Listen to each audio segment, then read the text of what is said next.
else you got? How you getting ready for McDonald's? Your fine dining? That's at 5:45. Was our fancy McDonald's dinner. You got a class use ketchup for your chicken nuggets. Use honey mustard. Yeah, I've never eaten McDonald's in a floor-length gown before, so this is going to be a new experience. My wife brought me home chicken nuggets because she took the kids there for a birthday the other day. So she brought home 20-piece chicken nuggets. I ate half of them. Immediately felt sick and I'm like, these are disgusting. I hate these things. And the next day, I had the leftovers when I got home from church. I'm like, what am I going to have for lunch? I'm like, oh, chicken nuggets. That's a good idea. I ate them. Immediately felt bad. If anybody knows the link to the YouTube, would you share it? I would love to listen to it again. Well, apparently you said it's gone. But replays are on here, though. So, I mean, you can replay this. Okay. All right. Well, speaking with most of you and the other ones that we didn't see eye to eye, I don't mind engaging with you again, but when things get to the certain point that Mr. Lincoln had to jump in, I think it's good to go. But so I am going to leave. I run a dog shelter, so I got some stuff to do here. Goodbye, everybody. See ya, Yanni. Well, take care. See you later. For the record, Jimmy, Come be excoriated by Steph. What? I didn't think Jimmy said anything wrong. Jimmy, what you said, by the way, was exactly correct. Like, I didn't understand that reaction. Well, he's Calvinist, so I was just throwing him in there with Kratos and Chris. Oh my God, Jimmy, I made a comment. I'm not sure if I misunderstood. I understand that the way you use theology is because you're autistic. No, Chris is making fun of me. I have no idea. Okay, that's what I understood. And I'm like, if I'm in a comment. Yeah, okay, Chris. I don't know if you are. You go ahead. Well, here's the thing. I prefaced all that with like saying like I probably sound pedantic, but I'm just gonna be honest. Like when people come on and they're saying, look, this is how the conversation has to go, or it won't work, or this is how you have to talk about faith, or it won't work, because here's my diagnosis. You're just that's just self-medication, bro. Like I can come on here and pretend that my psychology is such and such that you have to wear a tutu and dance around, and that's how you have to converse with me too, right? Like anybody can play that game. But it's the really funny part too, like on the side, is that like that's not actually how autism works. First of all, like these things are on a spectrum. You can be more or less autistic. It's always a matter of degrees how far away you are from being able to address your emotions. It's not some kind of abstract black and white, I can or cannot have any access to my emotions whatsoever. That's ridiculous. And I mean, look at the last comment. I would love to see the video. Oh, you mean you have like an emotive sense of preference to see the video? Fascinating. Interesting how it works. Well, that's okay. I was just saying. I mean, I forgot to ask her. She said she wanted to watch the replay. Maybe she will. But I would have asked if you can. I mean, maybe you think autism is something that they would want to be healed from for whatever reason, whatever thing it gives them. So maybe she wouldn't say she wants to be healed of that. Maybe she didn't see it as bad. But I would say if you did, like, why wouldn't you do this healing or whatever that you do for others for yourself to, basically fix anything that you'd like to change about yourself? That's a question I would have liked to ask, but I wasn't thinking about then. But also, let's see. Yeah, I imagine that Johnny would say that autism is not something that needs to be healed, which, I mean, this kid talking right here also has autism. He is literally in the bath right now, and he has these foam blocks, and he puts them in his mouth, and he bites them, and they shoot across the bathtub, and this is for like hours if I don't stop him from doing it. Like, this is life, right? I don't necessarily think it's something that he needs to be healed from either. But I mean, like, I agree. Yeah, like, I know that's not what you were saying. So if that was Yoni's answer, it's a curve, buddy. I don't know what you'd call that. So, hey, Dr. Tira, you've come back from Northern Ireland. Like, yeah, this is not. Sorry. barrier. Like, you need to teach me Christianity this way because of how my brain works doesn't make sense. Like, that's not at all what is going on here. I gotta clean them all, I will tell you, scrape the skin from them, who is now peel 25, 26. boil them. He has the strongest Then we're gonna faith, mash them in there, like, little of butter and all cream. people. Maybe not the strong. He Put some is in the parsley top, on there. like, 5 And then we're gonna Christians make a I've ever double met. baked He has the potato. strongest faith. He just loves the Lord. He has Down syndrome, and he just has, like, I wish I had faith like him. T-Robs has got He Tourette's is just on point. syndrome of He's got scripture anger. memorized. He is just. You ever hear in love with the T-Robs Lord. Everything talking? that comes out of his mouth has something to do with how good God He's has been got to a him. Tourette's And for I the wish I had faith N-word. like that. Like, nobody needed He's to got a sit what? down and figure out Down He's syndrome. got Tourette's for the N-word. He got the gospel the same way I did, and He says what? I don't He know. says That's the- whole thing. Like, we would really need to unpack. Like, what are your beliefs about who God is? That, you know. I mean, well, yeah, and a lot of this stuff, it's like, you know, I mean, if you're Elon Musk, yeah, I wouldn't heal that for. I probably wouldn't heal that. If you're Chris, I'd absolutely do some digging. Anyways, just had to get that in there. Okay, so, but, I mean, it's like the Bible has an answer for like every single thing that happened. Like this is like, I mean, I kind of tiptoed around it to not be offensive, but and I also don't know or have no idea what she's gonna do. But I mean, it's like this is a case where there's not a lot of gray area. It's like the Bible is full of answers to like directly address what was going on. Like, hey, I want to do this. I want to teach you something. I want to like great. All the demonic verses, and that's your answer. Like I receive it this way, or I receive it that way, and I receive it this way. Great. Get all the verses about like pride and ego, and it's hard because you want to be respectful, Chris. But on the other hand, it's like, well, I think these really are like spotlighting some of the things. It's like, well, why can't I come to Jesus? I'm just as open to believing in Jesus as the next person. If Jesus wants to prove himself to me, he can come down and put himself right on my couch. It's like, how do you not see this? This is not going to go well. That kind of thing. Again, not saying she did all that, but that's kind of like the idea. So it's like, well, at a certain point, it just kind of hits critical mass. It's like, look, repent and believe the gospel. Can you absolutely not do on it? Like, if you call in the name of Jesus right now and throw yourself before God and say, will you forgive me? I will follow you. You have obviously believed you are saved. If you can't do that, that is like the only time you can say, maybe there's some evidence you're not one. I'll stop there before the Calvinists chime on. But I'll just say that. It's like, look, anyone can have it right now. Just repent, believe the gospel, say, Jesus, save me, Jesus, forgive me. I will follow you. That's it. If you can do that, congratulations. And I think people just try to like put up different like blocks as reasons why they can't or won't or whatever.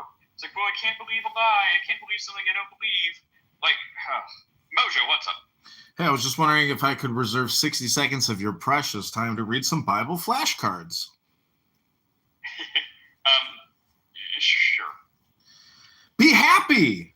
Yes, leap for joy, for a great reward awaits you in heaven. Anything is possible if a person believes. Your faith has saved you. Go in peace. My Father is that everyone who looks to the Son and believes in him shall have eternal life.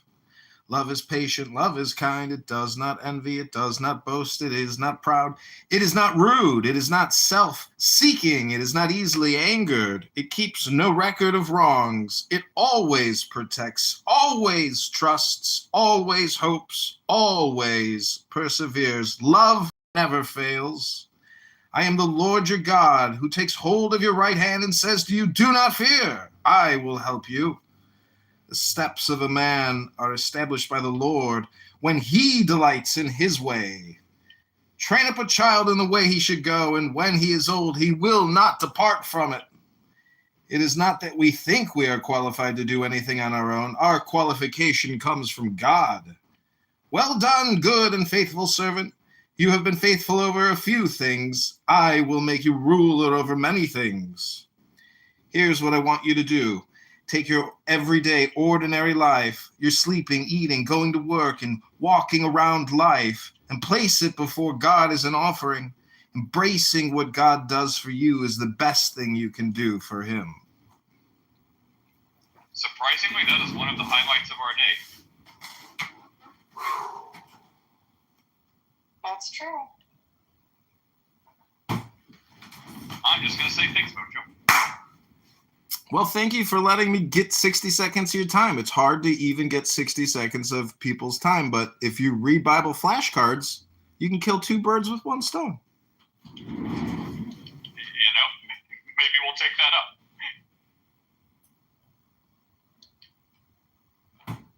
Well, all right. Did anyone have to say anything about that?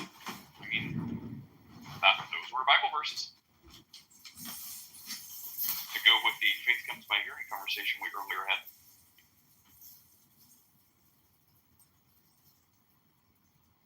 You see, Chris, if we kick people out too early, then the conversation dies. Like we've kicked out. I mean, I guess we didn't kick them out, but I mean, you know, the early or other people, they kind of went away, and now it's just us. No one wants to talk. The problem is I could throw you 10 different topics, but they're all. Oh wait, I do have a back pocket. Oh, I do have a question. Someone asked. Oh, they are here. They are here. Okay. On one hand, you guys can throw fire at Ann. Welcome, Ann. Or I will go ahead and read the topic that someone asked me earlier to steal the back pocket idea from Brandon. Okay. Here is the question. Let me get to it. Okay. So, how does God relate to man? Does he care, love? Is he patient? I mean, it seems like it'd be an easy answer. So maybe for the sake of the questioner, maybe give it a little more oomph than just be like, yeah. Who wants it? I'll take it. I want to give the short answer: the incarnation. Thank you. All right. Who is next? Listen, God deals with wisdom, and so that is the mirror you want to have, because that's the superior position, and that's what wisdom intelligence is. I mean, it's a mirror. So the divine principles, the divine characteristics are what you want, and that's why people search the scriptures. It's for self-enlightenment, self-education, self-improvement, and that's the beauty and the intelligence of the Bible. If you study the wisdom, it's beneficial for you in your life now. What is the question? Right? So, The question. I'm going to say it again. No. Because I remember it, right? It's like, how does God relate to man? Is he patient? Okay, but that is clearly a very general question for something that I would suspect the questioner means much more specifically. Like that sounds like the kind of question where somebody has specific tension in mind between who God is, stuff that he does in his interactions with humanity, and how those two are put together. That's the sense that I get, but I don't know what the questioner has in view in particular. Clarifier is, yeah, and I honestly am confused, questioner, because the follow-up is, does God love man? And I mean, I don't know how deep we can go, because the answer is, it says it like probably 1,000 times in the Bible. And like Malik's answer, that's the entire point of the incarnation. So, I mean, the answer obviously is yes, but how is another follow-up. So how does God love man? So we established God loves man. So the follow-up is, how does God love man? I mean, Malik's answer still stands, but what would you say, Jimmy? I would just build up Malik's answer, right? So like, if you, where's I mean, what's the Bible verse? Like, in this way, God demonstrated. In this way, God demonstrated love for us. Like, while we're still sinners, Christ died. Like, what's that Bible verse? Let's say that has to be the answer. Yeah, I was going to give a similar. There's that passage in Paul where he's like, right, so I think it's Romans 5, right? Seldom would a man die for a good man, but while we were still sinners, maybe someone died for his friends. Yeah, exactly. Right. Isn't that Romans 5?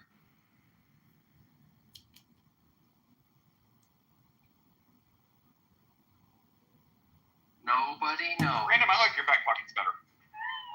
You what? I like your back pocket questions better. This one's confusing. I mean, don't you think that we use scripture to heal the self as a therapeutic tool, but a lot of people waste their time not actually reading scripture, discussing it, analyzing it. So that's why I say, as like a green bean moderator, it's your leadership job to just utilize the scripture to, I don't know, have the communication, because otherwise there's a lot of wasted time, on Clown House. It's my opinion. 100%. I constantly fall short. We waste much time. But like the discussion earlier went to, like, well, when Catholics or whoever build up their faith by kissing icons or something like that, it's like, well, look, the Bible's intentional about the way we are supposed to build up faith, and that is by the scriptures. Faith comes by hearing the word. So the biblical way to build your faith and increase in faith is reading the scripture, reading the word of God. Like immersing yourself with that is where your help comes from. That is where your faith comes from. Well, the God inspired it. But so I mean that is the answer. So. Well, in Judaism, they really emphasize Torah as being the source of wisdom, and so they really emphasize Torah over and over again, trying to push you back into this wisdom scriptures. And I just say, as a person here on Clown House who demonstrated reading Bible flashcards, that's one way to get people in tune with what I would call a positive mojo vibration.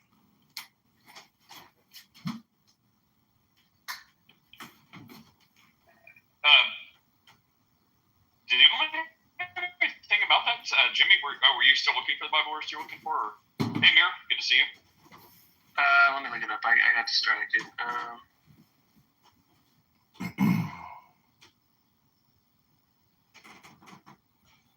But it'll just take me 2 seconds to check the place I think it is. So, Jimmy, did you hear the song that JC made that had you in it? Here it is. I found it.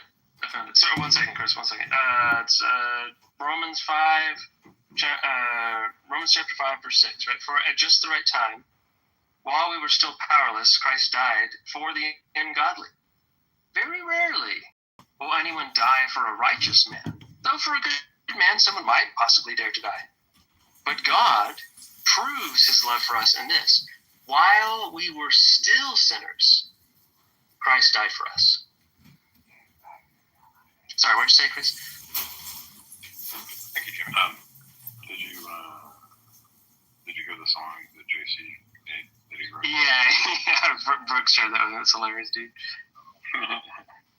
He actually wrote those lyrics. It wasn't AI. The song was AI, but he wrote the lyrics. So do you think that Jesus had an unfair advantage because he was the Son of God? Say it again? What? Say it again? I mean, it goes back to, do people think Jesus was a man, or do people think he was the Son of God? Because if he was the Son of God, then it's predestination. He had an unfair advantage. So I'm just saying, how do you rationalize between the two? What's the silver lining? Would this be an unfair advantage, like to somehow not sin, or unfair advantage to, I don't know, fry fish better? Like what would the unfair advantage be in relation to? When people heard Son of God in the first century, what did they understand? Because Jesus wasn't the one. Jesus was not the only one on the scene saying he was the Son of God. It's not the isolated claim of I am the Son of God that they were worried about. It's everything he said around those statements. No, but what I'm saying is, if Jesus is truly the Son of God and redeemed all of mankind, I mean, the question is, it's a game theory simulation question, meaning, is he the one and only? Because Muslims will dispute that and say, no, Muhammad was the guy that secretly saved mankind. So I'm just saying, it's a formula, and some people believe that the Jesus formula is the correct formula, or solution to what you would call the Matrix or something. I'm lost. I know you tried. I didn't get that analogy at all. Yeah, I didn't follow that at all. Sorry. No, I'm just saying that Christ. I'm just doing religious comparative religious opinion. That's it. I'm just saying. I'm trying to label, categorize the world's different face in terms of what you could call enlightenment or salvation. What's confusing is that you have like 3 different topics that are unrelated. Like your original question was about whether or not God has an unfair advantage in dealing with, and like saving humanity or dealing with sin or something like that. Then you asked a separate question about then you made like a separate claim about like Muhammad saving people in Islam, which is not even true about Islam. And then there's like a third topic, which is like comparing world religions in general. So I don't know, dude. I don't know how to put those 3 things together.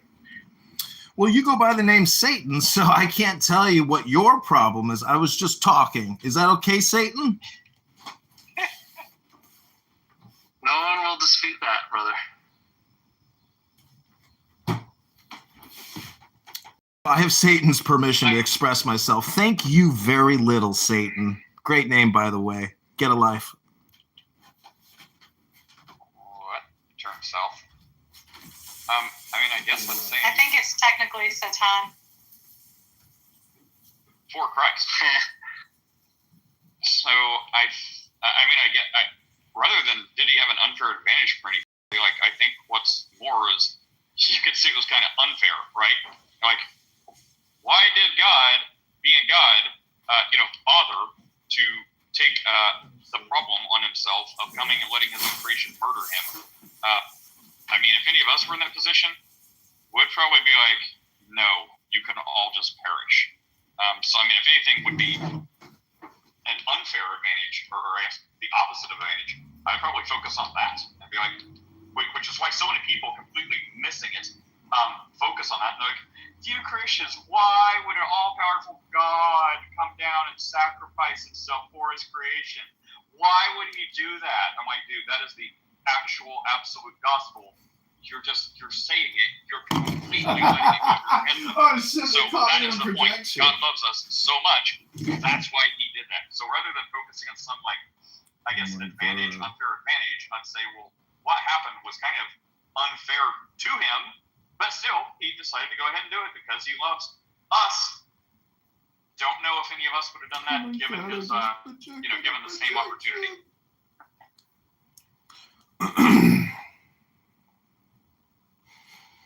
Yeah, definitely not. I think the more you understand it, the less it's explicable. Well, does anyone have a way to get in touch with the source of the Holy Spirit? Prayer. Called prayer. Yeah, reading the Bible. Well, I read Bible flashcards. To me, that was a demonstration of me doing prayer or meditation. Can anyone else here do a positive vibration meditation? I'm going to point you towards, on one hand, point you towards Yanni to answer your question. In the same breath, I'll also say, don't do that for your spiritual wellness. So there are people you could talk to who would be in that category. It seems like you're going to, but I would say that won't be any of us, and it probably shouldn't be you if I'm picking up the vibration. I would just say simply focus on Christ alone and faith in him, and yes, meditating on the scriptures. I don't know about the vibration thing. That seems extra. The calibrated. Well, the metaphor would be music, because what you're trying to do is create peace, calm, stillness, joy, and get to the center of the truth, or energy in a way, or gravity, or anti-gravity. I think the name Mojo fits. I really do. It's called Jesus. So Jesus said, hold on. The words just escaped me. I have conquered the world. It sounds like you got a bagel in your mouth. I'm eating a chicken noodle soup. For the soul. You got any croutons on there? No, they're tortilla chips. Oh, I had some chicken enchilada soup the other day. It was really good. What do you think Jesus' favorite soup was? Matzo ball soup. You think they had matzo ball 2,000 years ago in Jerusalem? That came out of Poland. What are you talking about, Malak? We're guessing. Well, there's no archaeological evidence. They never found any petrified matzo balls in Jerusalem. Are you a troll account? Projecting? You must be projecting, Satan. You go by Satan, and you're asking Mojo if he's a troll account? That's projection, Satan. It's Satan for Christ. You want Satan to be saved, or I don't know. What is the thing, Jimmy? So if you do a little word study on the word Satan, it's not originally a proper name. It's not like God, like one day was walking. No, it doesn't mean tempter. It's not a proper name. It doesn't mean tempter. The original use of the word is someone who opposes. It's an enemy. Adversary is a good synonym, right? And so you see that word used for things other than Satan. In fact, if you go to Numbers, it's used of God. God is a Satan when he appears to Balaam. And if you recall, you remember that story, right? He's riding the donkey, and the donkey's like trying to stop. The angel of the Lord there that appears to him is given the same word. So it's later on in the biblical text that word kind of starts getting picked up to have like a unique sense that it's kind of like, there's opposers, there's adversaries, right? But then there's the capital. Oh, be silent, Satan. Silence yourself, Satan.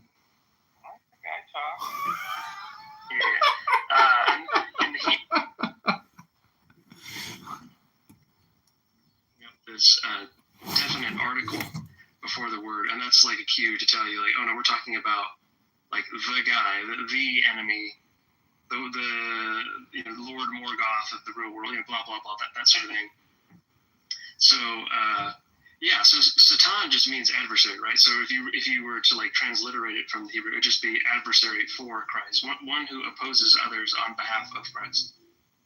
Great. Now explain your name. Why are you using it? Like, are you saying like you want adversaries to somehow be for Christ, or you were once an adversary but now you're for Christ? Like, what is the meaning as it relates to your PTR?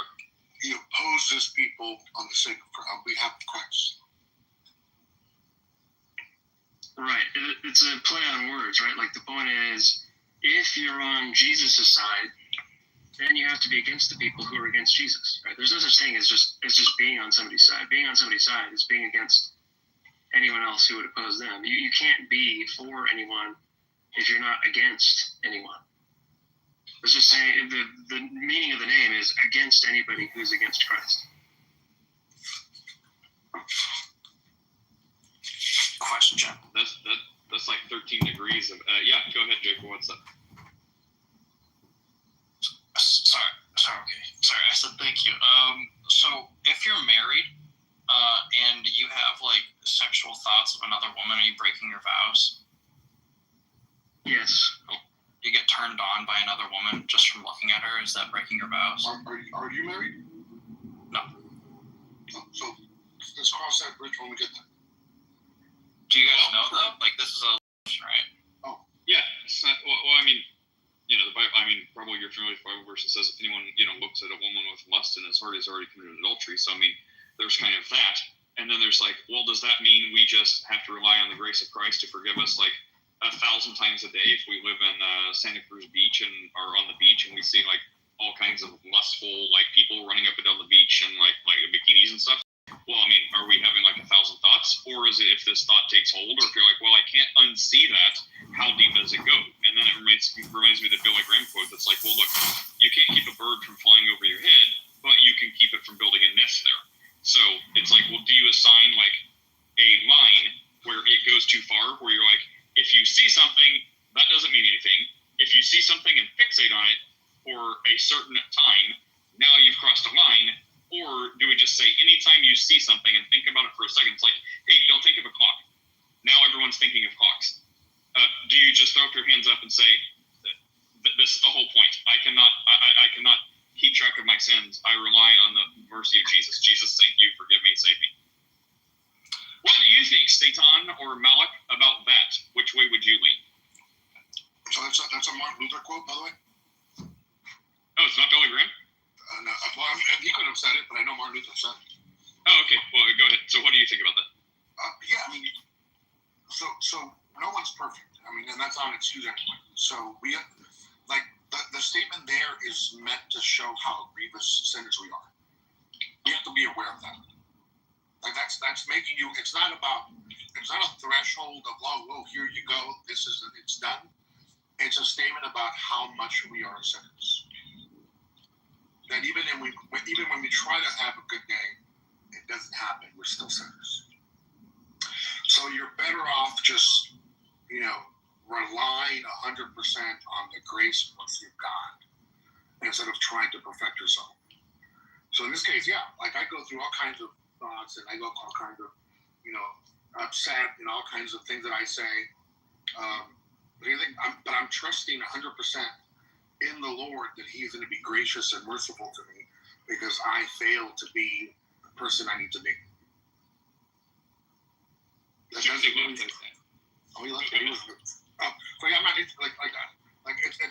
that doesn't mean like, okay, well, let me find out how I'm going to do this so I can, rely on the mercy. No, it's the other way around. I'm trying to live for my Lord, knowing that if I do fail, it's not a good day, it's a bad day, but I'm trusting on the Lord for His grace and mercy. Yeah, it's kind of like, if someone is having a bad day and they're like, yep, sin 200 times a day, very intentionally, very clearly, temptation 1, and I follow my selfish desires, I have sinned 200 times.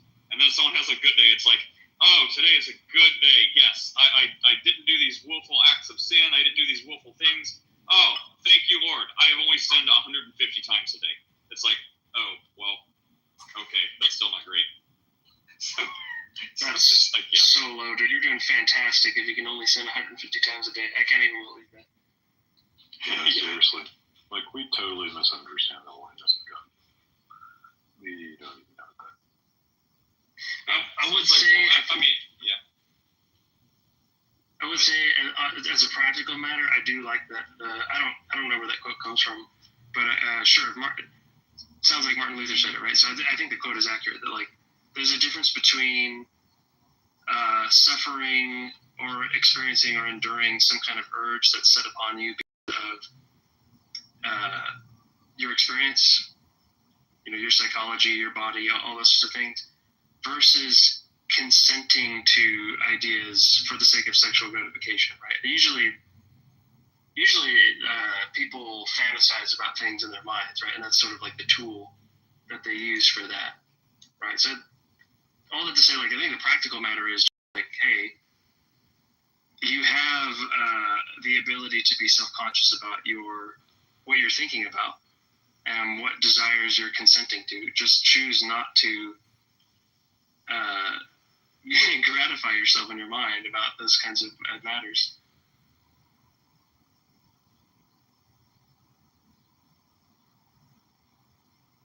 Chris, you were saying what a terrible sinner you are? Worse than you got. I don't know. I don't want to get into a contest, but woo! Hey, Lou, what's up? Nothing. Chilling. Just getting out of work. Somebody hit the light bulb. No way, Jose. What have you to say this day? Go ahead, you may. All right. Shout out to all the Christians in here. I got a question. No way.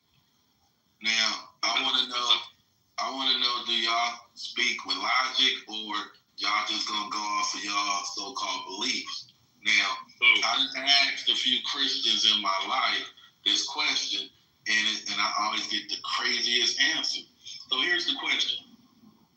If someone's not a Christian, and they are the nicest, kindest, straight to hell.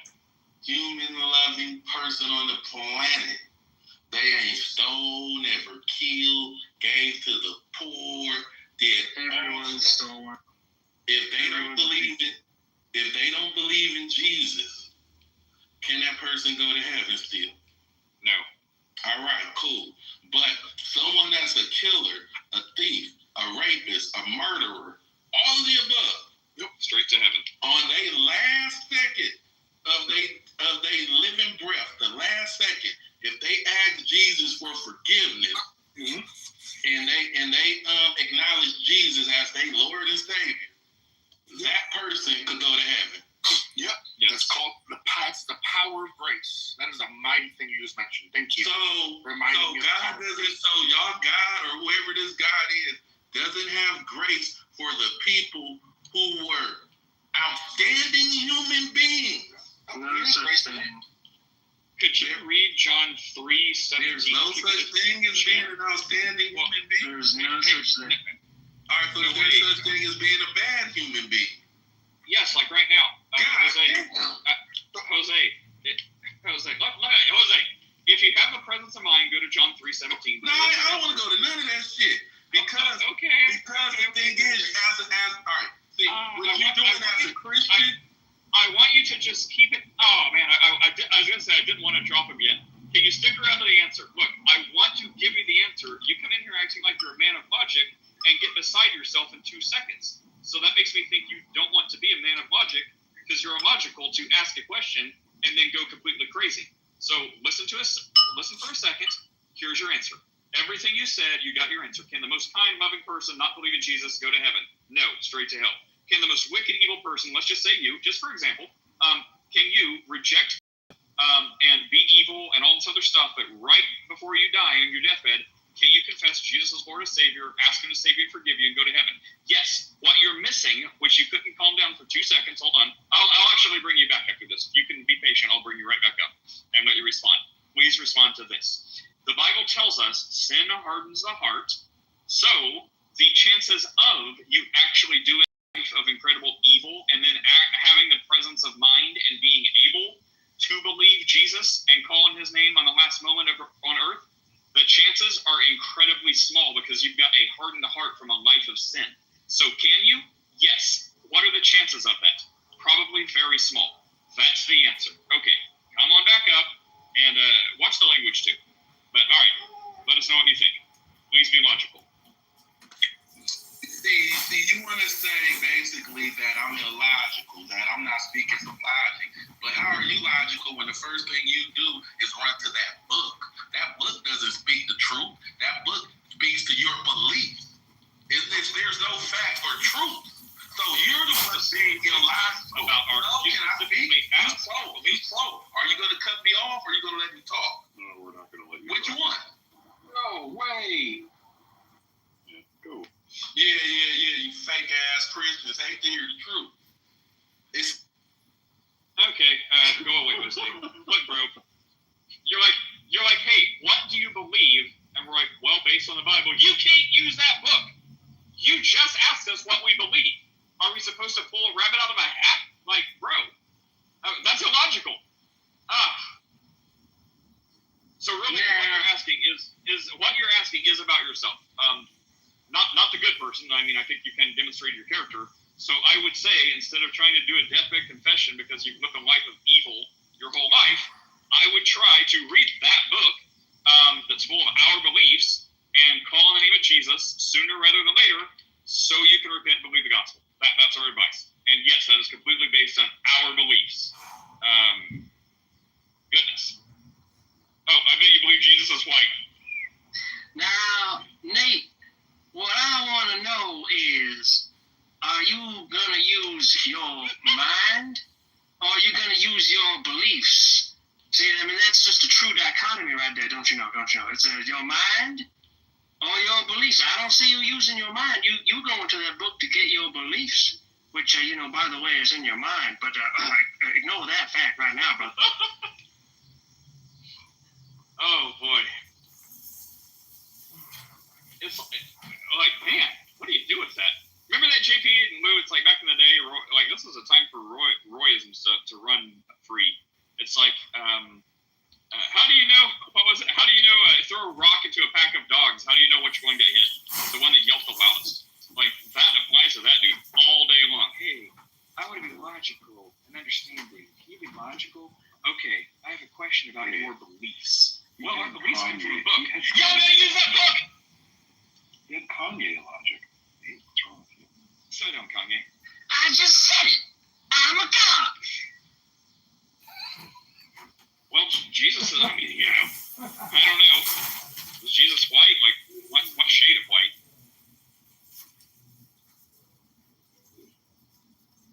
Probably Oh, not my too bad. Lord.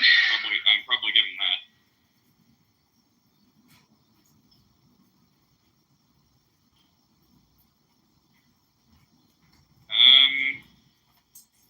Well, everyone else, how you guys doing down there?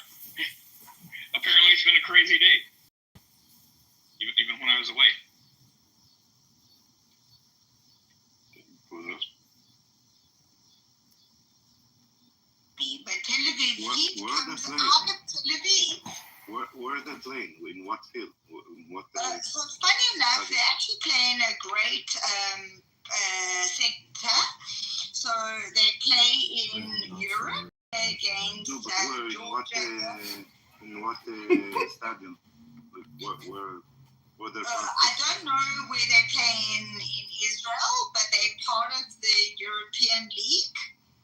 So they play in the European League and they play in the South African League. They're good. Yeah, to be honest with you, Tel Aviv Heat is privately owned, and then Israel Rugby is obviously part of the country, but Tel Aviv Heat is privately owned. So you can Google it, Tel Aviv Heat, and their coach is a guy called Kevin Musikant. He was in South Africa. He won big awards. He's in cunt. His last name is Cunt. I'm not going to do that with you, Harry.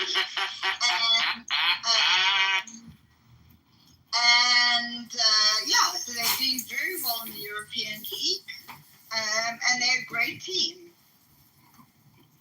Good to know. Yeah, so you can Google them, Tel Aviv Heat, and then Israeli Rugby. Yeah. Heat and humidity. Huh? That's very humid. Yeah, very humid. Tel Aviv Heat. Yeah. Yeah, very original. They stole it from an NBA team here in America. But, you know, what do you expect from rugby?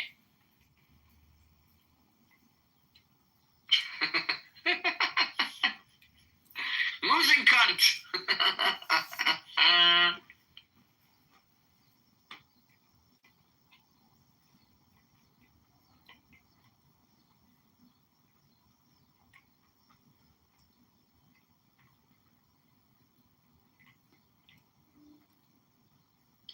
To be honest, Harry, in a room like this, I would have thought you would have just been pro anything Jewish, but clearly not. So, you know, playing the game you want to play. Well, I mean, that doesn't make me not pro-Jewish because I don't support a rugby team in Israel. But you're knocking I don't support most of the football teams in Israel either. That's fine, but Harry, you're knocking someone's name for doing something. Yeah, I think it's a funny name. Well, I mean, you don't think that's funny? I think it's hilarious. It is hilarious, but I mean, you've got nothing to stand for. So I don't need to stand for anything. It's not like I'm trying to make a stance here. I just think his name is funny. But you take it too seriously, Lauren.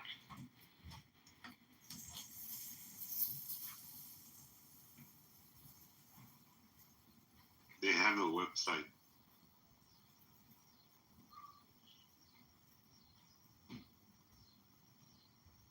And they're actually part of the American Rugby League, so MLR, so Major League Rugby. They're also part of that as well. Nice. I don't think anyone knows about it in Israel. No, and they probably don't because it's not really highly publicized. So from a Major League Rugby perspective, it's Miami, New York, Houston, And all the teams that I work with you. The rock people are not Israelis. Mostly South American, Australians, and Americans. They're from all over. So when they go to work at Not Israelis. Yeah. So basically. Yeah, but the thing about it, like, let's be honest. I do have a question for Black Rabbi. A good one. Good question. Are you supposed to have a Jewish state right now? Are you supposed to have a Jewish state right now, Black Rabbi? Mashiach is not here. Are you supposed to have a Jewish state right now? Wait, Black Rabbi, Hang on. I was asking a question, guys. Come on. Are you supposed to have a Jewish state right now, Black Rabbi? Mashiach is not here. It's not a Jewish state. What kind of state is this? By the Torah standards, it's not a Jewish state. Okay, so according to the Torah, Sam, did you hear this? This is not a religious state. This is a secular fucking state. I'm just saying it doesn't change the point of its importance. Yeah. It's not a state of Jews, and if that's the case, then why didn't they allow all the Jews into this land before the creation with the Havara Transfer Agreement? Why did they allow only the rich Jews into this land? It was never about the Jews. I think many nation states, as they develop, the more wealthier the population, regard Muslims or Jews, whatever, it's nation state building. I mean, it's not a. Nope, there was a big controversy around it. Go look it up. Havara Transfer Agreement. They only allowed the rich, well-off Jews into the land called British Mandate Palestine. They didn't allow all the Jews into the land. There was Jews that were living in the ghettos. They didn't allow those Jews. There were Jews that were middle class. They didn't allow those Jews. They only allowed up to. Okay. What else? I'll tell you something else. Those people are the ones who are the people of the Supreme Court here in the country.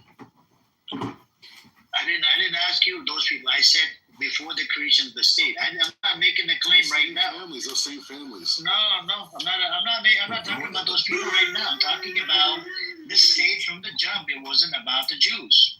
It was discussed. That's the only. Okay, if it was about the Jews, then why didn't they allow all the Jews into that land? Why did they allow only the rich Jews?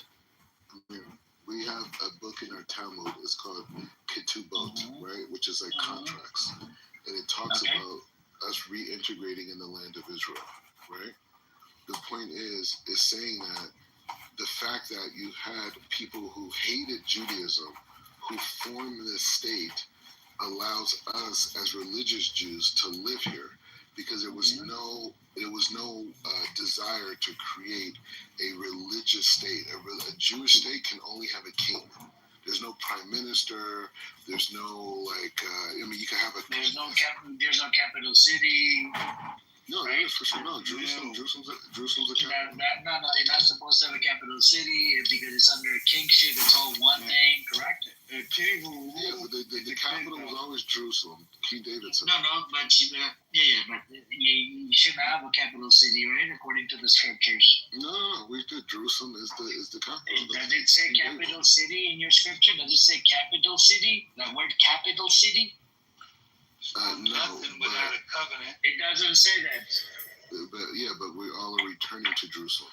I understand, but nowhere in there it says capital city. Okay? In modern terms. I'm not talking about modern terms. I'm talking about your scripture. You're using your scripture. You're like flip-flopping. Twist your arm. Capital city. When you say capital city, you're talking. When you say capital city, you're talking about a nation state or a country state, a country idea that has a capital. And I'm saying that's what Jerusalem is for Jews. Yeah, but you're not getting the point. According to Scripture, you're not supposed to. There's no capital city in there. Okay, it's just one place, Jerusalem. So what you guys ended up doing? Hold on. No. What you guys ended up doing? First of all, this state was created, right? It's a non-religious state. It's a secular state. Yes. And then you put a title over this state called Jewish state, right? And you have a capital city called Jerusalem. It was supposed to be Jerusalem all the way, not fucking Israel and Jerusalem to be the capital. No. That's the idea of secularism. That's a secular state. That's a secular idea. Amir, That's not a religious idea. Amir, the territory of Israel was described. Fucking, it's a wishy-washy belief system, man. Fuck. It was created 3,000 years ago. I'm not making that claim. Listen to what I'm saying. The idea of Jerusalem, it's mentioned. Okay, we agree. But it was supposed to be all one place. You should have a capital city because this came from the idea of the secularism. No. Amir, even if you go, Hey, what's up, Jose? Even if you go. Hey, salam. Anyways, even if you go from that perspective, the Torah mentions many places of Israel, right? It talks about the desert, it talks about the south, the Negev, the whole thing. Jerusalem is the capital of spirituality for humanity. Right? I'm going to ask Sister Heze here now. I'm going to ask Sister Heze. Sister Heze knows way more than we do. Sister Heze, I have a question for you. That's a lie. Yes. So, according to the scripture, right? No woman knows more. Hold on, Black Rabbi, please mute up. According to the Holy Scripture, right? Let's say if this state was created religiously, is there mention of a capital city called Jerusalem? I know Jerusalem is mentioned, but is the capital is the word capital city mentioned in there, or is it supposed to be just one land, right? You're cutting out. Not at all. Temple is there. Oh, sorry, because I'm driving. Give me a few seconds. Sure. No, there's no like those terms like state and capital. They don't exist in terms of like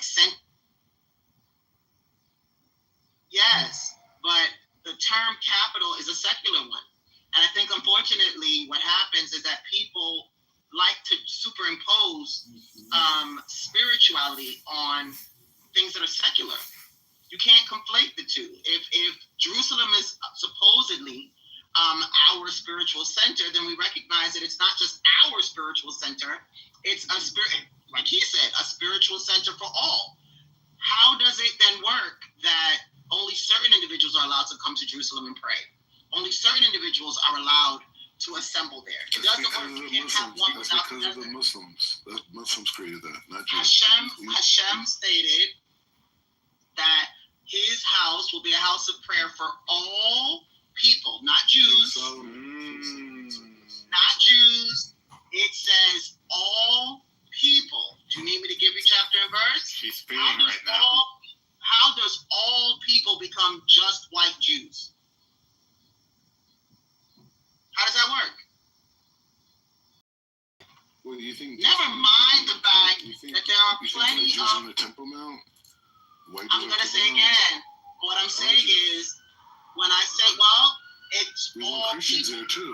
We want Christians in the temple now too. Are Ethiopian Jews there? Yes, people. yes, of course. Ever seen It one? says all people. But meanwhile, individuals, anyway, people who are spitting on Christians and spitting on Muslims. Small people. That's a lie. That is a lie.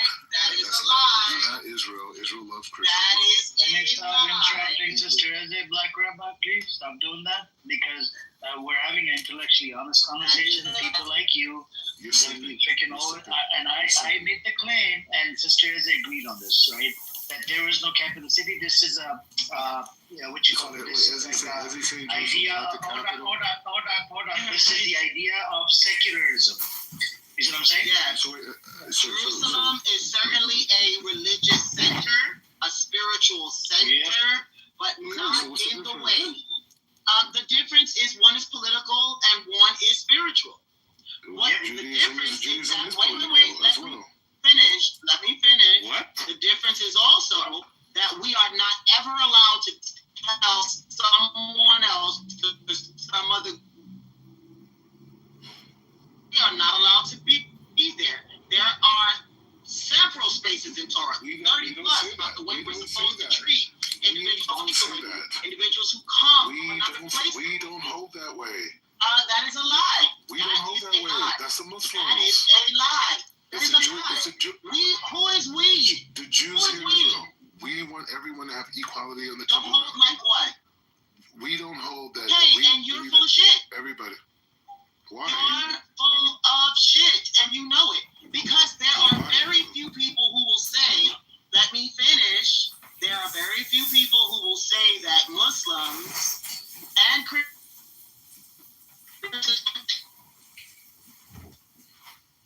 That's the entire country is only this way. Did you? And you know that. Everyone holds in the country that it should be equality of the Temple Mount. At the end of the day, if God's house is a house for Your all, president don't take that. if God's house is a house Government. what? Can you let her speak, guys? Come on, stay muted, Black Rabbit. Let her. There are enough people in government who have said clearly that Israel is a place for Jews, run by Jews. There are very few. As a matter of fact, I would love for you to put it in the back chat.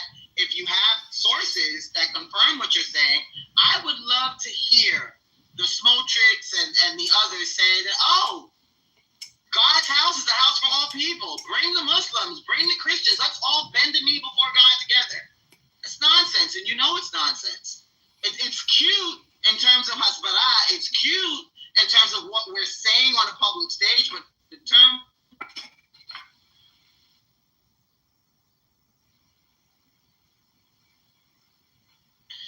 You're going out, Sister Izzy. When you reach to the destination, I think, So this was my point, Black Rabbi. You see what I'm saying? You can't call this idea of political Zionism. It's like, yeah. Sure. This idea of political Zionism. It's always been no, Black Rabbi. But I think it's always been political. It has never been political. As a matter of fact, when it was political, that's when we got expelled. King Solomon. Not at all. Not at all. You know when it became political? Shortly before we were exiled. Everything was always politics. The whole time was politics. Not at all. No, not at all. Well, for Goyim, for people who are recently becoming Jews, yeah, because that's all they know. But for those of us who know that Jerusalem is first and foremost a spiritual place, it's not just spiritual. We're talking about kingdoms. We're talking about law. It's not just like. The Torah tells us how to treat foreigners, and it's that way. It's not India. God is our king. No man on earth takes the place of God. No man. And maybe that's what's wrong. We're assuming that the Bibi Netanyahus of the world are kings. But we both know that Torah says, why is Bibi not a king? Why is Bibi not a king? For you. Why not? Not for you. Oh my God!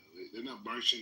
They're not marching against him. They're marching against the reform that the religious right. They don't want Israel to be a religious country. They're fighting against that. Bibi represents the stronghold of the religious right. Yeah. Do you see how you just contradicted yourself? Do you see how you just contradicted? No, I didn't.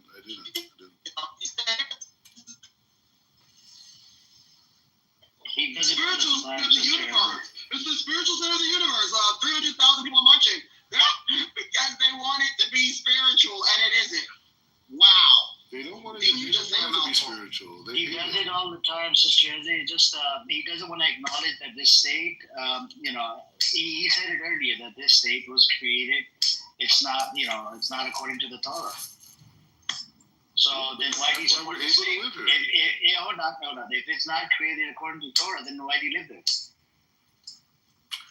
Well, why do you call it a religious state? Why do you call it a Jewish state when it's not connected to the Torah? We're making it. You're doing okay. God told you to make it. Turn it into a state. Yeah, we're making it Israel religious. Wow. You're making it Israel religious. How is it religious? What part of the population is homosexuals? Oh my God, bro. Oh my God. It's becoming more religious. So you see people like Smotrich, Kitover, these people that are like really considered extremists, right? They're extremists because Israel's secular. But these are the religious people are taking over. Religious people took over Jerusalem. Jerusalem's completely controlled by religious communities now. It wasn't like that. When I first got here, that's when the break happened. In 2016, before that, Jerusalem was a very secular place. Now you come to Jerusalem, it's completely religious. Everyone's from. Yeah, you So, guys be kicking out. Atheist, agnostic, don't practice. Homosexuals, gay. yeah, but that's in Tel Aviv. And those are the people who are marching against Bibi. You know what I'm saying? Oh my God. She cooked you really good, man. This is, you know, you call it capital. This is all part of, like secularism. Hey, yo, Black Rabbi, why you guys letting the ultra-Orthodox take Jerusalem like that? I'm ultra-Orthodox. Yeah, why do you guys kick the other people like that? No, I don't think I just got that we're making the land, everything's becoming holy. We're returning back to God. We're repenting. That's why Israel's winning its victories right now. It's because of us religious people, not the secular people. So this is not a religious state. Man, you religious people aren't even at war. Yeah. So this is not a religious state, right, Black Rabbi? It's becoming more religious. It's becoming after how many years? 7 years. It slowly is becoming a religion, but it was never a religious state before. No. Okay, so it was run by a demon. What are you talking about? It was created by a devil. Who created the state? Was he a devil? The state itself was created by our sages. You know, it's a funny point. So, like in terms of Jews, and like if you want to know how, like one of the how religious Jews are connected to the land, it was written in the Talmud 2,000 years ago when they were in Babylon. And Rabbi Yonatan ben Zakkai, you have atheists, agnostic that didn't believe in the religion. They're the ones creating the state. Hear me out. I'm talking about the religious Jews that are here now. I'm saying that, so the idea, they said, they wrote in the Talmud, when we were in Babylon, when the Jews were exiled, they said, we're going to return back to the land. And when we return back to the land... Can we separate the two? But hear me out. Just hear me out, 5 seconds. The sages write 2,000 years ago that when we come back to the land, the world is going to call us thieves. They're going to say we stole the land, we shouldn't be here. You did steal the land. You did steal the land. The whole thing. I'm a Palestinian. They wrote this 2,000 years ago. No. They can write whatever. It doesn't matter. Black Rabbi. That's a contradiction. You just said this state is not created according to the Torah standards. It's not a religious state. It's a secular state. So can you please tell the room this? Yeah. You are saying that the people at the Talmud envisioned LGBTQ parades. I mean, they knew Jews were going to come back in a really bad state after 2,000 years in diaspora on these heathenistic non-Jews in their culture. That's opposite and contradictory to the Torah and its values.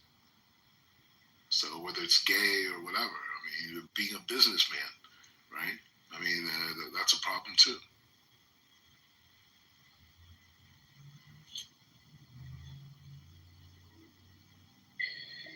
All right. We finally acknowledged today that this state is actually a not religious state. Yeah, but the fact that it's not religious is why we can all be here and make it more religious. If the intent was... Why do you want... It's just like living in America. Why do you want to be over there when it's not a religious state? No, because the land is holy regardless of who's here. The land is holy on its own. So it's okay to steal a holy land from another group of people? They don't really have any connection to it. No, they do have connection. How? They're living over there. They're natives to that land. Native how? What do you mean how? They've been living there thousands years. No, they Palestinians. No, they have. They have. You know that's not true. Okay, somebody that converted to Judaism about 8 years ago. Why does it matter? It doesn't matter. You converted to Judaism 8 years ago, and then you get to go live on a stolen land. That's justified. No, your religion tells you that lie. No. It has nothing to do with Islam. It has nothing to do with Islam. Of course it does. It's their land. It's their land. They're native to the land. No, it's not. It was taken. They got conquered. Well, no, they did not get conquered. They had little guns. We had big guns. They got conquered. No. They were stolen. Conquered. No. Conquered. Jewish militias. Hold on. In 47, Jewish militias started going from one village to another to ethnically cleanse them. You know what? American pilgrims went and killed American Indians. Did they get conquered or did we steal the land? Which one? Are they allowed to move freely? Yeah. No. Yeah, they are. No. Yeah, they are. Of course not. We destroyed everything. I know. Everything. Just like you did with Palestinians, you destroyed everything, but now they're able to move freely. So I'm saying, did America steal the land? America, yeah, they have, but they gave them a small reservation. You live there. Yeah, I live here. You benefit from stolen land. You're living on stolen land.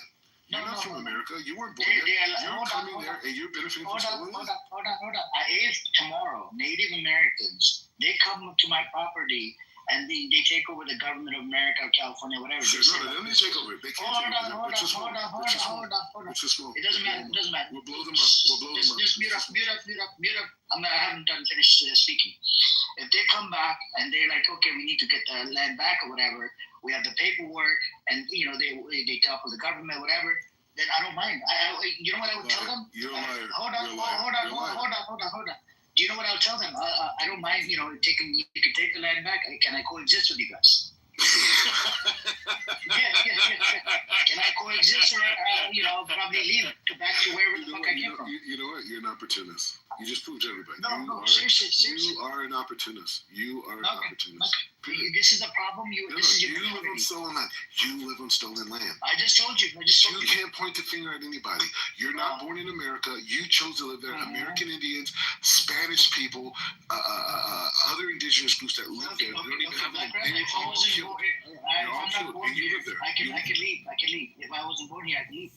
And there's a difference between living on a land that was taken over years ago, like before we were even alive, to where you're choosing to live there and be part of taking over. So because you were born after Americans killed millions of American Indians, millions of Latino Can we bring them back to life? Now you sound like a Zionist. Now you sound like a Zionist. Hear what she just said? Oh, I can't bring them back to life. No, but I wasn't alive. You are white and privileged. You are white and privileged. You are white and privileged in your mind. And the reason why you don't feel other people's pain, you just want to feel good about it. Because if you want to point to the white girl can go, you want to sit there and point fingers at Israelis, but you don't want to point fingers at your racist ancestors. Your racist ancestors who sat on the necks of my ancestors, and the only reason why you even have to do Hold on. Since when? No, he has a point. I mean, one second. Since when did you become black? According to your Twitter feed. I'll put the link in the chat for you guys. He doesn't think he's black. Hold on. I'll put the link in the chat. He doesn't think that he's black. He tweeted on Twitter. I am the expression. I'll put the link in the chat so everybody can read up your tweet. I am Martin Luther King. I'm Malcolm X. I'm Malcolm Yes. Garvey. Let me put the link in the chat. Booker T. Washington. Here's the link in the chat, guys. Please read it. Please read this. Please read the Twitter. This is what he tweeted. He doesn't think he's black. Learn from me. He doesn't think he's black American. I am greater than all. Amir. Yeah, yes, Chucky. Learn from me. Look, this is why we need to accept Black Rabbi in our hearts, man. He's gonna help bring world peace. Yeah, I don't know. In this life or next life, finally he acknowledges this state is not a fucking religious state. He acknowledges. Okay, thank you. He said we're about to turn it into religious state. Such an idiot. Then why would you live on a stolen land? And also, Amir, if Black Rabbi was to cease to exist today, then the world would stop.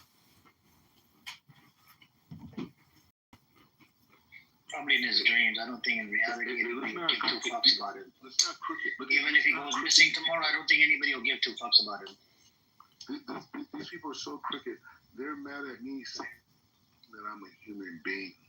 This is how lowly they think of us. I put the link in the chat for you guys. Please read up on his screenshot. This is what he tweeted. He doesn't think he's black American. Why consider yourself black? That's a white man's imagination. But why don't you consider yourself black? Any little skilled white man to ever create anything. I'm greater than anything he could ever create. And I'm rejecting that, and you want to talk down to me? I am the opposite. Nobody's talking down to you, but you gotta stop using the race card when you don't think you're black. Yeah, you gotta stop using the race card. Black. I'm a human being. Then why the fuck do you bring up the race card in the middle of a conversation? Why do you do that? I'm a human being. I'm not black. Yeah, your Twitter shows how racist you are. You black than me. They call me that. My ancestors never called themselves black. Oh, the white Ashkenazis, they call you that? They call you that? They were forced to do that. Who call you? The white Ashkenazi Jews? They call you that? You could say. Yeah, they're not racist towards anybody inside Israel. They're very good people. The Ethiopians don't get discriminated against inside Israel. Nothing happens to any of the black folks inside Israel. It's a beautiful place. It turned into a holy place from a secular society. What? According to the scripture. What happened? Oh, what happened? Tell us what happened. Yeah. I'm just saying. What Tell us. No, but you don't think you're black, so you're not from the history. No, you are not from the history. No. I'm bigger than white man's thinking. Did you check out his street? Look at his street. Anything that white people created, I'm greater than. Anything they've created. They have nothing. They couldn't. They're not even. The hairs that I have on my leg, a white man can even hold. You see what I'm saying? So you keep talking to me about their imagination. Bro. I'm saying white man is an insignificant, unintelligent, barbaric human being that just stole a bunch of resources for the last 1,000 years. Hey, There's nothing impressive about But you black, bro. There's nothing impressive about them. There's nothing impressive about them. I wouldn't say they're unintelligent. I think they are unintelligent. Evil is very intelligent. They're very intelligent. No. Okay, but what Yes, I agree. to do I hear evil what, is Cunning. intelligent. Cunning is different than intelligence. Being cunning is what very evil intelligent. is. That's what the serpent. The serpent was said at the beginning. Yeah, but to do the evil that they've done is. I mean, you can't underestimate your enemy. No. I could take a gun. I could take a gun right now and kill everybody around me. That is not a form of intelligence. That's a barbaric, unhumane, not a non-human. The system that a non-human. set up in the Non-human. They're not. Look at the system. Look at the value of the dollar. No. Yes, they're very evil. I'll teach you. That doesn't. Who cares about the dollar? To do evil is a very intelligent thing. Who cares about the dollar? Who cares? No, I'm just saying. I mean, who cares about their dollars? Who cares about their enemy? Who cares about their dollars? Who cares about their houses? They are the who cares about their houses? You like their guns, though. Who cares about anything? You like their guns. I don't know. Yeah, they have nothing. Admit, they have nothing. You like their guns. They have nothing. We can admit that if every white person on the planet, if every white person on the planet were to disappear tomorrow, 85% of the problems in the world will disappear tomorrow. That's not true. That's not true. No, it's true. If every white person on the planet were to disappear tomorrow, 85% of the problems in the world will disappear tomorrow. That's why I'm the leader of the generation and not you. Okay? The issue is people who are evil. There's black people who are evil. There's yellow people that are evil. There's red people that are evil. There's white people that are evil. It's evil people. Oh, you shut the fuck up, you freaking nobody ass person. You are not at a level to talk to me. Go to your little Crown Heights. Go to your little Crown Heights and talk about how you're abused by your little white Jews. How you're abused by your white Jews. I don't connect to you. I don't know you. I don't connect to you. I don't know you. I don't connect to you. I don't connect to your little black Jewish narrative. Your little black Jewish narrative and your little tiny existence. I don't care about it. You have nothing. You think white people are Jewish. You think the white people, your parents were converted by a Jewish. I don't. Rabbi, do you take pills? He takes pills. He just lost his prescription right now. Alcohol with medication. Well, maybe whatever. You guys are drunk. You guys have been Jewish for how many generations? And you guys don't mean shit in the Jewish community. None of you mean shit in the Jewish community. None of you. No, but they don't mean shit. They've been Jewish for how many generations? They got little kids. They ain't got nothing. No rabbis. No rabbis, no Torah, no kids, nothing. What's the difference between her and you? What gift do you have? Waste of Jewish education. I don't have to you to have kids. I'm getting married next month. But The point I'm saying to you is, the third time? Here's the The third time? You told us that second, we've never seen one by you, or your brother, or your sister. None of y'all. Y'all grew up Jews. We've never seen none of. We have seen. Yeah, sure. You know, Great, cool. Great. But what about your brother, though? What about your brother? What about your sisters? What about you? You guys have no kids because you guys are cursed. You guys are cursed. Your family's cursed. Your whole family's cursed. Nah, that's not nice. That's not nice to say, but they got no kids, nothing. They're cursed. The whole your family is cursed. It's not cursed. It's not cursed. Calm down. I'm trying to talk. Oh wait, this is what I'm doing now. Though. I'm putting him on record because the moment I get around other black Jews, I'm gonna make sure that somebody punches him in his fucking face the way Ariel should have. Now I'm standing in front of all the witnesses. The first time I'm gonna play this for any black Jewish man who's lived underneath my mother, who's lived underneath my father, they're gonna punch you in your fat, nasty fucking face. And I hope it's on replays. Yeah, Make sure everybody heard me. Amir, you heard me? Everybody else heard me? Yeah, that wasn't nice. He's a clubhouse warrior. But I'm and if I'm blessed to be there, I'm personally gonna do it. You will never talk about my mother. You will never talk about my father or my family and get away with it. Watch and see what happens, you fat fuck. You done got yourself into something you can't get yourself out of now. Watch and see. Hey, Rabbi. Watch and see. I wouldn't care if Rosh Hashanah. I wouldn't care if Rosh Hashanah and Yom Kippur came. Your sorry bipolar ass is gonna pay for what you just said. My family's cursed. Watch and see. Nah, don't mind it. I just want to say, but Rabbi, if you're gonna be like a president or something, you can't wait till like the last. He ran away. Oh, he left. Oh, he knows how strong my family is. He knows very well that he's surrounded by my family a little too much to be talking shit like that.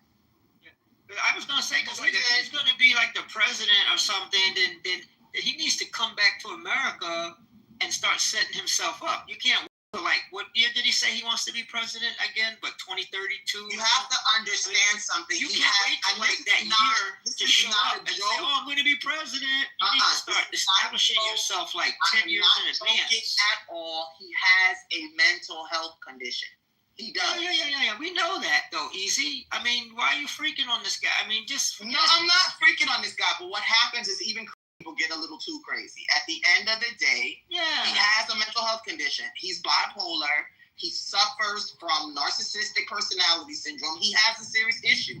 He's the president. He's the king. Come on, man. Really? Poor thing. I feel sorry for him. But what he won't do is come for me and mine. That he won't do. Sister Ezin? Yes. Are you Shavua Tov to you? Are you able to look at your screen? What you mean, look at my screen? Like, look at your screen, like you can look at my PTR. you might need to handle that. That's before step out. You know what happens? Unfortunately, he comes up against the likes of Ariel. You know what I mean? And Ariel will talk a good game. We don't talk. Not at all. You're sitting in the same rooms as people who love and honor my parents like their own. If they were to hear half of what he would say, Lord, I wouldn't have to do a thing. They would lay him out on the floor. And it wouldn't be about violence. It would literally be about, you know what, you talk too much. And now we need to sit you on your flat ass. That's Black Jewish 101. Absolutely. Yes. Absolutely. Yes, man. I almost came in counter with that, but I was just saying, you might want to look at this PTR just in case, because this is a direct source to the person who brought him onto this earth. Nah. Oh wait, hold on. Yeah. On for that, bro. I'm not messing with nobody's mama though. No, but I feel you. At the end of the day, it's not her fault. She turned out to be a bomb. Yeah. It's not. There's certain places you don't go, and whenever he crashes out, that's what he does. That's why he ran, because he knows. He knows, brother. Please come to New York. Please, I'm begging you. Is that Rabbi? Hey, Chucky, that's Rabbi, right? In your PTR. That was his mom. You know what? that was his mom. Get the fuck out of here. You know who that looks like though? You know who that looks like? As soon as you showed me that, I saw that. It looks like Eddie Murphy, the Nutty Professor. Remember that? You're looking at a different picture. You're not looking at the one of her at the university. Oh, yeah. Let me click on your name because I'm on Club Deck. I gotta do it differently. No, that's what I see. I know about. Of a guy. Wait, hold on. I put it back. Allegedly. Of a guy with his teeth. I'll put it back. Yeah, it looked like Eddie Murphy in that movie, The Nutty Professor. Is that the one when he gets real fat? No, that's not the one, right? That's a different one, right? What's that movie where he gets real fat? You're talking about Norbit. Yeah, Nutty Professor. Looks like Norbit. You're talking about Norbit, the one where he's a woman? Norbit. Yeah. Okay, yeah, that's the one. Yeah, he looked like that. Actually, he looks like he needs a dentist because he looks like his mouth is a can opener. There you go. There you go. He's good. Y'all. Nah, let's not do that. Like, I think we're too old for that shit, though. You got it, Zero? Mother. That's his mother. Yeah. Decent looking lady. Guys, we too old for that shit. Like. No, seriously. No, seriously. She look like a decent lady compared to this freaking maniac. And she probably would not co-sign half of what he's saying. Look at that. It's about Muslim. And that's but all lady, man. Like she could be like she could be like a congresswoman or. No, his mother is a Muslim. His father is a Muslim, and they would never condone that. A decent lady. She's a decent looking lady, man. This guy is an idiot. He looked like an idiot, and his mother's like a decent lady. He's a straight bum. That's a shame, right? What do you call it? They call him the white sheep of the family. He said the white sheep of the family. No, but like I would never in a million years curse his mama. We go in, but at the end of the day, he knows better than that.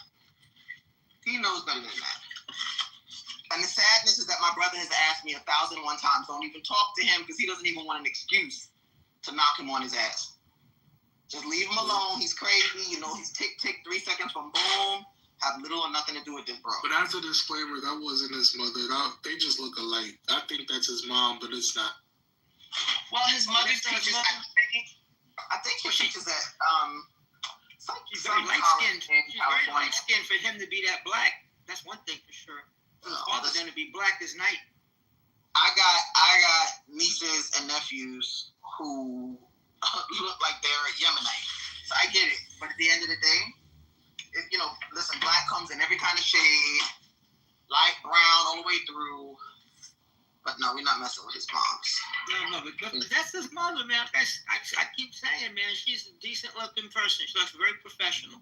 What I'm concerned about is if this is the faith of your father, if this is the faith of your mother. Even Torah says you're not supposed to disparage that. You know what I'm saying? Like, lest it be said that you came from another place and you cursed that place once you got to Judaism. No, that's not how we rock. Definitely not how we rock. And he's probably feeling very, very insecure in this moment. And I get that too. Like I said, all the nuts show up on Amir's doorstep every single day. How long has he been over there? How many years? He's been back and forth between LA and there. I know after he got married, he went over there to settle down. So what we looking at? 5 years ago? 10 years ago? No. He was there to go to school. I want to say like maybe 6-7 years. So I want to say closer to 7, probably 6-7 years. Makes sense. Sister Isaac, can I ask you a question? Sure. Do you know what type of rabbi he is exactly? We go through this all the time, y'all. Okay. So, I was raised in Crown Heights. He made reference to that. And there's a way, let's put it this way. Everybody in Crown Heights has an R in front of their name. Whether they sat and studied, it's a joke, a running joke. Whether they studied for a length of time or not. It's not that difficult to get smicha in certain spaces. Now, smicha is rabbinical ordination. Now, depending on how much you've learned will determine what your audience is, right? So you can sit and you can learn for a year or two and get one ordination. You could learn a little longer and get something more. It's almost like adding adding metals, I guess, to your jacket. Every person has the basic, and then a little bit more, a little bit more, a little bit more. I honestly don't think that he spent, and I'm not saying this to disparage him, I'm saying this just as a point of truth. I don't think that he himself studied that long. And if he did, he probably just mastered 2 portions of Torah. That was it, because he can barely read or write Hebrew, which is weird.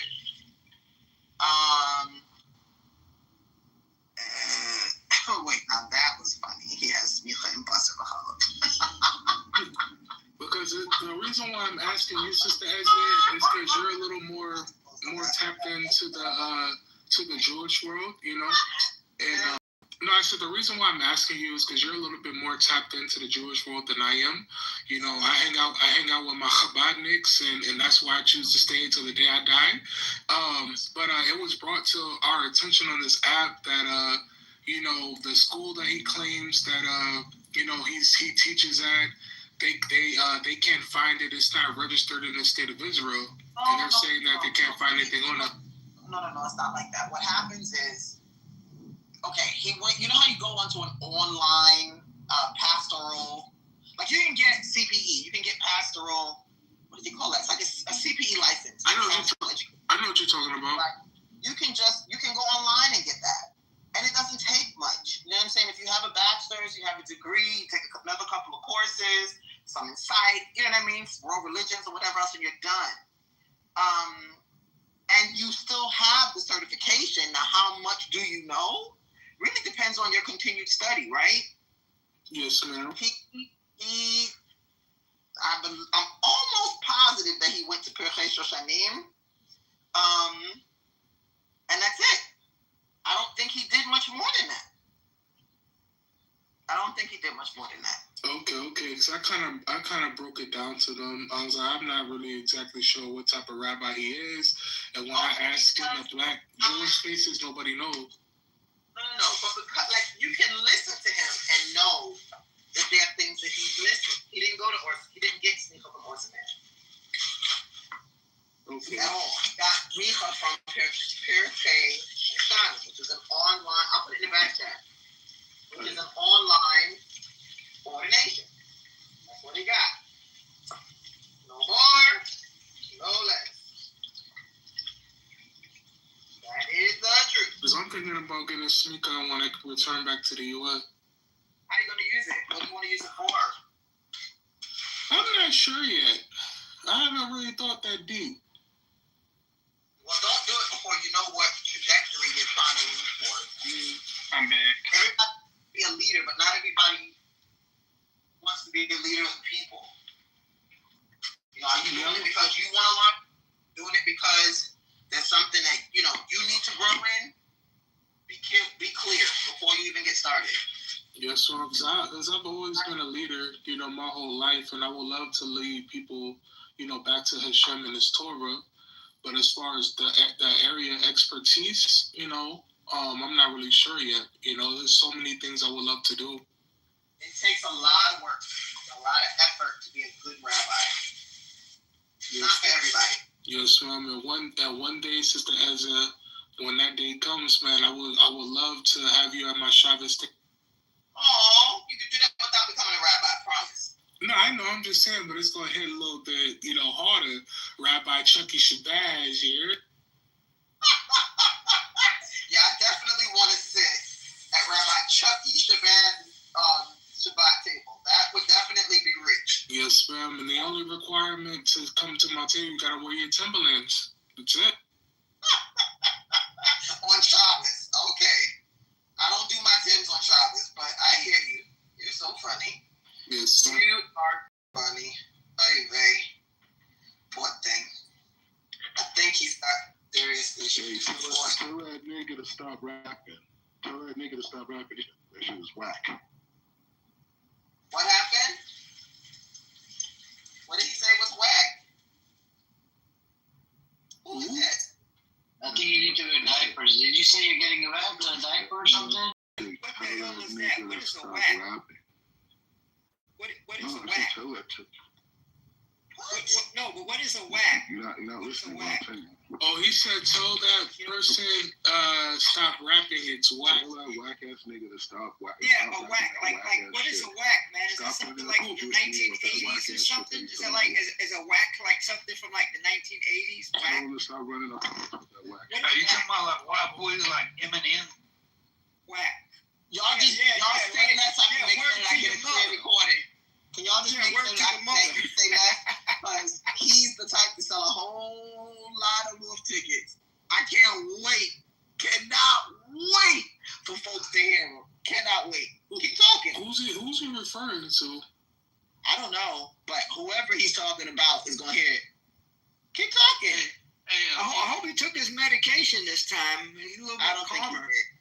No, I think he did. He sounds calmer. To go hit a blunt. Because he's going to need that pain relief. I hope he took that medication. Is it the bell rang and you got the little thing on your phone? Right, exactly. To take your right. Keep talking. Keep talking. Y'all be quiet. Repeat what you said again. Repeat what you said again. Because you're that gangster, right? Clubhouse terrorist. Come on. See? That's how you know, guys, the difference between black men and black men. Real black men don't have to talk shit. They can just show up. You're like, I'm gonna get you now. I'm gonna hang up on you. Like, right, that part. No. But what he doesn't know is that every single person that he thinks takes him seriously takes me even more seriously. I will put this shit blow it up on a billboard, broadcast it to every person he thinks values him as a person. I have never come for Mordecai. Never come for him. You know why? Because I felt sorry for his simple ass. Is it because he's black that you won't go for him, or is it just you know what it was? I thought he'd outgrow the stupidness. I really did. I thought at some point he'd become bigger. But it's a new year. We can do this. We can definitely do this. I mean, Amir's been working on. You want some of this Mordecai? Amir ought to be getting paid like $1,000 an hour for psychiatry. Yeah, guys. While he spends his time on Rabbi. But I'm gonna make sure I don't say anything out of pocket because I want this video recording to be crystal clear. Come on, Nana Boo Boo, what else you got? But Black Rabbi, I think, as you heard about him, he wants to shoot Prophet Moses, peace and blessing on the head. I told y'all he crashes out when he doesn't have his medication. Yeah, there's something wrong with this. Definitely something wrong with the city. And then he'll go right back to acting like everything is okay. Can one of y'all that has knowledge about the Torah tell me who the Shiloh is? And who the what? Talking about what Shiloh is? SHILOH? Is it Shiloh? Yeah. Are you talking about another name for Jerusalem? Well, I'm talking about Genesis 49:10. Can you read it? I'm driving, but it basically says it says the scepter shall not pass from Judah, nor a lawgiver from between his feet until the Shiloh come, and unto him shall the gathering of the people be. I think that's how it translate that a little differently than KJV, but I can look at it for you. Yeah, thank you. No worries. But Amir tries to keep his own Switzerland. He doesn't really do a whole lot of religious stuff here. Yeah. So he might jump in the back chat. Yeah, that's fine. Okay. No worries. You're very welcome. Yeah, if you go like to Joshua 18, you'll see it there as well. You're talking about Genesis, but go to Joshua 18. Okay, I'll definitely look it up. Till Shiloh return, Rastafari is made. It's probably from the same song for the same scripture. Amir, how have you been today, brother? Is everything good? I'm doing good. What you guys been up to? I'm catching up on my news. Yeah, other news is there actually scholars came out about 5 out of the 500. I think it's like 86% of those scholars, they said it's a genocide. And they even found a fault in that. You know, the Israeli Zionists, they're just something else. They're saying that one of the scholars came out of there, I think from San Diego or some shit. That's what Sam posted in the chat. Oh, they didn't discuss about it. Like, what's there to discuss, motherfucker? Yeah. World War II is a generalization term. It's like once historians decide that it's a genocide, there's no going back. Hey, brother, Larry, can you bring up my friend, please? No, Yeah, no, I just want- be quiet. I want to keep it real. I'm talking. back. Adults are talking. Nah, the king is back. The king is back, man. The only thing you're king of is your ego. So this is the thing, bro. You sound like you're like constipated. No. But the thing Adults is are like this. talking. Take it. The thing is No, like this. No, I'm talking to Ezzy. I'm talking to Ezzy. You're not talking to me at all. You just Yeah. Just the point is the thing. I'm here. Rabbi, other people were talking. Black people who claim that they're Jewish. Can we talk about current events? Because he's already. No, black people can be Jewish. That's not what we're arguing. No. Arguing there's a The Torah genocide. that they have is weak. They have weak Torah. They have weak Torah. Bro, there's no They're weak still Torah. liberals. They're still It's liberals. just They're a still fucking liberals. book, brother. All these religions you think today in the 21st century would be connected by more than. Black Rabbi, we're gonna pivot. Thank you. Stop with the bullshit, right? So this was latest news about the scholars, and Hamas accepted the deal, but Netanyahu was not doing anything about the deal. He's not willing to accept the deal, and there's a lot that's going on, and I think there's a lot of protests that are going on inside Israel as well, and protests aren't going anywhere either, right? Because at the end of the day, you got these people running the show, Ben Gvir, Smotrich, and Netanyahu, you know, and they're going to keep on denying the ceasefire deal. Even if they were to have a ceasefire deal, they're still going to be killing people. That's a normal thing for Israel. So that's where we're at right now. But anyways, what's up with you, AK? Honestly, I'm having a good time, except the fact that the shit that's happening around the world. Hey, Amir, can you bring up my... No, he's not in the room anymore. Yeah, but Chucky, you know what will happen, right? He'll come up and he'll start using the N-word, and then that's it. He's not gonna do that. He's been redeemed. He's done it multiple times. Every time he comes in, he disappoints me. He got baptized. He's a new man. He even gets kicked out of the Zionist spaces because they don't like him. And very intelligent, dishonest piece of shit as well. Doesn't want to concede to it. He goes, I was a pro-Pali for 10 years, and then I became a pro-Israel just because he went to one checkpoint or two checkpoint, and he thought that the West Bank was open-air prison. We had Dean here. Dean told him it was the Gaza that's open-air prison. West Bank is like apartheid, you know? Wait, was that the Jewish guy, my friend? Yeah, his name is Zach Rauda. Oh, Yeah, I remember. Yeah, he's crashed out a few times before. He crashes out every time. He crashes out whenever you give him facts. But is it so? My question to you was in relate to the religious, right? What I was talking to Black Rabbi about. So the city is not mentioned, right? That it's going to be the capital city, Jerusalem. Now, how are the people inside that are religious one? How are they sort of like aligning themselves with a secular state? That part I just don't get. That's the tough part, because you know what? There's no denying that I pray towards Jerusalem. Yeah, that's a holy place for the Jewish folks. Yep.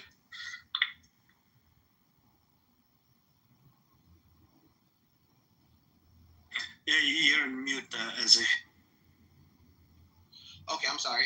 I said the difficult part comes when you say not that it's not a holy place, because yeah, it is a holy place, but why is it a holy place exclusively for you? That's when it gets kind of grimy. You're like, whoa, where does it say that in Torah? That you're the only individuals who can pray in Jerusalem, or the only individuals who can quote unquote be there, occupy that space. There are some people. I think what's happening in Israel today is a little off center from Torah. It's not that you can't be there. Nobody is saying that you can't pray there, that you can't observe the Torah there. But when did we come to this place where it's us against you? When Torah tells us to treat the stranger and the foreigner with decency and respect. That's where it gets ugly. Does it say anywhere in Muslim law that a Jew cannot pray in a masjid? No, as far as I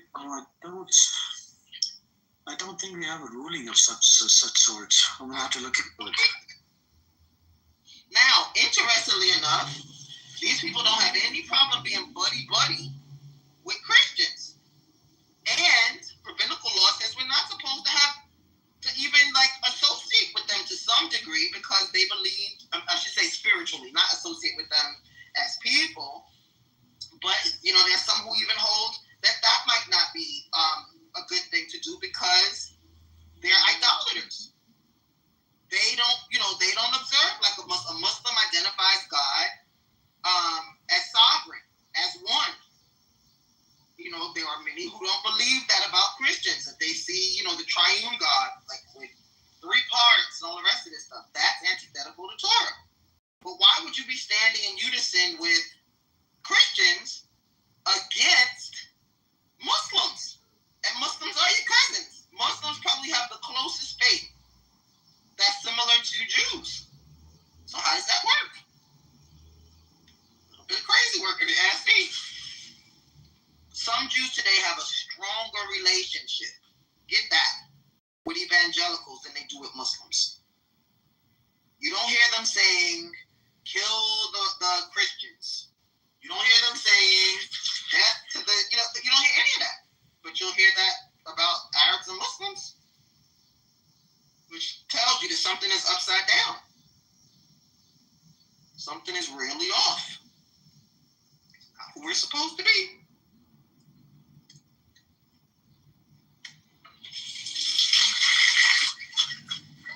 Let me see.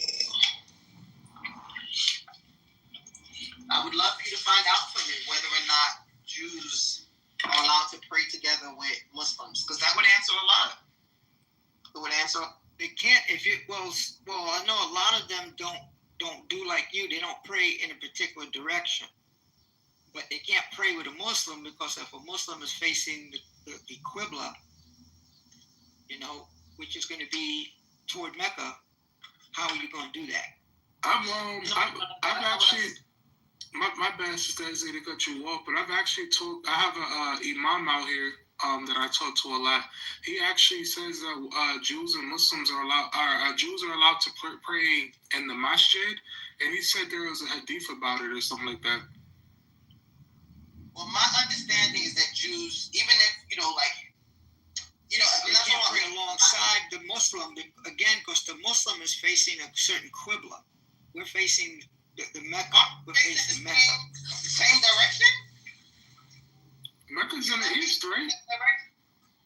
No. How not? No. Huh?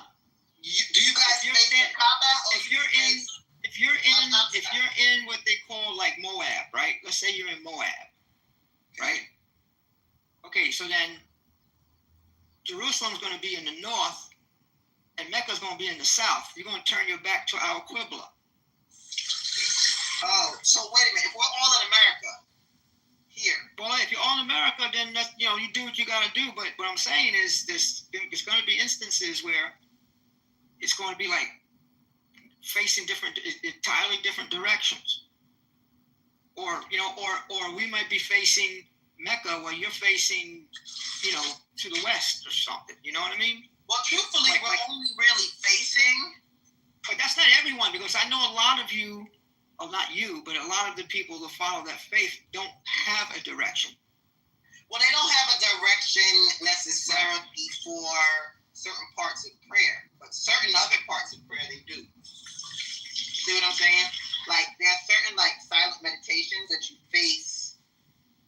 I mean, I face Jerusalem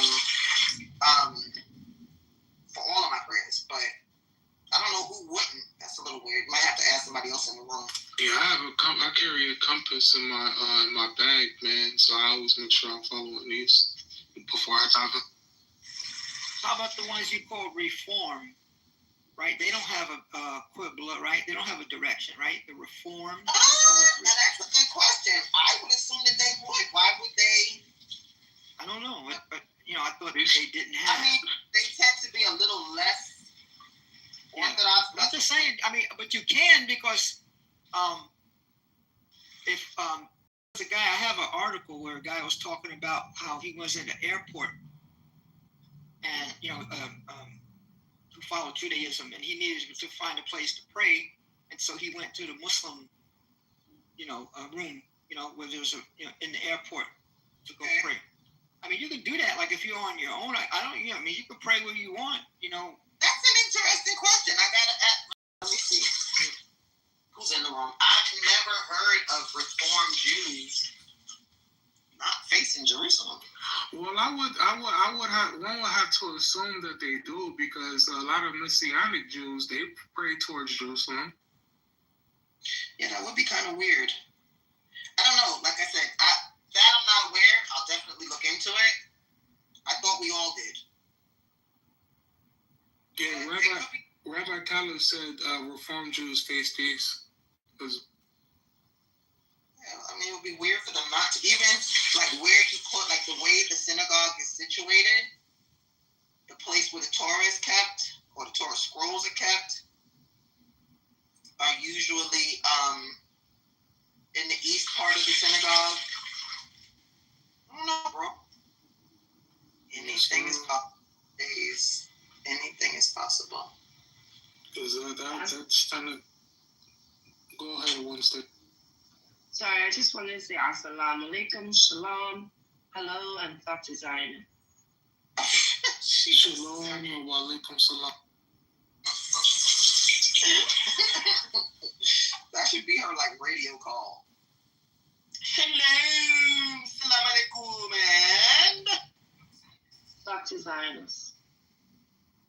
Get it. Definitely get it. Well, yeah. But it's actually fascinating, Sister Ezra. When I started my journey, man, of course, everybody ends up at either some type of Reformed or conservative shul, or they end up at a Messianic congregation. I learned a lot from the Reforms. I ain't gonna lie. I mean, I guess it depends on your starting point. It's not that you can't learn anything from them. It's that their point of view tends to, at least for me, come from a place that's very different than that of Orthodox Jews. I'll never forget, I used to teach back in the day at a Reform synagogue, and the things that were natural for me, or the things that were kind of normalized for me, were abhorrent to them. Like, they didn't like for me to say things like Hakadosh Baruch Hu, like the Holy One, blessed be He. I had to refer to God as He or She. I couldn't give God a gender. Not that God has a gender, but I couldn't refer to God as He ever. That they definitely, and again, it could be different from one Reform place to the next, but this place definitely wasn't about that life. What else was there? They didn't like to focus too much on commentary. That was another thing. Like, they wanted historical references more than they wanted, like what you guys, I guess, in Islam would call the hadith, or they didn't like commentary. They didn't like Nisara. Because I kind of look at them, like, I'm not going to lie, because I tell anybody who wants to convert, like, let's just say they were leaving the Christian background and try to jump straight into Orthodoxy. It's a little extreme, you know what I mean? So, like, the Reformed, I mean, like, for example, like, I learned how to daven in the synagogue. I've learned, basic Hebrew from them. I've learned, a lot of good, attributes that when I did convert, I was good. I learned the Shema there, Okay. But are you going to learn the same level of law and Torah observance? I mean, I didn't stay that long. I ended up, linking up with the and I became a Chabadnik, but just on the baseline fundamentals, it was good, so I'll never have nothing bad to say about the reform movement. I think people should go where they're led, if it worked for you, great. It's not for everybody. It's not for everybody. And it's definitely not for everybody if you've been raised a certain way. That kind of makes it difficult. Like, if you don't have anything else, cool. But if you were raised Torah observant, you might feel like you're missing quite a bit. Yeah, but I just feel like, it's important to find, your inner connection to the Creator. So whether that be that the Messianics brought you there, the Reform Conservative, the Modern Orthodox, the Chabadniks, the Satmar, you got to do what's good at the end of the day. That's going to bring you peace in your soul and your neshama. Well, I think, I think that's a good idea. I do. No lying. I can't do. For me, I feel like a lot of it is so clinical, it lacks depth. That's just me. Not to be wrong, but. I get you. I kind of look at it like once I, my first time ever walking in the 770, I knew from that day forward, this is it. You know what I mean? The feel like it's like walking in. My bad. Oh, go ahead. My bad. Go ahead. People who will say that's the one reason they do not like Chabad, because it's all emotion. It's not a lot of discipline. It's feel good Jewish. But I kind of feel like I'm just gonna say, because I wasn't really religious, my being Hispanic, of course Christianity played a huge part in my upbringing, you know what I mean? So learning that, and no offense to any of the Christians in here, but being taught by the Jews, you read the book, it talks about the Jewish people and how much Hashem loves the Jewish people. Jesus was a Jew, you see what I'm saying? So it's kind of like, you're leaving that, you know what I mean, finding out that Christianity may have it wrong, you know what I'm saying? Their interpretation might be wrong. So it's like when you're going out, you need to go somewhere where you're not going to be ostracized, but somebody who's going to meet you where you're at and help elevate you. And that's how I felt with Chabad. Like, they seen me for who I was, and they helped me elevate. Okay, wait a minute. Jesus wasn't a Jew? Who said that in the back chat? Good boy. I can't get it. People like Ezzy have grown past racial grievance, politics, Torah. Nobody's listening. So she can't get past that stage because the Torah she received is weak, and all those little black Jews that are sitting out there in their little liberal high horses with their little weak Torah, their little weak American racial politics, racial grievance politics. The white people, they harmed me when I was a child. They set me on heights. They were mean to us. They cursed us when we were kids. Oh my God, I hate everybody. Ashkenormative. Oh my God. The Ashkenazis really were mean to me in schools. And you guys still talking about it? I was called a Cushy. They call me Cushy. I know. It was bad. The Schwarzer. They call me Schwarzer. They call me Schwarzer. Do y'all hear that this person actually is wasting his time on Clubhouse in the wee hours of the night in Israel, trying to get attention from individuals on Clubhouse? How pathetic. It's not attention. I'm checking you. That's what I'm doing. I'm checking you. You don't come close. Go find a bucket of shit. And all that little weak shit you come from. All that little weak shit you come from. taking all of it. Make sure you do. Make sure you do it to our faces. Torah, weak I know we don't understanding need to of God. talk right now. We Weak, need to talk weak, face to face. weak, Do me like you did Ariel. Please. Please, as a woman, I will Torah. flatten your fat ass. Raised Like with weak Torah, way Kiddush, the Kiddush you heard on Shabbos. Next time you're in the United States. When's the next time weak Kiddush you heard. It was weak. It was very weak. When's the next time you're in the United States? When? We don't have to do this on Clubhouse. Come on, stop being a stop being a Clubhouse. Right now. Show and prove. Show and prove. Wait, nah. Show and prove. Nah. That's part of your ghetto-ness. That's your ghetto-ness. That's your ghetto. Right. It'll be ghetto. It'll be ghetto for about 5 minutes. I'm from Calabasas. I'm from Calabasas. Nah. Go find a fucking dentist. That's what you need to do. Masad will deal with you. Masad will deal with you. And you need to go find a shaver because you look like somebody who got thrown out of a OA home and thrown into a gravel pit. Yeah, whatever. I'm getting more. I got more girls to get brother though. I got more girls trying to get married though. I'm getting more married again. Your brother ain't got nobody. Well, guess what? We were having an intellectual conversation before you decided to enter. So do you, but at the end of the day, you might want to go get your green jello and your medication and sit somewhere down.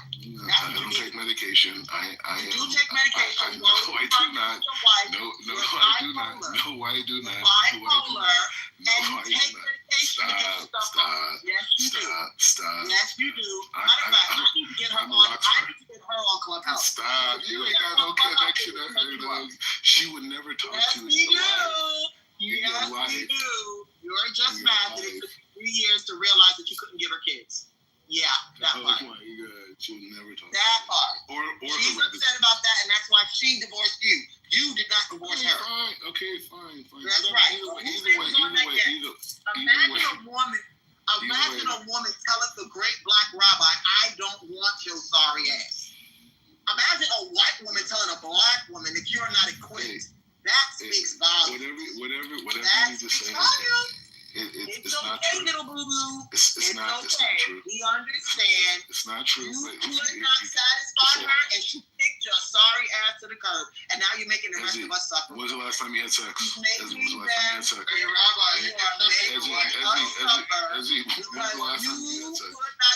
only thing black about you is your skin. Everything else, white boy, is some little European man from Poland, which is why you think you're white. Like, look at my dick. It has to be white. My skin is bronze. And you smell like fish. That's another thing. I smell great. I wear expensive cologne. I wear expensive cologne. When you put cologne on a French whore, it's still a French whore. And there you are. There you are. I work and you know what? I said that I was not going to even look at your direction because I don't spend time focused on trash. So I'm going to go back to the conversation we were having before your sorry ass walked in the door. Okay? Guys, I didn't walk anywhere. I definitely do not want to come hard for you. I'm your leader. I'm your leader. I'm your leader. Miserable man. You know what, guys? I forgot to tell you this. They gave him a room in a synagogue because they felt sorry for him after his divorce. He does not have his own house at all. He has like the attic of a synagogue. How much divorce? How pathetic. Isn't that? And then he talks about, oh, I invited people over for Shabbos. You invited people to the synagogue. Stop. How pathetic. Stop. That's funny though. Right, exactly. What kind of conversation is this? That's like an American concept. People like Mortar-fool. Mortar-coon. Those are the names we have in the Black Jewish community for this. Wait. First of all, you guys are liberals. You literally you follow a different religion. Eaten for the last 7 years. You follow a different religion. We don't follow the same religion. Can you change your suit? Can you change your shirt? Please. If they're using it for a tablecloth and a napkin, please. It's disgraceful. It really and truly is bottom. It's giving bottom feeder in the worst way. I feel like when you eat matzah on Pesach, the matzah is like doesn't want to be in your mouth. You know what I And mean? I Like, feel like no, I feel like that. I feel like that. dentist for the last 35 years. No, I feel like that. I feel like you only have 3 teeth and 2 of them are in your pocket. Yes. Go for it, son. Go ahead. My teeth are beautiful. I'll take a picture right now. Good money on my teeth. I don't know what the hell. Have you been opening cans with your teeth? Matter of fact, Chucky, where's that picture? Look at Chucky's PTR. Please. What in the hell is going on there? It's beautiful. Look at the teeth going in 50 different directions. On Halloween, they call him Jackie Lantern. Yes. Jackie, first name Jackie, second name Lantern. You're secular. You're secular. You watch TV. I know. I don't have That's to part of your problem. That's part of your problem. That's part of your problem. That's part of your problem. I feel like you look like some. You know the kids in the community call him Hit. H-I-T. Yeah, and I'm like, why would you call him Hit? They said, Kata, doesn't he look like he's been hit 11 times? Doesn't he look like he's been bust upside his face a few times? Who talks like that? Who talks like that? Who talks like that? Listen to her. Listen to her. Who talks the way she just did? Right. She just made it up. She just made it up. Like there's just some black Jewish community.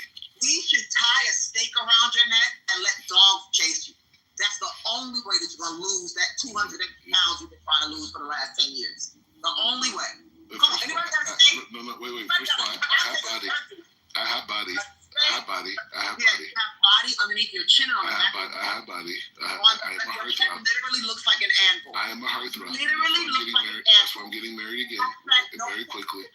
I am a heartthrob. Shoulders. No one can see a space between your chin and your shoulders.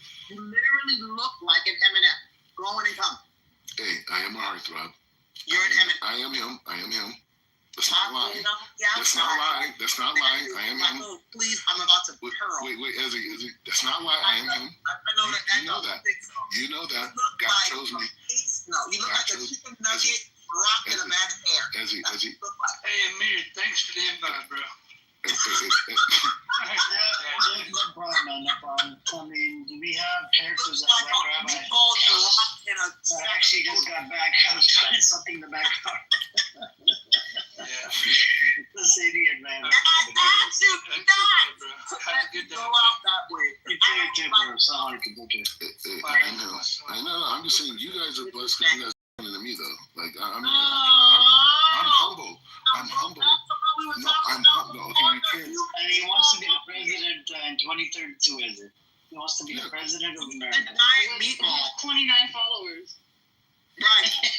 Hey, you know what? All you need is 29. All you need is 29. All you need is 29 people who believe in truth, and they could conquer a million people in lives. All I need is 29. By your stupidity, by your ignorance, like you can say stupidity. I'm a genius. Obviously, I'm a genius. So either you can look at it 2 ways. You could try to reject it right now because we're in this conversation, or you can sit back like, hey, I'm really talking. Who pays your bills, Black Rabbit? Actually, funny. I do. Like listening to you actually makes me think like, wow, there's actually people out there that think like this. You know? Yeah, that's what I'm saying. That's why you should learn from me. His mommy and his daddy pay his bills. He has no job. None. That's why they let him sleep.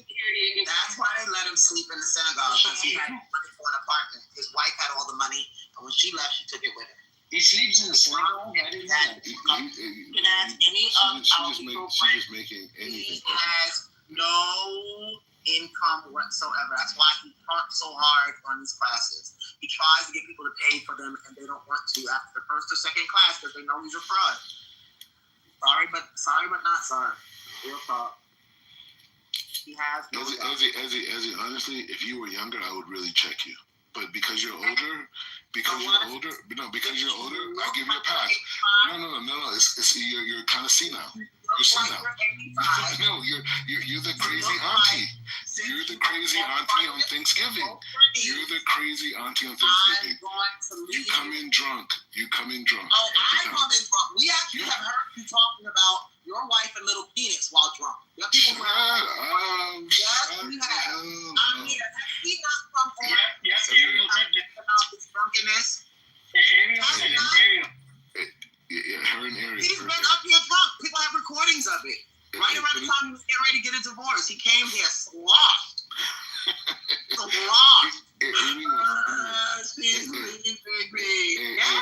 Amir, have you ever been to a Thanksgiving with black people? I'm just asking questions. This is a sidebar. Have you ever been to a Thanksgiving with like African Americans? Why? What a dumb question. Anyways, so at every black Thanksgiving, everybody has an over-the-top auntie, right? She didn't really fit in. She was different. Is Thanksgiving the Jewish Amir.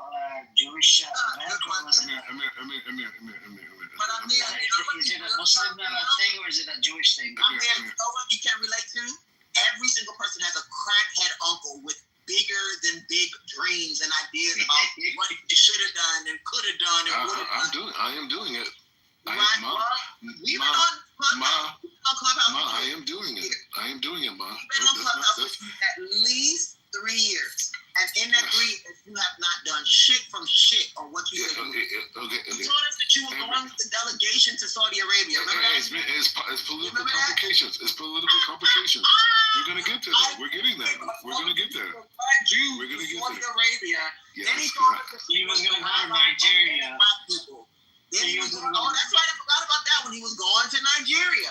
I'm not into the narrative. I'm not into the narrative anymore. He ain't done nothing but chew on some schnitzel and watermelon. That's it. He literally will sit up here. Yeah, I'm going to Saudi Arabia. Wait, hold on 1 second. Let me get this going out my mouth. That's all he's ever done. All he's ever done. I will say like this. Chucky, what else did the black rabbit say he was? Wait. No. I'll just say like this because. Right. Did you do anything that you told us you were going to do? Wait. No. I'm just. Can I speak for 2 seconds? Tell us the truth. What did you do that you? Can I speak for 20 seconds? You can lie to us some more. Go ahead. Okay. So I will say like this: since October 7th. As a rabbinical figure, on October 7th. No, since October 7th, as a rabbinical figure, I have been the most present inside of the media, and the Israeli PR machine told me that my rating, they call it like a Q rating, like how your likability, he says at the same height as Barack Obama. You know what I'm saying in terms of me in the media.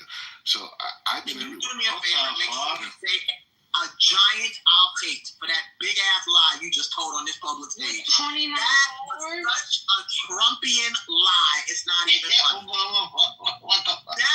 That was a Trumpian lie like nobody else is this. Israelis told you that you were like, oh, Barack Obama, probably because they don't know that. You know, Chucky has more followers on Instagram than you. What in the hell? He's a black Barack. He's a dark-skinned Barack Obama. I have heard it all.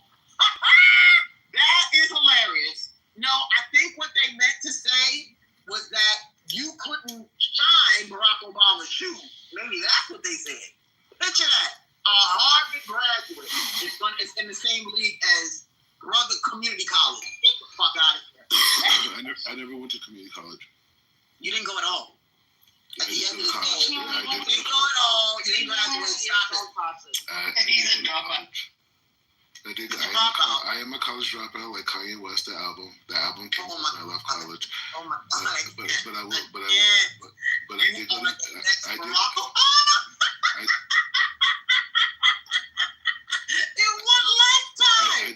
I did go to UCLA Extension. Just so you know. They tell you the next Bob Marley too. And I started an internet company when I was in college, and that's why I left. Okay, what are you doing now, bro? Right now, I have a yeshiva. Other than being Shamish in the synagogue you live in, other than being the housekeeper. I live in a luxury apartment in Akalo. You do not live in no damn luxury apartment. You live in a shul. No, I do not.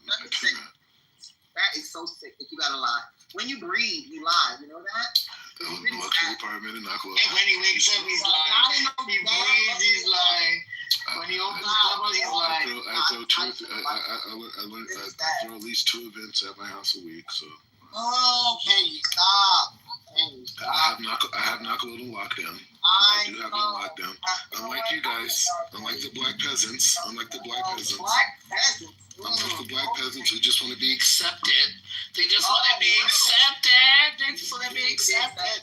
The little black peasants, unlike them, I'm actually Jewish. I'm not black. wish they saw me did this. He's not black. He's just a black rabbi. Yep. I don't know why you have the name black in there in your. He's not black. Yep. Even if you check his Twitter, same thing. He doesn't think he's black. I'm glad. I don't want to claim his ass. Not at all. First of all, the concept of black is a joke. White people. Yeah, record it right now. No, I'm about to turn up. Record. Sharif, what do you have in your grinder?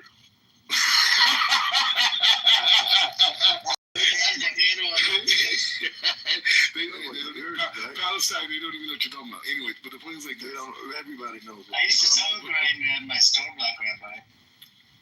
Yeah. Amir. The greatest moment in your life is talking to me. Okay, but the point is like this. Wait. Effie. Hey, Amir, how are you? I hope you're doing good. I'm the Lord. You've been up to, sister. You good? I'm getting ready to go back to work soon. School's about to start. You know how it goes. Alright, cool. All the best to you. You got caught on Clubhouse with the grinder, Sharif. The grinder? We all get caught. We all have. Isn't grinder like a gay thing? Isn't it like a gay website? Nah, yeah, it was another grinder. Yeah, we're talking about like a weed grinder, some sort of, I don't know what he's smoking. Sorry, my apologies. I don't know what he's smoking. Everything. Rat poison, it sounds like. Ezzy. Soon I'm gonna get is. Honestly, like I'm not worried. No. Soon I'm gonna control when you talk. To yourself. Soon I'm gonna control when you talk. Soon. Oh really? Okay. Soon I'm letting you know. Please. Like I said, well then don't waste your time now. Don't waste your time now. You're right. Because I'm gonna use sign language when I see you. I'm not even gonna speak. I'm just gonna punch you in your fucking face. First of all, you would never. That's what I'm gonna do. And I want to make sure you would never be in my vicinity because I don't hang out with the black spaces. I don't hang out in the poverty spaces. I know. I don't do poverty. I don't do poverty thinking. I just moved to Brooklyn and yeah, but I don't do poverty. I know. So then just shut up and wait for it to happen. Then you don't have to worry. Then. No, you're not gonna be around me. You're right. You're not. You said that about Mario, and he was watching you piss in Jerusalem. So watch and see what happens. He never saw that. That was his claim. His great. He described your nasty, fat, flabby butt cheeks. Yes, he did. Let's not lie. That's an image in your head. That's an image in your head. Fix yourself. Fix yourself, sister. Fix yourself. You're describing my body parts. Fix yourself, sister. Sister. I do not in any way want to bet twice on a black man. Sister, purify yourself. Sister, purify your thoughts. Purify your thoughts. Disgusting. He looks like sister, purify your thoughts. And this every single potato we used to play with, it's just like eyes on a head. That's literally it. He has no shape at all. You're disgusting. You're disgusting. You are disgusting. You're disgusting. And you're you know what? You mean like grimace? Like, you ever see McDonald's? That little character on McDonald's, grimace. I have a beautiful Jewish body. I have a beautiful Jewish body. Full of Kedusha. Let's keep it real. I'm part of the 0.1 percentile on planet Earth. I am pure. I am kosher. Nothing that is not holy enter my bodies at all. Okay, other than your voices when I come on this app. But the point is saying, even that God protects me. Right? And so the point is saying, people like Amir, when they go to the next world, I think when Amir goes to the next world, he's going to say to God, he's going to say to Allah. He's going to say to Allah. He's going to say, Allah, when I was in your world, I allowed Rabbi Mordecai to learn how to defeat the Palestinians in their discourse, and because of that, you should let me into heaven. As an American that's living you should let me into heaven because I empowered Rabbi Mordecai, a Jew. Have you seen any cloning, Ezzy? Ezzy, have you seen a cloning? No, not yet. Tell me about it. Yeah. So 60% of Americans do not want to fund Israel no more. Cloning came out. Wow. And everybody saw that coming. 50, and I think about 43 to 45% of America, no, even a little bit more than that. I gotta go get the numbers. Believe this side. Yeah, there are 500 scholars. Out of the 500 scholars as well, 86%, what was it, 86% of them, they said it's a genocide. And then there's one lady, they needed just one person to object the report, right? And that lady apparently talked about, we didn't have any discussion about it, how was the genocide, like, what else do you do? Do you want? You got enough photos, videos, reports, so what else do you want? You want to be that person. What was that? You want to be that person. What did you say? Don't say anything, please. What? I'm glad that nobody can hear me. Is that your girlfriend? Is that your girlfriend? Look, Donald Trump is powerful. Hold on. That's his girlfriend. Hold on. This guy here, he's getting excited. Let's listen to his girlfriend. She's coming after him. She's coming after him with a baseball bat. Let me talk to her. Let me talk to her. It's like if it was a gay guy, then it would be okay. But pro-Palestine. That's what it is. Let me talk to her. Tell her Amir wants to speak with her. Maybe I'll ask her this question about you. You know, there's a lot of down low people, men are. Yeah, it's Amir. It's Amir. Join Clubhouse. I like talking to new people, man. Join it. I want to ask you a question about this Black Rabbi character. This Mordecai. Bro, stop it. Yeah, join Clubhouse. Clubhouse is the name of the app. Just join and join Amir's house. That's it. Amir's house. Join. I'm getting all these Israelis to join this app. We need more smoke. You know what Nachla Old is famous for? Ready for this? It's a perfect pedophilic hideout. Where he lives. Yep. Oh my God, back up, but don't tell me you have a record here in Los Angeles. That's why you're not coming back. You have a record? More pedophiles in a little bit. That's probably why he went on mute. Izzy, do you remember that? I think it was a couple of years back. I think maybe it was like early 2000s. Or 2000, no, yeah, early 2000s. Hold on a second. If you Google Nachla Old ring, there was a ring of them in that part of Jerusalem. Yep. Goodness. All the net. Go ahead, Mama. I'm sorry, I didn't hear you. So it was in the early 2000s. It was in Brooklyn, and a Jewish boy who went from home to synagogue was missing.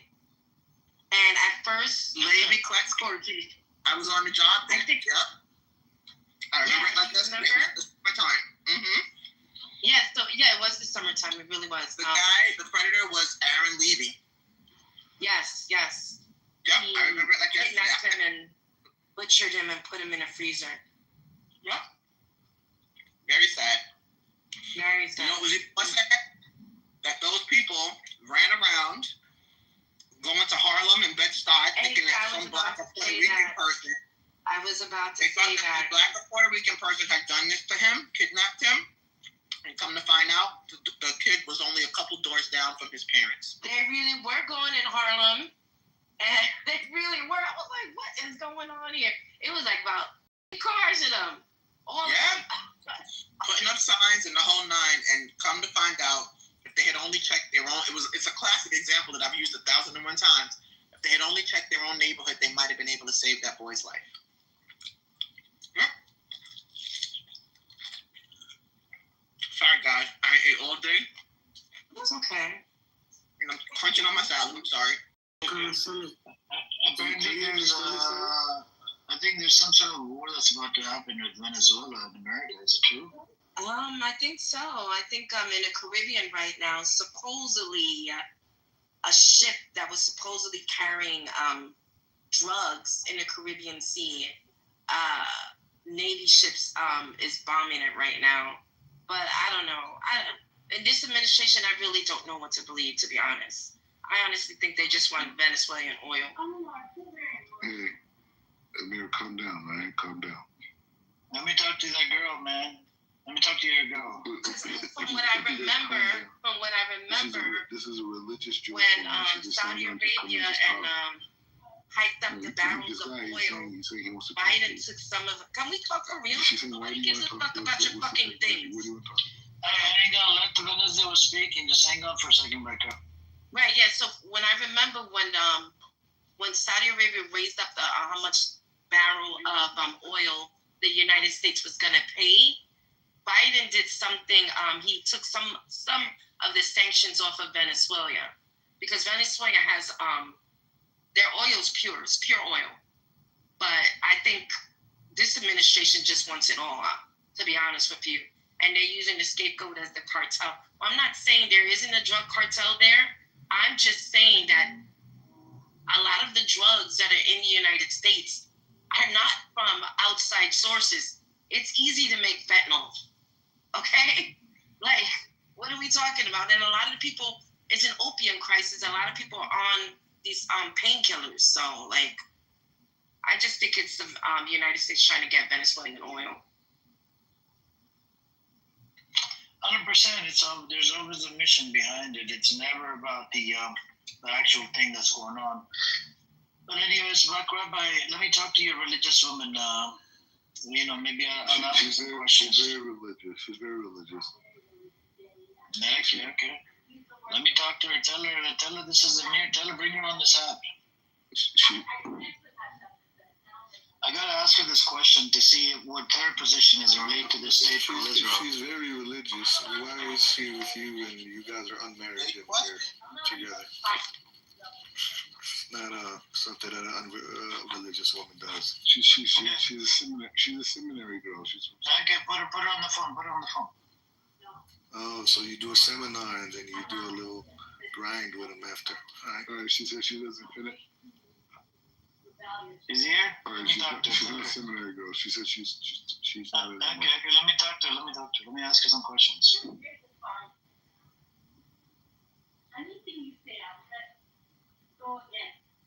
Okay.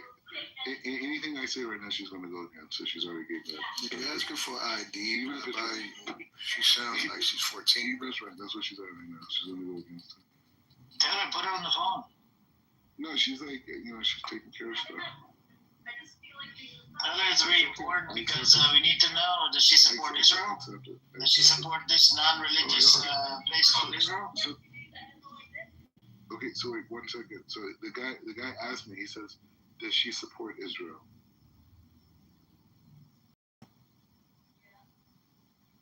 She said, yeah, she supports Israel. Yeah, but I'm talking about since she's religious, does she support the secular state called Israel? Because it goes against the scripture. I'm feeling very defiant. Calm down, okay? I'm gonna defy. No, it's okay. No, let me talk to you. You don't want to talk to me? Come on, man. Come up instead of hiding there in Black Rabbi. Yeah, stop hiding there with Black Rabbi. This guy is a character. Yeah. So the question is, the secular state called Israel, do you support this secular state that goes against your scripture? Do you support this state called Israel? I was supposed to buy it today. Fucking woman who lets her man go on Clubhouse. I don't even know if that's her man or whatever. She's single, I think. She's probably single. You should always say, run. He asked the question. He says, do you support the secular state of Israel? Hi, Jinder. Assalamu alaikum. What does that mean? Yeah, one second, Wednesday, because I need to get to the bottom of this. Yes. Does she support it? Does she understand English? Does she understand English? Yeah, she understands English. My business. People are going back and forth forever. Stop it. Please don't get rid of that. Why is she shouting? Run, Bambi, run. It's okay, we can talk to shouting people. We have a lot of people shout on the side. Go on. She says she's done with taking sides. She doesn't want sides. Don't tell her not take the side. Tell her not take the side. I'm asking, this is a very genuine question. Does she support a secular state called Israel that goes against your scripture? Woman, just a goddamn answer the fucking question, you Zionist woman. What's up? There's too many Zionists freaking living inside Israel. Oh my God! No, now we don't need to know what you're gonna give her, flowers or some shit, man. It's okay. We're done. We're done. You don't want to answer the question, then what is the point of talking to her, man? Just mute up. She's mentally not okay in the head. Tell her Amir said she's not okay in the head. She's mentally not okay in the head. I mean, that's what's your next question? Nobody cares. Can we go back to the new? She never answered a question about the secular. If she don't take a position, he's trying to center himself. Secular state. She supports the secular. Okay, you didn't say. She supports the secular state. She supports the homosexuality. I don't label. I don't use labels. There you go. She didn't say that, you stupid fucking liar. She don't want you. She don't want you. She wants a nice young Arab man with a six-pack. Okay, we got Chucky here. Chucky is a good candidate. You know, Chucky's about to travel to Israel as well. Observing the scene. She likes the thick beards. I know I do. That aren't they that same person as me? Do I? Yeah, she's supposed to say. Yeah. We just asked you a clear-cut question. Whatever her name. She don't want your salt and pepper beard. Hold on. That bad boy is white. Do you support homosexuality that goes on in that state called Israel? Do you support that? Do you support the corruption? Do you support the baby killing in that fucking state?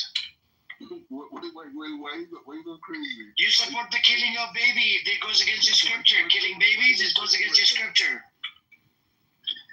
Not respecting the neighbors, that goes against your scripture. That's one of the commandments. What goes what against the scripture? It against the scripture, killing 20,000 babies. Huh? Wait, let me hear that. 20,000 children. It's like, doesn't go against your scripture. Oh, he's upset that we're Does it go against your scripture, killing innocent children? Wait, I want to talk to him. Literally the whole state. No, it's okay. It's okay. It's so interesting. I want to have this conversation with him. Give me the phone. I'm not a child. You're not a child. How you doing today? Good. How are you? I'm doing good. Do you support the state of Israel that's committing crimes against humanity? More than 20,000 children dead on the other side. This is really interesting. Okay, Hashem, help me know what this is. She sounds like an Ethiopian sister. Hold on, Wednesday. Hold on. Everybody, please stay muted. Wait, can I tell you something? Wait, you know what? Yes. Wait, should I tell you something? Okay, I'll tell you what I think. I think ideal is that we all make peace with each other and stop fighting. That's ideal. Okay, who's killing right now? Within the next. Okay, Black Rabbi's girlfriend. Who's killing them right now? Our army is advancing on you guys. Is that what you're saying? Who's killing 20,000? Who has killed 20,000 children on the Gazan side? By the way, I like that duck. That's a nice. Okay. Thank you. Who's killing? Who has killed 20,000 children? Okay. Very good. My question again. Can you please, I agree with the peace. I understand you agree with the peace, but do you agree that so it is committing genocide, correct? Wait, can I tell you something? I actually really hate wait. You're in the matrix, man. Black rabbis pay for. Different people. I understand. Do you believe it's committing genocide? I have a different perspective than him because I might own different. Okay, is it committing? It's a yes or no question. It's a genocide, yes or no? Wait, so let me tell you something. 2 years later, it is committing genocide. Oh, it's exactly okay. Wait, so here's the thing. So I think what do you think is the good solution for us? Because no, forget the solution. I'm not talking about solution. I'm talking about is it committing genocide? Yes or no? You just want to label me and make me feel bad for what? No. I'm not labeling you anything. I'm not labeling. It's a genuine question. Is it committing a genocide? Wait. So you're generalizing, saying that I agree with. B'Tselem said. B'Tselem, Physicians for Human Rights inside Israel said it's a genocide. Do you agree or yes or no? Wait. Okay, wait. Do I agree? First of all, okay. I don't like people being in pain, first of all. So is it a genocide, yes or no? It's just a yes or no question. Why are you giving me this whole freaking speech? I'm not here for the speech. Because I feel like you're trying to label it to make yourself. I'm not trying to label you anything. I'm not trying to box you into any fucking corner. I'm just asking you a genuine question. Is it a genocide, yes or no? A solution. No, forget about the peace deal. That's after the fact. We need to find out. And label and. Oh my, label what? I'm labeling you a baby killer? No, I didn't call you a baby killer. Amir, a sweet guy. Wait, listen, you're a sweet guy. Did I call you a baby killer? I did not call you a baby killer. I want to know. Just ask her whether or not people are starving in Gaza. Are people starving in Gaza? I'm not mad at you. Wait, listen, hold on, Amir. He didn't ask you for all this ideology. Oh my God. Give him an answer. He's asking, are people starving in Gaza? I don't like to see that. Honestly, I really, really don't. I don't like. I'm asking you. He just asked you, is it happening? You're in Israel. Okay, so you're saying that people are starving? What? I'm asking you, are people we're not there, we're here. Are people starving in Gaza? I think you guys should ask her if she needs help. Are people starving in Gaza? Yes, no? What? I just want to warn her. Pepe es chiquito, muy chiquito, muy chiquito. She doesn't speak Spanish, so she speaks Hebrew Wednesday. He's at the religious school right now. That's a good solution. My question. What's Katan? Giveret. I don't care. She doesn't care. She doesn't care. Did you say she's are you a child? Is she a child? Oh wait, but I'm a different person. I have a different perspective than the guy you're talking to. So don't assume we have the same. Oh my God! I said genocide, yes or no? You couldn't answer the fucking question. You're not point, man. Starving. You didn't say yes. You didn't say no. Guys, listen. You're all beautiful human beings, and I love you, and I'll care about you. And yeah, she was definitely there smoking weed with him. 100%. 100%. There it is. There it is. Can I give you guys a Listen, he's going to try to take advantage of you. Run away. No, she can have him. We don't care, Wednesday. We don't give two fucks. If somebody like this doesn't want to acknowledge it's a genocide, she can have Black Rabbi. Oh wait, I give you guys all brachas. Yeah. I would never. If you need help, just say so. Okay, can you guys listen for 1 second, please? I want to living in such denial. I can't believe this woman right here. What? Me? Why? You're living in denial. You don't want to answer any questions. I asked you about the genocide. You didn't want to say, answer it. Sister Eze asked you about starvation. You don't want to answer that question. What do you think about apartheid in the West Bank? Do you agree? Yes or no? Apartheid in the West Bank? Yes or no? It's not about. Okay. It's not about lazy. It's a yes or no question. I don't want your stupid speech. I'm not here for the speech, man. It's freaking Zionist. I can't believe this. What? Do your parents know where you are? Let me give you the breath up, please. Okay, can you guys listen for 1 second? I'm here. We're not here for your speech. I don't want your speech. I already know how the speech is gonna go. I've heard it multiple times on Twitter's page, on here, in real life. I almost got into a fist fight with the fucking Zionists.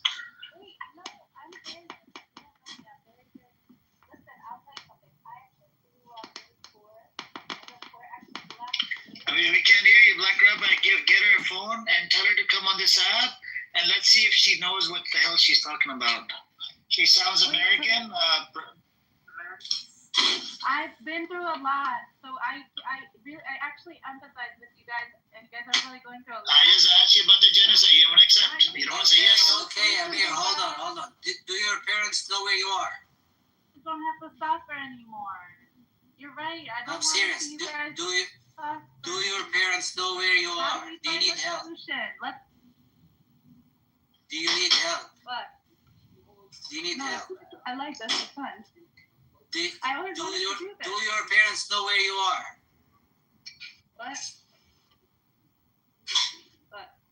Are you over the age of 18? Are you over the age of 18? I don't know. Let it go. Okay, I give you the bracha, the Hashem. Are you over 18? Black Rabbis. Do you guys know the brachas? It's a blessing. Okay. Are you okay?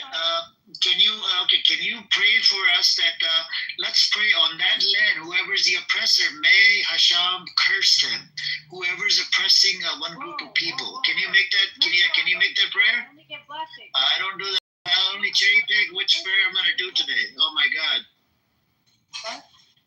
Pastor, I'm gonna cherry pick today. I'm gonna cherry pick what I'm gonna curse and what I'm not gonna curse. What? Wait, hold on, Amir. Can I tell you something? Can I please give you a blessing?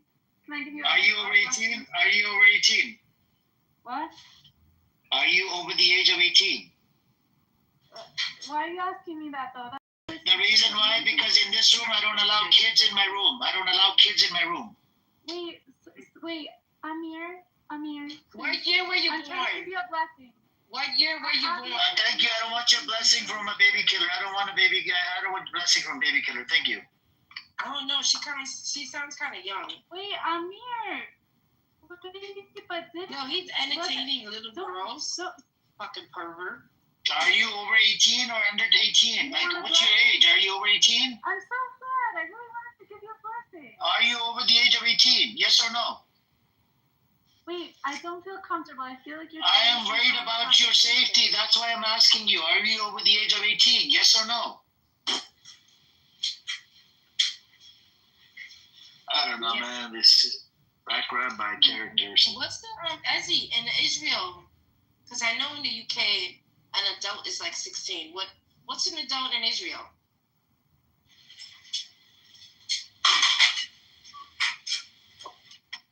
Wait, I'm sorry, I was cooking. What happened? Say again. What age is an adult in Israel? Because in the UK, an adult is 16. This should be the same in America. Ew, if he's talking to a little kid, that's weird, bro. Yeah, but she shouldn't be in that space with him by herself anyway. She's Orthodox. She doesn't sound like she's Orthodox at all. It doesn't sound like she's Orthodox. And what time is it over there? At 8 hours.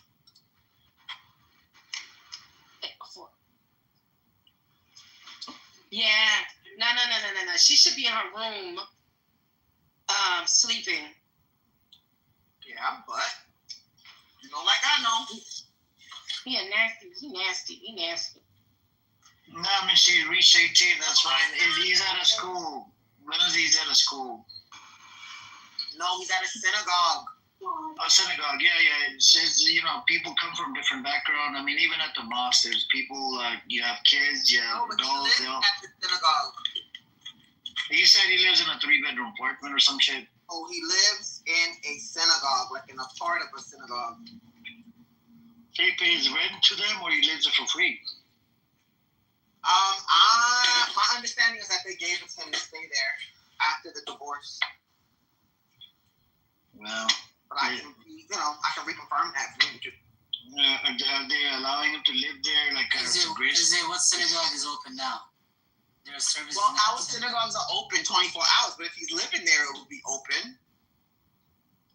I have a bad feeling about this kid. I'm not feeling okay about it. I hear you. Hey, Brother Jinder. Yeah, it'll be the last. I'm gonna send you something in your back chat. Can you tell me if you're familiar with this name?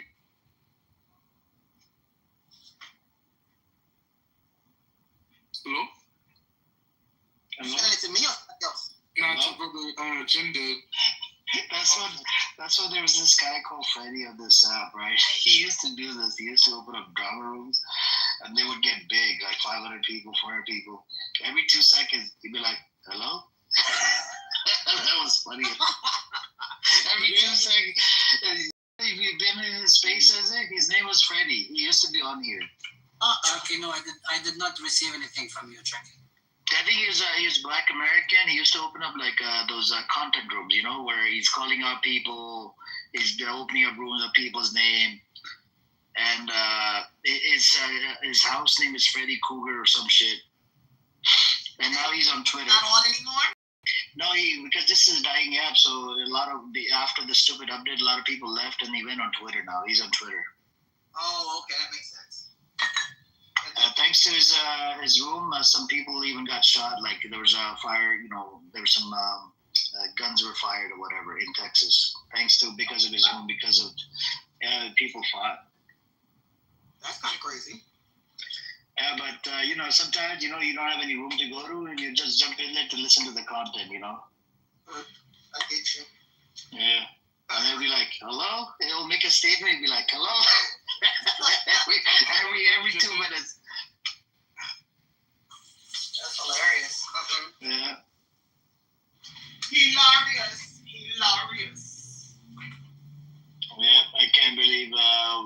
talk to somebody new on Black Rabbi's phone. Yeah, but why would you put a young girl this time of night in a synagogue? Not cool. Yep, we don't know. We're gonna have to find out. Do you have anybody over there that can find out? Does anybody? Maybe Caleb knows. Nachlaot, that area, just so you know, if you look it up, NACHLAOT, they are famous for being a pedophile hideout. Yep, famous for it. We got Leib comes in. Oh my God, he's disgusting. Another special character. Yeah, he the one that's went to the Chinese one. Yep. He's disgusting. Funny enough, he has an appreciation for Torah, but I don't know what his deal is with the self-hate. That part we're gonna have to work on it with. I actually thought him and Black Rabbi would have got along. Well, the difference between him and Black Rabbi is that he appreciates scholarship. You know? So because he appreciates scholarship, Are you talking about the two of them Sam? would not get along. Huh? Are you talking about Sam? No, Leib. Oh, Leib. Yeah. Have you met Sam? He's another Black American in Israel. Sam is Black and Jewish? No. Yeah, that guy, his own name is Black Stem, and him. I know him well. Yeah, he's definitely a self-hater. Yeah, he's an idiot. He booty claps for the Zionists. He'll go in there, talk smack about this room, the other room, and they're just just an idiot, man. Well, yeah. And then when we give him, I debunk his claims. Even Chucky tried to debunk his claims last time he was here. He wouldn't freaking concede to anything. I'm like, and the question I asked him, this one question he couldn't answer. I said, if Anthony Blinken, which was the Secretary of State, right, in America under Biden administration, he lied in front of the Congress about the aid, because we have a law called Leahy law in America. We cannot provide weapons to an entity that that's stopping the humanitarian aid. Mm-hmm. And that violates laws or whatever, right? That's against our law. I said, is it justified? Just a yes or no question. Is it okay in your opinion? Just in your opinion. He said, they need to investigate. I said, that's after the fact. They can investigate all. I'm talking about your opinion. Mm-hmm. Is it okay? Yes or no? Is it okay to keep giving them weapons in spite of having enough evidence that they're stopping the aid? Because it violates American laws. The guy wouldn't even give me the answer. He kept on deflecting and derailing the topic. Wow. I said, just a yes or no. Which guy? The Sam guy that comes in the audience is his old name was Black. I think is the other name is like Michael or something. I know he was using Sam as a name. Yeah. I had no idea.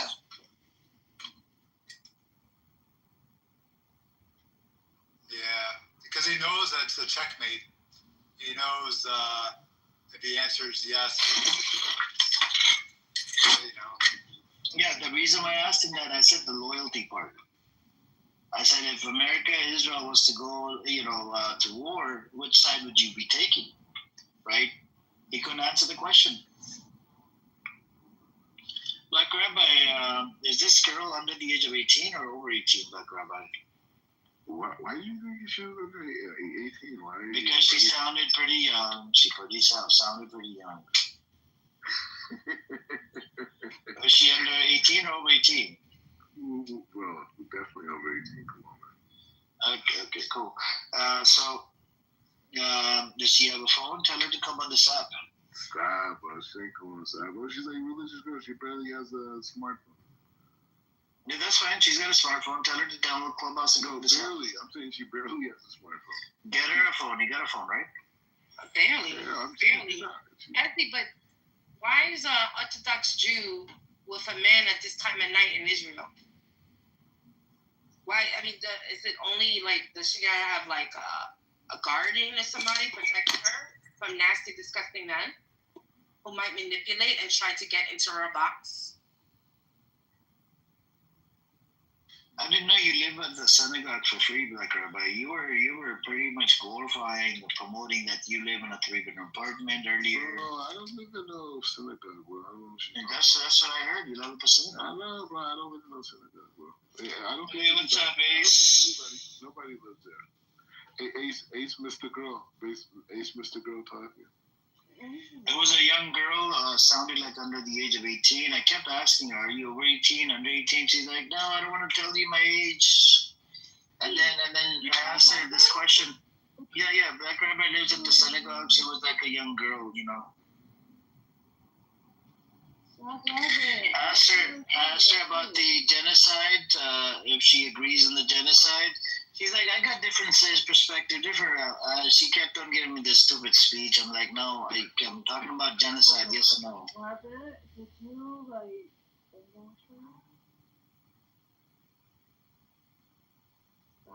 And those chickens are nice. Those are nice. Those are cute.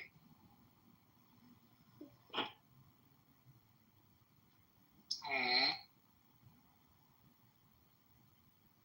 Chuck, are you jealous? Yeah, of course I'm jealous. Oh, Eze, the queen is on stage. Hello, Eze. How's it going, girl? We're gonna just start calling like Sister Eze the Queen Mother of all Jews. I think she's busy. I think she's cooking something. Egyptian, the poorest, the king of the West Bank. Sorry, Black Rabbit, don't ever be you. Nah, she's the queen of the Caribbean and American Negro. He's the king of the West Bank. Hey, Chuck, you heard that religious girl. That religious girl they get different, don't it? Do not put yourself in something yucky like that. It would make you seem like you're a predator looking for religious girls to get into their box. And you know that's your Jewish sister. You wouldn't want to do that, right, Jackie? I actually agree with you for once. Well, thank you. No, but he said she's over 18, so yeah, I don't know, man. She's supposed to be a religious woman. Her box but be for her husband. Just because that they're over the age of 18, they're still too young to me. So what's the ruling on this? Can they live in the synagogue? Can they coexist, women and men? I just want to know, why does the synagogue smell like feet? What's going on in it? Huh? Synagogue smells like feet? It smells like feet, booty cheeks, and pork rinds. What's going on? Why would it smell like pork rinds? I don't know how you're able to smell. Are you at the synagogue right now? No, I'm actually at work, sir. Maybe you think you're probably confusing your workplace with synagogue. Maybe it's that coworker that smells bad. Chucky. Dang. No, actually, he's not here no more. Did you check inside your shirt? Maybe it's coming from inside. Amir, you there? You said it's coming from inside of there? You never know, bro. I'm just kidding. Yes, like Rabbi. I don't know, man. I take showers. I take my uniforms to the dry cleaners. It's not me. Amir, the girl you talked to? I don't know. I don't know if she's ever even seen a movie before. What is the ruling on this? Can you live together in the synagogue? You got a girl. I don't live in no synagogue, bro. Stop. Nobody lives. Where do you live? I told you. I live Even in in the closet of the school he teaches at. You guys forgot. Yeah, he said the same thing. And he said the same thing. Oh, I'm sorry, Rabbi. I just don't understand why a religious Jew woman would be somewhere laid outside with a man. Well, that's crazy. No one around. That's really weird unless shenanigans were happening. I mean, but then again, this is these like. I mean, let's keep it real. Like, I am him. You know what I mean? I'm the guy. Shenanigans are happening, so you can't really be that religious. Well, the thing is like this. I'm a rock star, you know. I'm a celebrity. Rock star, but so you're not really a good rabbi, not a good. Yo, come on stage, Sam. Because you're not following it. Come on stage, Sam. Sam, would you be? outside late at night with another Jewish Orthodox woman that's not your wife or family member, Sam? I'm in my house. I'm not outside. Well, that even worse. She's in your house. That's nasty. That's the same sand that used to be black sand. Why would you change your name? Why did they take advantage of religious girls? I don't know, man. Well, yeah, so she's young. Religious girls. I like religious. She has never seen what the Israel is doing to the Gazans. She's never seen it, like Rabbi. She can't see, she can't hear any bombings, any bullets. No, I'm saying, I know I just made the point, like, I don't know if she's ever watched a full movie in her life. You know what I'm saying? I understand, but when you live close by, people always talk, right? You talks. Yeah, and you were treating her like a child. Is she under the age of 18? Bro, what are you talking about under 18? Yeah, she said, I'm not a child. Give me the phone. All right. How old was she? The fact that he doesn't want to answer is so weird. You love me telling you that. Bro, I mean, it's like...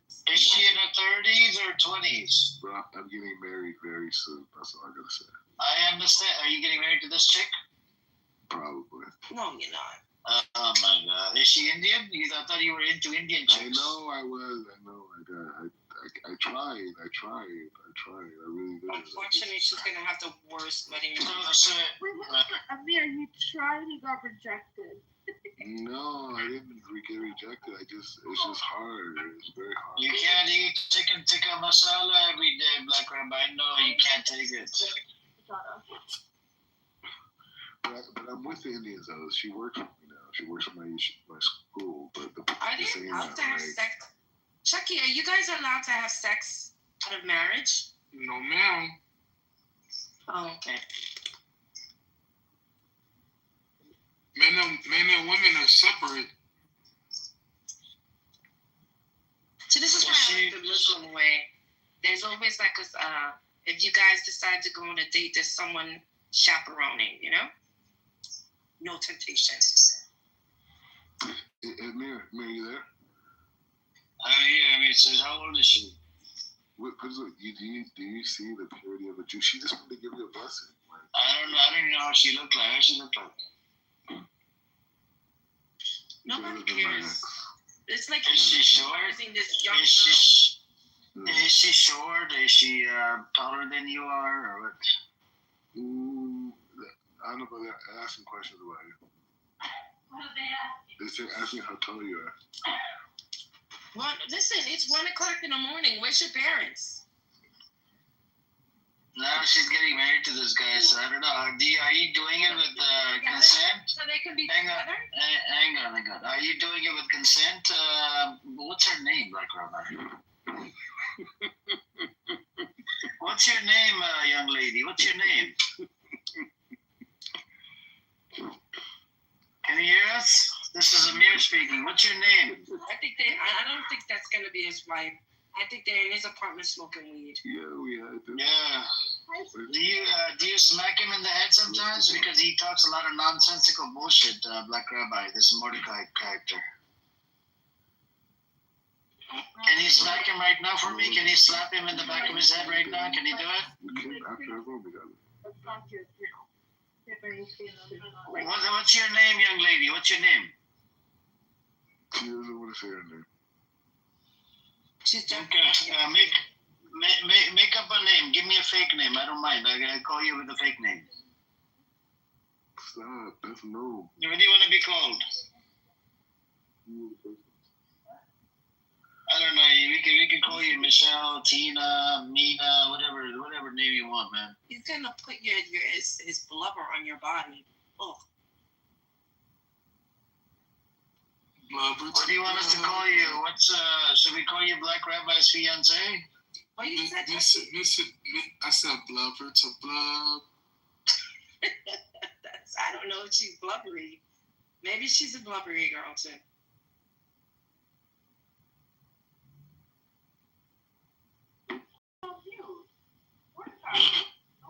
We gotta call her Mr. and Mrs. Mordecai Bennett.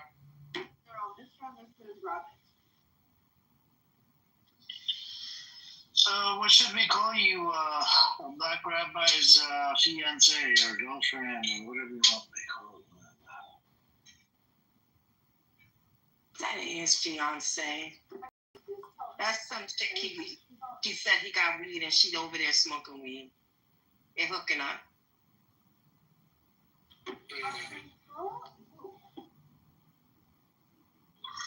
Your voice is pretty low. Your voice is still low. We gotta get you new pods or something, man. I want something in the morning. Fuck out of here. You gotta bring the phone close, man. And if that was my husband or my fiance, you would not be in Clubhouse while I'm there. I'm gonna let somebody know. Amir, can you hear me or no? Yes, I can hear you. Yes. So she wants to give you a blessing, but she's gonna say it from a distance. So what's the blessing you want to give to Amir? Well, I want to give her a blessing too. Just tell her to curse the oppressors on that land. Huh? Can I have a blessing too? I need a prophet. No, only one blessing. She's only good. I'm going just give it to Chucky. I don't need blessing, man. Because I hate the fact. Amir needs a blessing. The blessing is going to be the weed is better than the tweet. Amir, you listening? She's giving me a blessing. No, you're not doing it. No, because I'm controlling you. Okay. Amir, I give you a bracha that Hashem should comfort you and give you knowledge. Okay, God, everyone, yeah. Okay, so God should comfort you and give you knowledge and give you understanding of everything that's going on in the world, like true knowledge. And God should be able to give you so much knowledge that this whole conversation no longer bothers you, and you just have clarity and peace of mind. Baby. And you no She's longer very struggle with the whole She's very. concept of Hold on, Black What's going Rabbit on? said a second ago that I'm controlling you. And hold on. Sweetheart, did Black Rabbit say a second ago that he controls you? She sounds Southeast Asian. And then you're gonna see that it's like.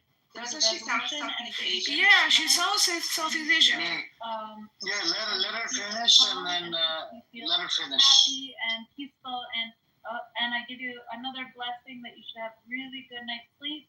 And this conversation should help bring salvation towards your life and our lives and everyone in Israel's life. How many languages do you speak, Black Rabbi's future fiance? How many languages do you speak? She just got a blessing.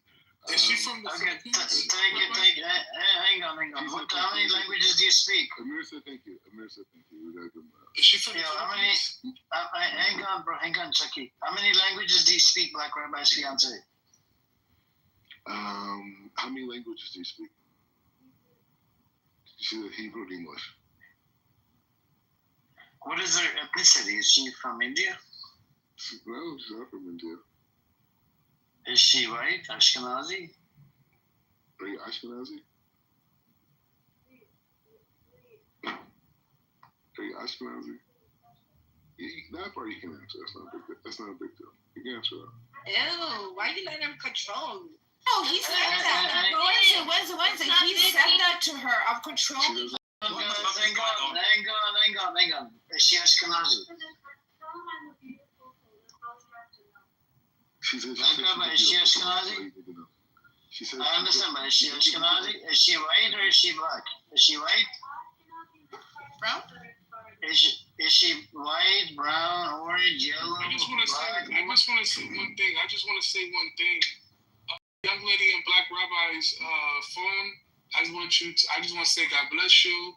May you continue to grow in Torah, and always remember that the Abishter is watching you.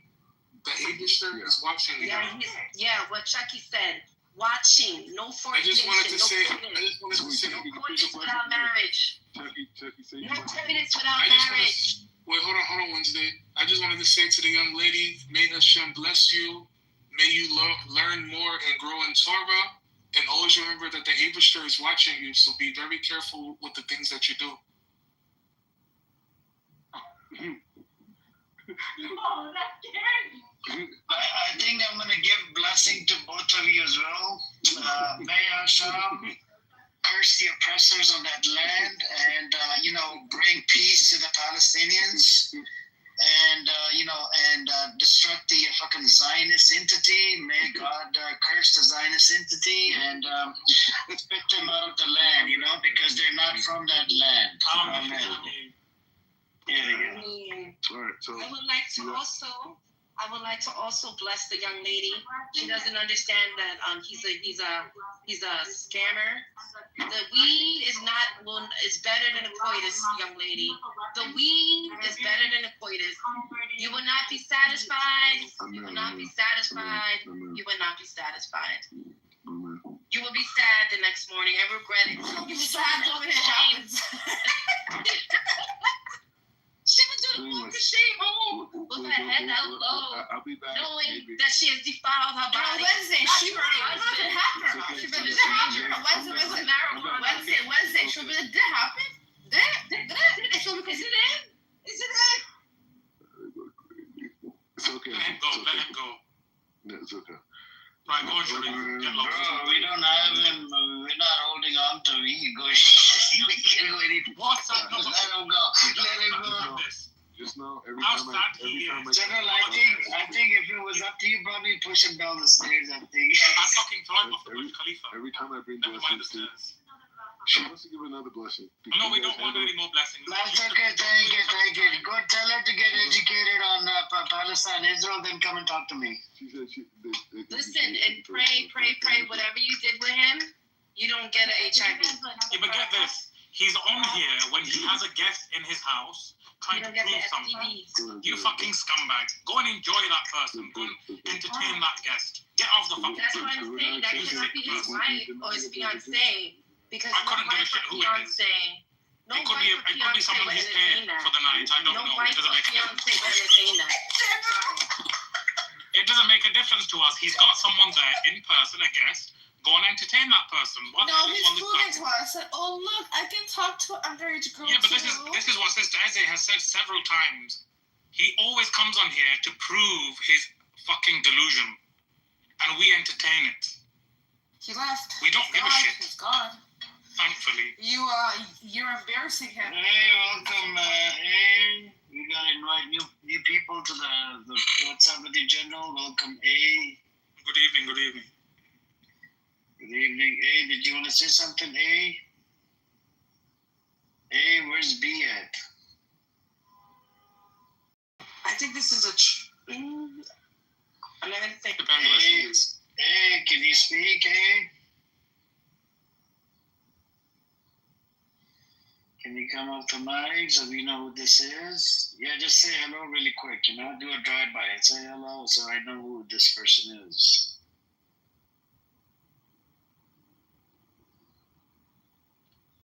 Come on, A.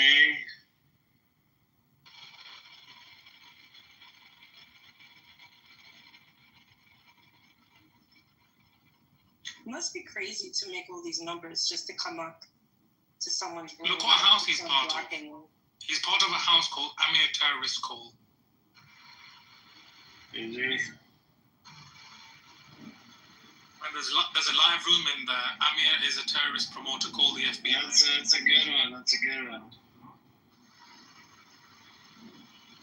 Oh.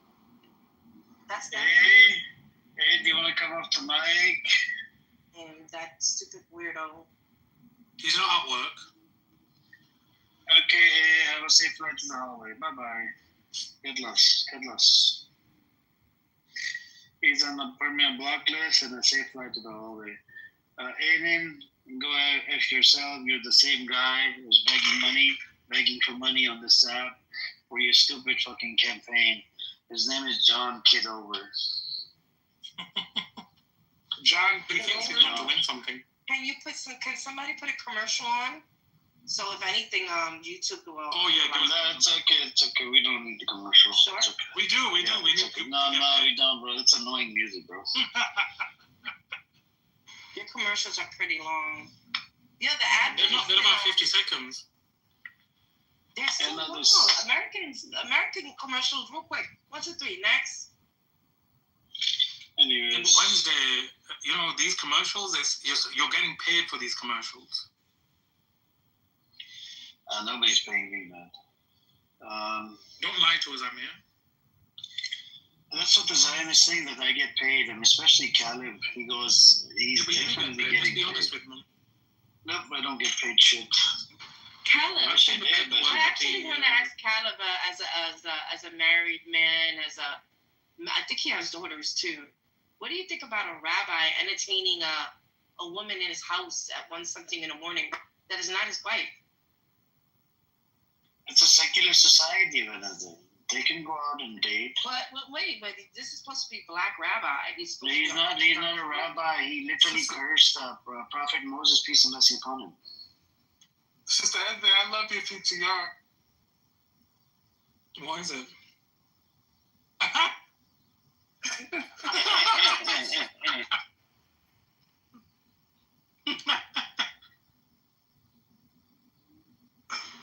Yo. You guys need to stop with posting his picture. It's causing me trauma. Oh man, I'm sick of this cunt. Nah, that's a good picture though. Yeah, I'm full of shit. I just scared 20 people. And what you gonna do about it? Well, he's scamming that poor girl. He's probably making it seem like he's this big time, showing these pictures of him with Ben Gavir and stuff like that. When he was probably there, just shook his hand and left. That's it. That poor girl is probably just so innocent she doesn't know a scammer when she sees one. I'm sure she'll find out in the morning. She does the walk of shame, yeah. So. I can't believe me and Wednesday actually agreed on something today. Okay. Don't get used to it.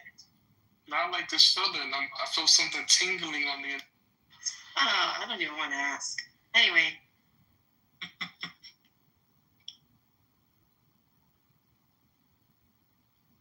See, that's why I like the way Muslims like the way we, because there's always a guardian.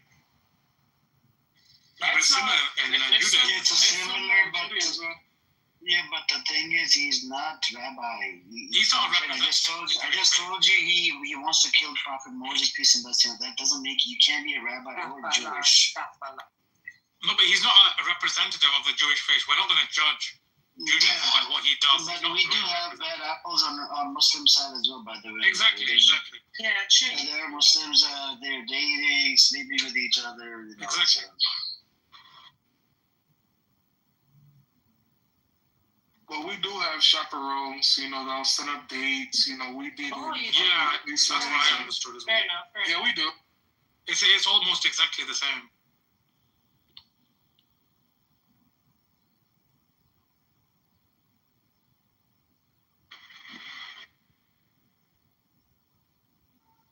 I remember the first time I saw, I forgot where I was. I think I was in Manhattan. And it was a couple sitting out just talking, drinking, tea or latte. And right next to them, there was just one person. And they were talking, getting to know each other. I think they were Southeast Asian. And, I didn't think the person sitting next to them was with them because that person just seemed not to fit with them. But once, the woman got up, that person next to them got up.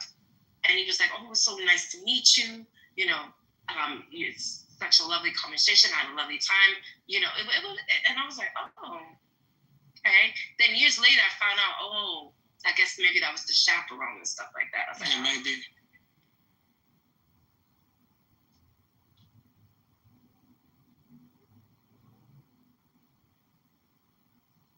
Yeah, we'll go to cafes, we'll go to hotels, and we'll go to restaurants.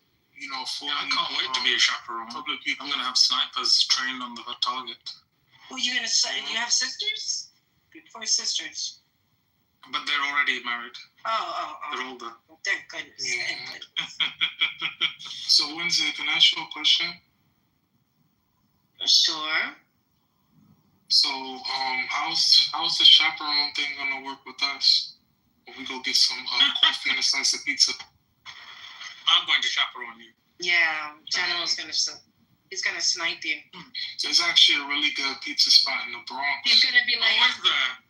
I don't live in the Bronx. So No, I was just saying though, there's a really good pizza spot in the Bronx, or I know a really great kosher pizza spot in Brooklyn. Oh, perfect, Jackie. You can take me on a date. Yeah, of course. All three of us. That'll be fun. I think that's gonna happen. I think you would love it. Why not Wednesday? You'll have some nice pizza. I had nice pizza already, thanks. Or I could take it to like the best. And first of all, I could eat. No. The only thing I can eat out of a pizzeria is just regular plain pizza. You're boring. Oh no. Or just with mushrooms. That's good. Yeah, so that's why we go to the kosher. Even if it's a kosher place, it's okay. Yeah. Why would I want to go to a pizzeria that's kosher? You don't have issues like with other places, contamination with other meats and stuff.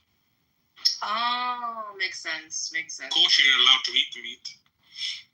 If there isn't another option. You know, we got kosher. Such a weirdo black rabbi. That poor girl. What did he say? He's getting married to the girl? He ain't getting married to no girl. That's his weed person. They just probably like smoking up and stuff. And probably not even that. She about it. You know. I mean, I don't like to talk ill of the sister, but maybe he's paid her for the night. You never know. She's a queen. Anyway, moving on. Yeah, but anyway, moving on. We don't really give a shit. As long as she's safe, it's fine. She should leave the building. Fair enough.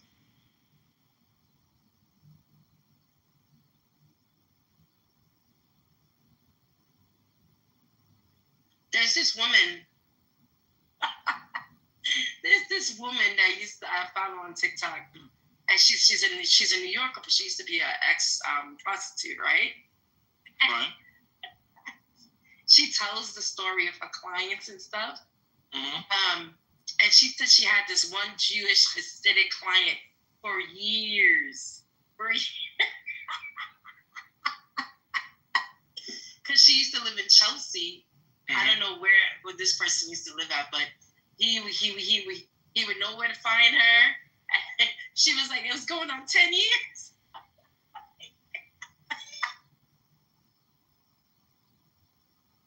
But it's funny. Her stories that she tells is very funny. She probably has some disastrous stories as well. She does. With creeps. Yeah, definitely. Because Times Square now, that didn't look like that for, that's like, 24 years now? Before it wasn't like that. If you look at the 90s and 80s, the Times Square was very like red light district and a lot of films there. Yeah. Oh wow. A lot of nastiness there going on. Ladies of the night.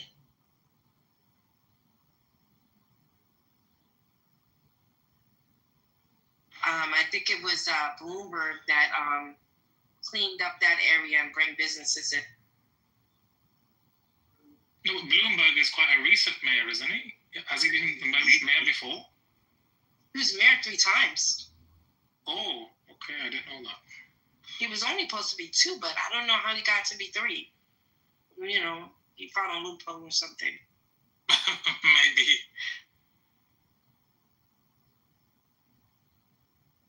But he did horrible things with the stop and frisk, but I have to admit he did fix up Times Square and bring businesses in and stuff and made Broadway look better than what it was before. Yeah, maybe he made a lot of money in the property around there. Yeah, I'm sure he did that also.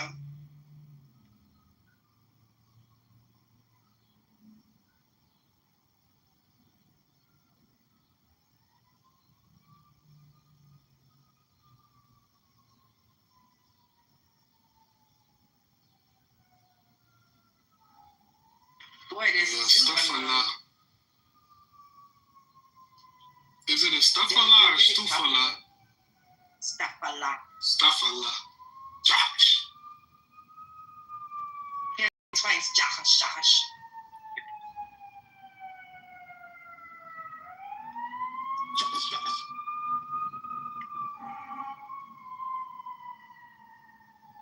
Back to the old grind. Thursday.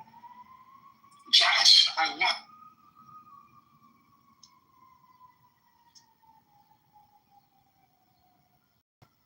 Is that the right one, said? Trump is sending the National Guard into Chicago now? Listen. Everything but the Epstein list. Yet, if you look at the statistics, Chicago's crime rate has went down for the last, I said it's a 30-year low. So this is all bullshit.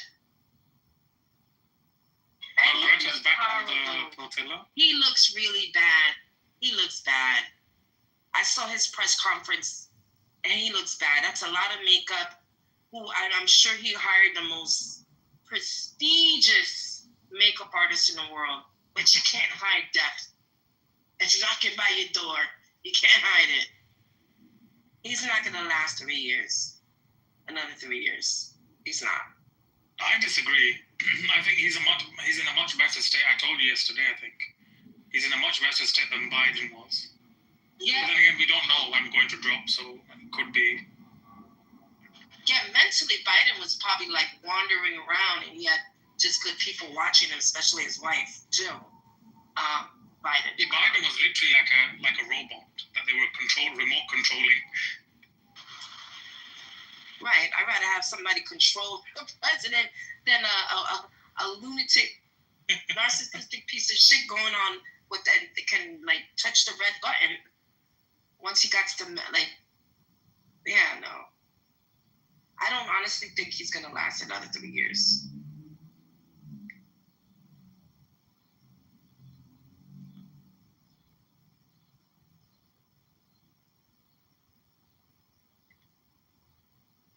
So it's about to get heated in South America. What do you mean? No, I'm just getting caught up to Venezuela. Oh, it'll be fine. No, I'm just laughing. I saw the president of Venezuela was very happy about his phone that President Xi Jinping, yeah. Xi Jinping gave him. What's it called? What brand was it? Hawaii, yeah. Hawaii. I think he said that Hawaii. The United States can't track him. I started laughing when he said that. I didn't watch. Is that what he said? He did. But I'm listening to him pretty much threaten the U.S. about sending warships into that part of the world, and that dude just looks scared on videos. Listen. I don't think he's scared. Oh, what is there was the Vienna Film Festival is happening. Emilio del Toro, he's a famous director, and he told everybody, he was like, the real monsters wear suits, and I agree.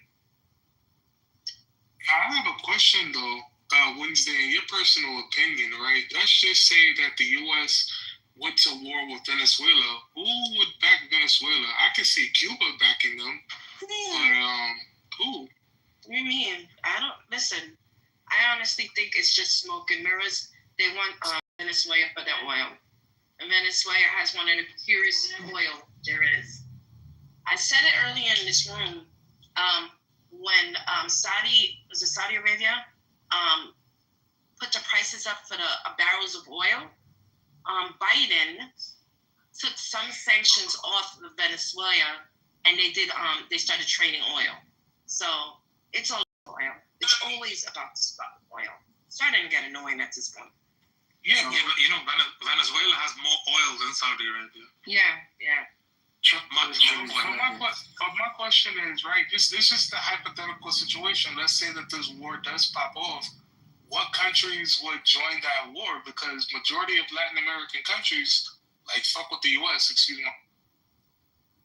I think the war would be a different war. I think there's the world has come far from where the US can start invading countries at will and the world will simply stand by because it can't do anything. I think any more wars that the Americans get themselves involved in will simply hasten their decline even further than they are doing. Because other countries will start banding together. I mean, look, we have, I think, I'm not sure if it's they've completed, but the Shanghai Cooperation Council has been meeting this week. There have been countries meeting, and this is probably one of the largest gatherings that China is hosting. And I think there's a military parade going on as well tomorrow or the day after.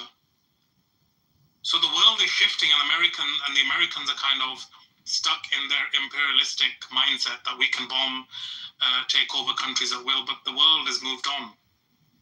The world will hold them to account. Well, maybe it's time for a new leader.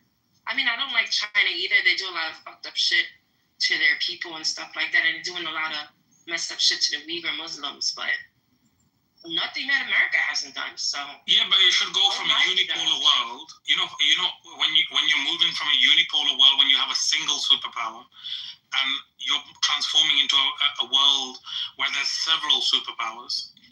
I think that's a multipolar world is much better than a unipolar world. Because superpowers will be able to keep each other in check.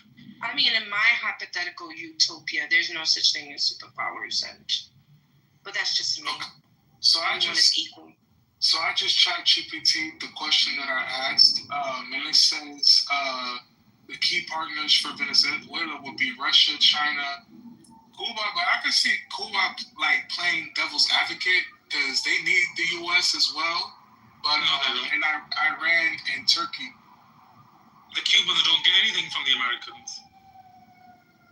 But they're trying to get relationships. It was normalized, and then the Trump's put the sanctions back on. Yeah, I heard.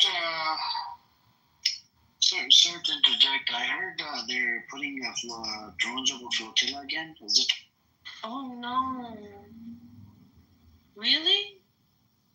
It set sail. Was it yesterday or today? Yeah, check. Ask Google Bob or something. I'm gonna look into it. But would have been cool if a foreign military would have escorted them as close as they could. That would have been cool. I think that would have been a lot better. Yeah, like what countries are participating in this one again? They're setting sail from Spain. Barcelona, Spain. That would have been cool if a Spanish warship would have sailed alongside of them and up until they got close to the border, so that way they can guarantee their safety. So I'm just reading it. On Saturday, port workers in Genoa, Italy, issued a stark challenge to Israeli authorities should they attempt to intercept the flotilla. So they basically threatened to lock down the port if Israel harasses the flotilla. And it's one of the ports where Israel kind of docks quite a few things as well. You know what I'm thinking? I don't think, I do believe that China is going to be the next superpower, but I don't think China wants the responsibility of being like the police of the world, right? I think they're going to want America to keep that little label for themselves while they just run everything else. That's just my opinion. I mean, I could be wrong. I think the Chinese simply want to do business. Yeah. There's a big space running on on Twitter. The brother Saleman's running about that drones in Chicago and all of that shit. I don't know. If you guys want to listen to it, I could probably ask Shirley to jump in. I don't have any energy for this man. I don't understand. He looks sickly. What's going on? Is it not? Why does it bother you, Wednesday? Let him die in peace. I want him to die in peace. That's what I'm saying. Yeah, but leave him. God now. Why are you worrying about it? Is he your uncle? No, I don't care. Then leave him alone. Leave the orange man alone. Leave him alone. I want He's going to distract you. Isn't it a coincidence he's doing all that shit the same day the IDF is going into Gaza with ground forces, ramping up the genocide? It's so bad that I wish death on another human.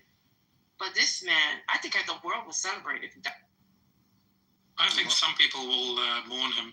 Of course they will. Yeah, The MAGA Yeah, but not just MAGA, as in the right wing in Europe. You know,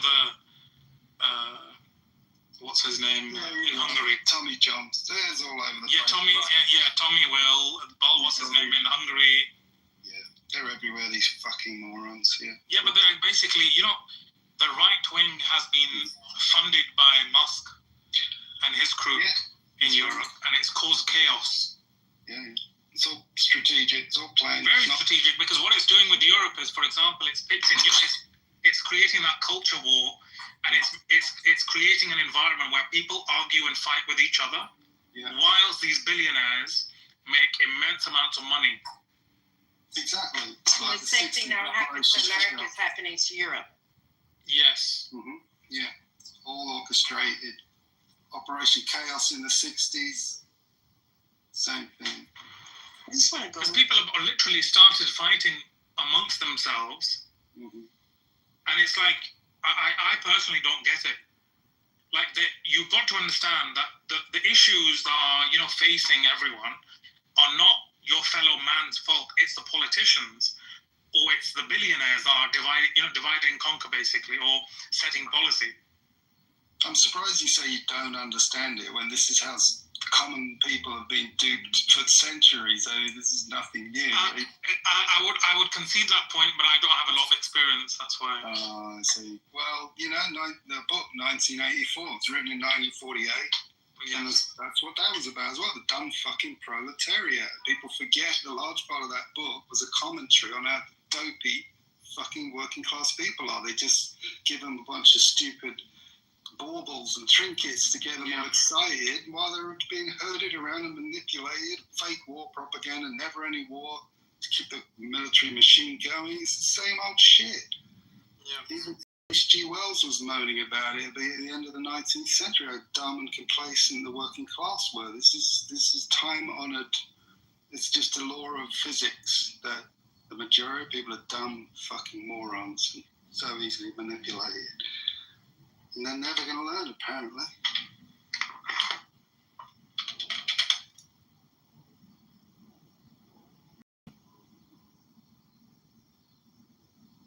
There's a really good book called The Iron Heel, written by Jack London. What heel? The Iron Heel. Iron Heel. Yeah, about 1908. And that's how early people had figured out how the whole world works. You had the epitome of the robber barons at the end of the 19th century. That's it. It became these enormously wealthy billionaires, the equivalent of billionaires running their global corporations like Standard Oil, East India Company, all that shit, right? Everybody knew what was going on by that point. It was just common knowledge that we're all just minions being exploited by these mega wealthy corporations, right? And so Jack London and people like Marx were knocking around, and Jack London wrote this socialist book. It's a sort of a science fiction book. It's a prediction of the future. And it was all about the struggle of the different classes. So you had the working class, the proletariat, you had the middle class, you had the upper class, of course, the oligarchy, and then you still had militias at the time. So the whole conflict was who can basically get control of the militias if you ever want to have a revolution. And the oligarchs, of course, had all the cards, because all they needed to do was bribe whichever class they wanted to get whatever they want. So if they want to set the working class against the middle class, they just bribe the right people. If they want a militia working on one side or another, they just manipulate it. So there's a whole commentary how people like that had already figured out how the world works. He's written a best-selling novel, but the public doesn't take it on board. They don't understand this is your reality. Fucking work in that reality. The intellectuals constantly explain how the world works, and the public fucking constantly ignores it. One generation dies, a new generation comes along, complete fucking moron airheads, oh, let's go and fight, let's watch Star Wars, let's go and join the army. Fucking morons. Yeah, I think that's the problem, isn't it? I think the distraction is very well laid out for the generations. Yeah. Every time it just works again and again, over and over. And I don't know if a newer civilization like China may be more mature, because when I listen to their commentary within their society, it's far more intelligent. It's completely different, yeah. Yeah. So I think it was Wednesday, someone was saying, they may not be perfect, but they're far less evil as a society in terms of the kill count. You know, the body count of the West is millions and millions, and that is not the case with China. The right-wingers will always say, well, Mao and the starvation and millions of Chinese dead, but that wasn't an intentional military warfare on human beings. That was a disaster that was not intentional. So that's a very different scenario, in my opinion. So maybe the only hope is that a newer civilization will come along that will be able to overcome this human trait of stupidity. Maybe. But I think this the civilization that we have in the Western world essentially is contagious. For sure, yeah, it's a problem. Yeah, that's the risk. I think, because if you look around the world, I mean, if you just look at the Middle East, for example, the so-called civilization has kind of permeated the Middle East to an extent, and it's creating the same problems within those societies. And these are societies that were very, I won't say impenetrable, but they were kind of resistant to Western civilization to an extent. But now it's either having to, or it is opening up to that civilization. And we could give it 30, 40, 50 years, and it will have the same problems, if not worse, than what we have, because the generations are a lot younger. Well, personally, I kind of group the Middle East, those countries, in more of the Western sphere. Partly because I'm only just saying that now.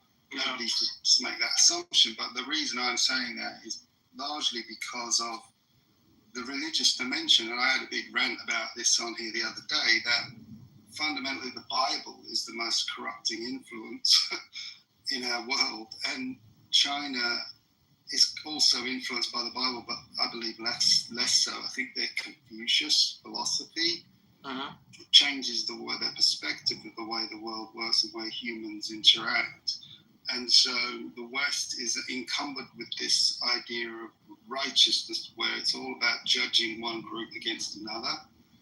And that always leads to conflict and animosity. Whereas I think the Chinese culture is clearly more pragmatic, and they almost universally say that about themselves. Oh, we're much more pragmatic. And so that means... Plus, I don't think they have like a superiority complex about them. Well, no, I don't agree with that.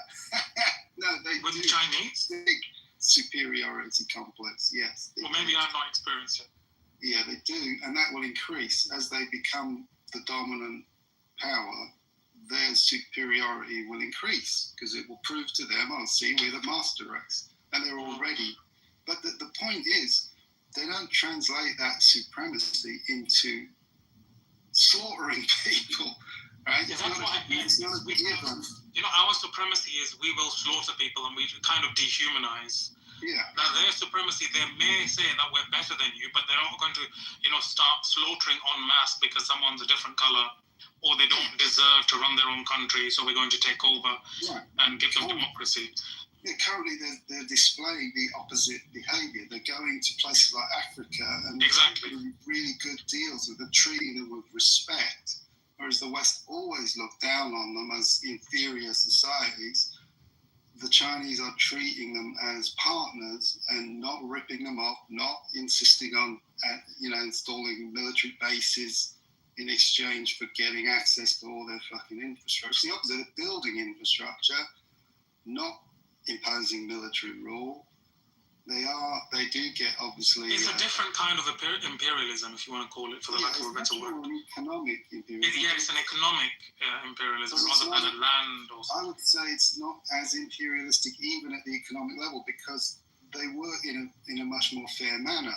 You listen to people like Varoufakis, the Greek. Yeah, I was just going to mention him. He the Greek finance minister. The way they arrange their deals, and they're much more fair. The West was more conniving about building in intentional parameters to cause them to fail, and they would be on the hook. The Chinese are trying to that is a fair point. The Chinese look at win-win, all ships rising. They don't have an incentive to make states fail like we want them to fail. So they're banana republics under our rule. Yeah. China wants them to be, yes, compliant and cooperative in the sense of lackeys that just do whatever China wants, But currently, that may change as they get more powerful, which is a tendency of superpowers. It's quite possible, yeah. Yeah, but for now, they're doing much better than the West towards these nations. At the moment, yes, because I think Yanis has mentioned, in a few articles, and I think interviews, that is a completely different kind of China that you're looking at. You can't judge the Chinese with the lens that you're judging the Western world because it's completely different. Yeah. So I agree with him on that part, to be fair. But he's quite a smart guy, even though he was a finance minister of Greece when they went through some. Well, he is super smart, but if you listen to how he explained that went down, there was nothing Greece could do. They were screwed by Europe. Yes. So it doesn't matter how smart you are. If you have no bargaining power, all you can do is stand there and watch it go down and tell people this is exactly what they're doing to us. What can I do? I can't do anything. The banks and the European Union had way too much power.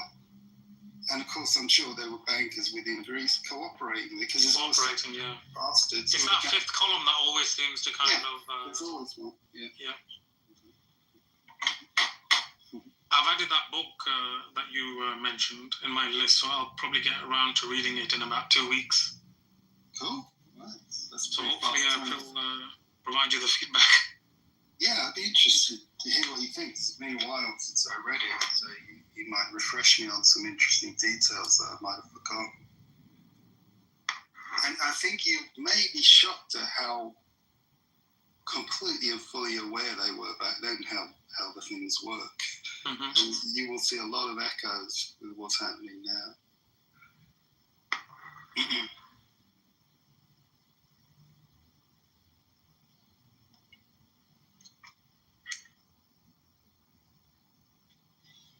Yep.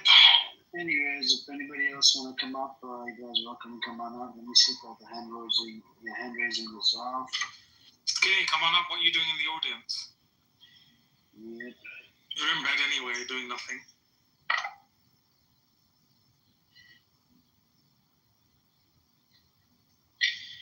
Yep. Someone was talking about a film festival earlier on. Are you sure you meant? Yeah, Wednesday.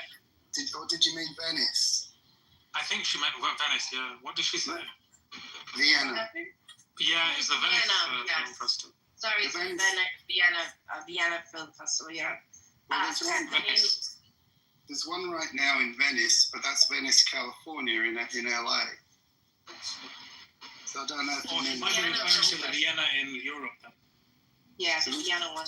They had a pro-Palestinian protest there also. They did it in Venice, one.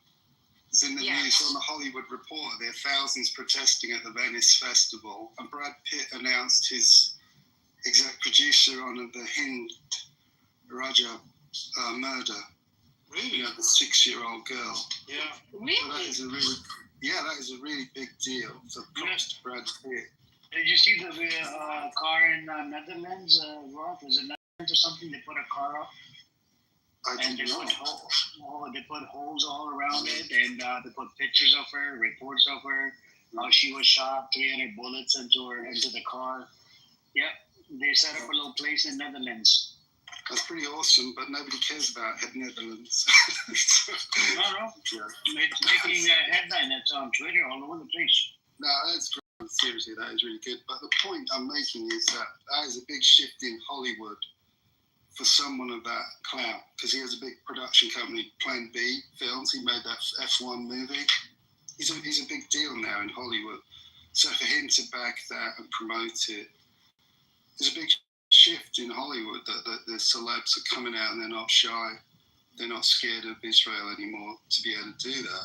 That's important, because just 5-10 years ago, that would be absolutely unthinkable.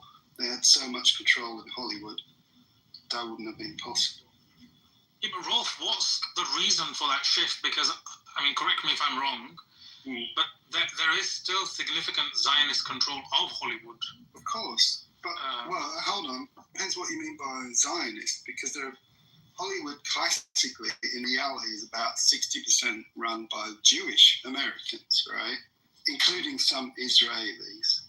Mm-hmm. But Jewish Americans are not rabid Zionists. They're 98% mild Zionists who are liberal-minded, raised in America, and not indoctrinated into the pure hatred that Israelis are, right? So all the Jewish people I know in America are quite appalled by what's going on. Mm-hmm. And so there are going to be plenty of Jewish people in Hollywood who have been quiet. Is very awkward for them. They don't want to be seen as self-hating Jews. They don't want to be seen as disloyal, but they're quietly very upset with what's going on. So you can have a goyim like Brad Pitt get away with it, and then you may have, say, a Joaquin Phoenix, who I believe is Jewish, who's speaking out against it. So there are plenty of American Jews who are very, very upset with this. They tend to blame it all on Netanyahu, but that's a generalization. Many of them quietly realize how extreme Israel as a nation has become.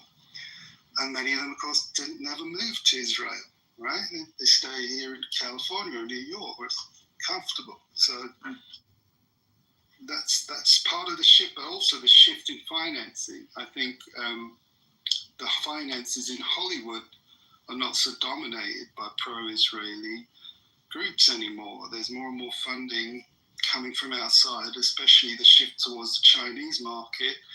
It means the influence is shifting in the industry as to who has the bucks and the clout. Mm-hmm.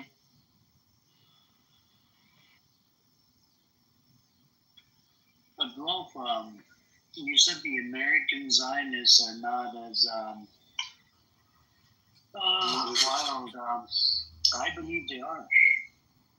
Well, I've talked intimately with the moderate Zionists, and I'm telling you they're not. They actually want peace. They're still completely brainwashed, and they're very pro-Israel. They see Israel as vital to themselves as a group, but they do not state we should slaughter the Palestinians. They want peace, and they want a solution. So let's not paint too broad a brush, right?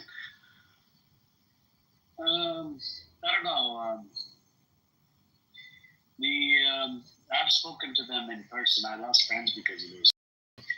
There's quite a few of them because I used to do business with some of them, and yeah, regardless of I don't know, Rolf. Even on this app and Twitter, when you talk to them, they kind of deflect all the time, and they don't want to concede to the points. And even in relate to the genocide, they don't want to concede. You see what I'm saying? That makes you want to believe that these people are and Amos, you know the guy Amos that's on this app? Yeah. You know what he said? He said that I don't really care, but yeah, you can say. No, what I'm saying is what he said. He's an Israeli Jew. Yeah. Right? He's an atheist Israeli Jew. You know what he said? He said people on this app, this fucking app, right? Normal and a bunch of these New York Jews, they're very wild creatures. They support Netanyahu. Yeah, for sure. I mean, You know what I'm saying? we know that. I know. So if you do support Netanyahu, then you know that makes you one of them.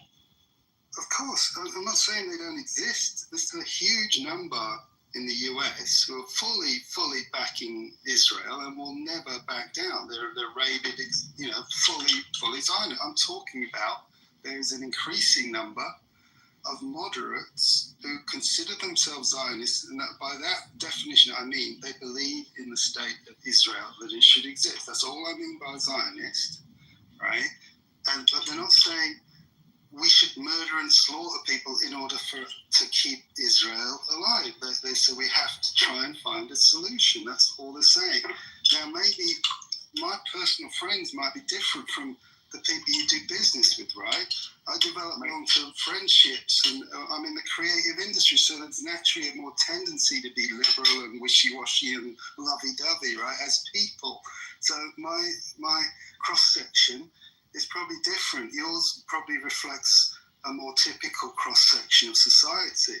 I'm not saying mine is typical, but I'm just saying they're an increasing number. And even if you look at the statistics, the polls, every new younger generation amongst the Jewish population are increasingly anti-Israel. So it's a trend. As the older generation dies off, the boomers who were raised on the Bible movies, the Moses and all that shit, and the propaganda of how poor little Israel was created, and their parents literally went through the Holocaust, right? As those generations die off, the younger Jewish people have way less of that indoctrination. They're just born into a world post 9/11 where all they see is terrorism, violence, Israel doing nothing but violence their whole life. They don't have the rose-tinted glasses of the older generation towards Israel. They see Israel as a right-wing extremist nation. The boomers saw Israel as a cute little socialist kibbutz thing. The Guardian in England used to go on and on about what a wonderful socialist left-wing country it was, right? The perception is totally different now. Everybody in the world looks at Israel as just this vicious right-wing extremist nationalist aggressive country. They go and do murders all around the world and kidnapping and do extrajudicial executions and just bomb. Completely different perception. Would you disagree? I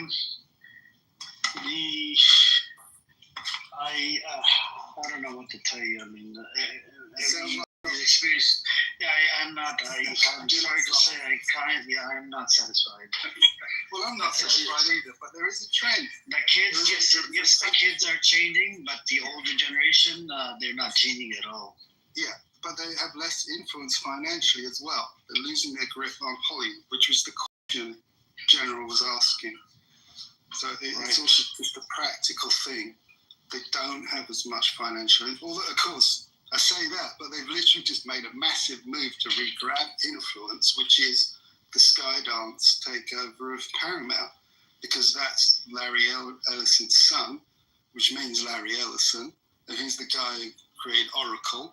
He's a super ultra pro-Zionist Israeli type, and he, on the day of Trump's inauguration, was one of those creep moguls on stage with Trump, along with Musk and the other cronies, announcing a new AI plane, 500 billion worth or something insane. Yeah. Brand new fucking surveillance system working with Palantir and the Israeli, what are they, Unit 8200 or whatever. Yeah, Unit 8200. So these fuckers, I'm contradicting myself here because they've just done another massive power grab to regain control over a large part of Hollywood.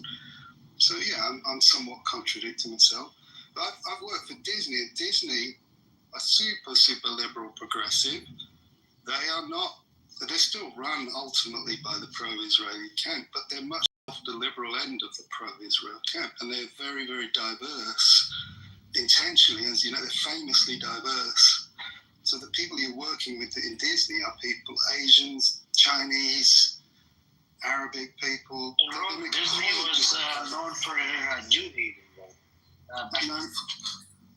I think Disney himself, that's an exaggeration, but ever since the 80s and 90s, Disney was fully taken over by pro-Israel types like Eisner, Bob Iger. They're all Jewish moguls who are pro-Israel. But again, they're on the moderate. I tried looking into the board directors. It's like they didn't have Zionism. I mean, they did write a check to Israel after the 7th of October, I think, for $1 or $2 million, but they didn't show any connections. No, it's all behind the scenes. It's on the board of directors and all that. They are ultimately pro-Israel, but they're very moderate on the scale of things, right? That's all I'm saying. And don't you guys ever, do you ever get tired, Rolfo, of anti-Semitism? I'm not anti-Semitic. I just spent quite a while talking about some of my best friends who are Jewish. Yeah, but you always talk about Israel. I don't always. I was in a room hotly debating people about Russia and Europe. You weren't in that room, so no. I don't always talk about every time I see you, you're talking about That's because you're in this room, and the topic of this room usually revolves around Israel. Because we can talk about something else. No, I fucking won't. Certainly not for you, you stupid cunt. How fucking dare you tell me what I'm going to talk about? Talk about what the fuck I want. Especially when there's a fucking genocide happening. So fuck you, you stupid cunt. But it's anti-Semitic to talk about this. Get the fuck out of here, you stupid cunt. You see my PTR? I don't give a fuck about your fucking stupid PTR. This is the definition of anti-Semitism by the Anti-Defamation League. They're a fucking bunch of clowns. The ADL who defended that fucking child rapist. Fuck them. I don't give a fuck what they think. They've completely lost all credibility. They've lost all credibility. I don't give a fuck what they say or write in print. Irrelevant. The world knows what Israel is doing, and the IDF are doing another push into a ground invasion into Gaza, slaughtering civilians in tents. What the fuck justification have you got for that, you fucking arsehole? Hamas fucking operates. Hamas. They're fucking starving civilians in tents. Children. Hamas is underneath stupid cunt. It's nothing to do with fucking Hamas. Why do you think the world's fucking outraged by you fuckers? You keep fucking murdering children every fucking day. 20 to 100 kids murdered every fucking day. That's why even normal people are fucking in tears about this shit. People never gave a fuck about Israel before. They didn't give a shit. But they're seeing the fucking slaughter and torture with their own fucking eyes. Why do you think they're fucking outraged like I am? Because they're normal human beings with a conscience. So shove that fucking anti-Semitic crap up your fucking arse. It's nothing to do with it. Israelis could be Iranians, Jordanians, Chinese. It doesn't matter what they are, what their fucking religion is. They're fucking evil bastards slaughtering innocent children every day. There's nothing to do with fucking Hamas. So shove it up your fucking arse. What have you got to fucking say for yourself? I don't think there's any reaching you. There's no getting. No, you're not fucking reaching me. Far from it. You can hear the anger in my fucking voice. Because these children are dying every day. And nobody's lifting a finger to stop them. What are you doing to protect those fucking children? We're going to kill Hamas. It's not Hamas killing those children. It's fucking IDF. On the record, everybody knows it. From medics to doctors to witnesses to reporters. Everybody has seen it. It's in mainstream media. It's not even just fringe groups like Al Jazeera. It's in mainstream news outlets. That is what's happening. So don't come with your shit about Hamas. Hamas is long gone. They barely exist. A fucking ragtag, pathetic group with hardly any weapons, running what, between tents in the rubble? Where are their fucking bunkers and military tanks or anything like that? They've got nothing.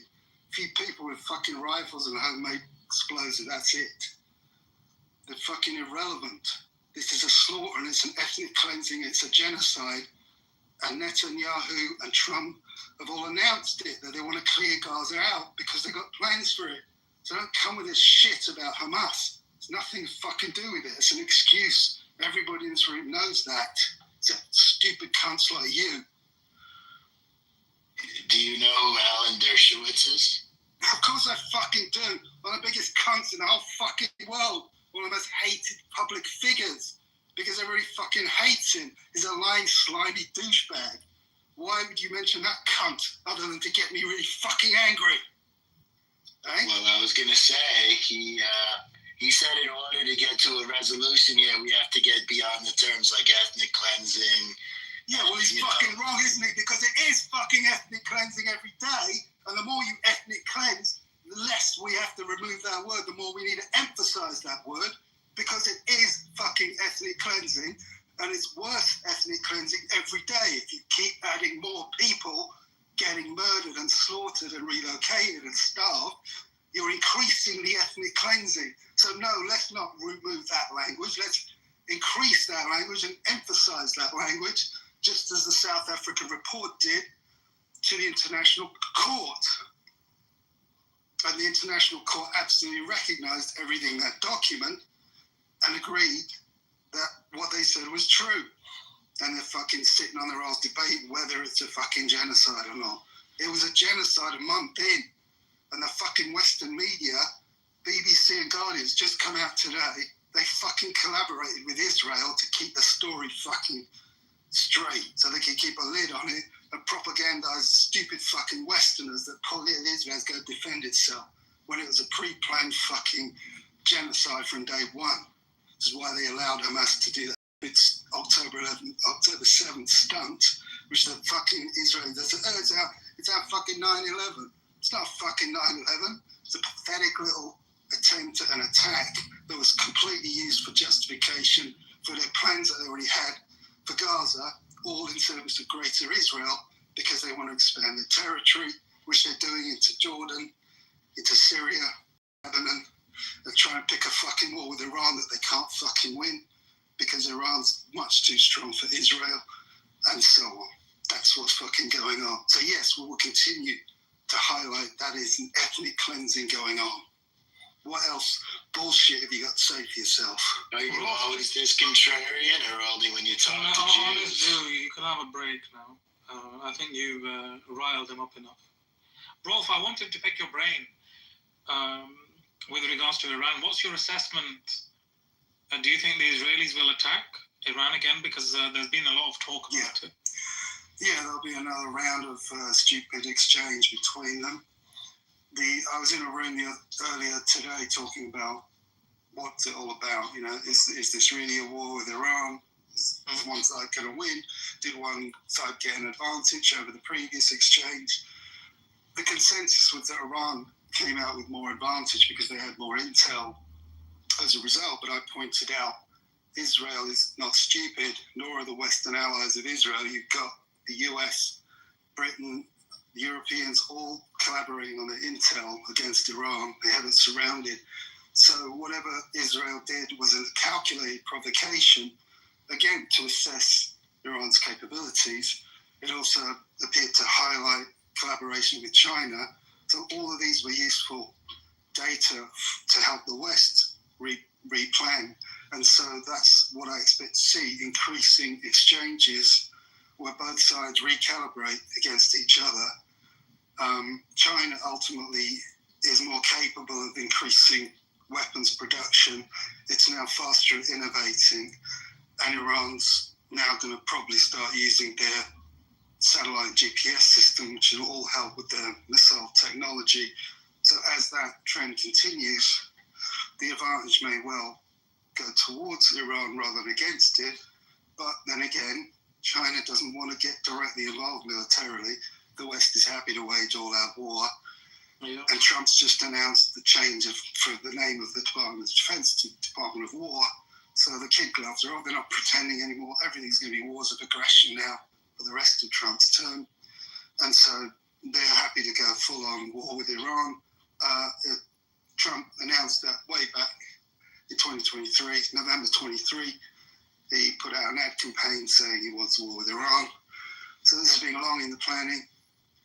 And the only question is how long will it take? I'm predicting roughly 10 years, a long, slow war of attrition coupled with attempts at destabilizing Iran from within, which is the standard playbook every time. That's my guess. No, thank you for that. Yeah. And would you sort of disagree with any of that or have questions about it? No, I'm not disagreeing with it. I just simply wanted to pick your brain because I think, I mean, even during my lifetime, they've always tried to destabilize it to an extent. I just simply wanted to pick your brain with regards to any future conflict that the Israelis have planned vis-a-vis with Iran, what the purpose of that would be, because this, taking out their nuclear plants was simply an excuse for the Israelis, I think. I don't think the Israelis had any intention, because they were counting on the Americans to do the heavy lifting. Yeah. Anyway. Yeah. I do think a lot of that was somewhat performative, because people like Scott Ritter pointed out that they would have already moved their facilities out of there by the time it happened. So it felt performative. The fact that they were willing to telegraph that public so well in advance means they're sort of going wink wink to Iran. We don't really want to hurt you too much this time, so let's put on this silly performance for the world. That's how it felt. And so I think a lot of it, the same thing happened with that previous missile exchange, as you probably know, when Iran sent that wave of drones into Israel. It got revealed later that they carefully collaborated with the West to calibrate exactly how much damage they would do. Yeah. There's a lot of sort of theatrical performative stuff going on here as they feel each other's capabilities out. And it's very complex politically, because you've got players like Russia in the mix who are split in their agenda. Their agenda ultimately makes sense to defend Iran for political or geopolitical reasons, but they're much more aligned traditionally with Israel, culturally, as well as they have.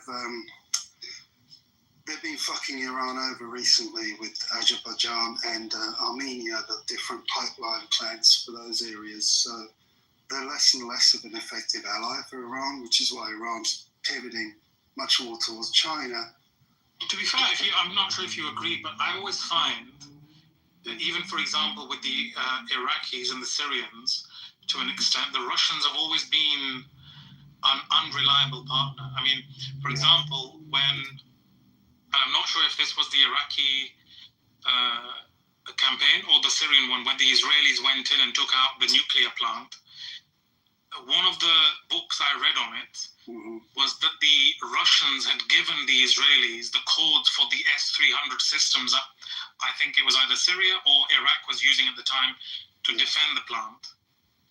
So it always feels like whenever, for example, an ally like the Iranians or basically a Middle Eastern ally, or even anywhere else, to be fair, the Russians always come out as not being very reliable. They're not. They're probably the opposite. If you add it all up, I think they're more of an enemy to the Islamic world than an ally. Yeah. They have to play nice publicly to Islam because they have such a large population in their territory. They want to keep them on board. They want to keep them as allies to have access to trade and oil, all that. So there's a lot. That's why I'm saying it's a conflict. When it comes to the nitty-gritty, they're actually they will simply stab them in the back. And that's why it seems to occur more often than not. Agreed. So I think that's why the Iranians are moving towards the Chinese now, because I think they've figured out that the Russians are not dealing with it. There were two recent examples, I forget the details, where Russia screwed them twice recently. And that coincides with very public statements with China saying, we fully support Iran. Yeah. And as you heard, talk of big Chinese bomber landing, or not, a cargo plane landing in Iran, maybe to deliver radar systems and stuff like that. So there clearly is more of a pivot towards China, and China absolutely needs that oil. It needs the Strait of Hormuz being kept open. And I think China would be a natural partner for the Iranians as well, because I think the Chinese manufacturing capacity and capability is there, whereas the Russians are not really. I mean, some of their technology is not. I mean, people like to boast on about the S-300 and the S-400. I don't think it can. It doesn't live up to its name. I agree. It's not all that hot anymore. And the one thing they are good at is producing munitions, and so they're very capable of cranking missiles and artillery. They're very good at that. But so are the Chinese. And so are the North Koreans to some extent. So. Yeah, but I mean, for example, let's just look at Chinese and Russian equipment. The Chinese can afford to crank it out. The Russians are still struggling with their Su-57 or whatever it is. They're one of their stealth fighters, whereas the Chinese have two operational stealth fighters. Yeah. So it's a completely different ball game. No, I agree. I mean, comparatively speaking, nobody in the world comes close to pace of production that China can do, and now they're becoming the leading innovators as well. So on top of the ability to produce, they're able to advance their technology faster than the West as well. Yeah, but even in the long term, Rolf, you know, if you look at, if you're, for example, a leader of a country where you're trying to secure the future of your nation, you wouldn't look at a country like Russia, whose economy is barely the size of, Finland?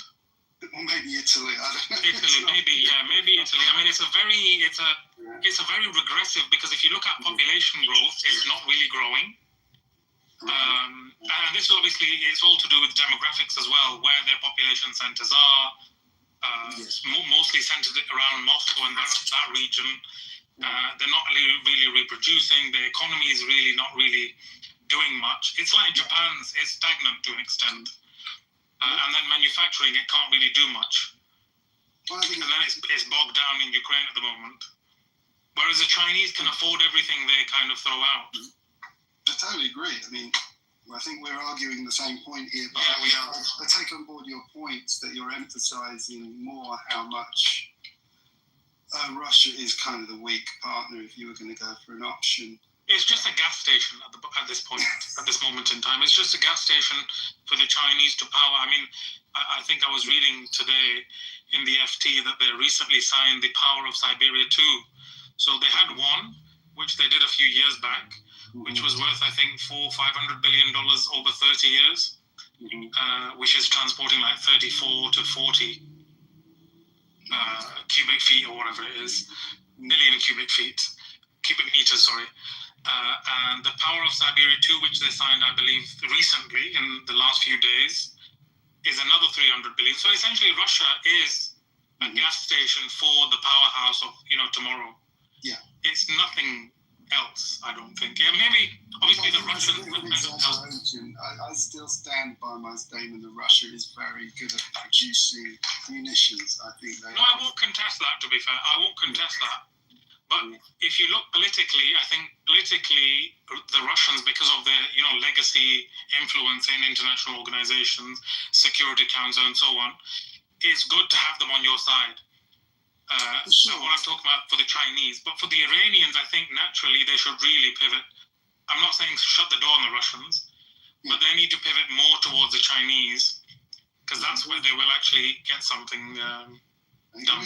Clearly they are pivoting to them. Yeah, they are. I heard they've really started looking into a lot of Chinese equipment.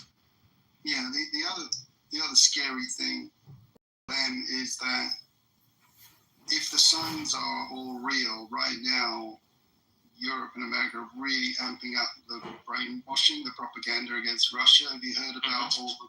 You're in the UK, so people are getting supposedly alerts on their phone saying, duck and cover, Russia's... Yeah, it's a scaremongering tactics. Yeah, they're scaring the population. I was in a room just earlier, a bitch who was born and raised in England, now says she lives in Ukraine, was completely buying into all of it, completely swallowed all the propaganda, ragingly arguing with me, like a bit in the middle of my sister back in England, like supposedly progressive, liberal, intelligent people, but completely fucking brainwashed. And they're buying into it. So if this is going to play out, then it means it's a clear indicator that the West is going to do a massive military push against Russia. And their plan is to balkanize Russia. Yeah, definitely. If Iran knows this is about to happen, that's another reason Iran would be giving up on Russia and again go to... That's been the aim for decades, of balkanizing the Russians. Exactly. Yeah. Because it's still very resource rich. Right. And same way they want to get their hands on Ukraine's resources. Exactly. Eastern Ukraine is full of gold. Yeah, and heavy metals and all heavy that. I mean, what I meant by gold was the resources. Oh, right. Not as in gold. Yeah, but you're right. All the heavy metals that we need, they're all in Eastern Ukraine. Yeah. Sister Ezra, you nearly gave me a heart attack. I looked at that picture, I thought it was Black Rabbi, and I nearly blocked him. And then I read the name. I'm sorry. I almost scared myself. I had to literally what happened there? Put my regular picture back up.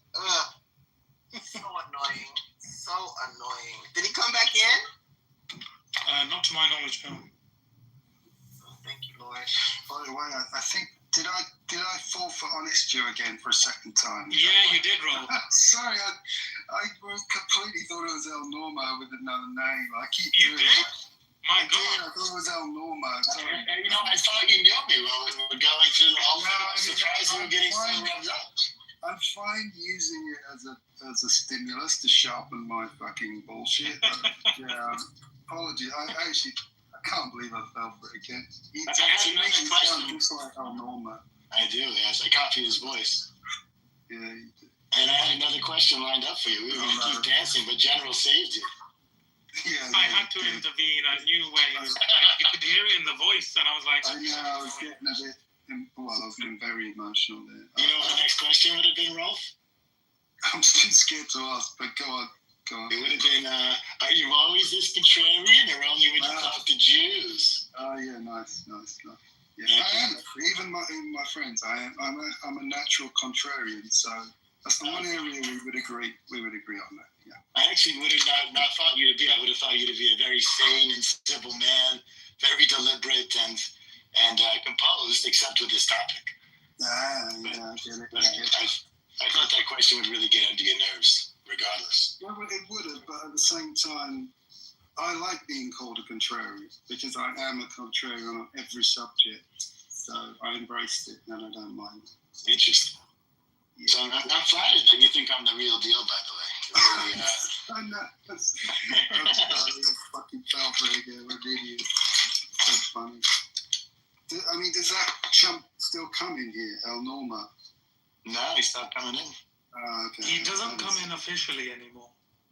I think he does come in, but he probably comes in anonymously. Yeah, that's what I meant. He doesn't officially come in here. Yeah. Not be surprised if, one of those little anons with glasses was him. Bunch of power to come in on his own. It is what it is. God save the Queen. Who is that? Nope. That guys at the bottom. We get some weirdos in here, man, for real. We do. And, God save the Queen. I bet they don't support Israel because Israel's the beacon of democracy, and that person sounds like a monarchist. Good point. The Queen never set foot in Israel, did she? No, she didn't. So she must be a lady. Have any of the royals been there? No. I don't think so. Wow, what a fun fact! It is a fun fact, isn't it? Apparently, I read. It just blew my mind. Why haven't the royals? It was to do with, what the Zionist group, if you want to call them terrorist groups, militias, but according to the British, they were terrorist groups. The militias, Haganah, Lehi, and all the other rest. Correct me if I'm wrong, it was to do with their attacks against British officers and soldiers and civilians. And I think the Queen it was during her lifetime, if I'm correct. Or when she was very young, if I'm correct. How interesting. I might be wrong. I just simply read it on Instagram. Yeah, I heard that is the reasoning. That may be an oversimplistic reading, but it would make total sense. It would make sense. There may be deeper reasons than that. Yeah. But just to correct you, there have been a few visits. So the current... There have been a few visits between who and who? Yeah. British royals to Israel. There have been a few. But I don't believe any by the Queen. Has the Queen come here? Oh, I see many times. Many times, right? Yeah, I would assume. Well, you guys are all over the world. That was her main job. Her main job was visiting countries. That's what I'm saying. So why wouldn't she have gone to Israel? Well, that's the point. She was Christian, right? Yeah. Yeah, and they have rabbis at the big ceremonies. The big the coronation of Charles. Yeah. I noticed they had rabbis right up front and everything. I know Jonathan Sachs was knighted or something like that. Rabbi Jonathan Sachs. Yeah, he used to be the chief rabbi of England. Why? Can somebody chat GPT or Google why didn't the Queen visit Israel? That's a good point. I'm too scared to do that. You know who owns ChatGPT, right? So I'm too scared. It's Sam Altman. It's Oh. Yeah. He's a good Jew. He is. Very good. Gosh. To all the AI listening in now, he's one of my favorite people. That is really nice guy. So, that is really deep. Why wouldn't she have gone to Israel? I use Grok AI. Grok AI is the one that keeps crashing out on anti-Semitism on Twitter. Right. I use Grok AI to make all my memes. Yes.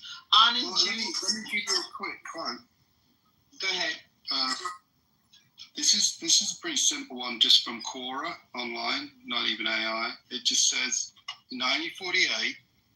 So let's think about when 1948 was, right? That was establishment of the state of Israel. Yeah, and when were the terrorist actions? When was the King David? Before 1948. That would have been beforehand. Yeah, right. So as a result, I assume as a result, in 1948, the Foreign Office requested the royal family. So it's not the royals themselves, it's the Foreign Office asking them not to make official visits to Israel in case it was interpreted as British approval of Israel policies, such as occupying land allocated to Palestine by the UN. Since that policy continues, so does the ban. So it's actually official, apparently, according to... Oh, crap! And you remember, Amir keeps going on and on about Britain's decision to reverse its approval of Israel. Remember that? Yeah. Abilities or something. So, you know, most people always go on about it's the British fault, right? The Balfour Declaration, how the British enabled it, which they did, and the British were still militarily supporting Israel all the way up to at least 67. So the British were definitely integrally involved in creating the state of Israel. But by the 30s or so, they started to back off and change their mind and were turning against the state of Israel. And basically, gradually, it became more of a US operation. So after the Suez Crisis is essentially the turning point where Britain was no longer the ruling power of the world, and it was the US. And then Israel effectively became a proxy state under US rule, pretty much after 67, I would say. And it's stuck ever since, huh? Yeah, clearly, more and more so. To the point where Israel, the US is now a proxy state of Israel, pretty much. Wow. That is some deep shit. It is. I don't know why it never crossed my mind before. Because I've never seen her. Yes. Okay, go ahead. Well, I was going to say, we are definitely presented with the idea that Britain is so completely, fully backing Israel. That is the narrative, and this contradicts us. It's pretty important. It does. Whew. Well, where does Britain stand on Gaza today? What does the UK stand on that? Unfortunately, they're mixed because they say nice things, they say rhetoric, but they keep tacitly giving cover to Israel. That chump Starmer, who I believe is kind of a closet Zionist, he said Israel has the right to defend itself. Chump Lamy keeps saying things to cover for Israel, but quietly the government has an internal document acknowledging that Israel's committing war crimes, but the UK government is not acting on it, and they have not acted upon the International Court's decision. So the UK is playing this game of hypocrisy where they mix their messages. They don't want to piss off Israel, and they don't want to piss off the public, so they're talking out both sides of their mouth. Meanwhile, they're running. The bigger question is this good public policy? And I think actually, all three of us are in agreement that it might not be. Well, I think for me, I'm a big component that crime should be reduced, and that we should do something about crime. So that's where I start. Let's start there. So now, if we're going to put that on the table, then you got to look at all the options, all the solutions, and everything that goes into play in being serious about reducing crime. If you can't eradicate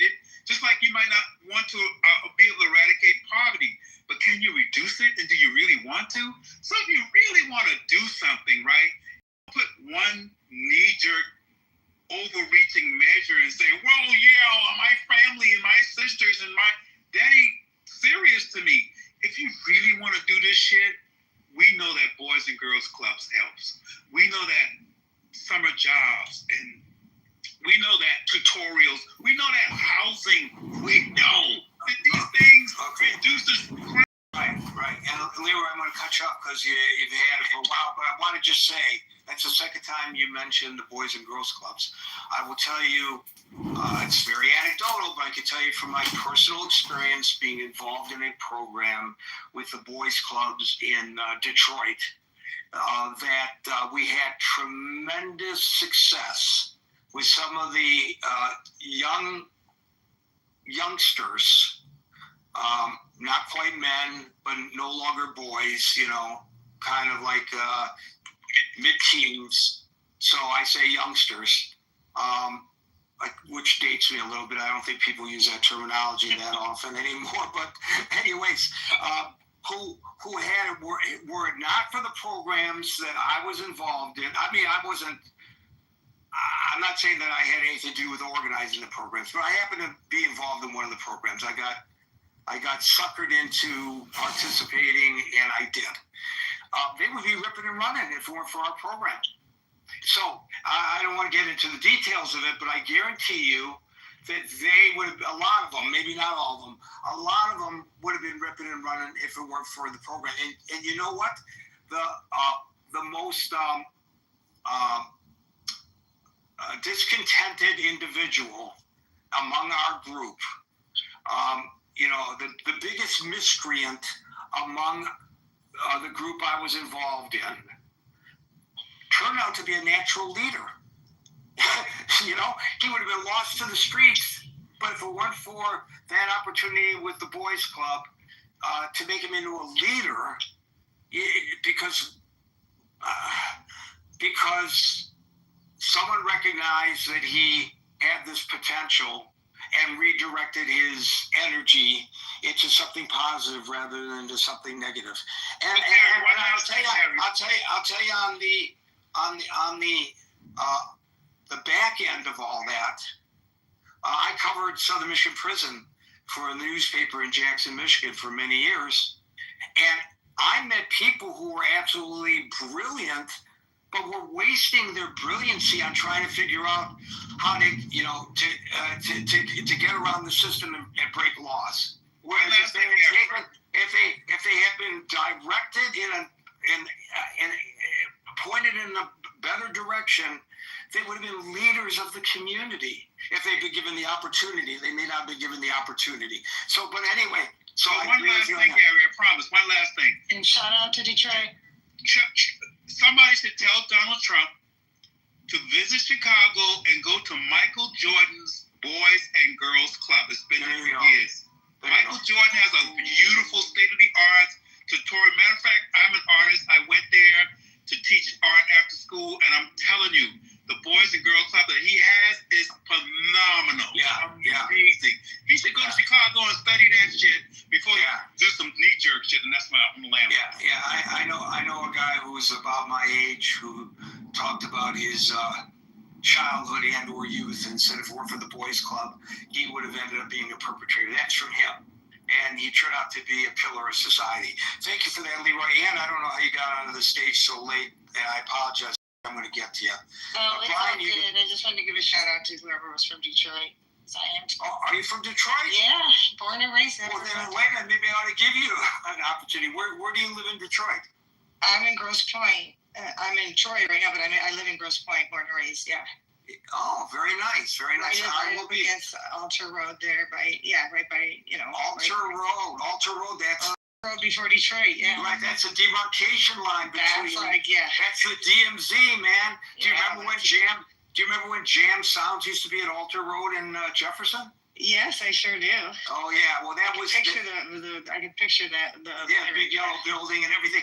That was literally the crime DMZ, because all the cops were going in there to get their sounds, and all the drug addicts were going in there to get the big boom boxes for their cars.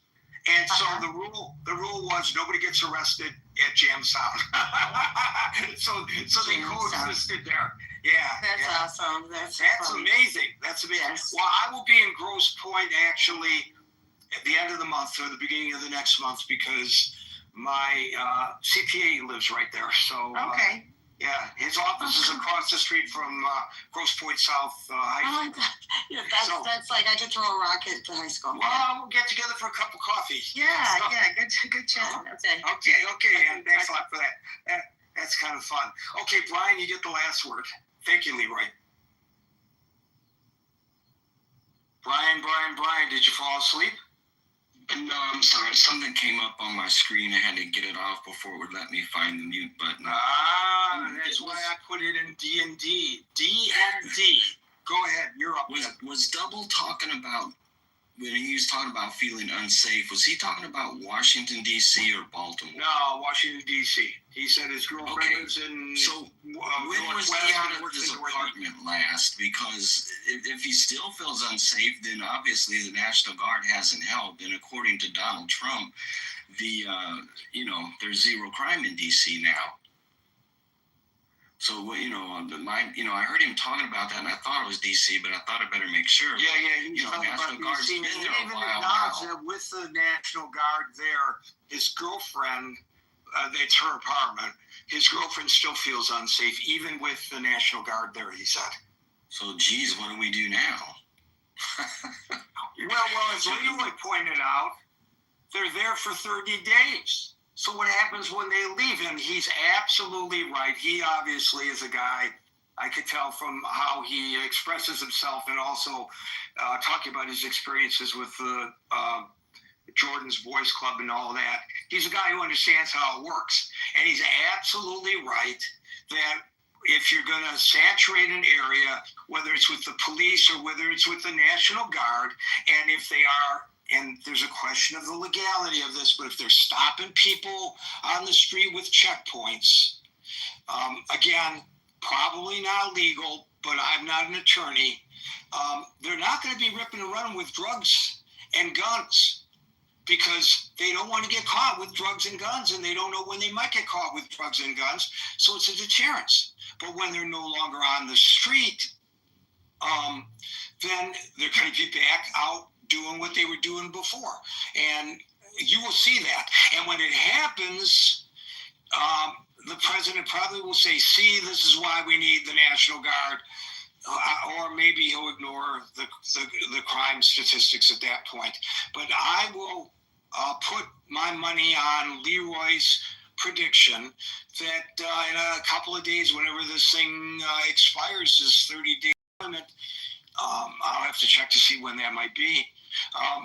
The crime will go right back up in the areas that the National Guard's patrolling, of course. They'll probably put an extension, but in short, I'll let you go. But I agree with most of whatever everyone has said. I think that we need to put the money into the crime fighting in the programs, and I don't think it's fair to our National Guardsmen to use them in that fashion because it's not really their job, and they're either going to be underarmed and at risk or overarmed and run a risk of a bigger incident happening, which I'm surprised hasn't happened yet, sending them into, if they were actually sent in neighborhoods where there were violence. One other quick thing I was thinking about earlier is that, in our city, we've got these things around the city that if it hears gunfire, it reports it. Do you know that any other... Most major cities have these shot detector programs. Yeah. Yes. All right, Gary, have a good evening and good night. And they work, but they don't work very well around the 4th of July. Folks, we're here Monday through Friday from 5 p.m. to 6 p.m. New York time. So until 5 p.m. New York time tomorrow. For the next edition of the Critical Thinking Forum, everybody be safe, be well, and peace out.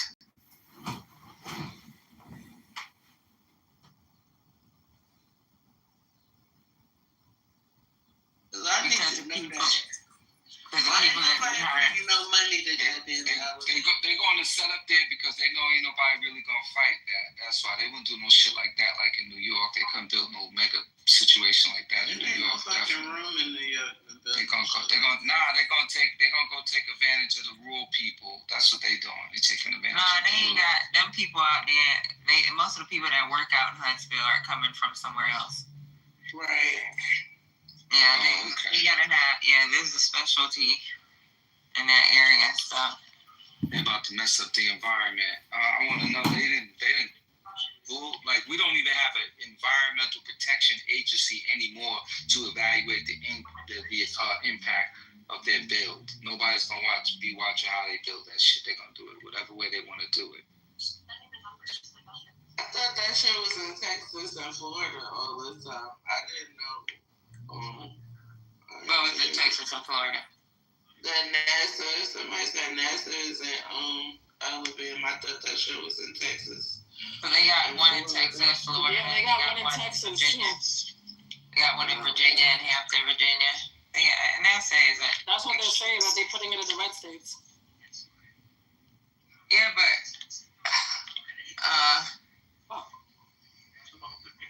Alabama's where they get a lot of their parts for aviation, so that's where their item managers are. So like when shit goes down, it's the item managers that procure all that shit, and it goes straight to Alabama. So it only makes sense. Maybe I don't know. It makes sense to me.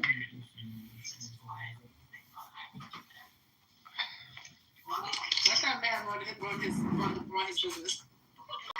I'm about to say, would it actually cut the cost of transporting it around? If they building parks and shit in Alabama, that means there gotta be some kind of jobs there, isn't it? I know. So most of those parts are built overseas. It's just that's where the items are stored. Right, and I'm wondering because of the Trump administration, they're trying to get rid of all this fraud, waste, and abuse.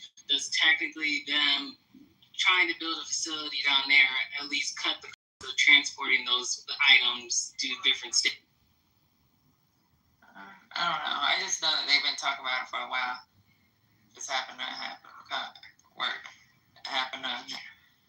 They've been talking about it for a while.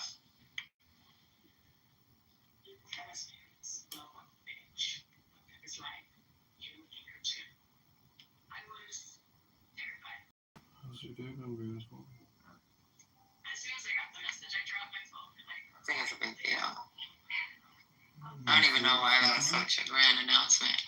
I'm like, Space Force is moving. Did he go on the tangent? Did he lose his thoughts today? He went to talking. Because he went on a tangent. He was just talking about anything and everything. I think he was too quiet for the last couple of days, so we had to play catch up. But that proves to everybody he was alive, and that's like the last time we didn't see him for a couple of days was last year. I remember it. I was in Canada, and I remember my mother saying to me during the trip, she was like, "You know what, son? I haven't heard from Trump lately." I said, "Really?" And then all I know is he was off the grid for about a week and a half. Y'all can check this out. And then when he did show up, that's when that fake assassination. It was like it's like that setup was like a movie lot when you look at it. That poor man probably thought that he had blanks in his gun. He probably did. He was a wannabe actor. I think they gassed him up. He thought he was going to be part of an elaborate production, and they killed his ass. And the president pulled out a little thing, swiped his ear. I got the replays. I got it. I'm telling y'all, I got it. I was in Canada. I saw this shit play out. And they did that hoax. So that was the last time he was off the grid. And then when he came back on, I guess they did all the rehearsals and all this shit. But yeah. Well, remember there was another time where he also went off the grid as well. Was when he went to the hospital because he did not want to be out there being publicly known about having COVID-19 at the time. So there was a time when he went disappearing for a little while. And then he came back positive. It was like, oh, it's real.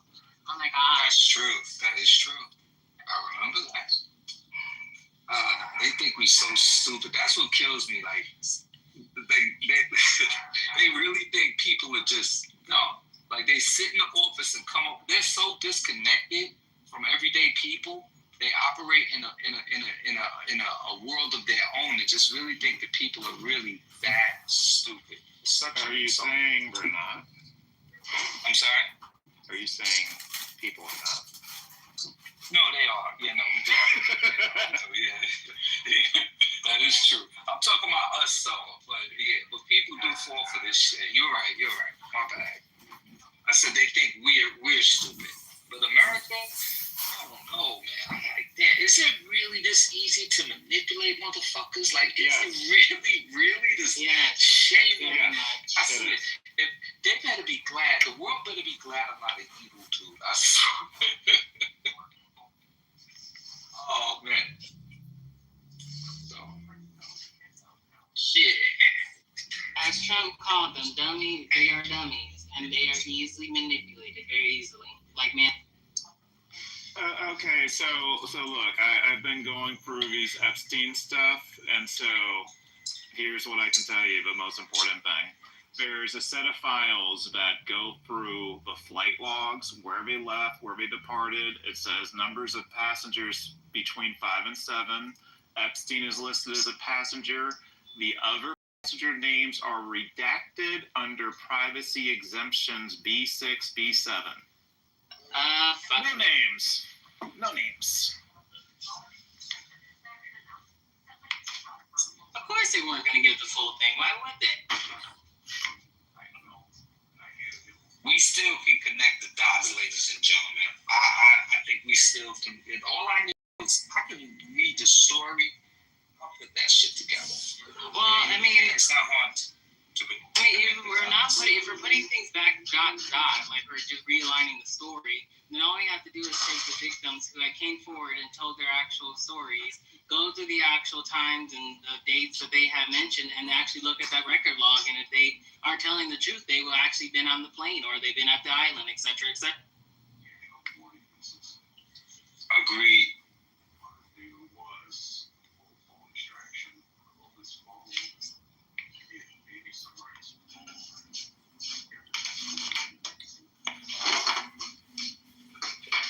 And to think that the level of wealth that this man accumulated, right? He it wasn't just the amount of wealth that he accumulated.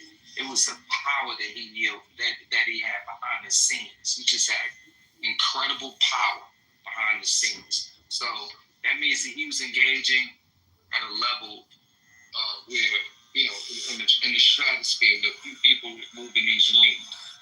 And he had a lot of power for somebody that was so private.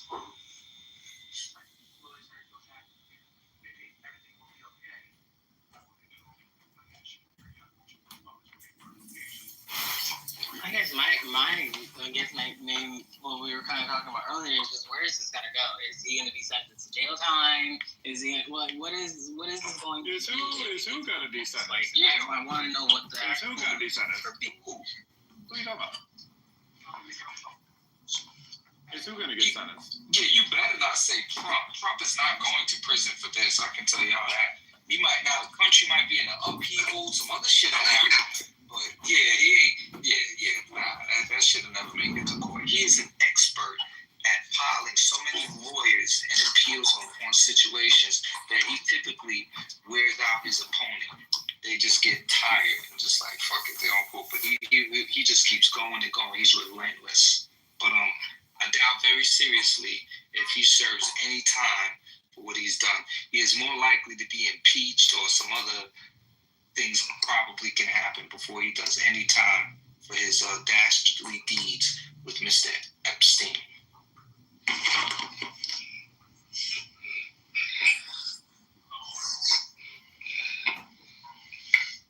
I mean, what y'all think? Y'all think it's a possibility that he could be brought up on charges in the Epstein case? Anybody? 0%. No. Okay, thank you. But it might happen now after he gets out of office, but it's not going to happen now. And he's redacted and changed everything. And it's just, I doubt it ever happens now because he's been in the White House and he's had all those records redacted. He's had all the people that he needed to, like, look at Jess Lee. She's lying her ass off. Oh my God, what's wrong with this thing? She's lying her ass off. She's never going to tell the truth.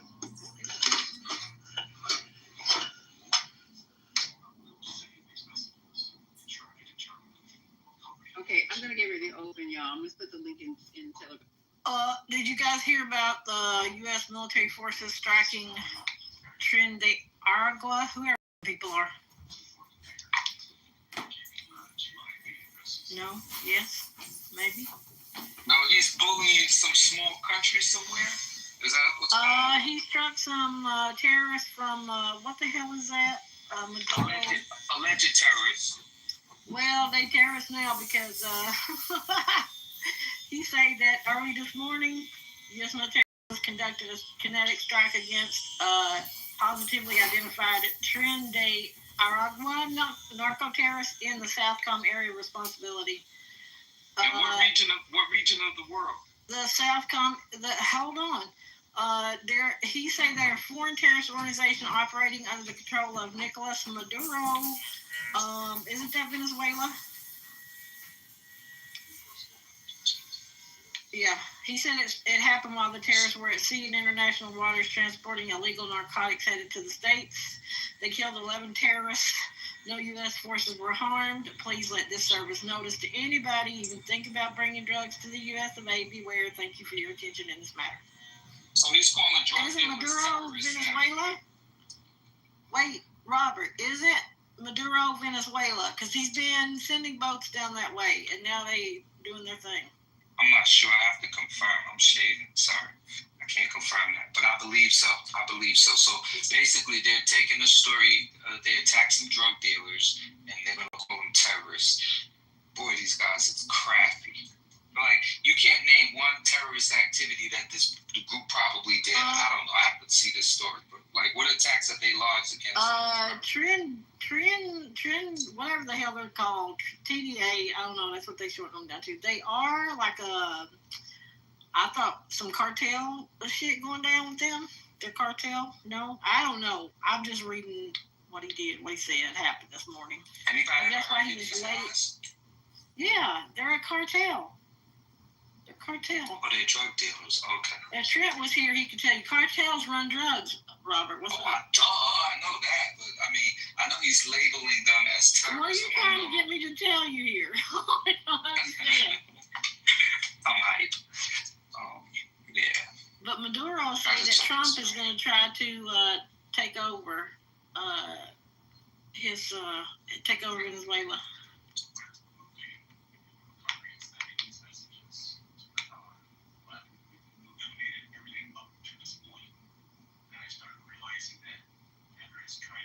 I want to see the Putin files on Trump. That's what I want to see. You ain't never going to see them. You ain't never going to see it. I would love to see that.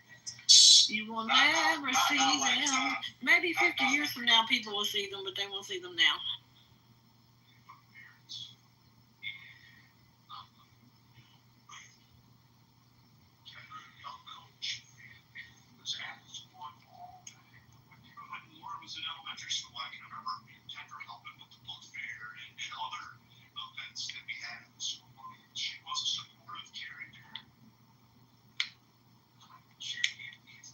Oh, they did say they're going into Chicago, too. Yeah, we had heard that one earlier. Trump all over the place, flexing his little ass cheeks.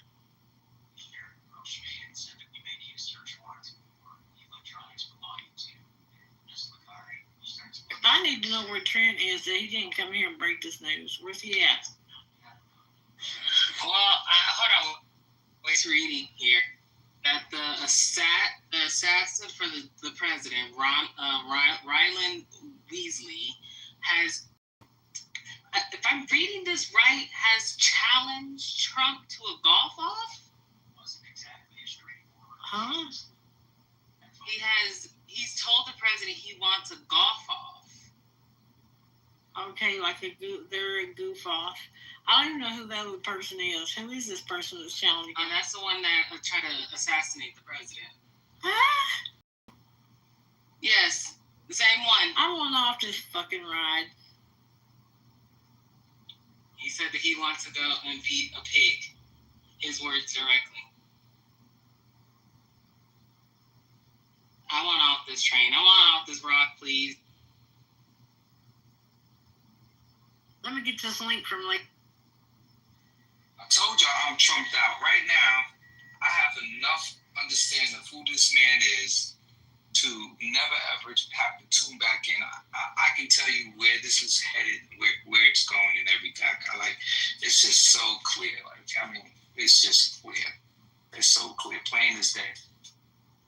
Okay, the 420 lounge is open. The link is at the top of the page. I don't know when this room will close, but take yourselves over there and say April 6th. Yeah, we're closed. We going over there? Yeah, go, get out. Go, CEO. Scram! Pastor, wake your ass up. Scram, people, Did you already get green bean, April? No, but I put the link over. No, go get green bean and come back. All right. So you can close the room. Go, Rosalind. Pastor, get out of here. Get out, Wanda. Pastor, the link is at the top. Go. Ramona, get out of here. Matt, Sunny, Michael. The link is at the top. The link is at the top. Go to the next room. All right. Go to the next room. Go to the top. Click that link. Go, people. Right. Oh, I'm closing the room. Go to the 420. Wake up down below. Scram. Everybody get out. This ship is sinking. Go, Rosalind. Go. Everybody hit the link above. We're closing down. Take yourself to the 420. Maybe my singing will make all you leave. Get out. Get out. Go, Rosalind. Go, Rosalind. I can't leave without you, Rosalind.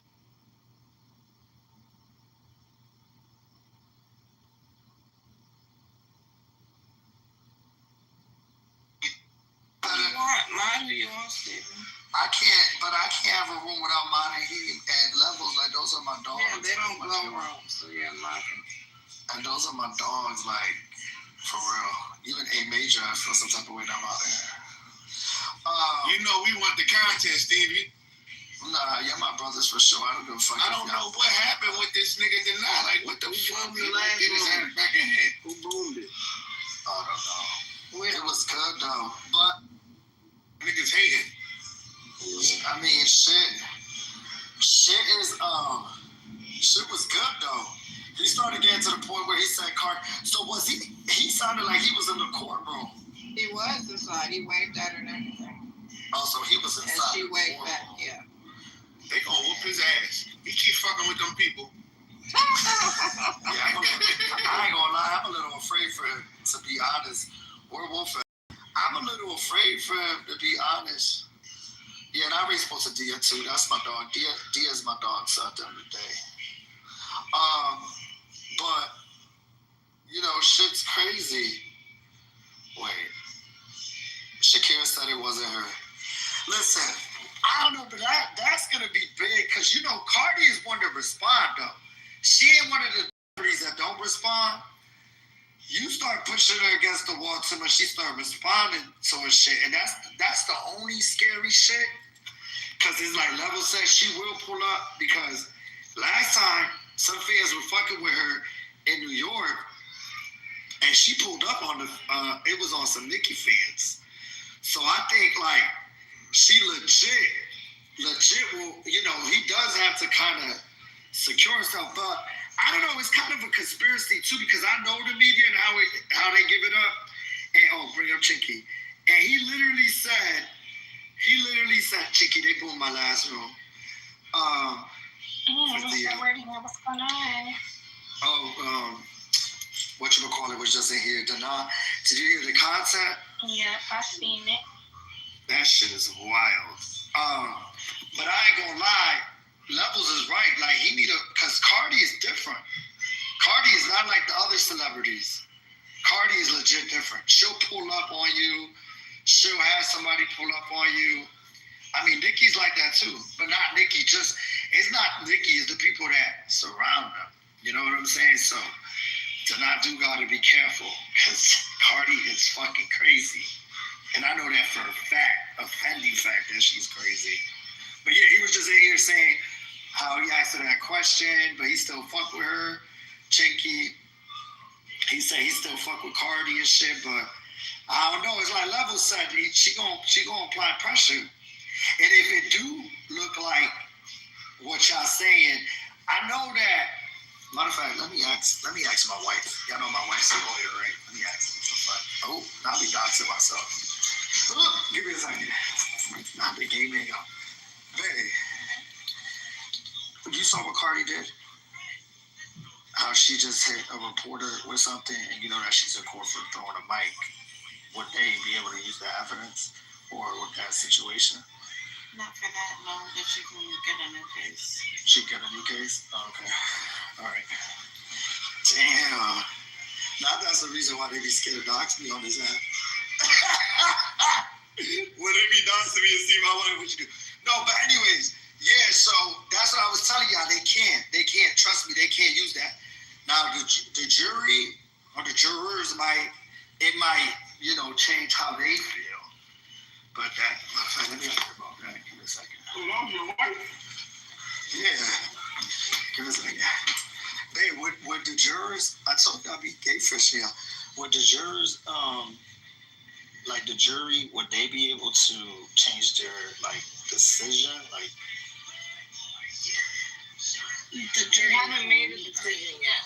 They've already done closings today. So that's it. The case is ending. Okay. They can't introduce new evidence. They'll deliberate either later today or tomorrow, depending on what they decide. But it's closed. Yeah, they're already at the end of it. Now, if the girl wants to no, the guy's to not. He's a guy. No. Not that situation. I'm referring to the jury. Let's say the jury rules whatever they rule, guilty, not guilty. Now, if the girl that's suing her wants to file an appeal, then she has a certain amount of time to be able to do that, and then they'd have to bring in a new set and handle it from there. But whatever the jury says, that's it. So they already closed the last. Okay. Yeah, they did closings, which is where each side says their last parts of the case. Okay. And jurors will have to deliberate. Did y'all hear that? What's she in court for right now? Who? Cardi. Assault. The same shit. She threw something. She threw something. For the mic. No. Wait, did she? No. She's not for the mic. It was some security. It was something she was going to a hotel. She was going to the hospital or some shit. And the security guy, a lady said something to her, and she people jump her, right? No. She was cursing at her and all types of shit. I don't think nobody got hit, but the girl suing her because she said she called her fat and motherfuckers.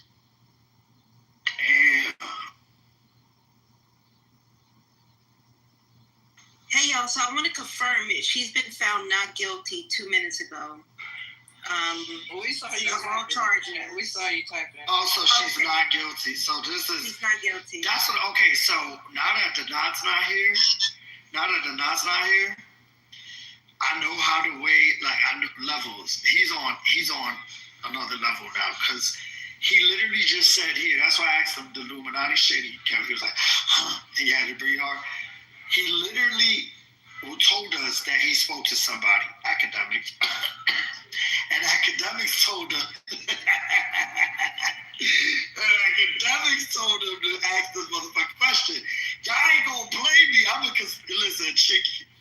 As soon as they're not posted that shit, academics was the first motherfucker to post that to post them. You know what I'm saying? And the name of the album is, what is the name of her album? Am I the drama? What happened, Dear? Maybe the jury didn't know because. Dear, what do you think about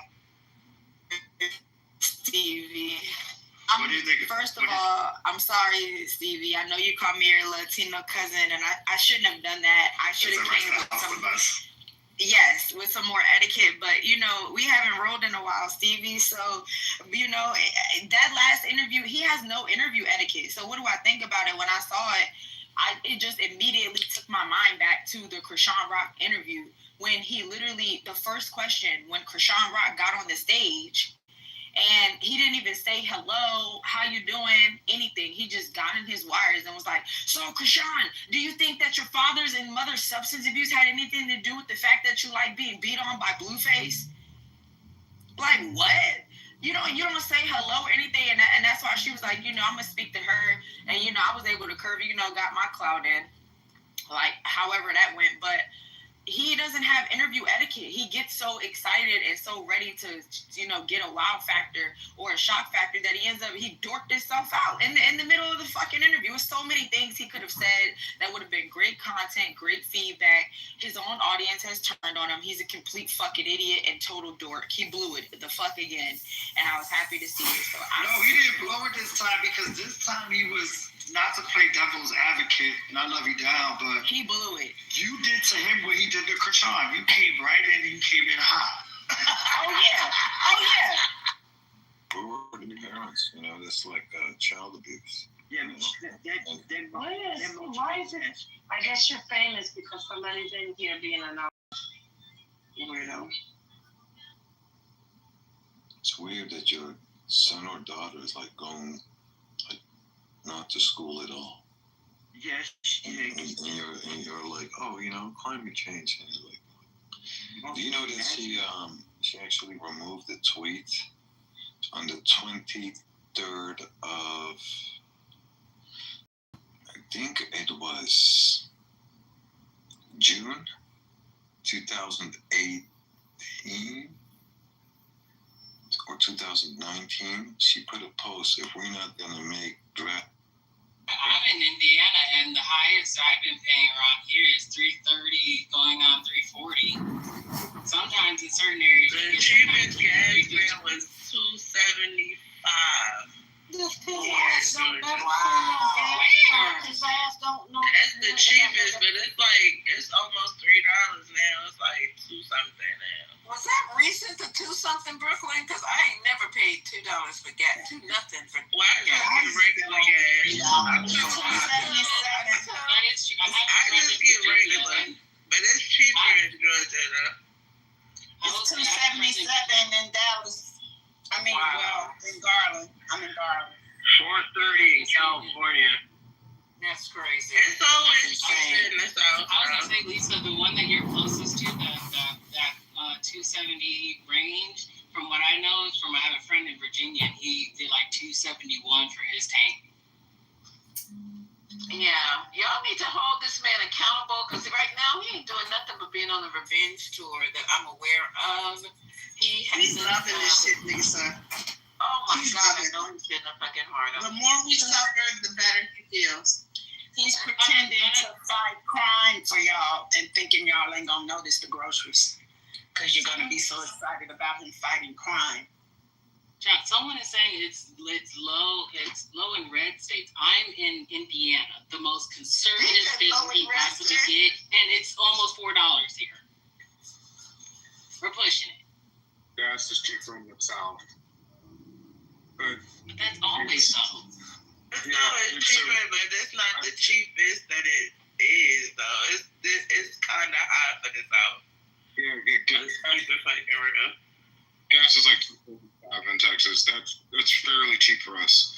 Gas is actually getting cheaper. It's because oil actually is not. Stop lying. But see, maybe that's why the red states are falling for the okie doke because the gas is cheaper there, but it's not cheaper on these coasts. But it ain't cheap. It's not cheaper. It's the same all 4 fucking years that Biden was in office. They fucking dragging it. It's the same shit that it's been. So it ain't cheaper. It's the same. What's cheaper because oil is cheaper. And what's happening with oil right now, oil is about $65 a barrel. What's happening because of partial, it's not in full, but partially because of EVs. EVs are cutting, and I'm not going to bore y'all with this, but essentially it's an oil EVs, which is really nothing more than a conference call. It's an oil supply. Yeah, so EVs have cut into the oil demand by about 1.3 million barrels per day.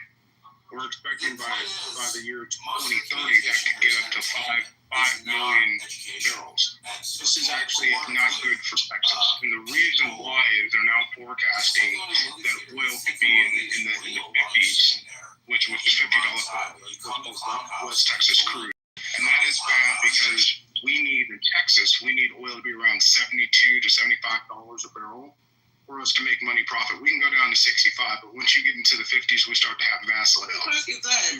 You don't make no oil money. I'm just talking about Texas in general. So this is Texas. This is mainly Houston and Dallas, but also the oil shales in West Texas and in Pennsylvania are affected by this. And so because it's partial because of EV, but there's other factors, because oil drilling has gotten more technology, there's a glut of oil and oil prices are coming down quite dramatically.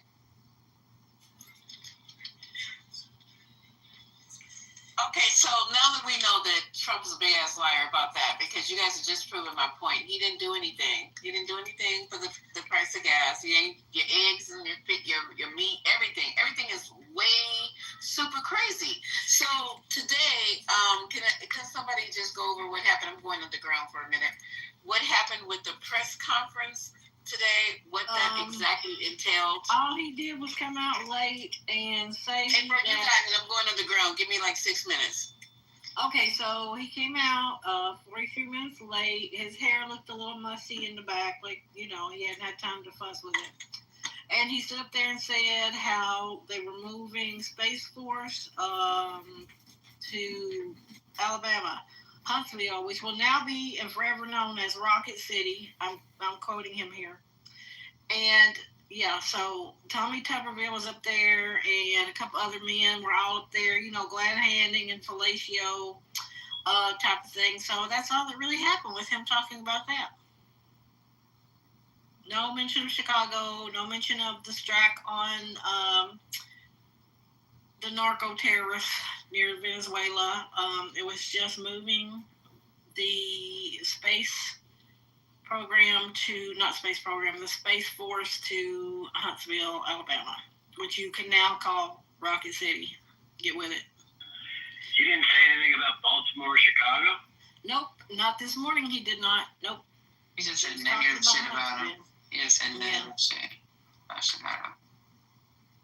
But I did see the news where he says they're going into Chicago. So, yeah, get ready for it. Probably it's only going to be in the areas of Chicago that do not need any kind of stuff like D.C. Like there's no crime. I'm not going to go to a crime area, most likely not. Yeah. Then he'll claim that it's all good in like 7 days and move on. They may need help, but they're not going to get the help in those areas. I don't think you're going to see that happen. I think when you have our National Guard picking up trash in D.C. because they got nothing else to do, I don't think they're going to task them with doing too much in Chicago. Anybody else got breaking news?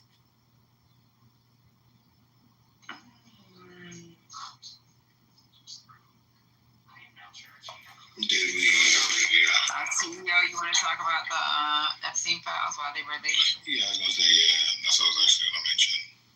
How many documents, at least according, let me see, it was over basically 33,295 pages released. I'm not sure if those have been dug into to suggest President Trump's involvement, but yeah, I'm almost done. Give me a few more minutes. I'll update. You're almost done looking at all the documents or looking at the news articles? Almost done looking through a significant portion of the documents for me to clarify. Sorry, not all of them. You do control that, real significant. We should split it up between the room. Everybody take like 20 pages and split that shit. Well, no, it's a lot, but maybe we take maybe a couple of hundred each and just read that shit and like study it. Yeah. You doing the control of CEO or? Get some pages, send it to me.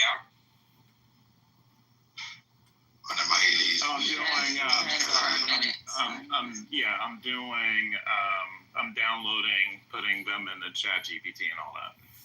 Okay. Okay, thank you. Trump's dearest friends, is she, Putin, and what's his name, Little Kim, are all meeting and having parades and shit without him. He's been left out of the party. So maybe he was pouting in his room all weekend. Maybe that's what it was. I don't really know, but yeah, they're meeting without him. Yeah, I pointed that out earlier. Earlier this morning, exactly what you're saying. So this meeting in China it's a security meeting, and you have all the guys. All the guys are over there chilling out, and there's one person who's noticeably not there, and that is Mr. Trump.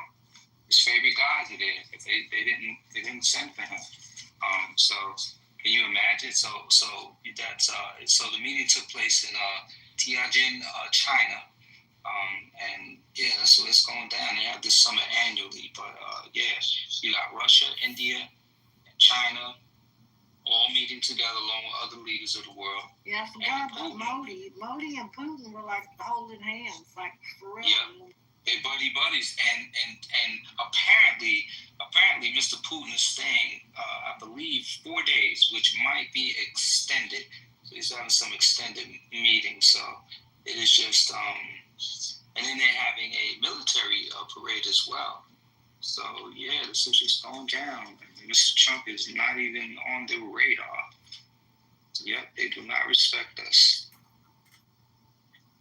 I wouldn't expect him to ever be a U.S. president ever to be in a meeting like that inside China with Putin. But we don't even have any people in the regions. Yeah. We don't have any people in the regions. We don't know if our intelligence is involved. It's just like the president hasn't commented. No one from the administration has made any statements or just to understand. Like they're not even talking. Putin also says that he has signed a unprecedentedly high relations with China as Gazprom says it signed a new gas deal. And of course, Kim is on the way there. He's in an armored train. Trump is on the way nowhere. He said that bag that was shown thrown out of the second story of the White House was AI generated, that there was nothing thrown out of there. He is not dead. People thought he was, could possibly be. He say Sleepy Joe stayed, didn't come out for months at a time, and nobody said nothing about him. That's a lie. But Trump said, I was busy all weekend, and I was truthing the best and biggest truths ever known on Truth Social, but everybody's talking about me not being here anymore. So, yeah, that was his response. Well, I don't know if this is breaking news at this point, but we did discuss this earlier regarding the January 6th rioters who were given pardons, and now they're seeking more. The rioters who attacked the Capitol on January 6th secured a shocking double victory this year. President Trump granted them clemency for crimes on his first day back in the White House, as we all know. And in the months that followed, he allowed his Justice Department to purge many of the federal agents and prosecutors who sought to hold them accountable. One of them was recently taken in for a conspiracy to kill the police. One of the people, Kelly, I think was his last name, Trump released some kind of video picture. I've had that news on the back burner. Yeah, I've been hearing that, but even though the president has given the rioters their freedom and is taking steps towards satisfying their desire for retribution, they are now asking for more. And in the past several weeks, the rioters and their lawyers have pushed the Trump administration to pay them restitution for what they believe were unfair prosecutions. Their lawyer on Thursday, Mark McCloskey, said during a meeting on social media that he recently met with the Justice Department's top officials, and he pitched them on a plan to create a panel, check this out, that would dole out financial damages to the rioters. I hope they get those damages, and I hope the people that they go out and commit more crimes against are able to sue them and take those damages. Because the guy I was talking about, Edward Kelly, he was sentenced to life in prison for later conspiring to murder dozens of law enforcement officers. He was one of the first rioters into the U.S. Capitol building. He used a piece of wood to break a window and helped other people inside. Before he could be sentenced, former President Donald Trump issued a blanket pardon for nearly all J6 defendants, including Kelly. So he doesn't really care about law enforcement because Kelly had created a kill list of 36 law enforcement officers and shared it with his co-conspirator, Austin Carter. He wanted to start a civil war. So these are the kind of people, when Trump brings his he's not sending his best when he sends these January 6ers out to the world. Hey, you know what's crazy? Their lawyer, Mr. McCloskey, right? He said he wants the people he wants to lead the panel. He wants that woman, Janine Pirro, to oversee the panel. This cannot be real. This is real. And this guy, he's the same lawyer, Mr. McCloskey. He rose to prominence 5 years ago after he pointed an AR-15 style rifle at social justice protesters outside his home in St. Louis. That is the lawyer that is representing the rioters, the man who pulled out that A-15 style rifle. This is like a circus. So, April, that story is a story that they should be using as a talking point, as a regular basis. Just keep throwing that up everywhere. Keep bringing it up. Because that's perfect proof of what this man is doing. I got a question. Today, in his speaking, he said that it was AI generated, that somebody threw it out of the window, and he was talking about how the White House windows are 600 pounds. Bulletproof. Yeah, you're not lifting those windows up. I thought about that for a second. He said they're all bulletproof. I've never tried this before, but can you break bulletproof glass with a piece of wood? Is that possible? No. Can you do that? No. Because, on January 6th, they pretty much had no problems breaking them windows out. I don't know. Is that just me or what? It's the grade. Those windows are not graded for that. It's just such an unthinkable. Maybe they've increased the bulletproof capability of those windows. Now, I would imagine they put some money into shoring that up. I would only imagine that, right? But those windows were just regular glass that was broken. They weren't bulletproof.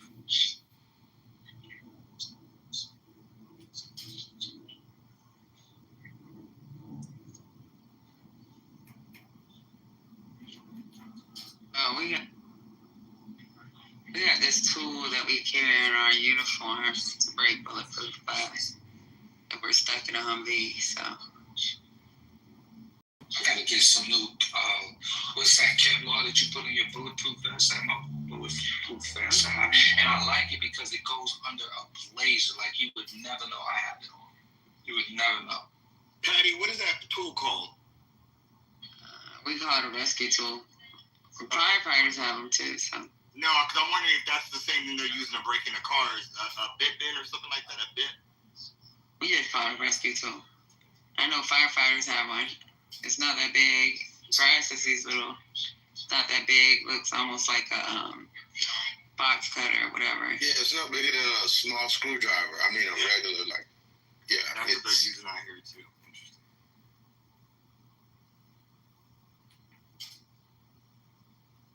Hey guys, check your flashlight batteries, man. I was, I have a little to-go bag or whatever, but I have a flashlight that I keep, in the bedroom. I keep flashlights nearby. I dropped something under the bed. I got a little black military style battery. A flashlight. And the batteries are not working. So that's one of the things I got to grab from Target today. Wait a minute. What you doing going to Target, bro? I thought we're still Boy Scout. What counts? I support our people, brother. I support our people. Don't worry. Oh, okay. I don't know. I didn't know. I thought the boycott was still up.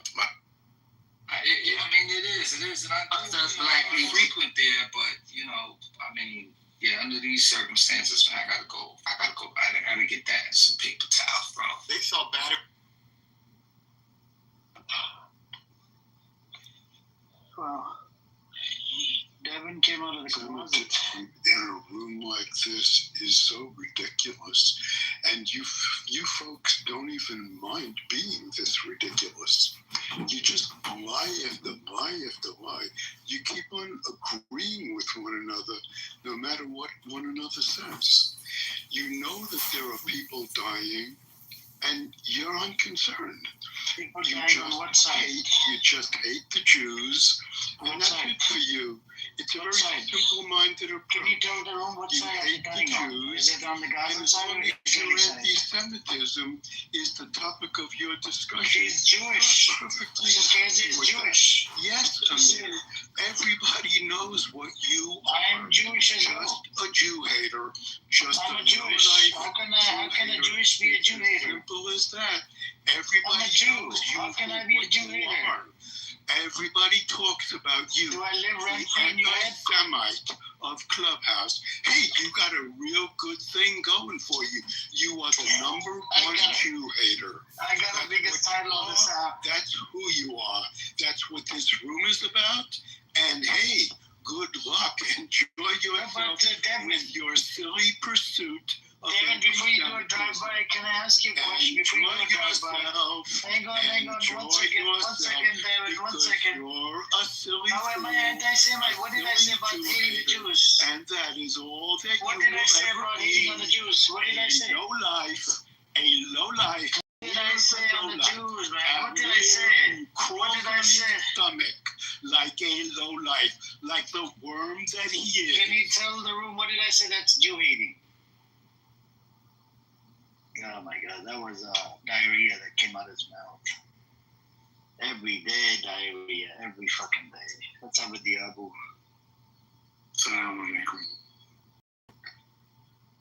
This guy made a claim. He said people are dying. I'm like, which side is it dying? I don't know, bro. He doesn't drive by. It's like a quick one.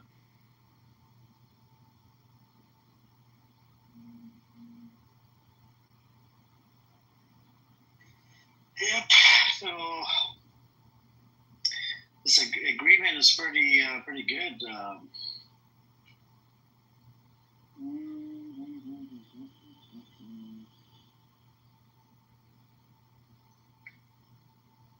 So Balfour Declaration was anti-Semitic.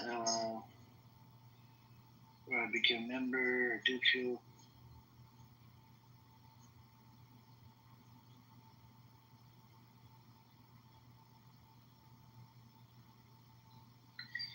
Wow. Hey, what's up, baby? Baby, why are you mad? We talk about the history of the British Mandate Palestine. This room is all about historical facts and how the state was established, and the news, and we debate the news. I know I'm an anti-Semite, right, according to you, but why would you call Sister Ezra? She's Jewish. And by the way, did anything happen with that Ewan character, that the one that sucked a dick of 19 when he was 19? Baby, did you guys get back together? That was funny as fuck, man.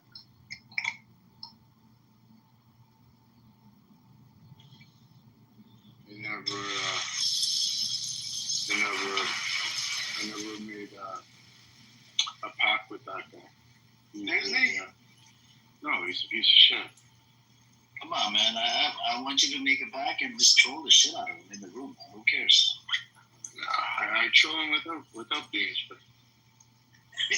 No, you need him in your room. Use him as a punching bag. No, actually, I don't invite him to my room. He likes to hog the stage with bullshit and this full of rhetoric. You and him going back and forth, I can imagine.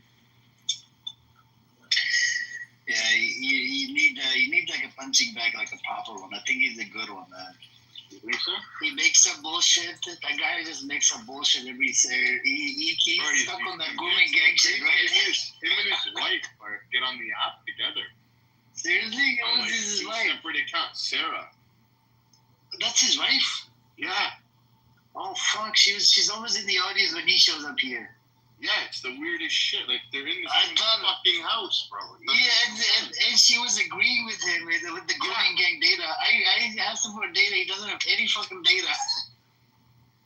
It's the craziest shit I've ever seen in my life. Like, I'm like, wow. Oh, wow. And he like, I don't know. The guy's, I don't know. And she knows about him sucking the guy's dick when he was 19. Yeah, she doesn't have a problem with that. She didn't even leave him there. No, it's kind of weird. So do you think the wife might be a case of Macron's wife? You know, so it's a man. Maybe it's not. Maybe she's not a woman.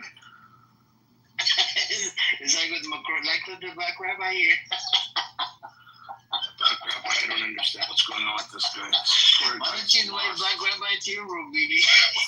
let him give you some headache. We've enough problems. We don't need this guy.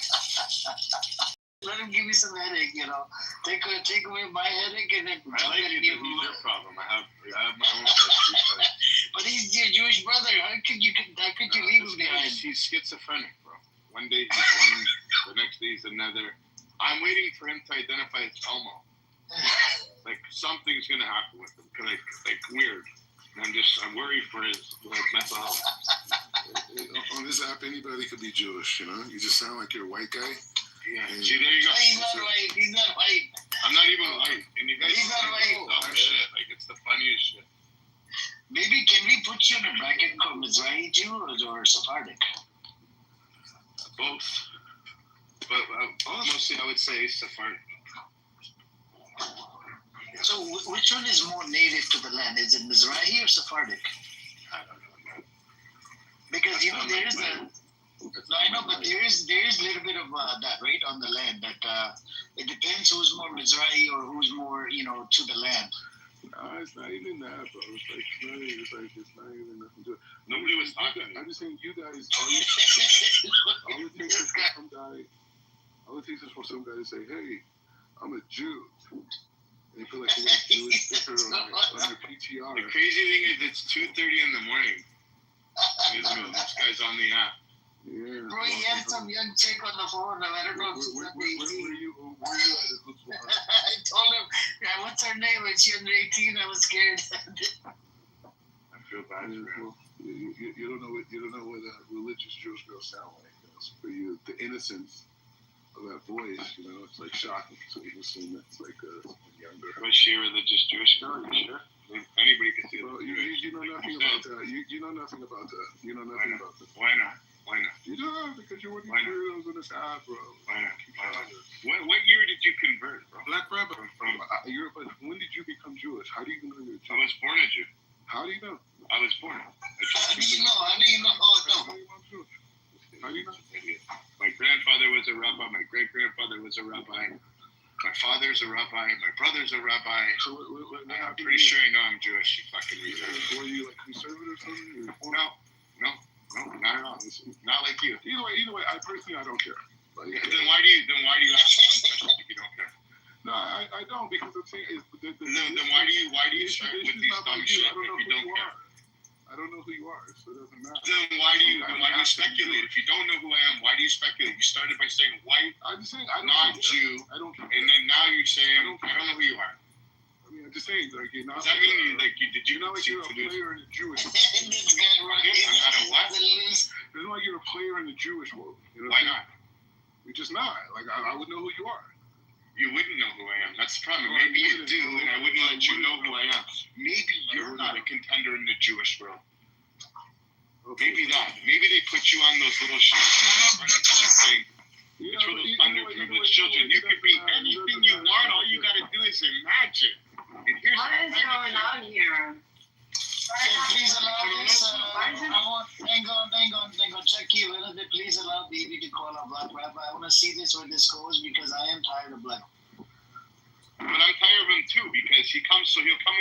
He's your problem. How is he my problem? He's your problem. I'll sell him back to you. So he comes in here, starts fights with you guys, and then he comes in my Jewish faces, and he'll start fights with Jews. Like he's just like wake up. Black. A lot of people know that BB is Jewish. How do you know this guy's Jewish? Why you give him the credit that he's Jewish? Because a lot of people know who BB is. At least as he's Jewish. Well, Mudge, you seen him? people, how you know they're Jewish? You don't know. No, we know people for many years now, Black Rabbi, and there's nothing Jewish. The question is, are you a convert or are you? Does he look Jewish? Does Bibi look Jewish? No. That's what like rabbis lately. We don't know you, bro. You just talking on this app. What are you talking? Nobody knows you, bro. Like I said, you're like Make-A-Wish Foundation for the fucking underprivileged. This is what he does. Like, none of us are really. We don't know you, bro. We don't know you. Like, oh, because you don't know nobody. Nobody knows you. So me and Nikki are related. She's my cousin, but so she's not a Jew either, right? Just because nobody knows you, you fucking. Nobody knows. Buddy, you're honestly, is this like a cloud chasing moment where who knows you? Who knows you? Nobody knows you. Nobody in the Jewish. I know. Believe me. It would scare you if you actually knew who I was. Trust me. No, I'm his family, and it scares You me. rely on safety because You're of a professional nobody. Trust me. You're a professional nobody. I'm not gonna dox myself like you.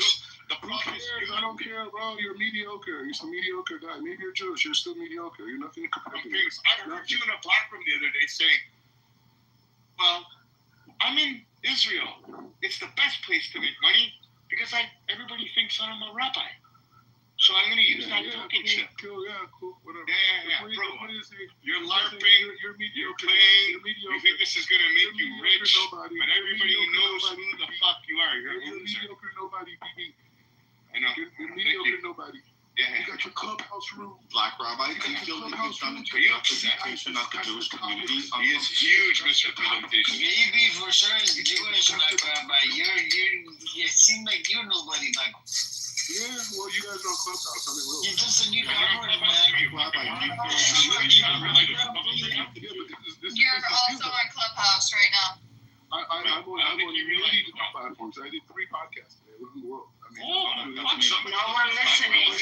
No one listening. Good representation. So maybe what? How long do you know Black Rabbi for?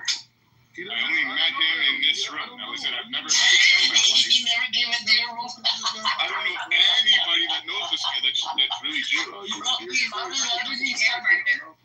did you start coming into this room, Black Rabbi? How did you find this room? That's what I'm curious. How you found out? Who the fuck told him about this? This guy doesn't care about you. What are you laughing? Your buddies? Your buddies?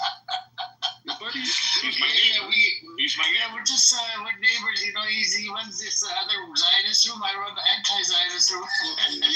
You guys don't run rooms. Okay? You guys have like 6-7 people. Oh no, but yeah, Amir, because we didn't do 3 podcasts today that nobody watched, so we're not relevant. No, the state of Israel set them up, buddy.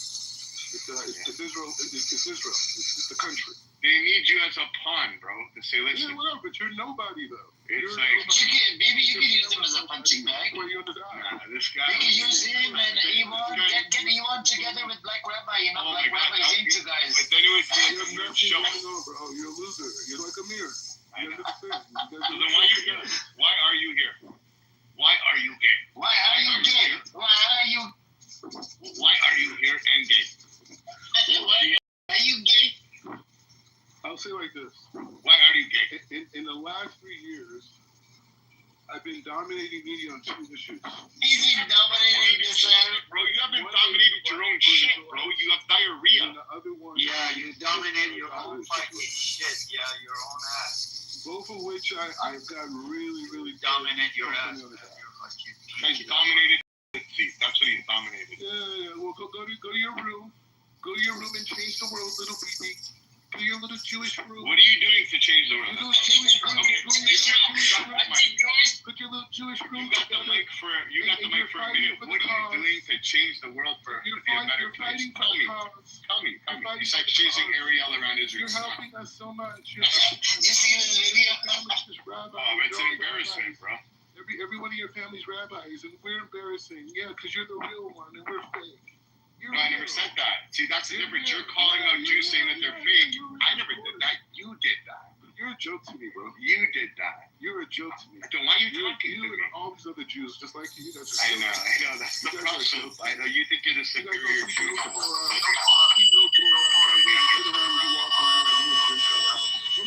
why are you doing that? Shut the fuck up.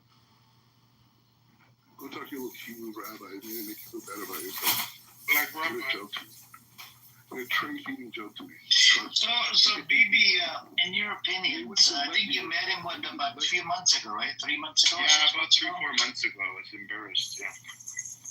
So do you think that this person, he should just come back to America? I mean, he's a disgrace to the Jewish folks, right? I don't know. I think I think the way he talks is fucking very foul and it's horrible, and that's what makes him disgraceful. Bro, do you know that he said he wants to kill Prophet Moses? Peace and blessings on him? No, he didn't. He said that.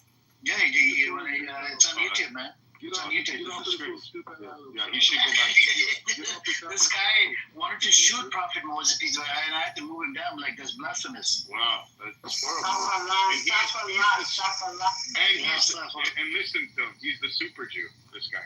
Yeah, no, you don't even keep shot. It's Jews like you that give us Jews like real Jews, a bad You name. should be stoned to death. You don't even keep shot. Stoned to death. He's not gay. He's not gay. You want to meet up again? That Ewan guy, that guy's gay. you gotta meet him. Hey, all fairness, he only sucked one dick. Rabbi. Okay. Like Rabbi, that's your boy Caleb down there. The booty rabbi, right? The booty Kadushin rabbi. It's you're an embarrassment, bro. See, even like how you're talking about Caleb. He's an actual rabbi. That's the difference. Caleb's an actual rabbi. That's the difference. No, he's not. Yeah, he is. Yeah, Where? And he left the room. Where's your rabbi at? Where are you a rabbi at? In Nakalot. I have a yeshiva. Where? In Nakalot. Nice. Where's your rabbi at? Where? In New York.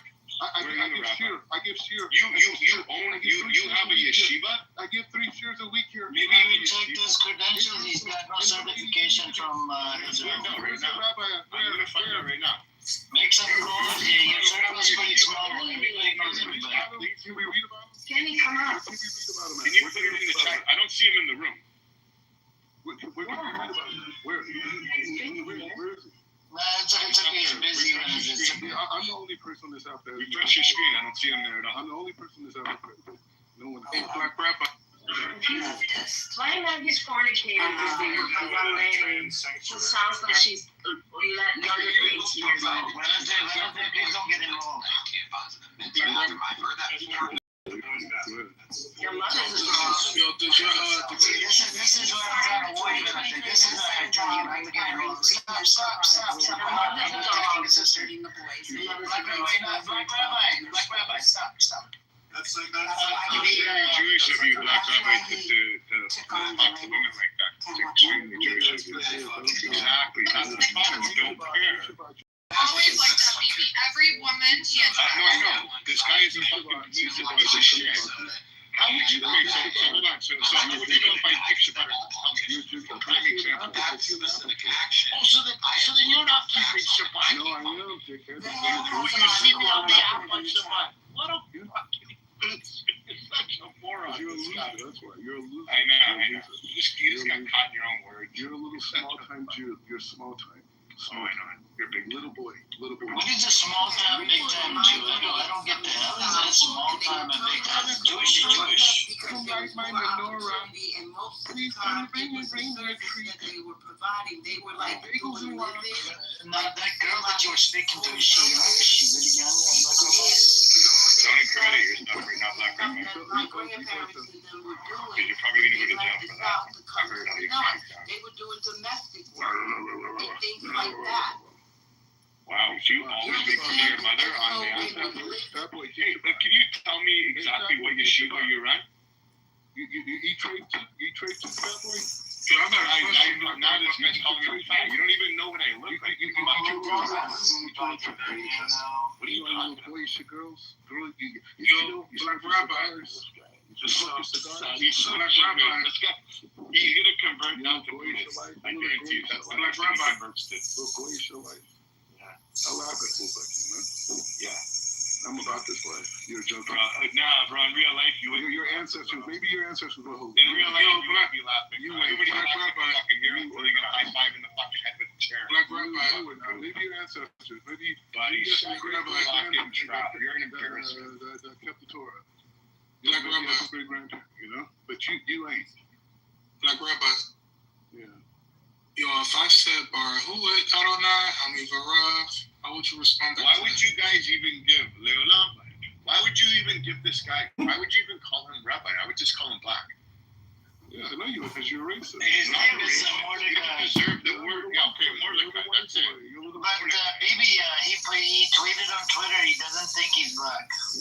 I know. I'm a man. I'm not black. I'll post a link in the chat. He doesn't think he's black. White man logic. Your little white man logic. You either call me nothing. White people are inferior to me. They have nothing.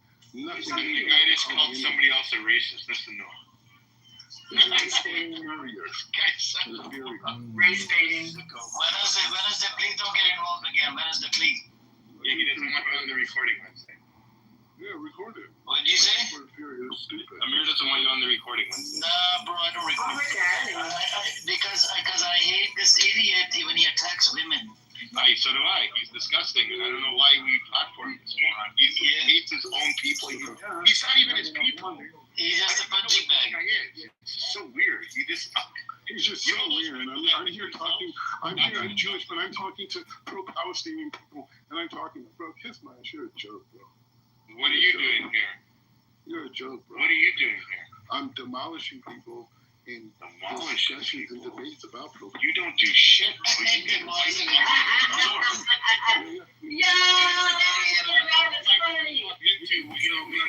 Very quickly. Everybody knows my here. That's the difference.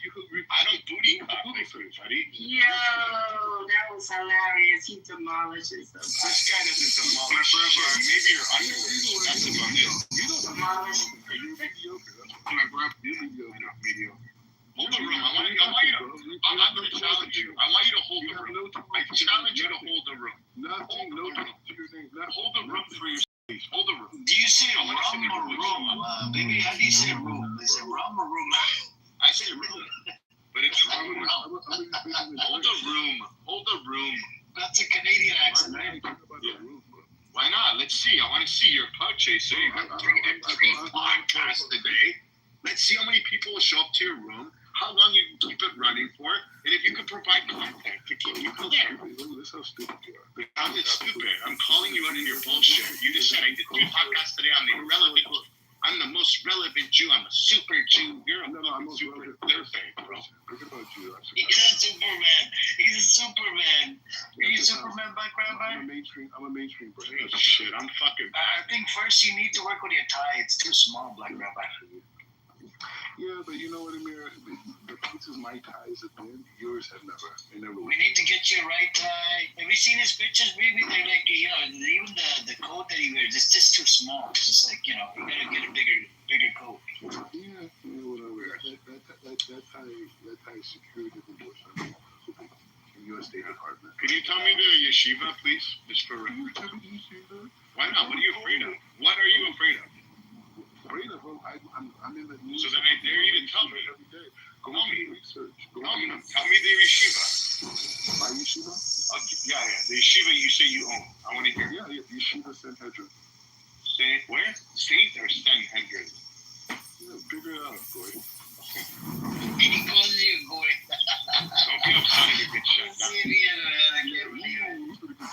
Because there's somebody more powerful than me that I have to answer to because you guys are the Jews. No, I'm not there right now. If I was there, I would definitely have lunch with you. You're nothing. I would definitely have lunch with you. You're not even allowed in my neighborhood. You're nothing. Yeah, I'm not. I think once you have lunch with him, maybe I think he'll probably he won't act on this guy. No, he would be quiet. He would sit there like a mouse. I guarantee you. Go to Tel Aviv, you mediocre Jew. Go to Tel Aviv. Go to Tel Aviv. Go and hang out. Go eat your tray. Be free. Support Israel. Are you criticizing other Jews right now? Yeah, because you're a joke. That's why. Because you're a joke. Yeah. All Jews are jokes, Steve. I'm joking. I know, and you only know because you were here. He was on the At-One Shop. I thought, Black Rabbi, you support Israel too, don't you? No, but not anymore. If he's actually Jewish, he's a disease to Israel. He's a disease because these people violate the Torah and they don't leave anything. But don't you support Israel, Black Rabbi? No. I became a Jew last week. I supported God's understanding of Israel. God's understanding. Yeah, Nazis like losers who don't keep any Torah but think they're supporting the nation. When the Torah teaches us, Bro, you're conducting Lashon Hara every fucking day. You're not keeping Torah. Because Jews don't. You're conducting Lashon Hara every chance you get. People like you exist, we have a because Jews that don't keep Torah and Shabbat. That means insulting your own Jewish brother, right, baby? But other people. Yeah, you guys are cancer. So this guy, he's constantly involving himself in this thing by doing Lashon Hara. It's not even talking about Jewish brothers. It's talking about other people. You don't keep the Torah. You don't keep the Torah. You know about like a backbite? Is it a backbite? Yeah, like if I were to walk into it and say, fuck Amir, he's a piece of shit, that's Lashon Hara. That's backbiting, right? Yeah, it's not good. Yeah. This guy's the biggest one that does it. You're not a, I don't have to treat you. What are you going to tell me next? Your dick's bigger than mine. I don't have to treat you. No, oh my God. Yeah, you don't keep Shabbat. You're not allowed to talk to me. You're not even a witness. You don't exist in the Jewish world. God does not acknowledge your existence. Somebody type in the chat, the yeshiva, just because I'm watering my plants. This guy's watering his plants. What a loser. Anyways, the point is, wow, I'm providing life for this earth. Yeah. Why don't you provide life by keeping Shabbat? Somebody can put it in the chat for me, and you'll see an example. Why don't you? Come on, you're crying. Loser. And you I'll flex a little for you. I'll flex a little bit for you. Loser. Blackie. Mordecai, I'll flex a little for you. Watch, and I'll show you. I'll show you. I got my flag. I'll show you. I'll show you. Maybe you should invite him to your room every day, man. You should invite him. Well, I don't come on here for the app. You can be the honor. So I could dominate. No, but you can refute their claims. The Zionists make the claim, you can refute his claims. Amir, you gotta realize these people on this app don't exist in the Jewish world. They don't exist. So you're on the app, so you don't exist. But BB doesn't exist? No, he just said people on this app don't exist, but he's on the app. Zero, he exists. So you don't exist? Yeah, sure. You just said people on this app don't exist in the real world, so that means you don't exist either. I either. would never try to associate people. They don't keep Shabbat. They don't care about nothing, bro. They're animals. They're just animals. They don't reflect the. I mean, you can say about a normal, sure, but not about BB. I think BB's off this app. I'm saying in general. BB even disappeared from this app for like a month, right? BB disappeared from this app for like a month. Do not keep any Torah. That's what I'm saying. Yeah, he was focusing more on, They don't represent Jews. They represent secular people that, for whatever reasons, maybe they're Jewish, maybe not, who knows. But that's what they represent. But they don't represent the Jewish. Did you charge people money to convert them to Judaism? Rabbi? I don't do conversions. Was there a rumor that was going around? Is it true? Was it 5,000 or 10,000? Yeah, 5, 7, or did you do it the Chai? Did you go 1,800? What did you do? Did you give a special? Did you do a Shabbat special? I do much bigger deals than that. I know. I don't do conversions. I offered him a deal, baby. I said, come back to Los Angeles, maybe we can work together, right? I don't know why he he didn't convert, make money. Like a good deal. Yeah, I said we could charge him 5,000. You know what he said? I won't do that shit for a minimum for 25,000. I'm like, what? He said, this guy seriously. I don't. Yeah, he wants to do it for 25 or 20 grand per person. Yeah, if I did do it, yeah, fine. But I'm saying I don't do it. Yeah, he's a grifter, man. He's a grifter. Yeah, I'm a drifter. I've been involved in Judaism for not drifter, you idiot, grifter. I said grifter, man. I heard what you said. The guy said you said drifter. He's got hearing problems too. Either way, both of you guys are mediocre guys. Okay, like on the pro-Palestinian side, Amir's a mediocre guy. He's not a player. And BB, he does not. I don't want to be a player, man. I'm not here for to be played. Let's give him the benefit of the doubt that maybe. I don't come on the app to be a super Jew. Not like you. And maybe he had relatives, some ancestors 100 years ago, or these types of things. And maybe they were holy. But he's not holy. Maybe what happened to the normal? He disappeared after the video was released. Nah, he was on. He was on. But that's a good example. I thought he got buttered and he just left the app. No.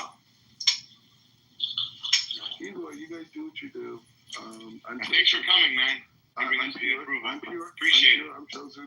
Pure what? You're the fact that your non-Torah keeping self had the ability to hear the vibrations of my voice shows that you did something good. Vibration of your voice. Are you talking about a vibrator? Black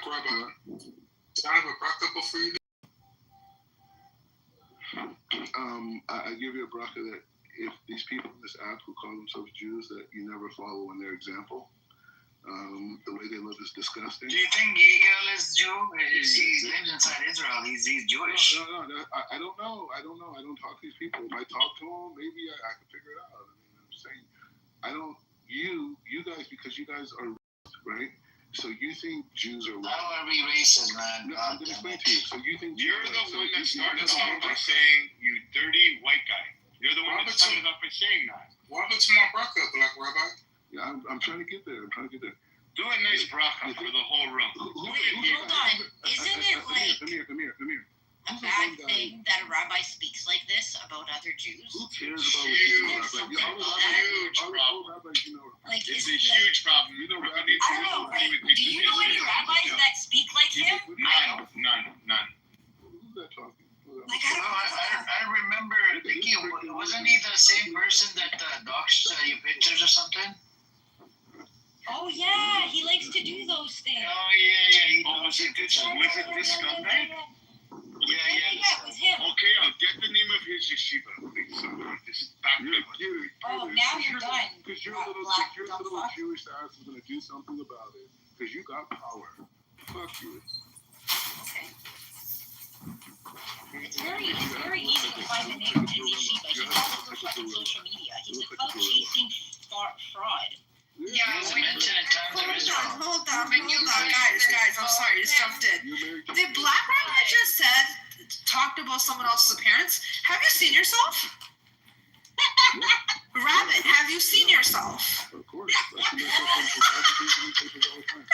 Rabbit. You got a pretty good microphone. When did you get a better microphone, Ace? What happened? I just switched phones, okay? Thank God. Oh my God. Thank God. No. Did you get an Android? You got an iPhone? I have an Android, but that's like the work phone. This is my phone. iPhone. I gotcha. Anyways, Rabbit, have you seen yourself? Don't be talking about other people's appearance. It's kind of unbecoming of you. I could definitely do that. You could, but you embarrass yourself every time you talk about someone else's appearance. You're saying that, but that's not my reality, though. No, it is your reality. That's my reality. The mirror, sweetheart, is your reality. You're Delulu. Delulu. My husband is beautiful. You think that? That's cool. No, I know that. My husband is beautiful. I know you've been creeping on my Instagram. My Instagram's open. There's no secret. He's a beautiful man. Don't be jelly. Don't be jelly. Don't cut him out and put yourself in the picture, loser. Oh, he probably would do that. Fucking weirdo. He likes to do. He probably does the same thing with him. He probably cuts your husband out and puts himself in. He did. Yo, he had a picture of my kid's dad and me. How the fuck did he get that picture? What the fuck? Nikki, when you guys expose him, ping me to the room. I'll ping everybody in. We'll make it a huge room. Oh yeah, Royal's into drama. She's big. She's huge. She'll ping me in. She'll ping everybody in. I think we need everybody in one drama. Black Rabbi, are you saying something about my kid's dad? Really? Is that what you're saying? You're saying you're better looking than my kid's dad? Are you fucked in your head? Yeah, he looks like a gorilla. He looks like an ape. Oh, good God. This Hold guy's on. My kid's dad is a black man. A black man is calling another black man an ape. He really does. Ooh, self-hating. Like, he does, though. I'm The not fuck? like gorilla. Something he does. Yeah, you're a fucking racist piece of shit, Black Rabbi. Racist piece of shit. Yep, it's racist. It's probably the first time this room ever agreed on one thing. I know. With pro-family. No, we agree. There's a lot of things wrong with this idiot, man. So I'm not gonna sit here and let anybody talk all bad on anybody. I don't care who you are, what your position is. Can't be talking bad on people's appearances. I don't know who the fuck he thinks. Shut up. You look like a rhino, too. Oh, listen, I'm the cutest rhino you've ever seen, okay? I am the cutest fucking rhino. That's why I blocked you. He's probably in your back. Ooh, you watch me on Instagram, but you blocked me. I said I blocked you. Yeah, okay, Black Rabbi, let's dive into it. You blocked her after sending her fucking, message after message threatening me. And I heard he because you want to kill me. It's not true. Whose nudes? More lies. He said who nudes? His I nudes? heard that Black Rabbi sent you nudes, and you were so Ew, that never disgusted happened. that you reported it. No? I would literally throw my phone against the wall and have no phone. Ever. I would Done. break one. Yeah, whatever. Anyways, we continue to be mediocre with Nikki. Second fake Jewish rooms. I think he probably likes sucking his dick like that friend of yours. What's his name again? Okay, because listen, when I die and I go up to Hashem, he's going to welcome me with open arms. You, on the other hand, are going down to Lucifer himself. Trust me. Trust me. The way you talk to other Jews and the way you act. Not just Jews, man. When he talks to people badly, when he calls Palestinian children terrorists, man, that's just nasty word. Everybody. No gorillas. I'm sure Hashem judges And people gorillas, look at this. how they treat other Gorillas. humans. He's calling his fellow black man He's not my fellow. He's not my fellow. Stop. He's not. Look at him. A black man calling a fellow brother He's not a gorilla. He's a Gentile. I don't even like the dude right now, to be honest. Like, we're not even together. But, like, bro, you're really insulting my kid's dad. Like, a black man, you're fucked. He's not. I don't care. He's a Gentile. He's a It's okay, Gentile. he tried to come for my husband too. And then Hold on, wait. Isn't the definition of a Gentile a white person? No. Oh. No, that's not it. As he's calling Nikki's black husband a Hold on, we're back in a and an ape and all those things. Hold on, I'll be right back. I gotta watch a video. Hold on.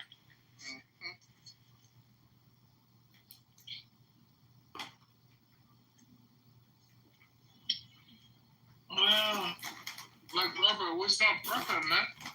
I gave it to you, man. They won't stop talking. Hold on for a second. Eze, can you come check your little? I don't even think you want me to call him your brother. He was sitting here calling another Jewish woman's black husband a gorilla, ape, ugly, etc. So. He's a Gentile. He's a what? He's a Gentile. Have you seen yourself? Have you? I'm not even being funny here. Have you looked in the fucking mirror? Obviously. Yeah, remove the rose-colored glasses. Remove your delulu. Like, actually see yourself. Yeah. If I were you, I wouldn't. I mean, nobody should put anybody down, whether they're good-looking or not. Yeah, whatever. And you were on the side of not so much. I hear you. Well, I hope you apologize to your sister. No, he's a Gentile. Doesn't matter. You can't call someone ape. Like, that's disgusting. He looks like an ape. It doesn't matter. It doesn't fucking matter if it's Gentile or not. You don't go put like someone's appearance down. Dude, I'm not down for that shit. Like, if a Jewish girl looks like a black guy, I mean, at least you have to do it. Oh God. Aren't your parents Gentiles? Ooh. No, they're not actually. Yeah, they really are. And do you think you're a good-looking black guy, Black Rabbi? Do you think that, actually? Yeah, but I'm a man of wisdom. I'm not a model. Okay? I'm not chasing expert. You're so fucking delusional. Oh my God. Yeah. No, I'm just saying there's different lanes. I'm not a model. I'm not walking the 60. Oh no, we know that. You got the chips pack going. You know, triple the chips pack. Women who appreciate wisdom. I'm not talking about your weight. Someone could be heavier and still be good looking. That's what I'm saying. That's not you. I'm a man of wisdom. Yeah, but you don't have wisdom going for you. You don't have class. You don't have sensibility. You don't have wisdom. You self-proclaim yourself as rabbi. Then it's unbecoming of you to go put someone down based upon their appearance. They did. I didn't do it. They did. They called you an ape? No.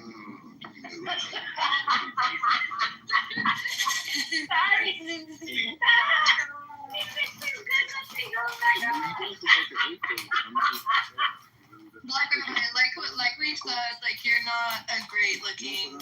Hold on. Nikki's back. Black Rabbi. I think you were agreeing with. What did I miss? So he kind of agreed with me that he did think, yeah, he does agree he shouldn't be talking poorly on anyone's appearance. He's just not man enough to apologize. Okay, I don't really care. Yeah, I know. His opinion is worth nothing. He's an idiot. I'm saying if he had like hair on his knuckles, he would be like able to go. Oh, shut the fuck up. Shut up. Okay. No, you're Black Rabbi? Black This is Rabbi. someone who's really anti-black. We've seen what Chanel looks like. I'm glad that you're quiet, Chucky. Where'd BB You should go? be ashamed of yourself. He's shameless. He has no shame. I just think This is why I'm glad I figured it You out. missed it earlier. This man had an underage girl, a little girl that he met at at the synagogue on this call. And you could tell she was young. He was telling her, he's telling her what to do, and then he forgot to invite mute. He's like, "Oh, but I control you. That's why." He's pretty gross. Girl. Whatever. You know what? He should have become a Catholic priest instead of. Let's not do that, Nikki. I know you're trying to be funny, but let's not do that. Okay, you're right. My bad. Too far. My bad. I know what you're saying, though. I want to laugh, but I also can't, But laugh. Yeah. Because we're insulting Black Rabbi at the end Yeah, of but the day. then we insult Christians. Let's not go down that path. I gotta keep it. I gotta keep it a buck. I got you. See, look at us. We got our Trump. Got you. Why are you in the bathroom now? Why are you talking? I'm actually not in the bathroom. I'm in my foyer. High ceilings. Ever seen those before? I guess not. Yeah, you're right. You got me. I got you. Nikki, let's start a zoo together. Like me and you on partnerships. What? Let's start a zoo together. Like a business, like a zoo. No, let's start a circus. He can be the clown. Let's start a circus, and this man. No, we're gonna start a freak show, and he's gonna be the main attraction. Black Rabbi. Hello, Black Rabbi. Hey, Nikki, you could do better though. Black Rabbi. I hope somebody's recording this. I hope somebody's recording this. Hold on, Nikki, he's hitting on you. He says you can do better. He says I could do better. Ooh, girl, he wants to get up in here. No, Rabbi. It's already. I hope that he records this, and the next time he's in a black stage, they can show how he's racist. Black Rabbi. I'm still waiting for my man. Hey, check it. I give you a pop. You should have stripped to difficult times. That's it? Hey, Nikki. What? Let's do a circus together. No, I'm gonna do a freak show, and you're gonna be the main attraction. Fucked up freak. Nikki, seriously though, you can see that. I see your ex or whatever you use as the ape. You're not looking like you're okay. Like you could do better. You could do better. You can marry a Jewish man. And move on with your life. You could do better. So you want to marry her? So not Gentile less. actually, I am now with an Italian man, but thanks. No, you're still in it. Still. Ashkenazi Jewish?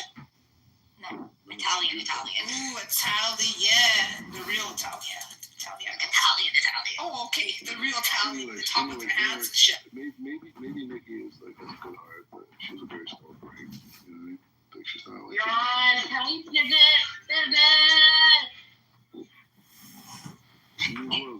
Anyway, can we kick him out of the room now? Wait, where did BB go? I want to ask him a question. Yeah, I know. I left for a minute, and then he's gone. Yo, can you paint him another question for him? I heard something. Just want to clarify it. Small time business. Small time.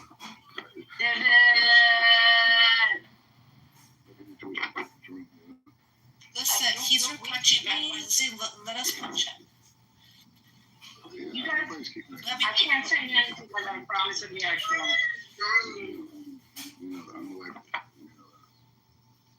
See, the problem is,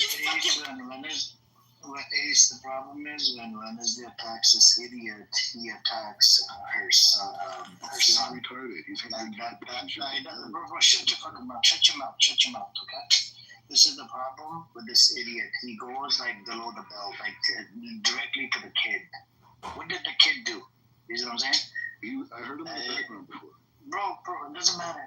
You don't attack people that are, you don't attack the family members. What are you talking about? You heard my niece in the background. She's two. No. It's a boy. He sounds like a woman. No, that's what it bothers me.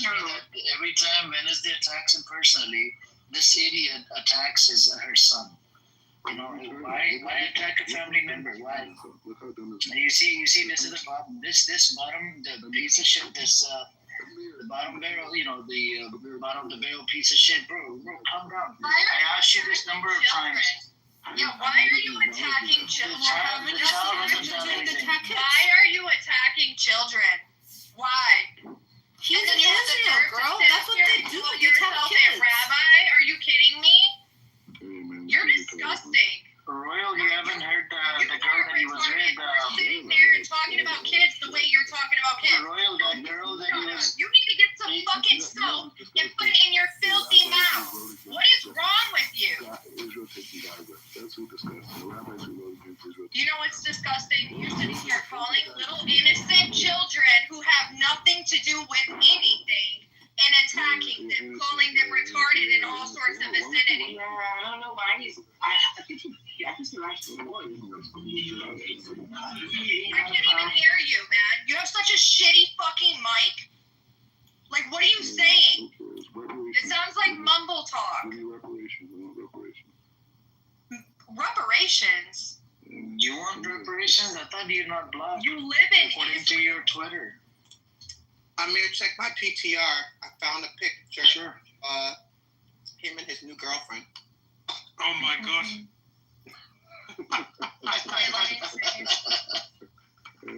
Oh, yeah, you're disgusting, honestly, Black Rabbi.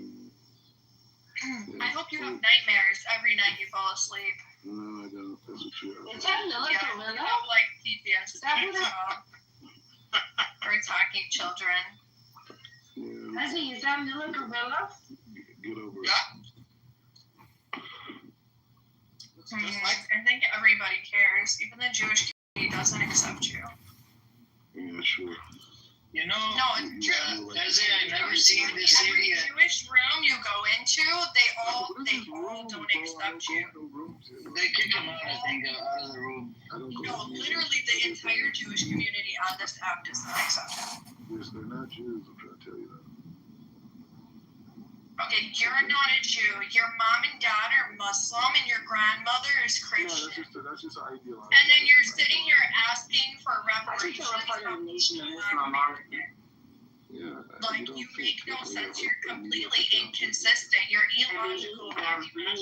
You guys are actually very good. They're not that bad. Old people, they clean them up. Clean up. Right, so you speak. Clean up paper. You never had a good time. What time is it? No, let me see. 8. And you scam off of the Jewish identity for a living. Yeah, sure. Yeah, you do. Yeah, it's my identity. It's not that. No, it's not. You're Black American. Ooh, you hear that? You hear that, Ezzy? Yeah, she hears that. You just asked for reparations. Ezzy, just to know, he's called another black man a gorilla. Now he wants to talk about the black, being black and racist. Because I'm willing to say things that don't. Right, check his You too.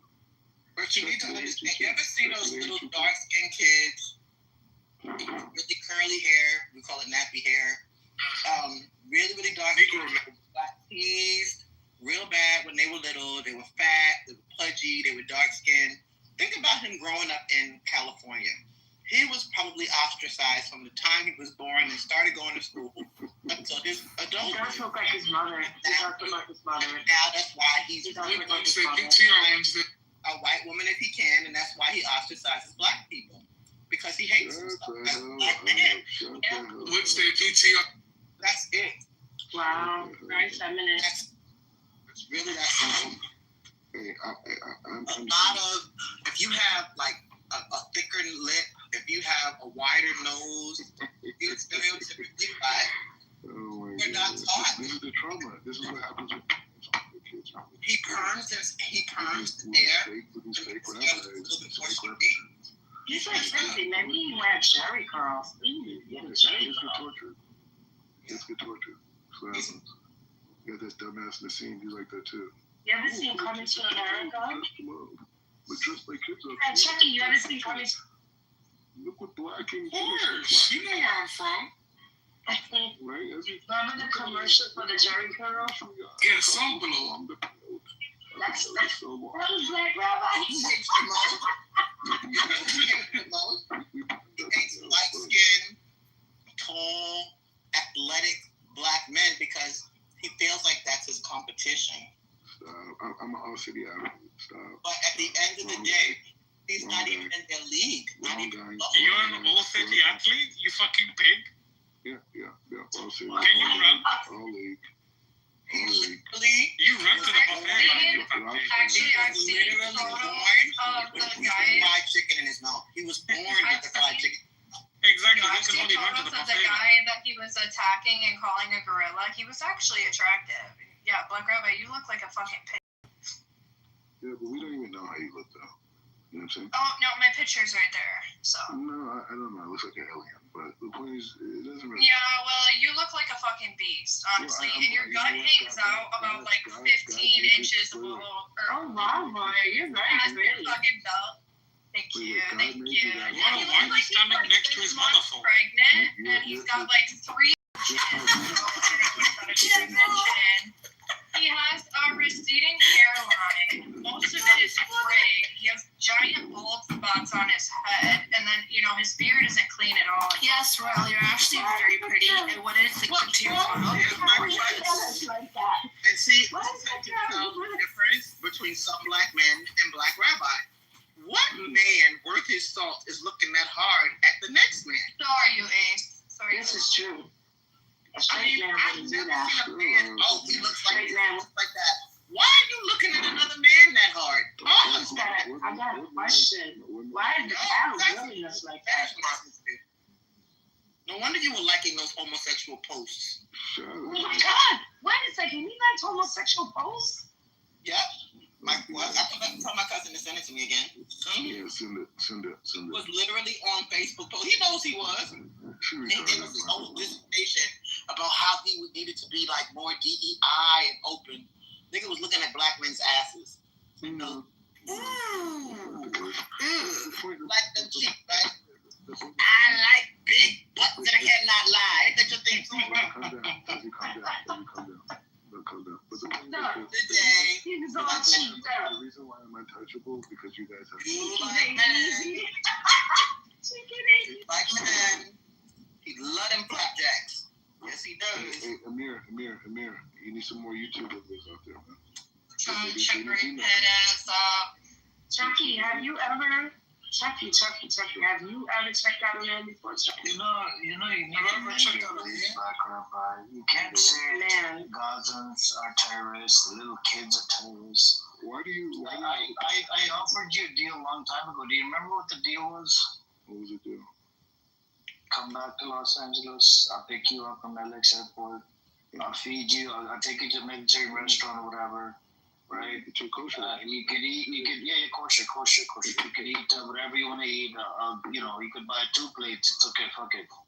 Eat whatever, and then I'll drop you off at your mom's house or something. Condition is you can't go back. You can't live on a stolen land. But here you are. You're talking to some underage girl earlier. The girl was underage. I believe it was an underage girl, and this guy. I don't know. You gotta stop with this bullshit. I don't know what you're doing at this They are taking him to a buffet. He's gonna get very expensive to this place. Every other woman in this are trying to get her to marry him. Those plates have gone really expensive. Yeah. Everybody has said no. Well, Wednesday. Sadly, they were like, not trying to be funny. I told him, he can make a lot of money. Come back to Los Angeles. He can practice Judaism here. He doesn't need to live on a stolen land. Doesn't have to fight anybody. I don't know, man. How do you get him to understand all of this shit? Like, he just doesn't want to understand. You can still go to Jerusalem like once a year, once every 6 months, I know it's a holy land for the Jewish people, right? But you don't have to live over in the stolen land. You could condemn all of this shit that's No, brother, really? I'm now looking at the picture up close. He looks like he's never seen an iron he liked. His clothes are mad wrinkled. They're 50-11 colors. Whose clothes are not wrinkled? Ew. Whose clothes are not wrinkled? My clothes are not wrinkled. I've been saying that for a long time. I asked you if you owned an iron. That's not the spirit here. We know I walk. Oh my God. We know. We know that I'm high fashion. We know that I work for Vogue magazine. We know that I know fashion. That's not. You know fashion. Were you wearing lipstick, eyeliner, and eyelashes? That's it, guys. The question is, do you wear lipstick? He was. Well, you can look at how good I look. Good black don't crack. Like you about 95. You really want to go there? You really want to go there? You got some of that masculine energy. Listen, let's make sure that we're really clear. If what the heck is that? I love you, you love me. What's the name of that dude? Come on, you know. Barney. I don't know what you're talking about. Barney. If Barney was black, he'd be your twin. Straight up. You have no neck. You have no waist. One big bone black jello. That's it. If there was a licorice flavored jello, you'd be it. Where's your neck, son? You ain't seen your neck in about 10 years.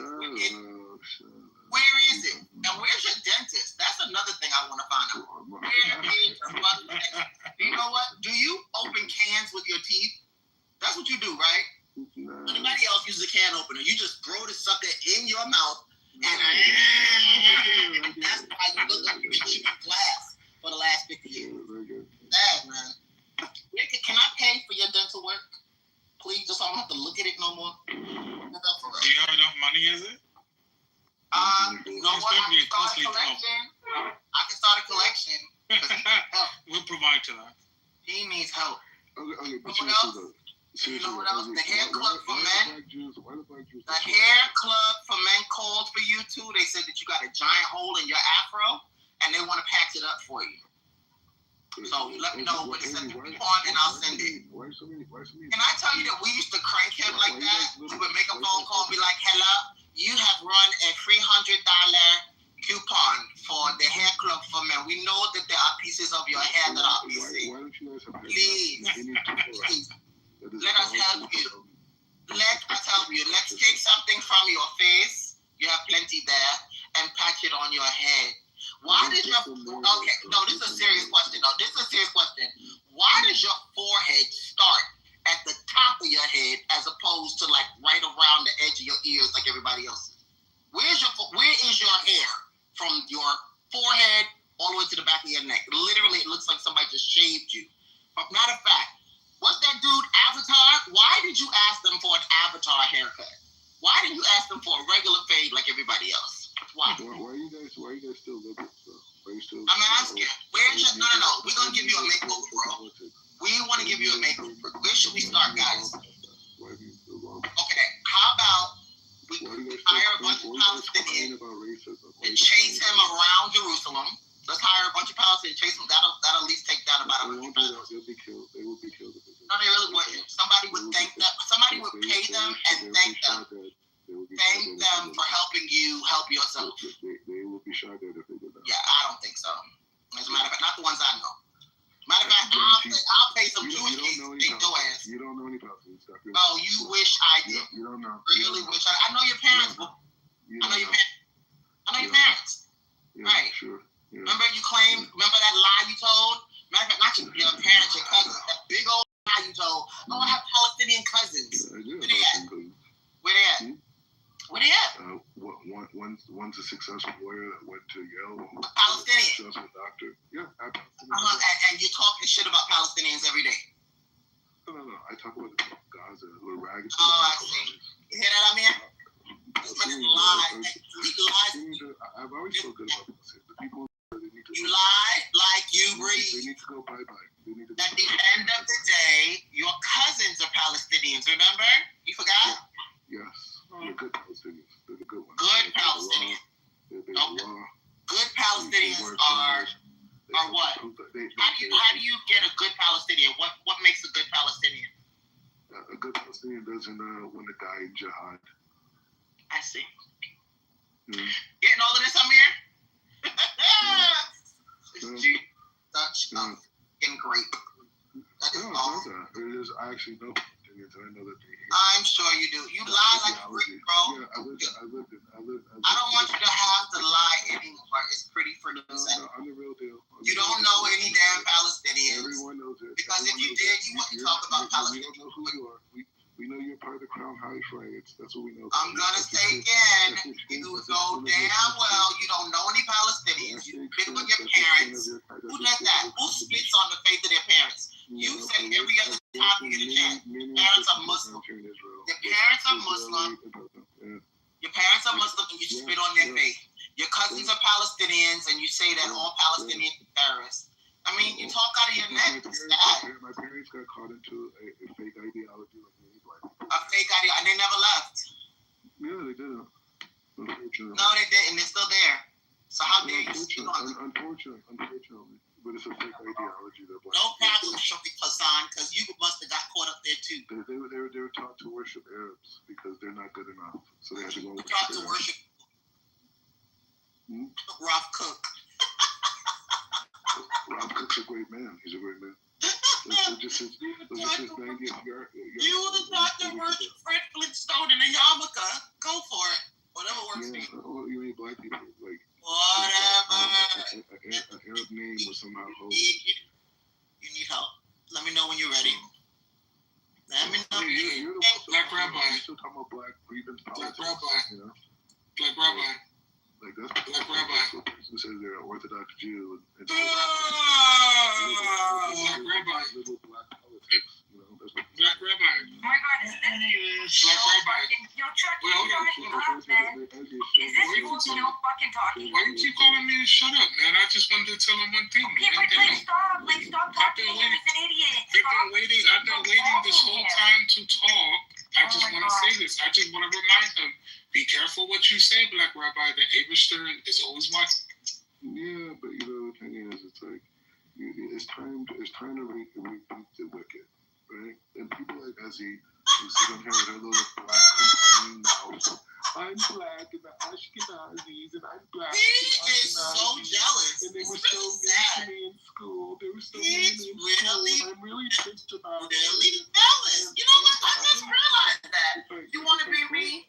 You want to be me? Is that what this is about? You really want to be me? I feel sorry for you. That would be me. Oh wait, hold on. Are you going after Ezzy Yofi now? No sheer. Oh no! Is he going after you now? Let him come, because I've already told. I have already told everybody on this stage the day I bitch slap his ass will be a day I make sure I put it on video so that everybody can see it. Remember, I warned you. I'm not even gonna say hey. I'm not gonna say how are you. I'm not gonna say who I told. I am literally gonna haul off and slap the black off your ass. And when I do, I'm gonna record it on film so that everybody can see it. Can you slap the rabbit on him too, please? So there's no. I don't sell wolf tickets. I don't sell wolf tickets. I don't promise things that I don't deliver. I am literally, when I slap the shit out of you, you're gonna swear you were eating out your elbow or you're watching in another room. I'm gonna make you. I'm gonna make you so cute. You're gonna be like, damn, where were you all my life? I'm literally going to slap fire out of your ass. Sister Ezzy, but why if you continue running up in this show? It's just. It wouldn't even be that. It wouldn't even be that. I would just tell people, just hold the door for a second and literally commence to whooping that fat ass. I can see you bobbing and weaving too. That's the crazy part. That you can see she's gonna go Remy Ma. She's gonna go Remy Ma. I am the wrong one to fuck with. Honest to God, I'm gonna slap you. Look at your picture. You black. No, but you know what? You guys ever remember watching Looney Tunes and the motion to do? Oh no. This is him. Oh no. That's him. Wait, he left.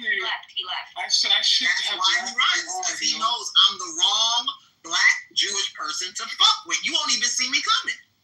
You won't even see me coming. And You when have to it talk happens, about my mom, when you talk about my family, and I got nothing but brothers, nothing but in-laws. Man, please.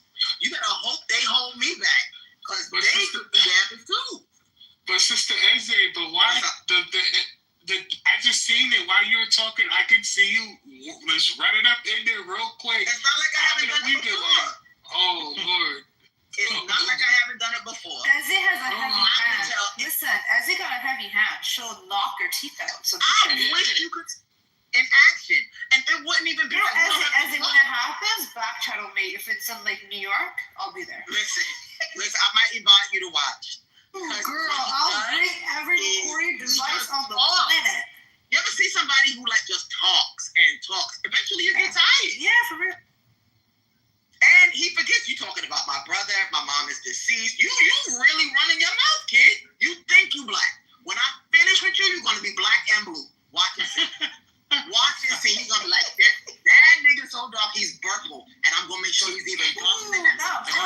Sister Ezra, my bad, General. I'm gonna finish with this. When you slap him, please don't have a Rikers Island flashback. No. Like that. He's gonna be bitch slapped, and he's gonna literally be like, "You're my mama." I sure am. Let me bitch slap your ass again. Let me do it again, cause your mouth is a little too reckless. Just a little bit. Ain't nobody Where are you talking finding about this, Ezra? I like to book my tickets. Don't worry, I'll make sure. I'm gonna be flying. Ariel, Ariel recorded it. You and I, as the attorneys, will make sure that Ezra is not in any Yeah, we're going to be protecting you. Don't worry. I said New York. That's my stomping ground. Got you, girl. There's nothing. Yeah, we'll be flying. I'll be back in New York in a week. There's nothing a crackhead won't do for a blunt and a 40 bottle. Fuck with it. Find out just how black my black Jewish is. Find out. Did you guys hear about the foreign guy who came to New York because he wanted to set up an organization of shoplifting? Oh shit. He's missing now. Really? He wanted to set up an organization for what? Yeah, for shoplifting. They wanted to do a organized crime with shoplifting. I know somewhere in Europe, and he's missing in New York now. But they found in this spot people's IDs and everything, money, people's IDs. That's nothing new. You guys don't know the slashing. The wrong person. 1 second. You know the slashing guys, right? So they found out that there was a couple in Texas, Caucasian, super fucking wealthy. They would get these like girls, young kids, to go into Sephora, go into certain stores with a list of products to shoplift. They would ship it to them, and they would sell it on Amazon and whatever, some liquidation websites, and they paid them. It was a whole fucking organization. Oh yeah, I remember that.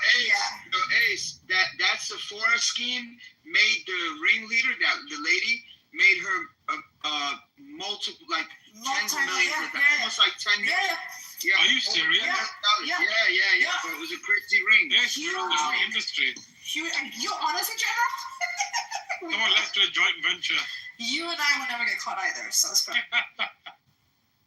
That's craziness. That is craziness.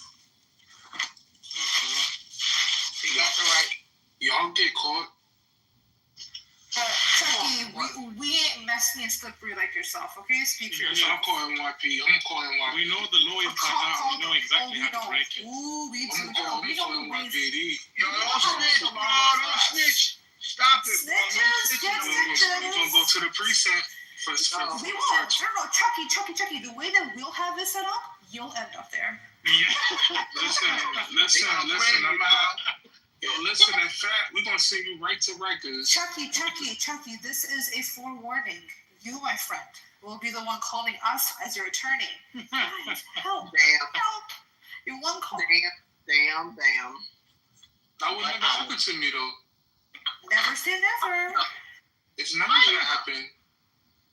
How do you know? I'm not a thief. I don't need to. You're no general. You'll become a thief. Exactly. Technically, sir, you will be a thief. Technically. It's not what you are or what you aren't. It's what the court sees you as. Exactly. And they see me as a law-abiding member. Not for long. You snitch. Not for long. Okay, that's cool. I got a wonderful lawyer. I got a Jewish lawyer, so we can play these games. And hold on. Don't worry about that. We're the worst, Jen. We could one up that, my friend. And Mr. Goldstein, where he got them signed. Oh, we have Mr. Goldstein on speed dial. Don't you worry. Amen. Mr. Goldstein works for us, just so you know. Okay. We'll see. This is Shabazz. What's up, brother? Oh, you looking? Oh, shoot. We thought he was on our side. Craziness. You're crazy. You gonna see this answer? No sides. Money talks. Chucky, Chucky. You right about that? Chucky, next time you put Black Rabbi's mother's picture up, can you give us a warning? I don't like. That was his mother. No, because he puts pictures up and sloths scare me. I don't like sloths. Ooh. Nah, I don't think that was his mom. And we don't put people's moms, man. That's a no-no. I think it was. No, his mother's an educator. Was it Angela? I don't think it's. Yeah, he showed you, didn't he? I've seen Angela. Yes, I know what she looks like. No. He showed Saze. Oh, Chucky, do it again. Yeah, I don't think that's her. Let me see his history here. It says UC whatever. I think the uni. I know what she looks like. It is her. She looks way younger than he does. Have you seen her? Yeah, but I'm confused. Hold on, I'll PTR. Hold on. I'm confused, Chucky. The Chaz and Shabazz by Elijah Money, isn't that are you a Jew or a Muslim? I'm a Jew. He converted 10 years ago. I know, but isn't that the Shabazz and Elijah Muhammad is the nation is? Oh no. Sister Ace. Elijah Muhammad is not the nation of Islam? Yeah, he is. So why are you saying no? Hold on, Ezzy. That is wrong. That's legit his wrong.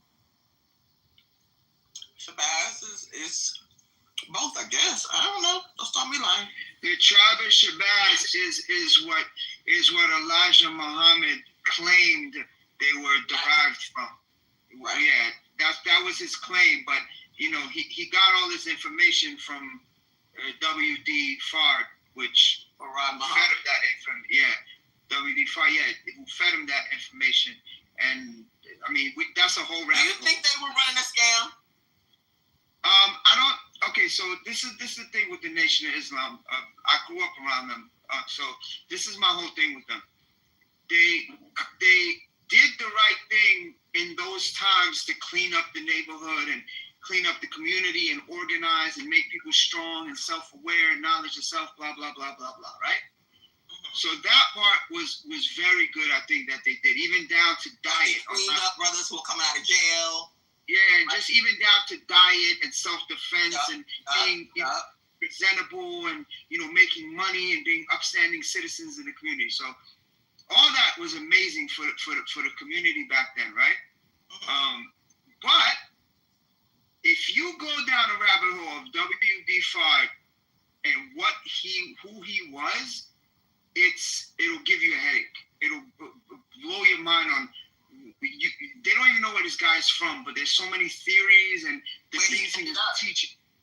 Yeah, well, he disappeared. Well, they narrowed it down as that he was actually from Pakistan, because it was broken down. I mean, it was speculated that he was from either Turkey, Saudi Arabia, or Lebanon or something like that. But it ended up that all the fingers really point to him being from Pakistan. And the as a salesman going through the South, though, that's a little. No, but he was light skinned. He was light skinned Pakistani. So he had Desi features, but he was light skinned. So he passed for white, and he changed his name to Jeffrey, and he had all these aliases. He had 16 aliases, and he went from like you said, from a salesman to a food truck, guy owning a food truck to then starting his own clergy, and the rest is history. And the Elijah Muhammad family. Do you think might have been one of them COINTEL people? You think he might have worked for the other side? Yeah, I mean, a lot of people say that. A lot of people say he was a Fed.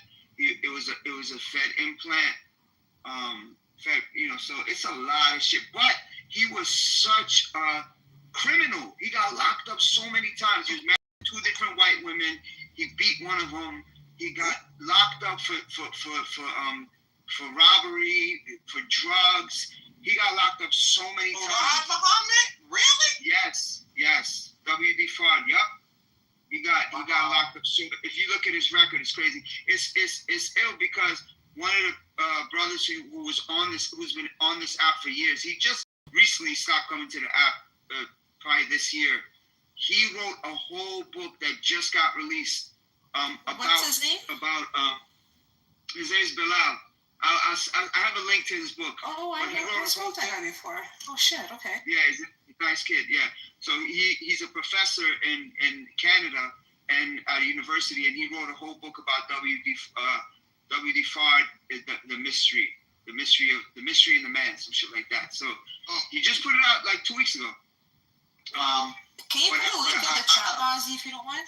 Yeah, I'll put it. It's such an interesting story, but I thought I knew a lot about the nation and everything, but this deep dive is nuts. It makes you look at the nation from a whole different angle.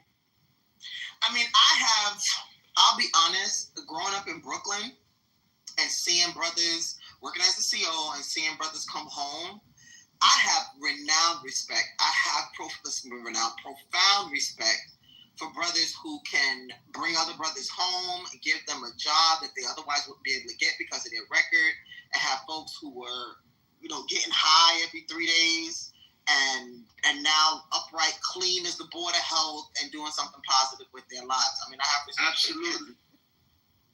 And if you know what that life is on the other side of that gate, to see them transform like that and to do it in a spiritual space is a wonder to behold.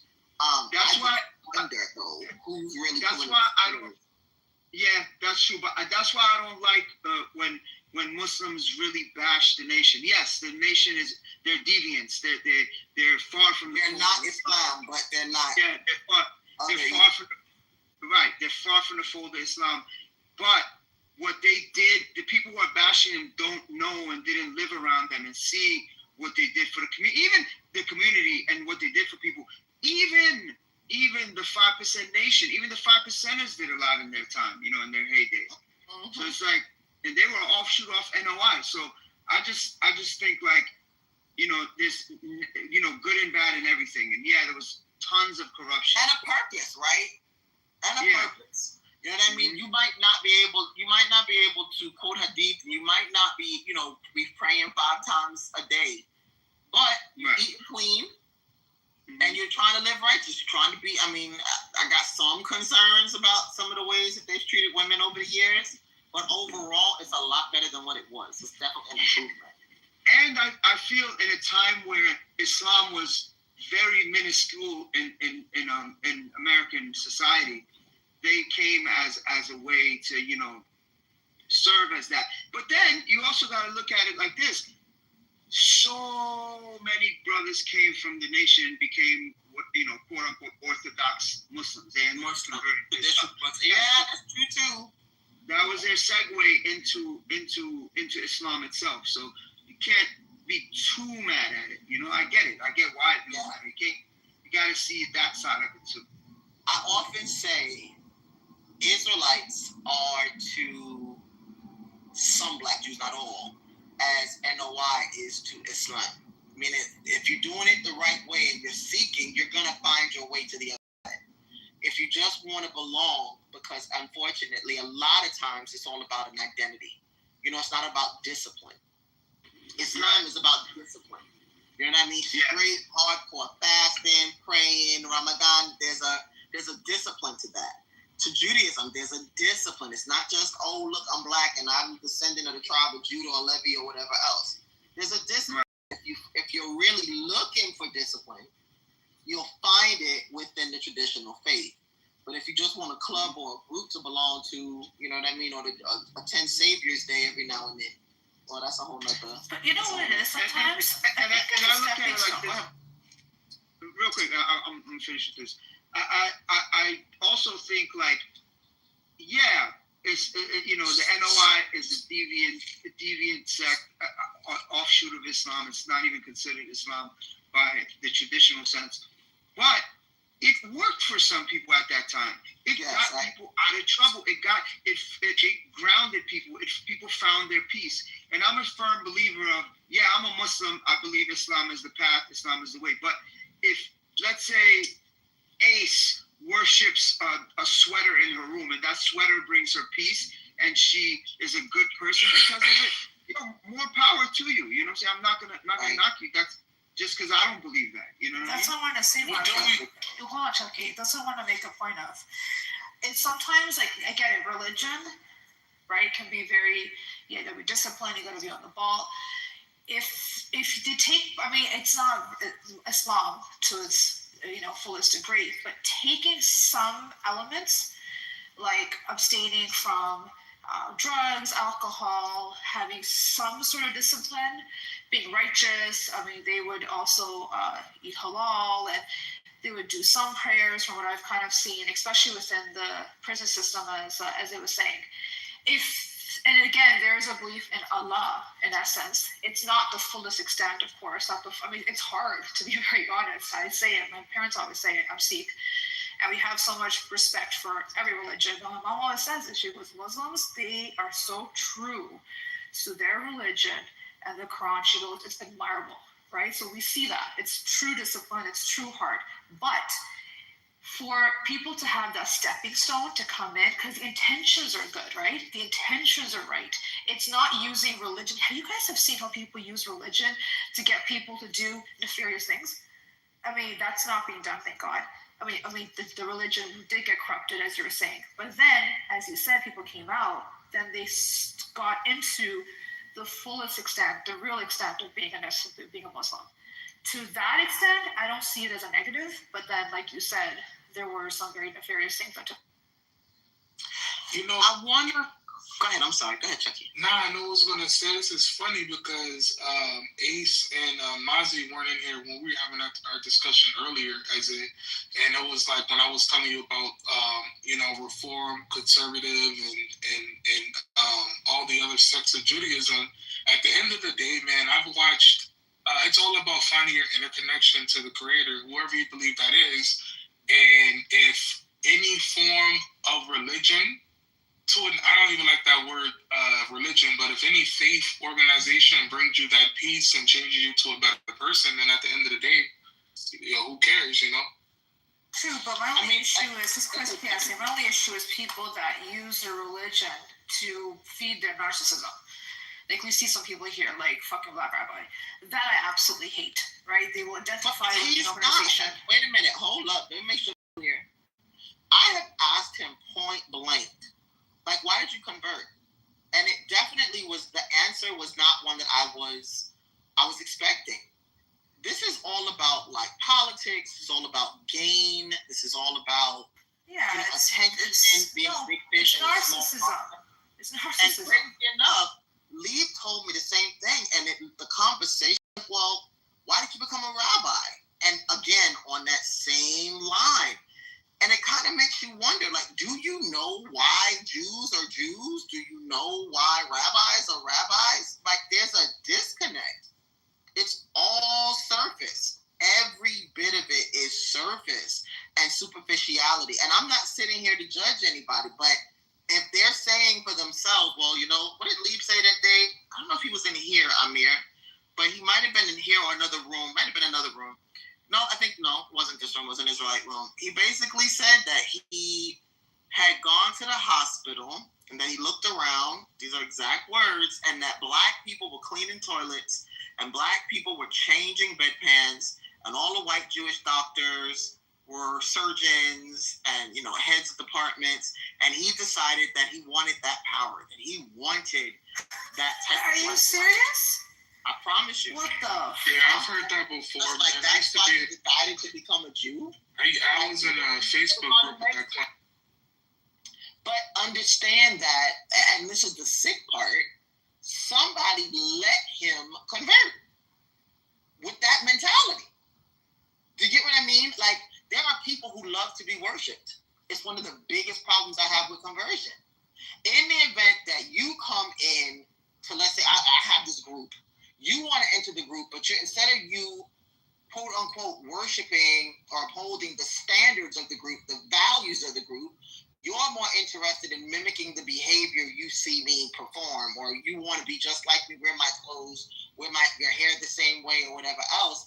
At some point, shouldn't I, because of my respect for the group, tell you need to go somewhere else? Yeah, I agree. That's very disrespectful. You don't join Islam because you want to look like an imam. No different. You don't become a Jew by saying, "Oh, I'm going to go and put on a black hat and a white shirt like this rabbi." Like where are the values? Like, Judaism is deeper than that. But in the event that you got narcissistic issues of your own and you want to be worshipped, well, instead of telling people that they are made in God's image and can be made over 1,001 times, instead you're going to tell them, well, make yourself over in my image, which to me is another form of idolatry. Real talk. Why are you worshiping people instead of worshiping the highest power? And why is that not a personal journey for you? You know, why are you on this groupie tip?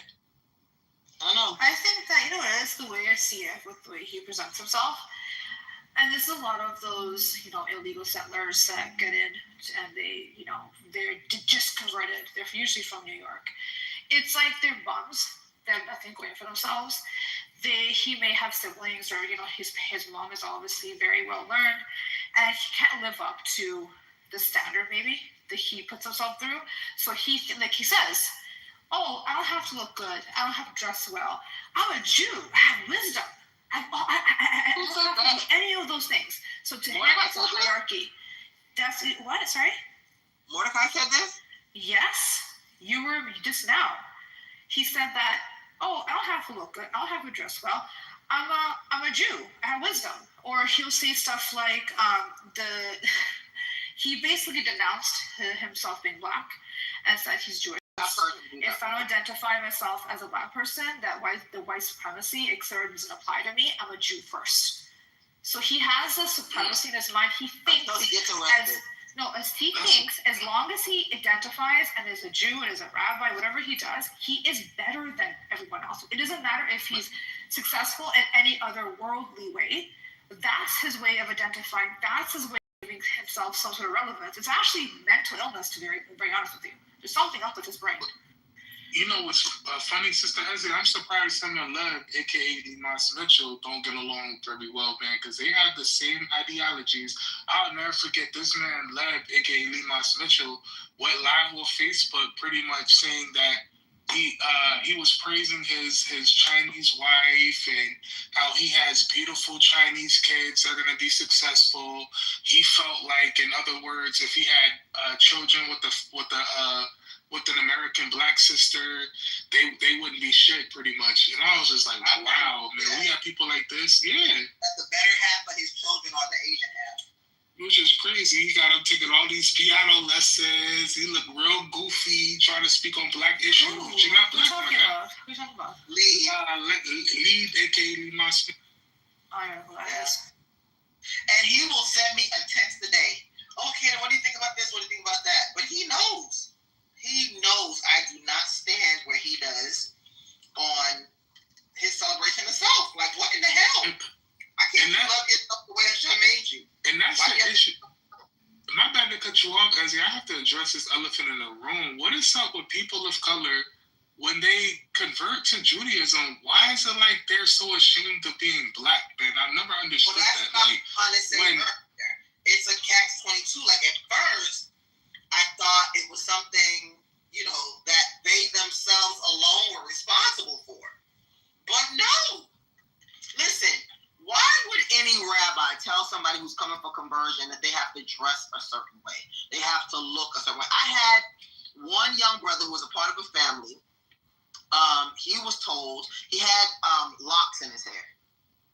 And he was told that his hair looked, quote unquote, goyish, looked non-Jewish.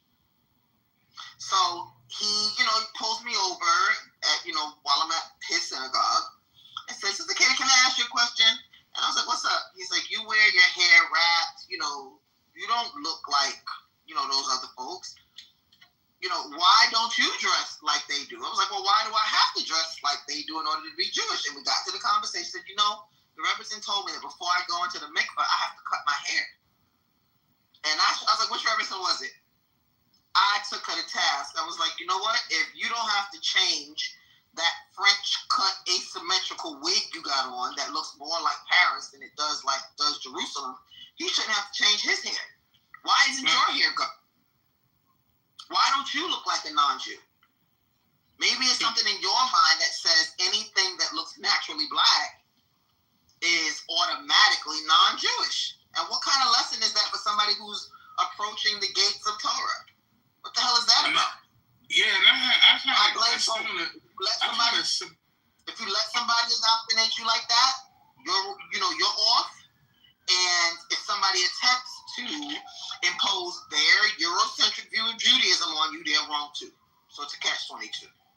And it was like, my bad. I get passionate about this discussion, man, because I had a similar situation when I was going through my journey to find a community to fit in. Because I had met a rabbi who couldn't convert, and it was Rab Drawer. I don't know. I'm pretty sure you heard of him. And he said the most. I went all the way up to Muncie. I called sick out of work to go to Muncie just to sit down and talk to that man. God blessed him. Bless him, right?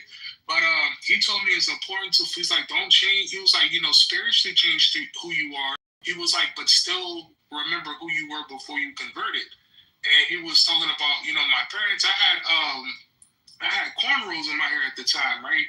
And I've heard the little... Now I know who you are. You just outed yourself, homie. Yo, click. I know you are now. But anyway, long story short, right? Well, we ain't going to talk about that. But Wait. I want to talk about it. Wait, can I finish what I'm saying, please? Then we can talk about it. I want to talk about the cornrows. What I was saying, though, right?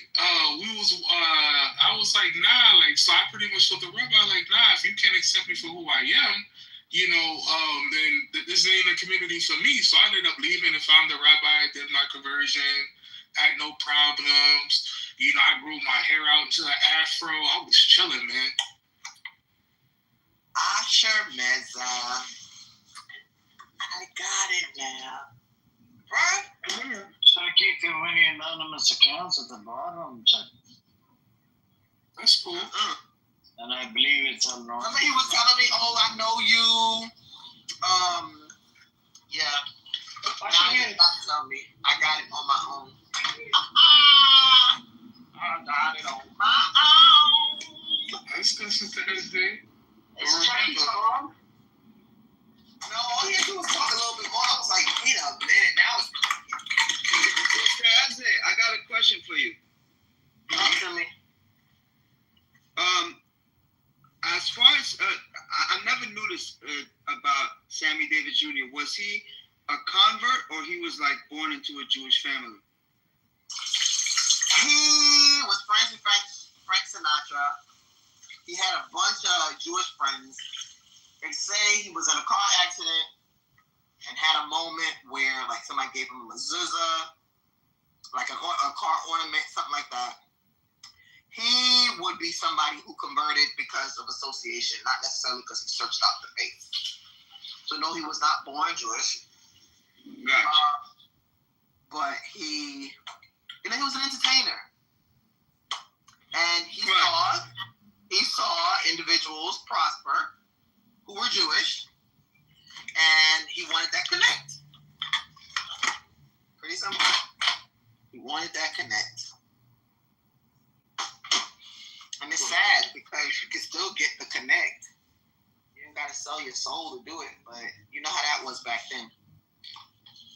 Yes, but Sister Azzy, get your constructs ready. You know what I mean? When Rabbi Shabazz come through, it's gonna... You're funny.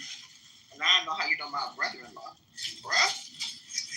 Yeah, that's a topic for the day. Coming back to me now. Woo! Tell you. I remember back when I was on Facebook, right? Because I was so amazed. Wait, hold on. Can you answer Wes's question?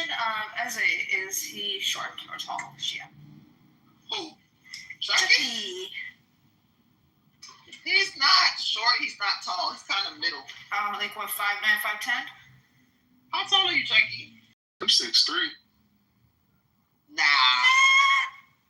Nah, Chucky ain't no damn 6'3". Chucky style, unless you just don't look 6'3". Nah, I'm 6'3". That's on my mom. There's no way you cannot look 6'3". My husband's 6'3", and he looks 6'3". I'm 6'3". You can tell. I'm 5'11", so it could be why he doesn't feel tall to me. But I think you would. I'm 5'9", and my husband's 6'3". There's difference. There's definitely a difference. I'm 6'3". When I wear my heels on, I'm 6 feet. And he's definitely way taller than I am. You saw it? Yeah, 5'9". My parents are short though, it's funny. Well, my mom's short. She's like 5'2". But yeah. But I know who he is, not necessarily like what he's gonna look like. But I have a vision now. I have a picture in my head now. That's told him I was the illest one in Crown Heights at 770. Mad funny. Mad funny. And what they was giving my Hebrew name, they kept trying to push that they're never home, and I said, nah, my last name is Shabazz. Oh, they was still silly. You are so silly. Why only silent people? Wait a minute, hold on. What's up with Shuki? This ain't the other Shuki. Hold on. That's my favorite Shuki. No, this is a properly Shuki. The other Shuki is a disgusting wild animal. Oh, okay. Yeah, this one is in combatant to El Normo. He's the one that exposed El Normo with the nude photo. And he disappeared. El Normo disappeared. Is Al Normal still amongst us? I believe so. In an account, it could be Harry Balzac, could be El Normo, it could be Jay. A lot of the Zionists that signed up for the... It's still long enough to not jump off mic. Yeah. Anybody know? What did you say, Anthony? I was saying, has anybody seen him? And who is he? Yeah, I asked Bibi earlier. He said, yep, he's been in this. Normal comes into, the guy, Algerian Zionist, Jewish. He runs a small room, clothing optional. So Normal usually hangs out in that room. Clothing optional. Yeah, when he comes out of there, he goes in incognito mode and comes in here. He wants to, record and listen. And then he calls up Buttercup in the Zionist rooms. This is how they do it. Yo, what is wrong? Like, say he left. You see, anonymous account left. You see? As I was talking about him, he left. This is so strange. Because he can't, with anonymous account, he can't respond to that. It bothers him. Like, it triggers him every time we talk about him. Yeah, that makes sense. It makes perfect sense. Makes perfect sense. What I think it's important though, once I become a rabbi, when people convert, I'm gonna still encourage you are who you are. If you're Puerto Rican, after you dunk in the mikveh, you're still coming out Puerto Rican. You know what I mean? If you're Dominican, you're still coming out Dominican. Let's keep our identities still. Like, there's a huge identity crisis going on with the converts. Don't entirely blame the rabbis. There has to be a meeting of the minds. And another thing, and my bad, Sister Eze, and when we're in the mikveh, we need to normalize going in the mikveh by ourselves. I'm tired of going to the mikveh and seeing wandering eyes. They look at my Johnson again. We're going to swing. But, pause, number one. I'm just keeping it real, Sister Eze. Like, go to natural water. Go to a beach, man. You Puerto Rican, you know what it looks like and feels like. You don't have to go to that mikveh. Go to a natural body of water. You know what? You can get the river. Yeah. And here I am trying to, be one with my brothers, man. And next thing you know, they speaking that bullshit, looking at me. I'm like, what are you talking? Manish Tana's video, the mikveh. That's one of the funniest things I've ever seen in my life. Hold on, let me see if I can find it. It's a black Jewish guy who did a video on what it's like going to the mikveh with other folks and how it weirded him out. Man, that had me dying. Wait, hold. This is so simple. But actually, I remember when I went to Jerusalem, right, for the first time, man, and I was walking down the streets of Mer Shavim, and all eyes was on me. Humbly, I felt like I was that guy, and a lot of matchmakers was walking up to me like, I think I have a match for you. I have a match for you. I was like, I'm only here for vacation. Do you plan on moving here? I was like, no, I'm good. Thank you. Why would I give it up to try to you sound like Black Broadway. No, I'm just being honest. Like that'd be just like you, Ace. Let's say you were single, or no, even you being married, you came to the Dominican Republic, and all eyes are gonna be on you. Yeah, but because that's you're not just normal. weird. Not normal. Whew, okay. That's crazy. I mean, not normal, but it's not normal to see. It's not normal to see you to walk around. Just like the looks that I get when I'm in Asia, like they look at me like, "Oh my God, who is this handsome man?" I've traveled. I don't see that. There's so many beautiful people in the Dominican. Are you kidding me? They're stunning. The women there, whew, I've been checking them out. What are you talking? I'm just being honest, Ace. You know, you're gonna have a lot of dudes breaking your necks to look at you. No, I don't think people want something different. That is true. No, you know what? Some people just have a habit of looking, and it's a matter if this person is good looking or not. People are just lookers. Don't get your ego boosted. I never do. Well, anyway, I'm not getting my ego boosted. I'm just saying, like, you know, that's just how I felt. I was just, you know, sharing the experience. You know, I'm not on here saying that my shit don't stink because it does. Oh, you know did the other day. Don't get me started. That's what I'm saying. Be careful. What you talking about? Don't get to Black Rabbi vibes. Get Black Rabbi. Y'all are crazy. I want to get. Y'all were going in. I thought I was bad. Y'all were going in. I was only able to listen because I had you in my ear.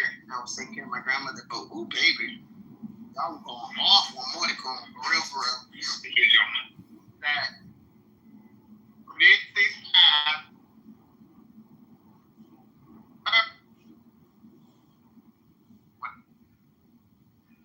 One love, one love. As the funniest part was one time I had Clubhouse on speaker. As Cookie, my husband, walks by. He hears Amos. He's like, yo, that person's doing, like, he thought it was like a fake accent. If someone was faking, like, he goes, I'm like, no, that's literally, he's like, that guy fucking sounds like a creep. I'm like, he is a creep. This guy's in his fucking 60s and he's a total fucking creep. He's like, I always thought it was, you know, that really thick Israeli accent like you'll see on television? He goes, I thought it was exaggerated. I'm like, nah. It's just as what it is. Sister Ezzy, I met that guy in Jerusalem. What guy? In the video. Chase? Nah, the dude that was talking about the mikvah. I can't pronounce his name. I didn't know about his real. Yeah, I have met him. Met him in, what? Must have been a long time ago. It was a long time ago. The first time I went to Israel was like 2017, 2018. Because I'm real cool with Nissim Black. Like, he's literally, I know his family, you know. And when I went out there, I had bumped into Nissim, and then all the black Jews was following him. I met a lot of people that I used to be in Facebook groups out there. Okay. It was cool. But I'm out.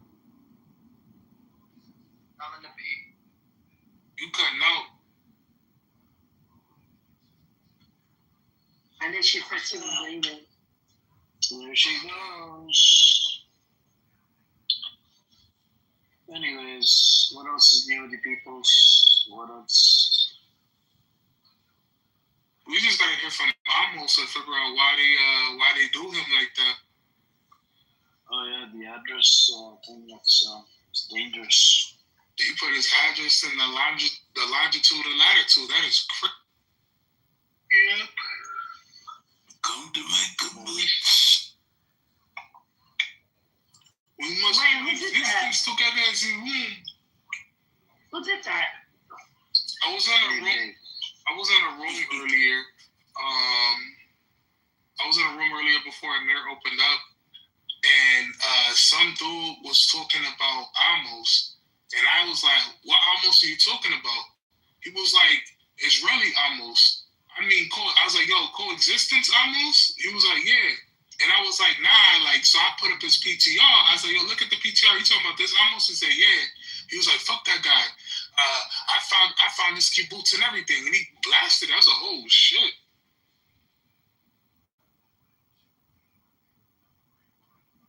He's one of the big. He called himself one of the biggest hackers on this app.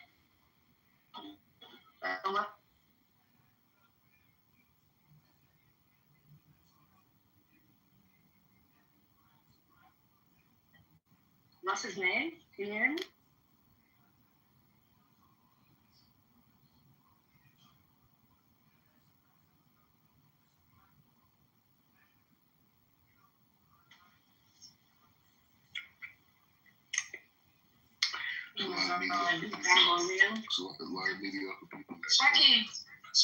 Shaki, what's his name? Captain or some shit like that. Captain what? Mustache? Captain Mustache? I was just Captain, I think. Actually, Leeb South-Hating come up. Yeah, come on, Leeb, aka Lee Moss Mitchell. Come up stage. Come up. Unmute and come up. I know you're a South-Hating person. Yeah, Lee Moss. Come on, Lee Moss. Come up. Fuck Narendra Modi. Fuck him and fuck you too as well. Leeb. Come on, Lee Moss Mitchell. Come on stage. I seen Modi and yeah, you could suck Modi's dick and you could suck Netanyahu's dick at the same time. Oh my Suck god. both of the dick. Oh my goodness. Lee Moss Mitchell with a Chinese wife. Come on stage. You know what's that called? It's called Alpha Tower. That's called Alpha Tower.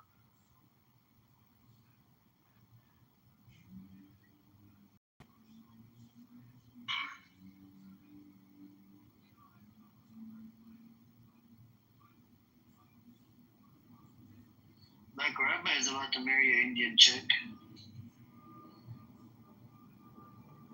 I think you're mentally not okay in the head, Liam. You didn't know about the facts. That's pretty interesting. The fact is, over the period of, what was it, I think 400 years or something, there's a lot of folks that actually migrated from Africa to India. I think you're mentally not okay in the head. This is for real. Go do your due diligence, go do your research, and then come back and talk about history instead of fucking talking out of your ass. I know you're a self-hating motherfucker. And I actually hate fucking people that self-hate on themselves, you know, because of the skin color or whatever.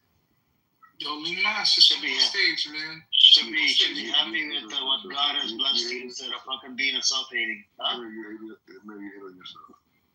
I hate on myself? Lee Moss, come on stage, Lee.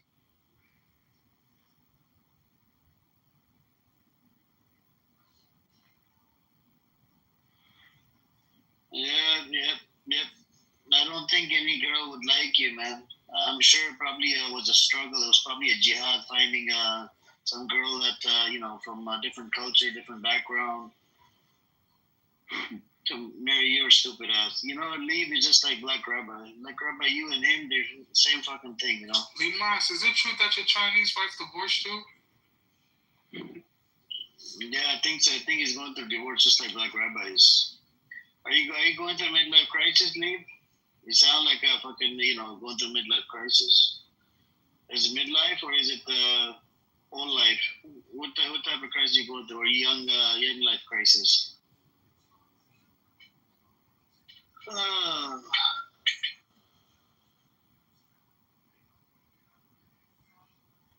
Anyways, so Black Rabbi, what you been up to? Are you here to kill my brain cells? Earlier, you killed my brain cells, man. Nah, I just, have company. Look, you came in hot with the BB, right? And then after 10, 20 minutes, you killed my brain cells. You like that? You like the BB? No, I don't. I actually have more respect for BB as a Jewish person than I have respect for you because you want to kill the prophets. I don't want to kill anybody. I don't know why you said it. No, I was just saying that. You're trying to make No, you did. You have to stop freaking, talking about killing the prophets. You asked me if some guy... It's mentioned in your book. It's mentioned in your book that you spread corruption, you kill multiple prophets. Why are you trying to say that you want to kill the prophet? If the prophet was to show up on that land and tell you to shut your fucking mouth and stop killing babies or whatever, you have to abide by it because he is sent by God. He's sent by God. You got to stop that. Nah, man. You're just an idiot. You're an imposter. You're not even Jewish. Yeah, exactly. You guys say that about everybody. And then we have another mental retard in the audience going through a midlife crisis. His name is Leeb. Both of you guys are fucking self-hating. Both of you. Anyways. I don't know about the lead thing, but whatever thing is, but I'm saying by me. He literally hates the skin color. Did you know that he hates black skin color for some reason? I don't know what the deal is. My skin is not the color black. Why do you keep saying that? Okay, why do you lie though? Why do you lie? Okay, can you change your name to White Rabbi? I won't call you black anymore. No, because I need to utilize the system. Can you please change your name to White Rabbi? No, I don't want to be white. That's a Yeah, you see, I taught you something new, right, Leib, about the historical facts, the amount of people that migrated from Africa to India. Yeah, you learned something new today. Yeah. By the way, if you learned something new today, make sure to maybe help Black Rabbi out with his the way he thinks. He just talks out of his behind.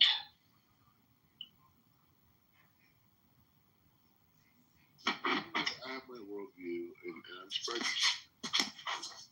At the end of the day, like people, you can disagree with me, whatever. But the difference between me and everyone else is that they're just they're just like talking heads. You know what I'm saying? Like they're just saying like whatever's been said. I have my own philosophical approach. You're not just a talking head. You talk out of your behind. No, I'm saying that I have a philosophical. Look, I don't want you to talk out of your behind. I want you to talk out of your head.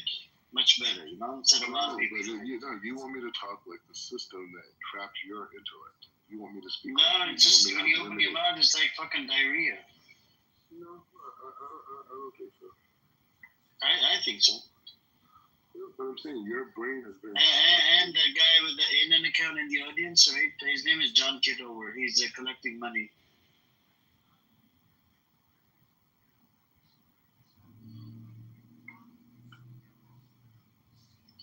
What caste are you? Don't argue with me. Yeah, in Islam we don't have caste system. Leave. Go get your facts straight. You're just an idiot, man. This is on the Hindu religion, by the way. I think you seriously need some education related to what is the caste system, what is a Dalit, what happens to them, and how is it involved? How is the Indian government? I don't know if you guys have heard of it. In India, they genocided 40,000 Jews. Did you guys know this? Question. Like I mean, yes, you're gonna ask me anyway, even if I say no. No, I wouldn't. But I'm saying, what makes the caliphs in Islam holy? Okay. So it's signed by God, right? It's signed by God. Why? How a khalifa? It's called caliphate system. Caliphate. Yeah, I get it. Look. If it wasn't sent by God, then they would not have allowed Jews back into Jerusalem. Since it was sent by God, that's why Jews were allowed back into Jerusalem. Otherwise, your religion. Hold on. Otherwise, your religion would have been destroyed. Your people were destroyed by the Christians. They wanted to kill you. They want to chop you into tiny pieces, like literally pieces. I'm just asking you. Thanks to Islam, your religion was protected. Your people were protected. Yeah. Otherwise, and this is you see, there you go. There goes the racist shit right there. Leib, I know, man. He's just a self-hating. Leib is he's in love with the Brahmin girl. Do you want to start doing idol worshiping, Leib? If you do, they drink cow piss as well. You should drink cow piss like a cup a day. According to Modi government, it cures the COVID-19. So you'll be safe from COVID. And make sure to drink cow piss every fucking day. And take shower in cow piss as well. That's what they do in India. The Hindus, not the Muslims, Hindus. Yeah, I don't understand why. I understand why you don't. I understand what makes the Khalifa holy? Like what about it? Like if I say in Judaism we have a priest, right, a high priest, I can explain to you what makes him holy, why he has that position. I'm asking you. A person who's a Khalifa, there's been because he has studied, he's been assigned, right? A caliphate system according to Sharia. Sharia. People, vote on it. There's a process on it. You should look into it. Go Google it. How does it? I asked you what And they thanks to, I just told you. I told you. You know, nobody would become, you know, a leader, a caliphate, you know, like that because look. Thanks again. I'm going to mention this one thing in relation to your history. Thanks to the caliphate system, you were protected. The Jews were protected. They were brought back into Jerusalem. Thanks to the caliphate system, they were protected under the Ottoman Empire as well. All right. And guess what? The jizya system there, you know, that they had, it was like barely 2.5%, and you didn't have to serve in the fucking military. You see what I'm saying? And you were left alone. You had your own whatever you were doing, practicing Judaism, whatever. It was thanks to the Muslims, they protected you. Now let's look at the Christians. The Christians, they would have chopped you into tiny pieces. You know why? Because they look at the Jews that they have killed Jesus, peace of blessing upon him. All right? And there was a lot that was going on back in the days, and that's where they had a problem. And even today, going to Israel, they literally freaking spit on freaking Christians. They spit, you know, they get spat on. Do you know that the IDF soldier dies? Hold on. IDF soldier dies while serving for the IDF. Guess what? You guys don't even allow his grave to be, you know, buried in the same cemetery as the Jewish IDF soldiers. You know, because he's Christian, and he puts, you know, they're gonna put a Christian mark over his grave. You worship right? No, it's a fact. It's a fact. No, you're not worshiping the cross. You're just putting it on top of his grave. That's it. No, but it's an idol. No. But nobody's worshiping the grave. That's the part you don't get. The cross would hold on, Black Rabbi. It's not. They're not. Nobody's worshiping the grave. It's there to show that. Hold on. The symbol is there, just like you have a Star of David. Yeah, that's a symbol. Yeah, but the Star of David is not something that has like any real significance other than identifying the Jew. No, same thing with the Christian symbol is to identify a Christian. No. You see, Jewish supremacy again. Jewish supremacy. Yeah. It's different. We have places for Christians, and they have a place for buried. They shouldn't. Look, you're not nobody. If it's a dead soldier, Christian, Muslim, whatever it is.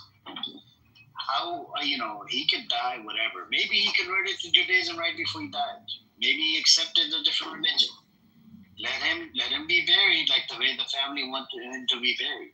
They can put a Christian mark on it because he identified as a Christian, soldier. I mean, nobody's worshiping it. I'll tell you the truth. The main reason why Jews don't want to be buried with Christians is because we believe that in the near future that all the Jews are going to be resurrected, right? And so, and other people, they're not going to be resurrected. So, to get away from confusion, we can create separation in the grave sites. Liv, are you triggered by this room every single day? I think Liv, your Jewish brother is triggered by Rabbi. You should have a conversation with him. I know you're triggered. You wanna say some racist shit. I know you're just a same person. I mean, you know, we all know it. You're just a self-hating racist piece of shit. Anyways, there's no point of engaging with Lee. Black Rabbi, if somebody, right, gets killed on duty, right? Somebody gets killed serving in the IDF. He died fighting for the country. You agree? Do you agree? Yeah. Okay. Yeah. Now, his grave, right? Just because he wants to put a Christian mark on his grave, you guys kicked him out, even though nobody's worshiping shit. It's just a Christian cross. Just like your people are gonna put, the Star of David symbol on the grave. Yeah, but it's not an idol. And nobody's saying the Christian mark is idol. This is an idol. No, it's not. Worship it. No. Hold on. At the grave, nobody worships it.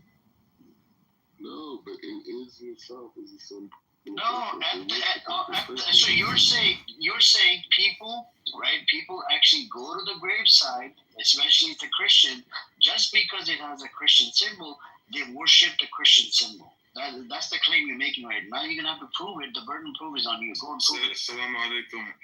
Assalamu alaikum. Like Rabbi. Like Rabbit, you know, I can't speak much. I can't speak much. Listen. Go back to your sleep. Listen, let me tell you something. You know, I've been listening to you all day. You know who you're. Just listen to this. You're gonna like it. You're gonna like it. You know what your end is gonna be like, Rabbit? You heard of Rabbi Shay's Rishon? You know Rabbi Shay's Rishon? No, I don't know. You don't know? No. What about Isaiah Rothstein? Yeah, I don't know about any of these people. You're gonna end just like them. Well, the thing is, you're gonna end up like the people of Gaza. I'm just telling you. I know this triggers you. You know, I'm just saying. I'm not a rabbi. You're next. They're rabbis too. You're next on that. I'm gonna put in my Google. You're next on that list, rabbi. I'm gonna put in. You're next on that list. You know that. Either way. Hey, you know that. To Gaza. You know what you and them have in common?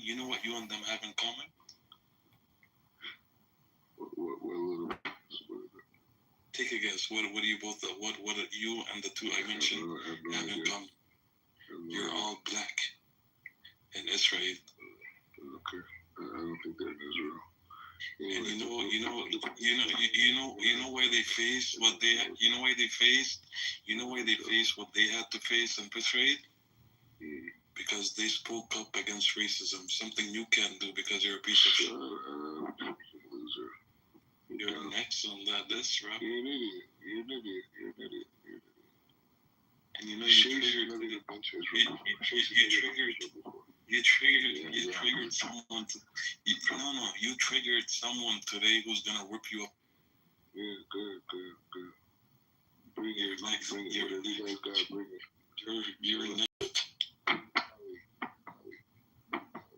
You're next. You're next, Robert.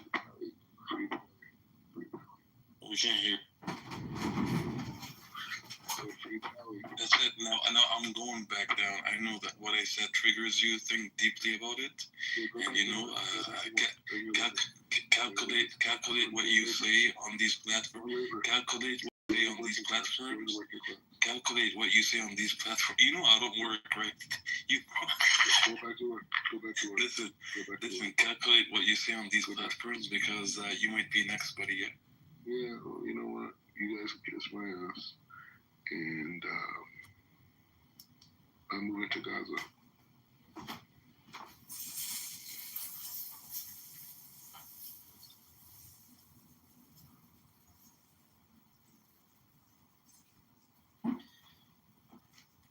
So where did Labe go? You see how racist shit he wrote in the chat. Such a son of a bitch. He was a racist fucker. He's still a racist bitch. But anyways, this is what you do with the racist people, you know. Let them expose themselves. Yep. Anyways, go ahead. I think you have a problem.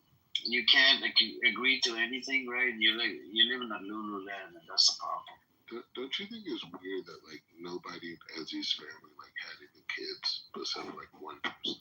What about yourself? You don't have any kids. Isn't that weird? Yeah, but I didn't grow up religious. It doesn't matter. You didn't have kids with the first wife. Now you're boning this other chick. You don't have any kids with her. Soon though. Yeah, I don't know. Are you gonna have kids, or can you have kids? No, the girl you talk to, I'm gonna have kids with her. I don't know. She sounds pretty under 18. Is she under 18? Yeah, she's under. I don't know. She sounds pretty young, man. I know her dad. He's a very successful rabbi. Is his dad sending you his daughter? No, that's only in Islam they do that. No, that's not Islamic. In a lot of villages all over the place, including Africa, including third world countries. Hold on. In Africa it happens. In India it happens. In a whole bunch of countries it happens. Hold on. So there are people that actually do this kind of crazy terroristic shit where they sell their daughters and whatever, right? They're very disgusting human beings. And either they do it like that or they do it in a different manner. So did they offer you, or did the father offer you his daughter, like, on a gold platter here, you could marry my daughter? Amir, he's trying to insult Muslims. Ask him what's Kitover. Ask him what does Kitover mean in Judaism. This filthy piece. What is Kitover? Can you tell us, Black Rabbi? Tell them, Rabbit, tell them. Is it a temporary marriage? No, let him answer. So why are you saying that Muslims sells their daughters?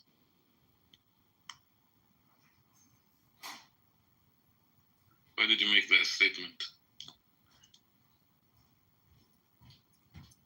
Piece of shit. Kitover. Define it for us, Mr.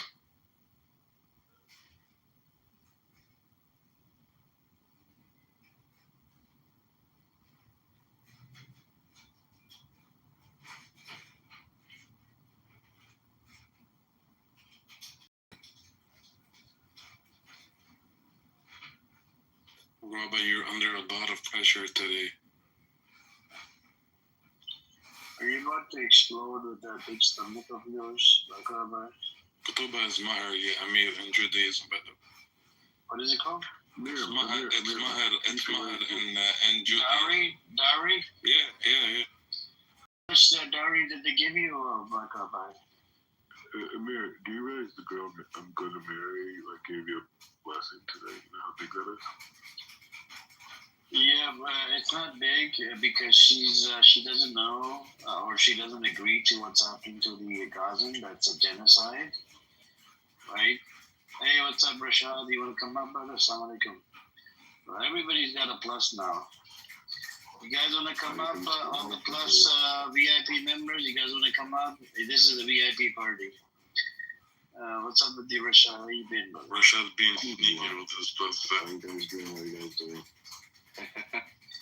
Alhamdulillah. Same old, man. Just, we're talking to Black Rabbi. He believes every single soul, including trees and animals, is a terrorist in Gaza. So, every day something new we learn about it. We crashed out earlier with Sister Eze. She's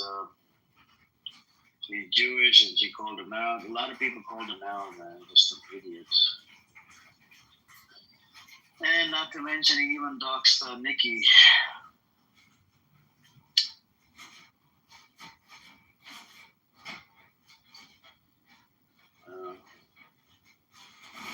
Anybody in the audience would like to come up?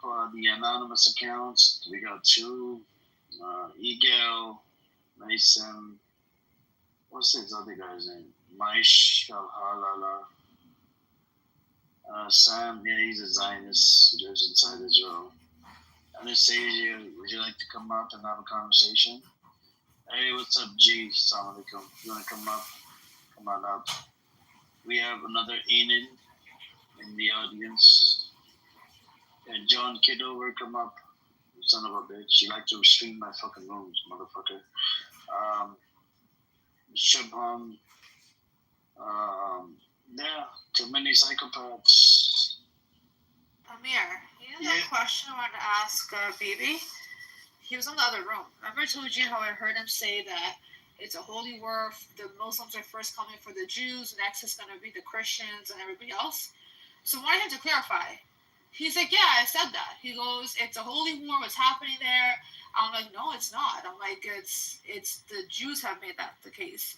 He's like, oh, they're coming, the Muslims are coming to get rid of the Jews, next they're going to come for XYZ. I'm like, if that's the case, there's billions of Muslims. And none of them have got involved. He then goes and tries to ask Prince do you think it's a holy war? And again, Prince just does this circle thing, or he basically says something like, basically the Jews have made it bad, right? But he doesn't explicitly say Muslims, obviously not. There's Muslims and Christians. Then of course he asks, some of the dumbasses of Clubhouse. I fucking laughed. They perpetuate the bullshit. And then I'm like, even if it were a so-called holy war, it's only the Jewish scripture, the Zionists, that have the supremacy. Everyone else going, we're going to be the one that reigns supreme. That's not within the Islamic code, even if it were a holy war. This guy, Bibi, he's like, yeah, I admit it. I did say that.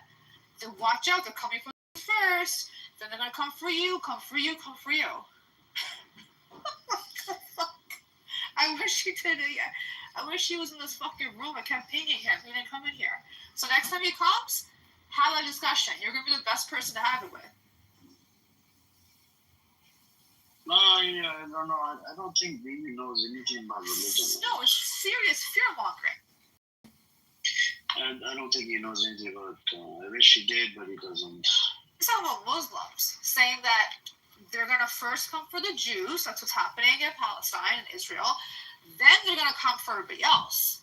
So basically support us to keep them at bay, or they're coming for Christians, etc., etc. You're going to be next. That's the fucking fear mongering.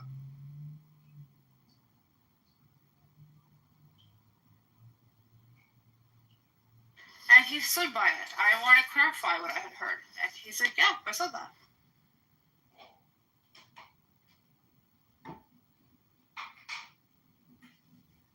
So I think Shuki wants to play something. We're going to have a small break, maybe a minute to 2 minutes. And let's see what he wants to play. And then we can go from there.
He's using Israeli ontology, to have this robust program.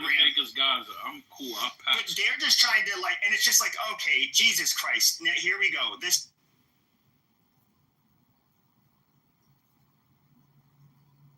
What the hell happened to Pepe? Did he got clipped? They clipped him. Did he get clipped? God damn it. Oh, yeah. He gets clipped once a day. The infighting, Lonzo, the infighting right now is white on white crime. It just got. Oh, shit. Who clipped him? We have white on white violence on this this app. Adam, JB, Roger, all those. Yeah, Othello knows what's going on. But I'm gonna open it up. Let's get back a little bit more closer to the subject, or the topic on top there. I don't know if anybody else wants to speak on what Trump said. I don't even think you even addressed that, what he actually said, and what you think he meant by it. I had a room on it earlier. Bro, I think that shit was insane. I mean, like I said, if applied fairly, right, I could see some utility in it, and I disagree with it, right? Because I do think that's going to take away a lot of our civil liberties overall. But, it's like stop and frisk, right? It sounds like a good idea unless you, disproportionately apply it to, one or two different demographics. You know what I mean? Hey, Mike, you got a hot mic, bro. You know what I'm saying? So that's kind of sort of like the issue. Hey, Mike, you got a hot mic? Yeah. So, it sounds like a good idea, at face value, right? Because, I'm sure there's people walking around with all types of crazy shit, every day. But if 4 people walking down the street and you only stopping and you're going after 1 or 2 of them all the time, you're always going to miss the other 2 that's doing crazy shit, or the 3 that has crazy shit on them. You know what I'm saying? So it's not fair. Just like with this, if Pepe said before he got clipped, right? He said that in Arizona they catch shit like that all the time. So maybe if we gave more funding to Arizona, right? The people that want to give cops more resources, maybe we gave more funding to them. They could spy more heavily if that was the thing, right? And maybe go after the big wig, the Epstein over there. Because I'm sure there's little baby Epsteins all over America. Right, let's go after those people. 200 and something kids go away all the time per year. Homicide is insane. Too many innocent, black and white, Hispanic lives, Asian lives, get taken away too easy. But there's something about kids, man, that we all gotta come together. This is bigger than party. This is bigger than race. The babies are innocent, man. I don't think anybody on the stage is denying that part. That's why I never really understand why everybody kind of starts their arguments going down that road. But whatever do you, as they say. So It's a long outside Epstein, though. There's a ton of them coming through the border, not anymore. A ton of them, and the NGOs were involved in it.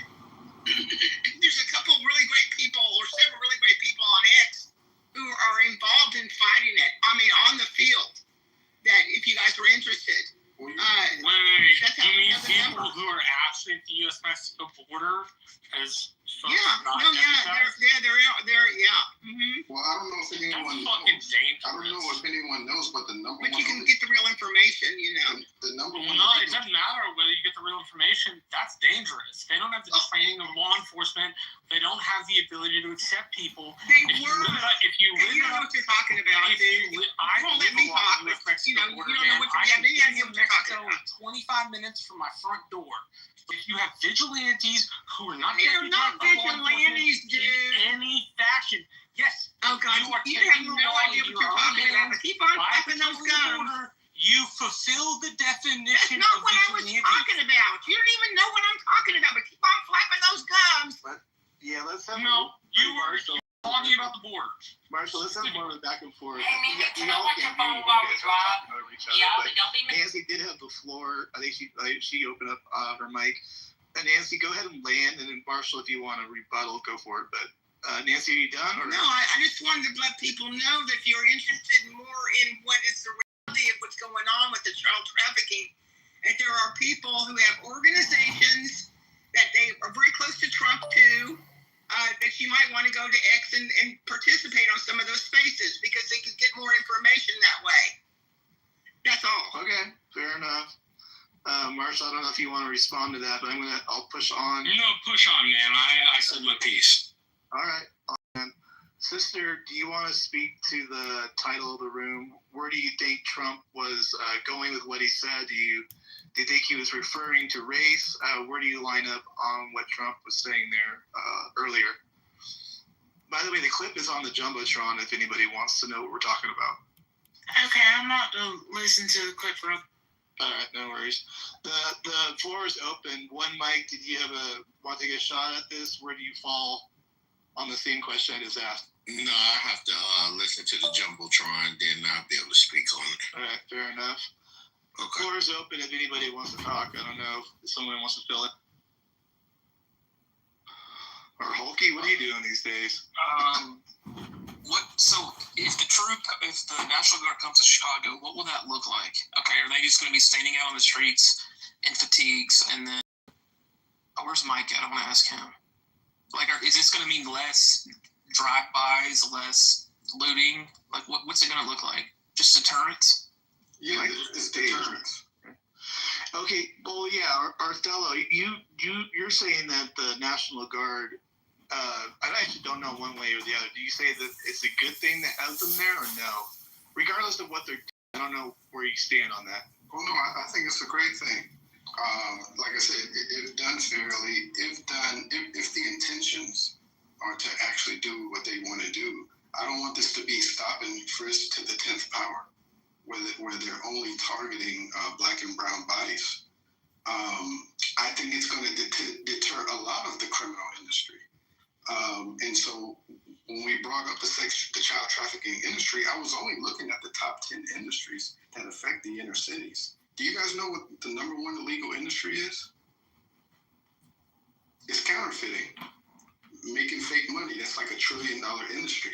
I said, okay, what's the second highest industry? Sex trafficking and child trafficking. I was like, okay, that goes on city to city, state to state. And I said, okay, what's the third and fourth? That's illegal guns and illegal drugs, right? So I'm looking at it like you deter people from selling drugs. You deter gangs. A lot of those homicides came from like territory and gangs so that people can sell drugs. So you're hitting a lot of dominoes in one swoop.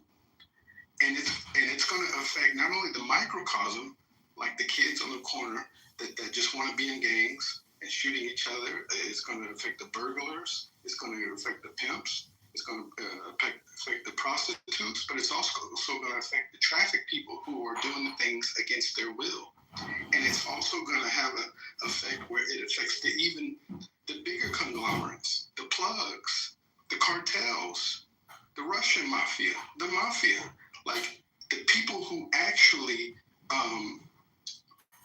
traffic these drugs into these neighborhoods, traffic illegal guns, because black people don't have fentanyl factories. Black people don't have gun factories. So this is going to affect a lot of different industries. So I'm not looking at it like, oh, it's going to, because like I said, black on black crime is 12,000 deaths a year. That's under 1% of all black people. Is it bad? Yeah, it's still bad. But this is going to go after a lot of different industries, and I hope we're focusing on that instead of like black on black homicide. Okay, Mike, I know you. Yeah, I was gonna say y'all do. So you do know in Chicago, like y'all do know the police be putting the guns in the streets, right? There we go. It's probably y'all do know that, right? So you're saying that putting the guns out for like, how does that look like, Mike? Like, what exactly? They put the guns on the streets, bro. Like, where do you think the gang members and where do you think they getting the guns from, bro? Like, how are they putting them on the street? I'd like to know how they putting them on the street. There's a black movie, I think it's called like Menace to Society. It's one of those movies, right? Or Don't Drink Your Juice in the Hood. Basically, a car pulls up, right? And they pop the trunk, and it showed like a white man, FBI guy, undercover, just leave the car with the trunk pop. So black people walk up and there's just guns in the back and they're running off with the gun. They also do it with the train. They also do it with the train that comes through neighborhoods. Back. They bring the train, they stop the train, and leave it, guns. You're saying, do you know this to be bad? Do you know this to be bad personally? Yes. I think they can buy. So I think police can actually, correct me if I'm wrong, but I did hear that police can actually buy guns. Like if they get a new gun, they can actually, one that they feel comfortable, they can buy it themselves. Is that correct? So they might, they can buy a gun. If they get a new gun, they can actually buy the gun that they like, and they can actually have it at their home. Is that correct? I mean, that's what I've read about. See, it depends on what state you live in. That's a state by state issue. Some departments allow you to purchase, other departments don't. Okay, thank you. I mean, I think it's kind of an important issue, though. I mean, to discuss. I mean, a lot of people like to think like that shit don't be going on, but that shit really be going on. Like, you know what I mean? Like, if you in the streets, if you from the hood, you would know that. But if you, rich ass suburbs, you wouldn't know that. You legitimately think the federal government is That's a fact. That's 100%, bro. on a regular basis? That's 100%. But you wouldn't know that though because you feel me. You in the suburbs, so you wouldn't know that, gang. No, I'm in the country. You in the country. You don't have to be right, bro. They fully aware what the federal government is capable of doing. The police not coming to no country, ain't coming to the suburbs and dropping off guns. They not doing that. But they will come to the hood and they'll do that. There's a film out, I think it came out in 2014, called Kill the Messenger. Not a documentary, but a Hollywood feature film starring Jerry Ringer. And it's about a reporter named Gary Webb. This is a real guy. This is real documented history. Who traced the crack cocaine that in Compton, because that's where it first landed, in Compton. That's where crack, that's like its inception. It landed in Compton. He traced that all the way back to the mafia, the president, and the Contra Wars. And he got silenced for it. It starred Jeremy Renner. This is real documented stuff. Yeah, I saw it. Yeah. They all are aware of this, bro. They know it. We're not coming up with excuses, you know what I'm saying? But we're saying that, yes, there were people at powers in play, right, that filtered these things so that these communities could become worse off, so these communities could become ghettos. I live in an area where most of the guns go south into Mexico, the ones that are smuggled anyway. They don't make their way to like Dallas or Austin or Houston. They always make their way down into Mexico with the cartels.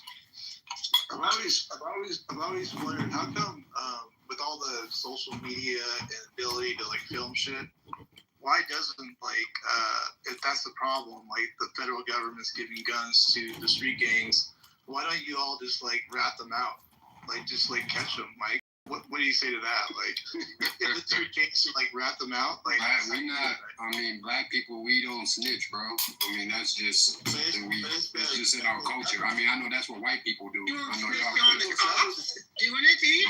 And bro, if listen, let's say black people have no problem with snitching, bro. What he's saying is like impossible, bro. Like, come on, man. You're saying about snitching on a friend or whatever, but if you're saying the cops are doing this, the government's doing this. Yeah, don't you want to show out the cops? Like, those are the people that you like clearly don't like. I mean, there's a lot of gray area we don't like. There's a lot of gray area, and then you're asking yourself to like get on paperwork. No, just take pictures of it and post it under somebody else's name. You know,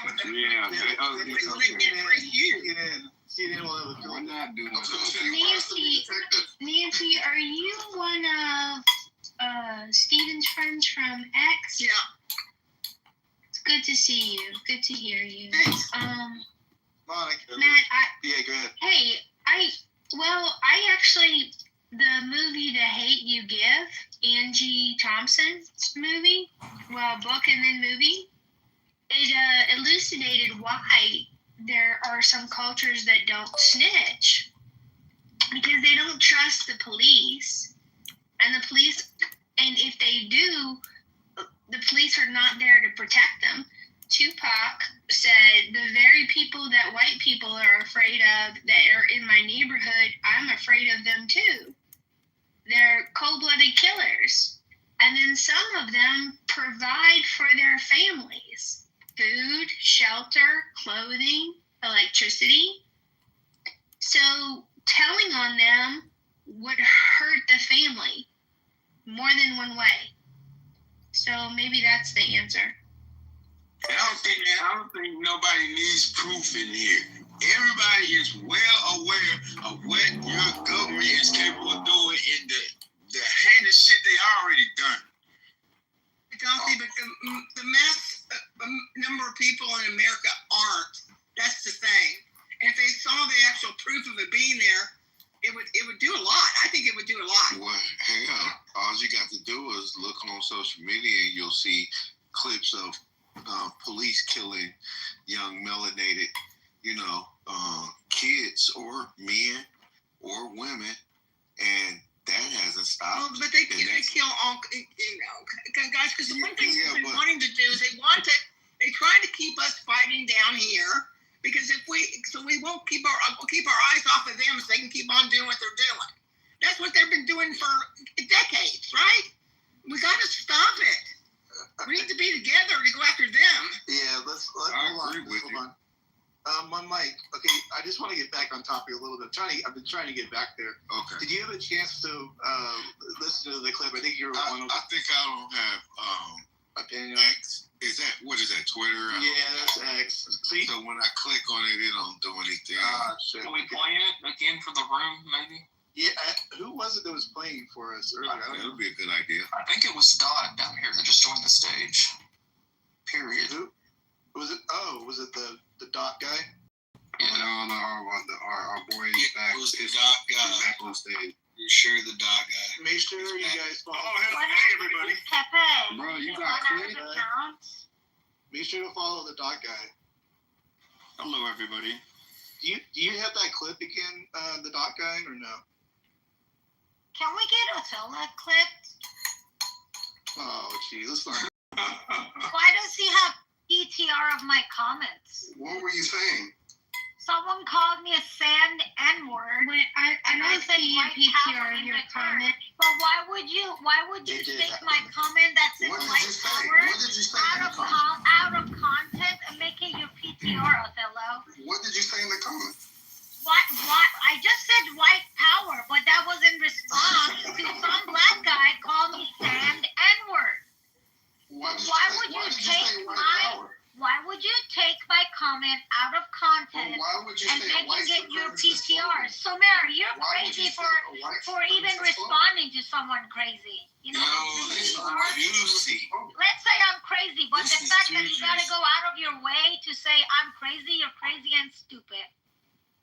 Well, you went out of your way to say white power.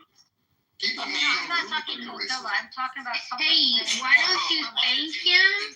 Because Matt called you a hot sleeper cell. So in Othello's PTR, you got a compliment about being sexy. And I wouldn't have known that had Othello not tried to call you out.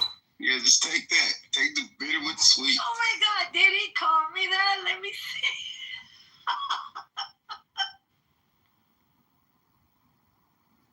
She's a hot sleeper. This is hilarious. You guys are crazy. Hey, yo, roll the tape. Yeah. So I think the military in Philly is they're basically like high paid marijuana monitors, right? They just go around and say, hey, put that out. No smoking. No smoking marijuana in public. That's basically what they're doing. Wait, the National Guard is enforcing in Philadelphia? Yes. Cannabis? Yes. Where have you seen that? Wait, where is that? Every clip. Bro, there's clips all over it. Do they? I don't really want to see it. No, post it. There's clips all over of the military in Philadelphia. That's the monitoring smoking marijuana outside. All right, so let's get back on the title. I'm trying to still get there. One mic couldn't hear it. I don't know. Alan, have you heard what has happened or transpired today with Trump? Yes. As near as I can tell, there was a fight between where the Star Force or Space Command or whatever he called it was going to be located. or actually whether it was going to remain in Colorado or move to Alabama. Hunting, Alabama, I think. Well, Alabama won. Huntsville, thank you. Yeah. Huntsville won, and it will from now forward be referred to as started in Rocket City. It happened before. This happened before. Yeah, He did this before Biden reversed it. Yeah. Well, Biden reversed it. Trump reversed it again. And making these people move. SpaceX doesn't want to move because they don't want to. That's the thing. Is like it does this really. That's the ironic thing. That SpaceX doesn't want to move because they're based in Colorado. So literally in Colorado. Okay, real quick, but Alan, I don't know if you know what the controversy really is, though, right? So tell me. Check the title up top. And then you can, I don't know, you probably have to see the full clip. I don't know if you saw that part of the clip. I wish Dot would actually have, I think he has a recording of it. I'm unable to play it, so I don't know. But, if that is true, what do you think about that? I don't know. Are you guys watching first? See, you go first. The parade? Are you watching the parade on TV? I have to ask. The big parade, like it is fucking nuts, dude. Like watching this parade, I'm like, what is it? Holy From shit! China? Yeah, dude, it's like a fucking it's happening right now. The big parade. He's literally in this. He's like saluting. It's fucking nuts, dude. It is crazy. You should see it. That's the reason. I mean, it is like they're just practicing before the parade, and all these military people are like lining up. It's unbelievable, like how. I mean, it makes the parade that Trump had a complete shit show. I mean, and that's been this is really like it's scary actually because when you look at the agreements that are taking place between these partners. The first thing that came up when I went to YouTube. Wait, what? I'm confused. What is a parade? What parade? You hear it? What is it? Look at all the people. Dude, I mean, are you kidding? Like, they're not even. It's private. It is all the people. They are literally in lockstep. It is fucking crazy. Like how? What is it? I don't know. It's a huge military parade in China that's representing China, Russia, India, and All right, hold on, Art. I'm trying to figure out what parade is this that's going on right now. They're marching together. The countries are marching together. You are R. You're not C. Just look. Take a moment. I'm telling you. I'm just asking you. Take a moment. Because this is not the parade yet. Go to YouTube Live. It's first thing. You guys, it's not that hard. It's not like, I know you're trying to get a point across that somehow this is some crazy event. What is it? That's the point. I fucking just tried to tell you. You told me to shut up. Well, you're R, you're not C. Remember that little thing I said? Yeah, so you'll be able to talk in a second. But C, I was just trying to figure it out. Maybe that's too hard. I don't know, but... Okay, R, do you want to take a shot at it? You can go for it. Yeah. Read the chat. Look what James Bradley just said. All right, let me see what he said. Apparently, some parade with China's military. You guys know what it is, man. Wow, this is. If you're not looking at it, you're missing it. So wait, is it? You guys know exactly what it is. Wait a minute, is a Chinese parade in the U.S.? Is that what the claim is? No, it's a Chinese. We're not invited. We're not. Why do we care about the parade in China? I guess that's what I'm asking. All the world leaders are there. How does she feel about what Trump said today? Oh my God! All the leaders are there. I mean, who else is there? Every member of BRICS. Everyone's that. I mean, this is every member of BRICS.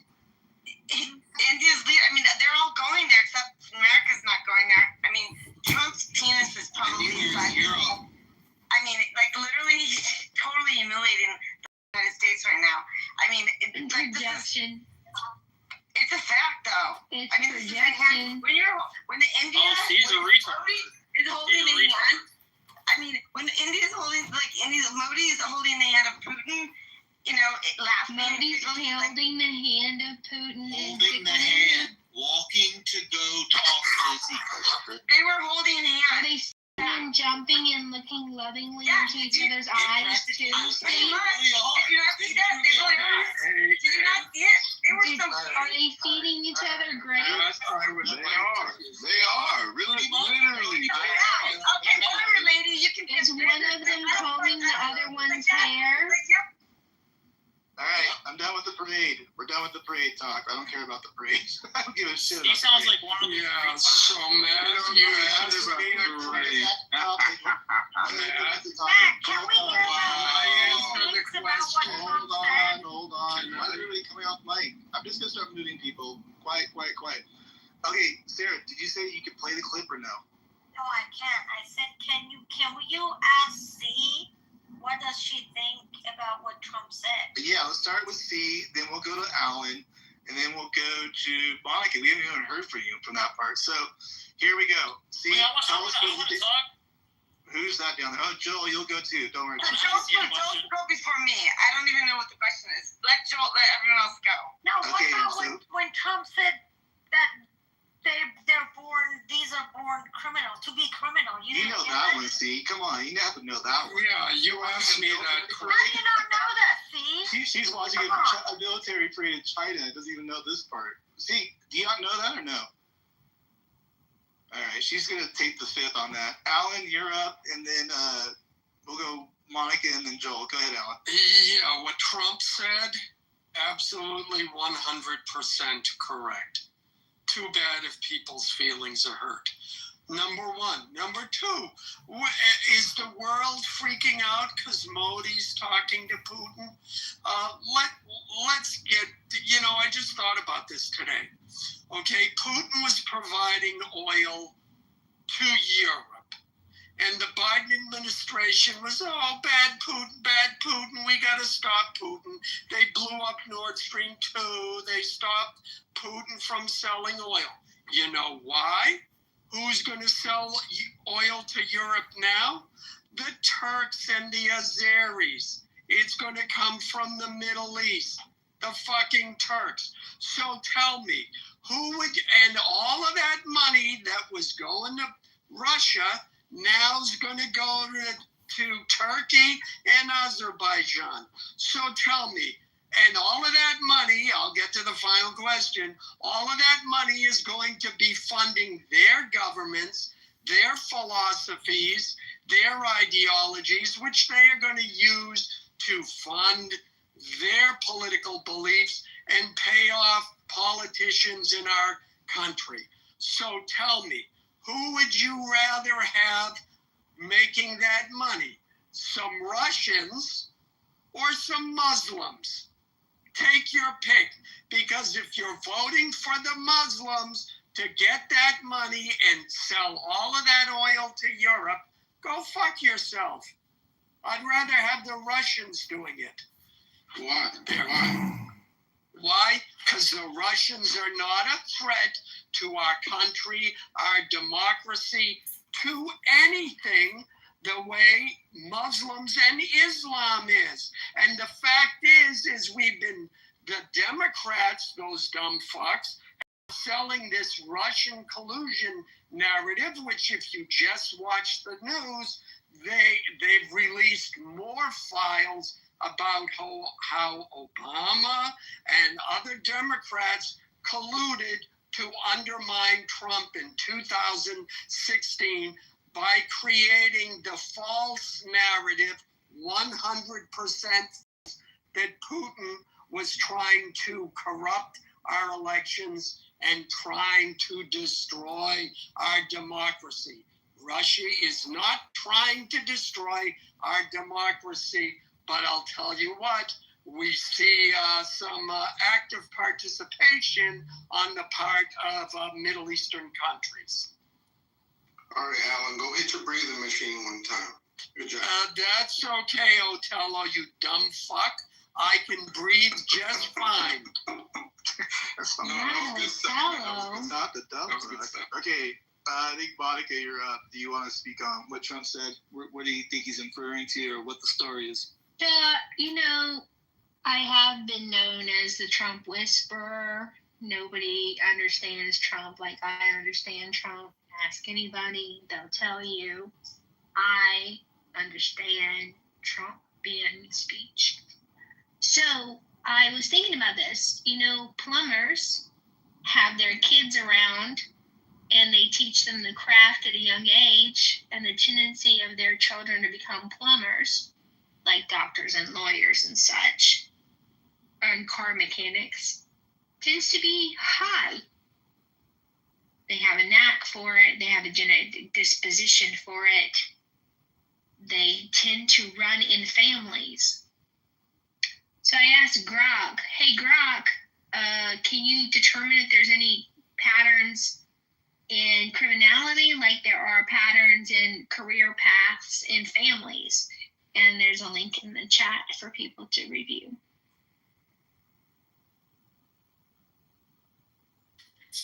There is a pattern between white supremacy and Republicans too. I mean, majority of white supremacies, they're Republican. So does that mean all Republicans are white supremacy? I'm just wondering. That's exactly my argument, Sarah. I'm so glad you tracked so thoroughly and did not straw man me or completely misunderstand. Thank you.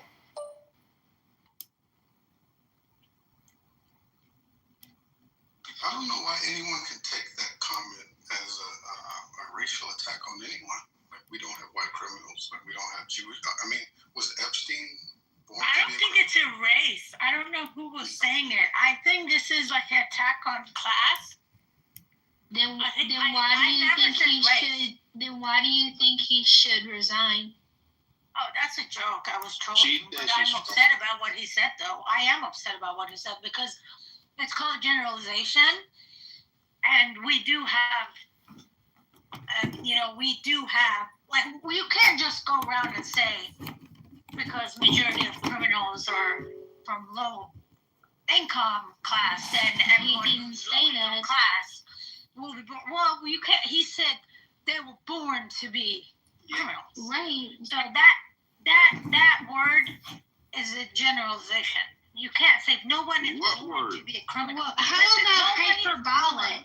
Do we know Trump to be as hyperbolic, given the fact that when the government shut down and the sports team came in his first administration to the White House and he fed them fast food because out of his own pocket because the government was shut down, and he said the burgers were piled a mile high in the White House, and CNN and mainstream media said, oh, that's a lie, instead of a hyperbolic statement. Well, I don't know. The left says that people who are trans were born to be trans, that they knew their whole lives that that's who they were. So I thought we both agree that the left is fucking retarded. Okay, and we're different than them. So you're telling me that we're just as dumb as they are?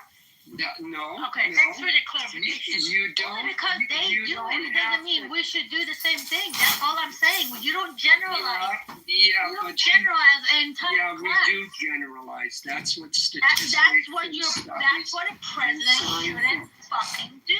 Alex, No, you but and I, intelligent people generalize. So the thing is you don't have to deny that a person who grows up in a child who grows up in a white supremacist family, you don't have to deny that it's very likely that they will end up being a white supremacist because that's criminal too. Environment does make a difference. There are times when environment doesn't that's make a actually difference. not even born to be. That's born into. That's born into. Listen, if he had used the words born into, I wouldn't be upset. Born to be. No, it doesn't. No, it doesn't. As a scientist, as a biologist, I'll tell you. Born to be means genetic. It doesn't mean environmental. No, that is exactly why I'm so upset. If he had said born to be. Could have a point, which I could agree with you, but I don't think Trump is that specific. I mean, and certainly he's not that specific as people on this app have been known to be, to get to the point of putrid, what's the word? Putrid specificity that ruins all conversations. But I think we know what he meant, and I think yes, there are exceptions, as the seminal movie Trading Places showed us, that just because you're born into criminality, the way Eddie Murphy's character was, doesn't mean you're necessarily destined to it. And of course, we know that not everyone. It's just an articulation problem right now. Yeah, Is that what you're trying to say? Yeah, that's what I said. And I'm furthering the point by saying that, yes, not everyone who's born into criminality will repeat it. But the fact remains that if you are born into that environment, then maybe not only is the environment going to make a difference, but maybe those genes will make a difference too. Far as the clip about what Donald Trump said, I got absolutely no problem with what he said. Not a one. Not a one. And I'm somebody that's from a neighborhood like Chicago, right?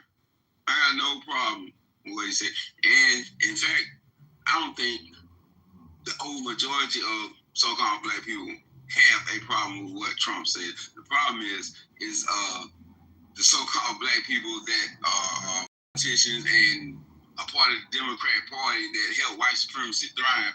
They're the ones that basically put out these narratives that say this is how black people feel, which is bullshit. I don't understand why black people think everything is about them. So you're telling me all criminals are because I said it, but I don't think you were listening. No. I'm specifically upset because I see classism in that. Wait, Sarah, you just generalized all black people. No, he's saying black people are not upset. You just said I don't know why all black people think this is not about race. Listen, did everyone that they arrested in DC was black? Of course not. This is not about black people. Why do black people make everything about themselves? You just generalized. I literally said class. This is an attack on the low-income Americans, regardless of their fucking race. Yes, but you said, why do black people think everything is useless? Because he's saying that. He's saying I'm from Detroit, and I know this. I'm like, why do you think like that? Single him out. Well, you were in this room or not earlier. Whereas absolutely, he was like, oh, I'm a black man, and some white woman is saying this. I'm not even talking about race. This is the 50th time I said class. Well, this is why. I'm gonna tell you something. I don't know what you're talking about either. This is why, because the general undertones, right, that Trump was giving off about even deploying, when he said, the black women in Chicago, they have MAGA hats, and they want me to send in the military. So the general undertones was that he was sending it to quell black on black crime or black crime. That was the general undertones of his of him saying that. But today he was talking about DC, and then he said these were criminals, these were born to blah blah blah.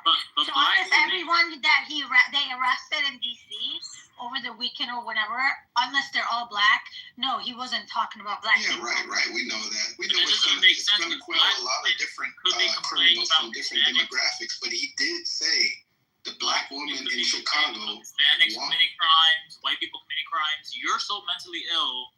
You're associating crime with black people and trying to project it onto Trump because there's something wrong with your brain. Who? Othello. This guy's mad because I cooked him in a prior room. But everybody knows. Okay, let me speak. Shut your bitch ass up. Yeah, that's what I'm saying.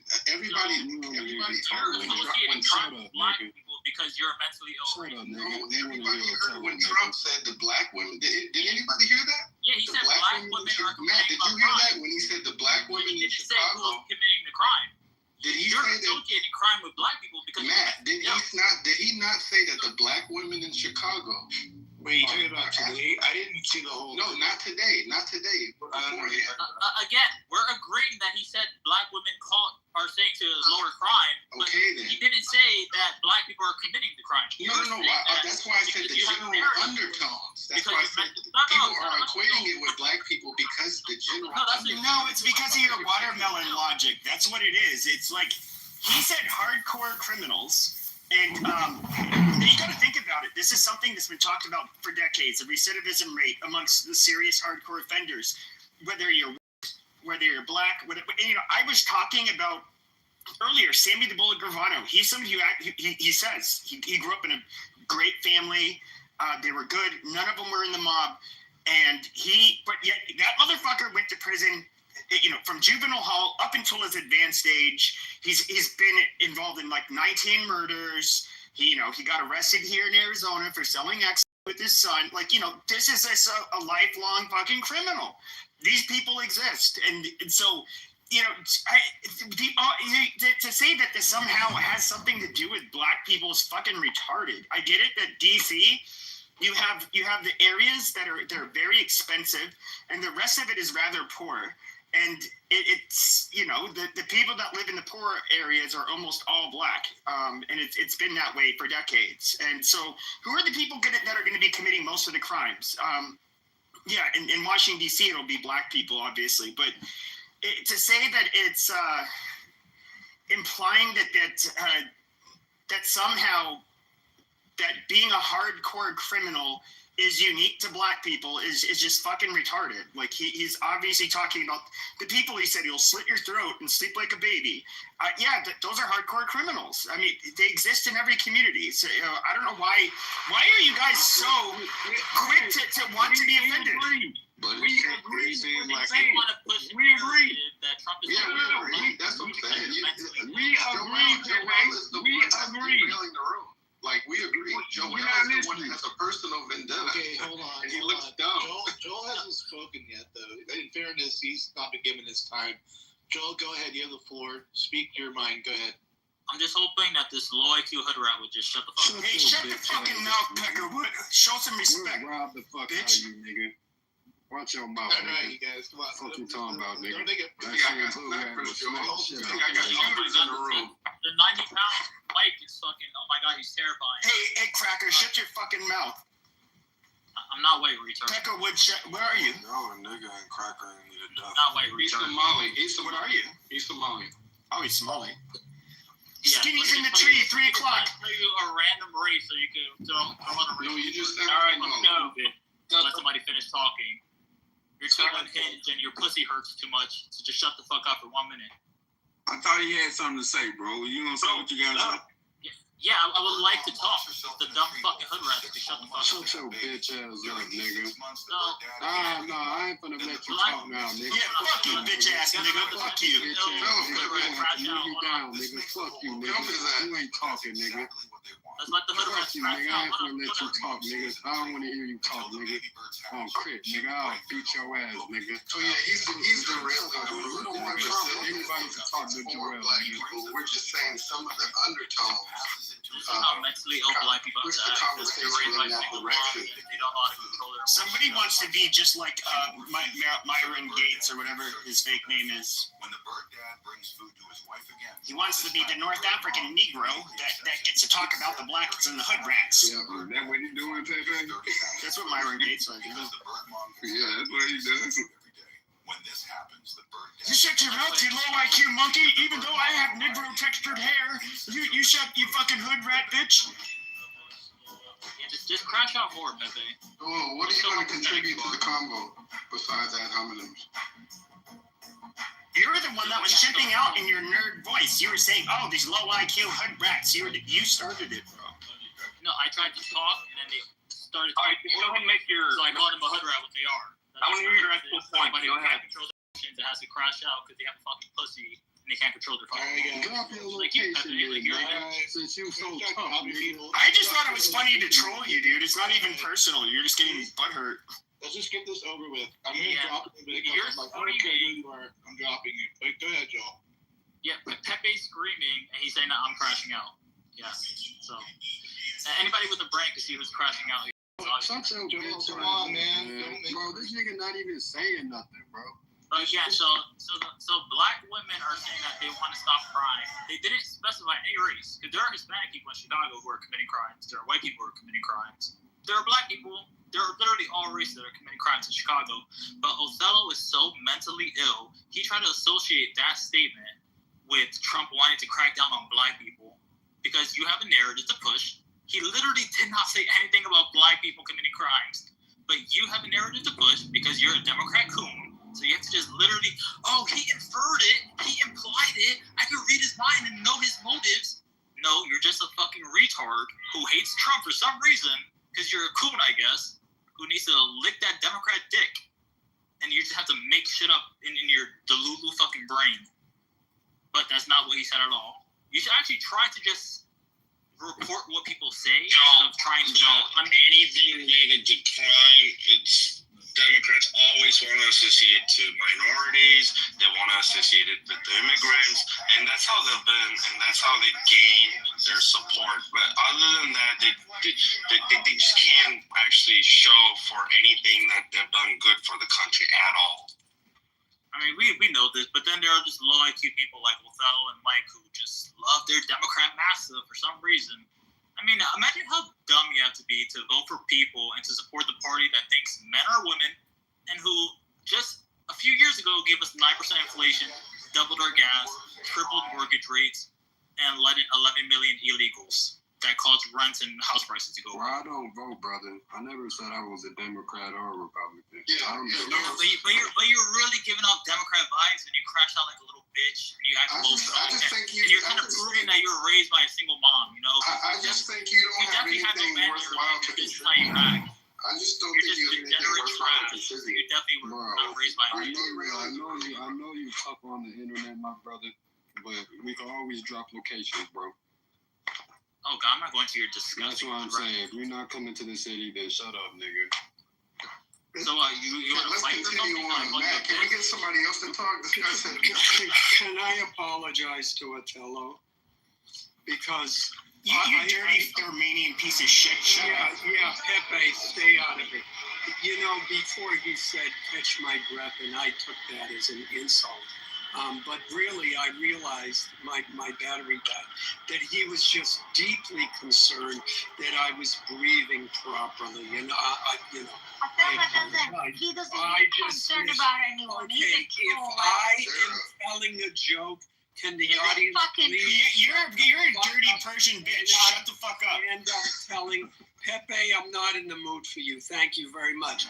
But what he's talking about actually has a point, because people are so dumb in this age that if Trump had said some pigeons told me they wanted to reduce crime in Baltimore, then people would be complaining, oh, he's talking about pigeon on pigeon crime.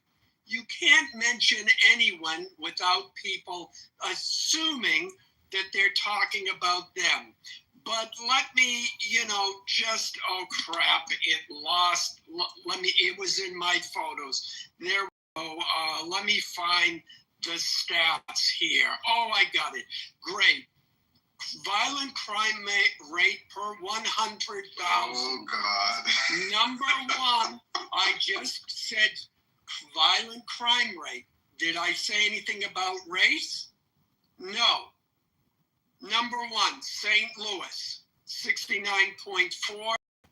2, Detroit. 3, Memphis. 4, Baltimore. I can go 5, Cleveland. 6, DC. 7, New Orleans. 8, Philadelphia. 9, Atlanta. Guess who's running all of them? Democrats. And black ones. And black ones at that. Okay, well, this list doesn't have who the mayors are, but it does show what the crime rates are. So maybe what the Democrats are doing is they're being shown up. They're being shown that they're failures in this city, that their policies are failing, and that they're whipping up certain minority groups and saying, oh, they're coming after you, when in fact they don't actually care that their policies are failing. They just don't want to let go of power, and they just don't want to admit that Trump is right. And that last point, I guarantee, is 99% of it. They don't want to admit that he's right. I agree. Alan, I want to apologize to you because I told you to go hit your breathing machine. That was a joke in poor taste, even though the timing was well. And I want to say that I truly agree with what you said earlier. Like, I'm not even trying to troll you right now. When I brought up the racial undertones to Trump, who I voted for, Joel, so your whole angle that you tried to come at us with is obsolete. I only brought it up to say this is why, because Sarah said, Black people, why do you think it's all about you? And I only brought it up to say this is why Black people have been hosting these rooms, talking about it, like, oh, okay, is this going to be stop and frisk to the 10th power? Now that it's with the military? No, Black people tend to live in the inner city. And so when we hear things like, oh, the Black women in Chicago want us to get out there, naturally, Black people are going to take that as like, oh, okay, that's coming to clean up our neighborhoods. I even said today that it's going to help with all types of crime. All types of crime. And I even went into the different industries, from sex trafficking to counterfeiting, pimping, prostitution, all kinds of things. So don't try and make me seem like some rabid Democrat supporter. I voted for Trump. Othello, you're actually right. And the thing is, though, is that you get the white sluts, and you get the white adjacent sluts and the chink sluts that all want to virtue signal it to the minorities. And they actually go over the top and sometimes more than Black women, which is hard to do because they're very loud and aggressive, in my opinion, at least. And they will scream and throw temper tantrums, much like Sarah did, stand on her high horse because she wants to be worshipped. She wants to be worshipped as having, superior morals, and she wants the recognition from the Black man. And that's what she does. That's what she does. And it's bullshit. Why is she so offended by something he said? And the Black men on the stage have been telling you all night, darling, that you were wrong, and that's I'm not into Black. They did not take Trump's statement the way you did. Here she is. Here she is acting like a hood rat. Here she is screaming like a ghetto hood rat would. Why? Because when it comes to her virtue signaling points, she really wants them. She's being aggressive. She's being a ghetto gagging slut. She's angry. I'm dating I'm sure you are. Having sex with a Black man, though. No, I don't like Black men. I'm kind of over Clubhouse. Oh, you're over it. Yeah, I know. You've probably been over it and on top of it and, in front of it and all kinds of things. But, at the end of the day, you have a thing for Black men too. No, you're the one who made the statement, not me. I feel like you have a thing for them too. Okay, that's nice. You Corsican gigolo, stop talking. Let me add one. That's the only thing I could think of.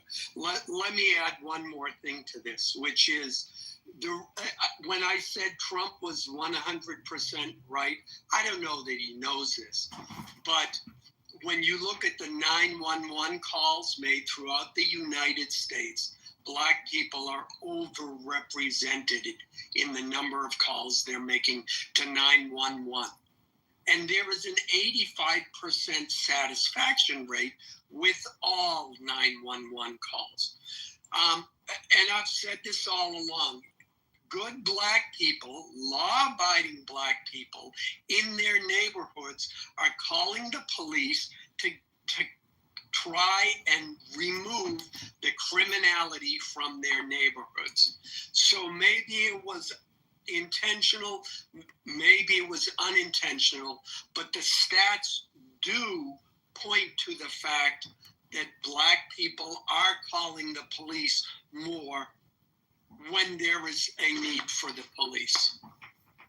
Man, where the hell you get that stat from, nigga? He got from the 911 calls. What the fuck, bro? Black people, we're not calling the police, bro. What the fuck? I'm talking about hood rat blacks. I mean, I'm just gonna tell you, so working at a hospital where I did in college, registration. That's why I Why worked do you lie? And we know you're a gardener.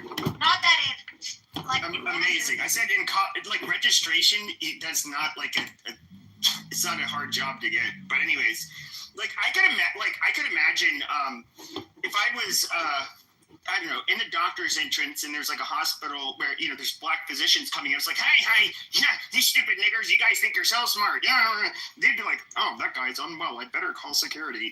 They wouldn't be like, what the fuck you saying, motherfucker? Oh, fuck, hell no. No, they wouldn't do that. They just probably call security and maybe get arrested or something, for causing a nuisance, being a nuisance. So yeah, I mean, I guess what kind of black people are you talking about? Because I don't think all black people are hood rats. Even there's a guy who's a gang member on this app, Whack 100, and he'll talk about this. And if I recall correctly, he says it's not snitching if you're a quote unquote civilian, a square, a non-gang member, somebody who does everything right. That's absolutely true. You get to call the cops because you're not in that world. You're not playing that game. You can call the fucking cops. Yeah, civilized black people. Dumb niggas like Mike.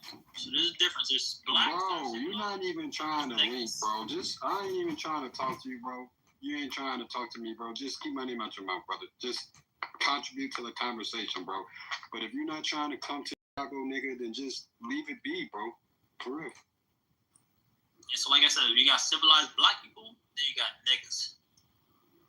And Chris Rock had a whole comedy special about that very point. Well, it was one part of his comedy special talking about that exact point. What Joel said. Same niggas y'all talking about will rob the fuck out of you. Yep. So I mean, to be fair, white people. Imagine being so stupid you think that's a good point that you just. But Joel, here's the thing though, is that a good chunk of the Hispanic community. I don't know. Are you Hispanic? What are you? Why are you afraid to answer? It's so weird. Because he's a bitch. Didn't say anything. I'm asking you a question. What is your ethnic background? I didn't even get to unmute my mic before you said I was scared to answer. Okay. Go ahead. I'm Dominican. Okay, so Hispanic. Wow, so scary. Amazing. To admit that, yeah. No, so are you Afro, Latino, or are you partial? Afro is a hairstyle. I know black. But no, there's Dominicans that a lot of them have some black, I'm not race obsessed, so I don't know. I'm asking, do you have I know black. Oh God, am I an Afro Dominican? Am I Okay, do you have hair that is maybe not quite an African's, but coarse and a bell pepper nose? Do you have any of the features of a black person? Who cares? Because it matters. I do. Who does it matter to? Matters to me. Why? Matters to me. I don't know. Okay, boomer lady, I get it. You don't care, but I care. And so look. No, I see people as individuals. That's amazing. That's where you boomers failed. Look, you had the greatest generation that raised you. These are people that grew up through the Great Depression. They were, absolutely. Yes. You need to shut the fuck up, boomer, so I can explain it.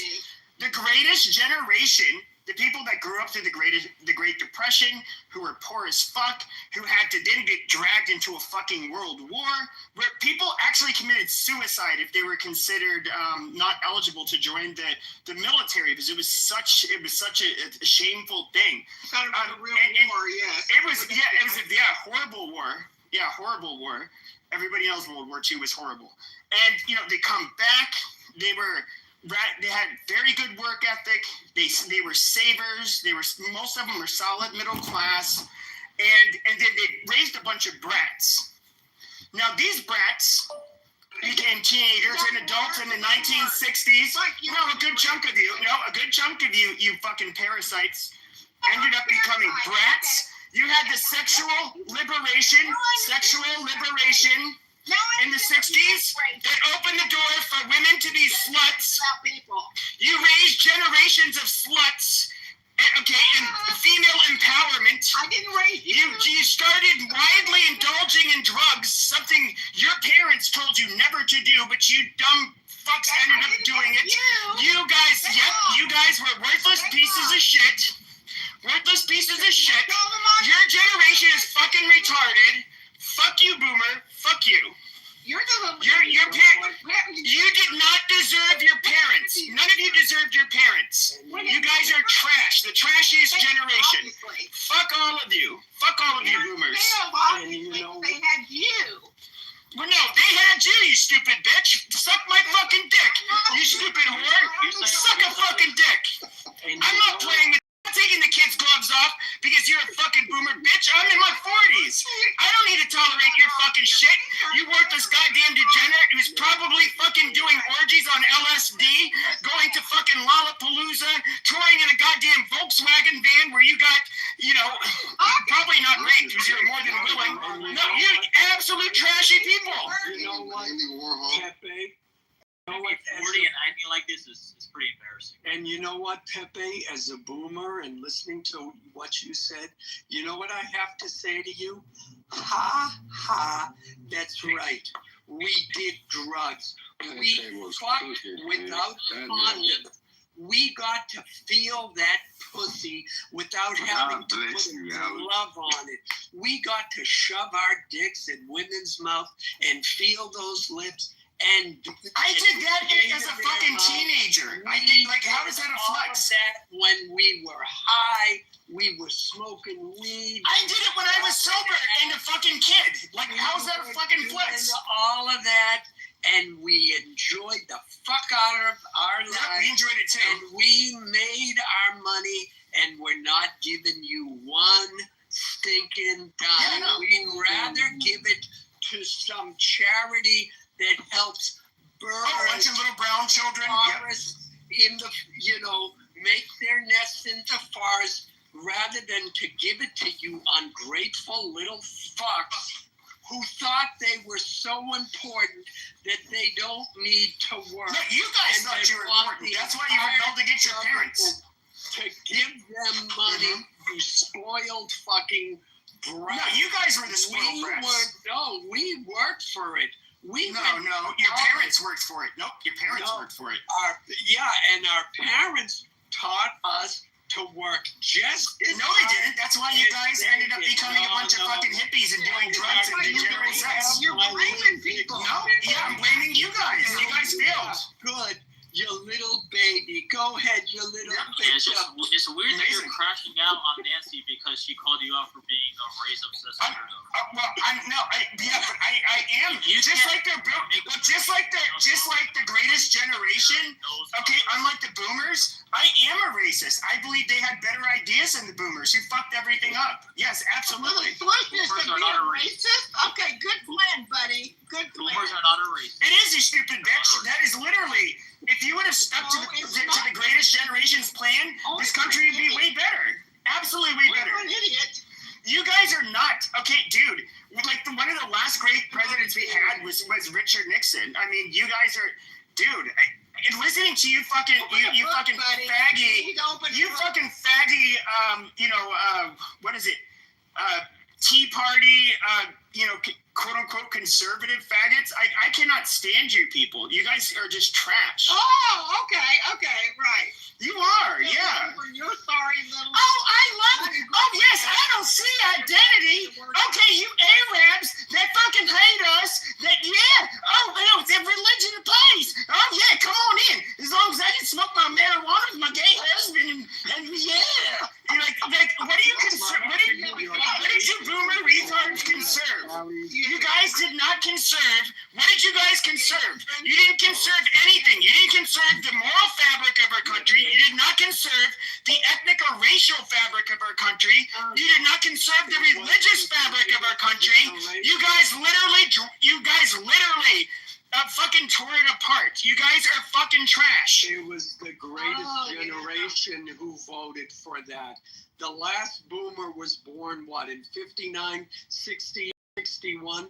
Most of the boomers were kids when the civil rights was voted into law. Most of the boomers were kids when they legalized the pill.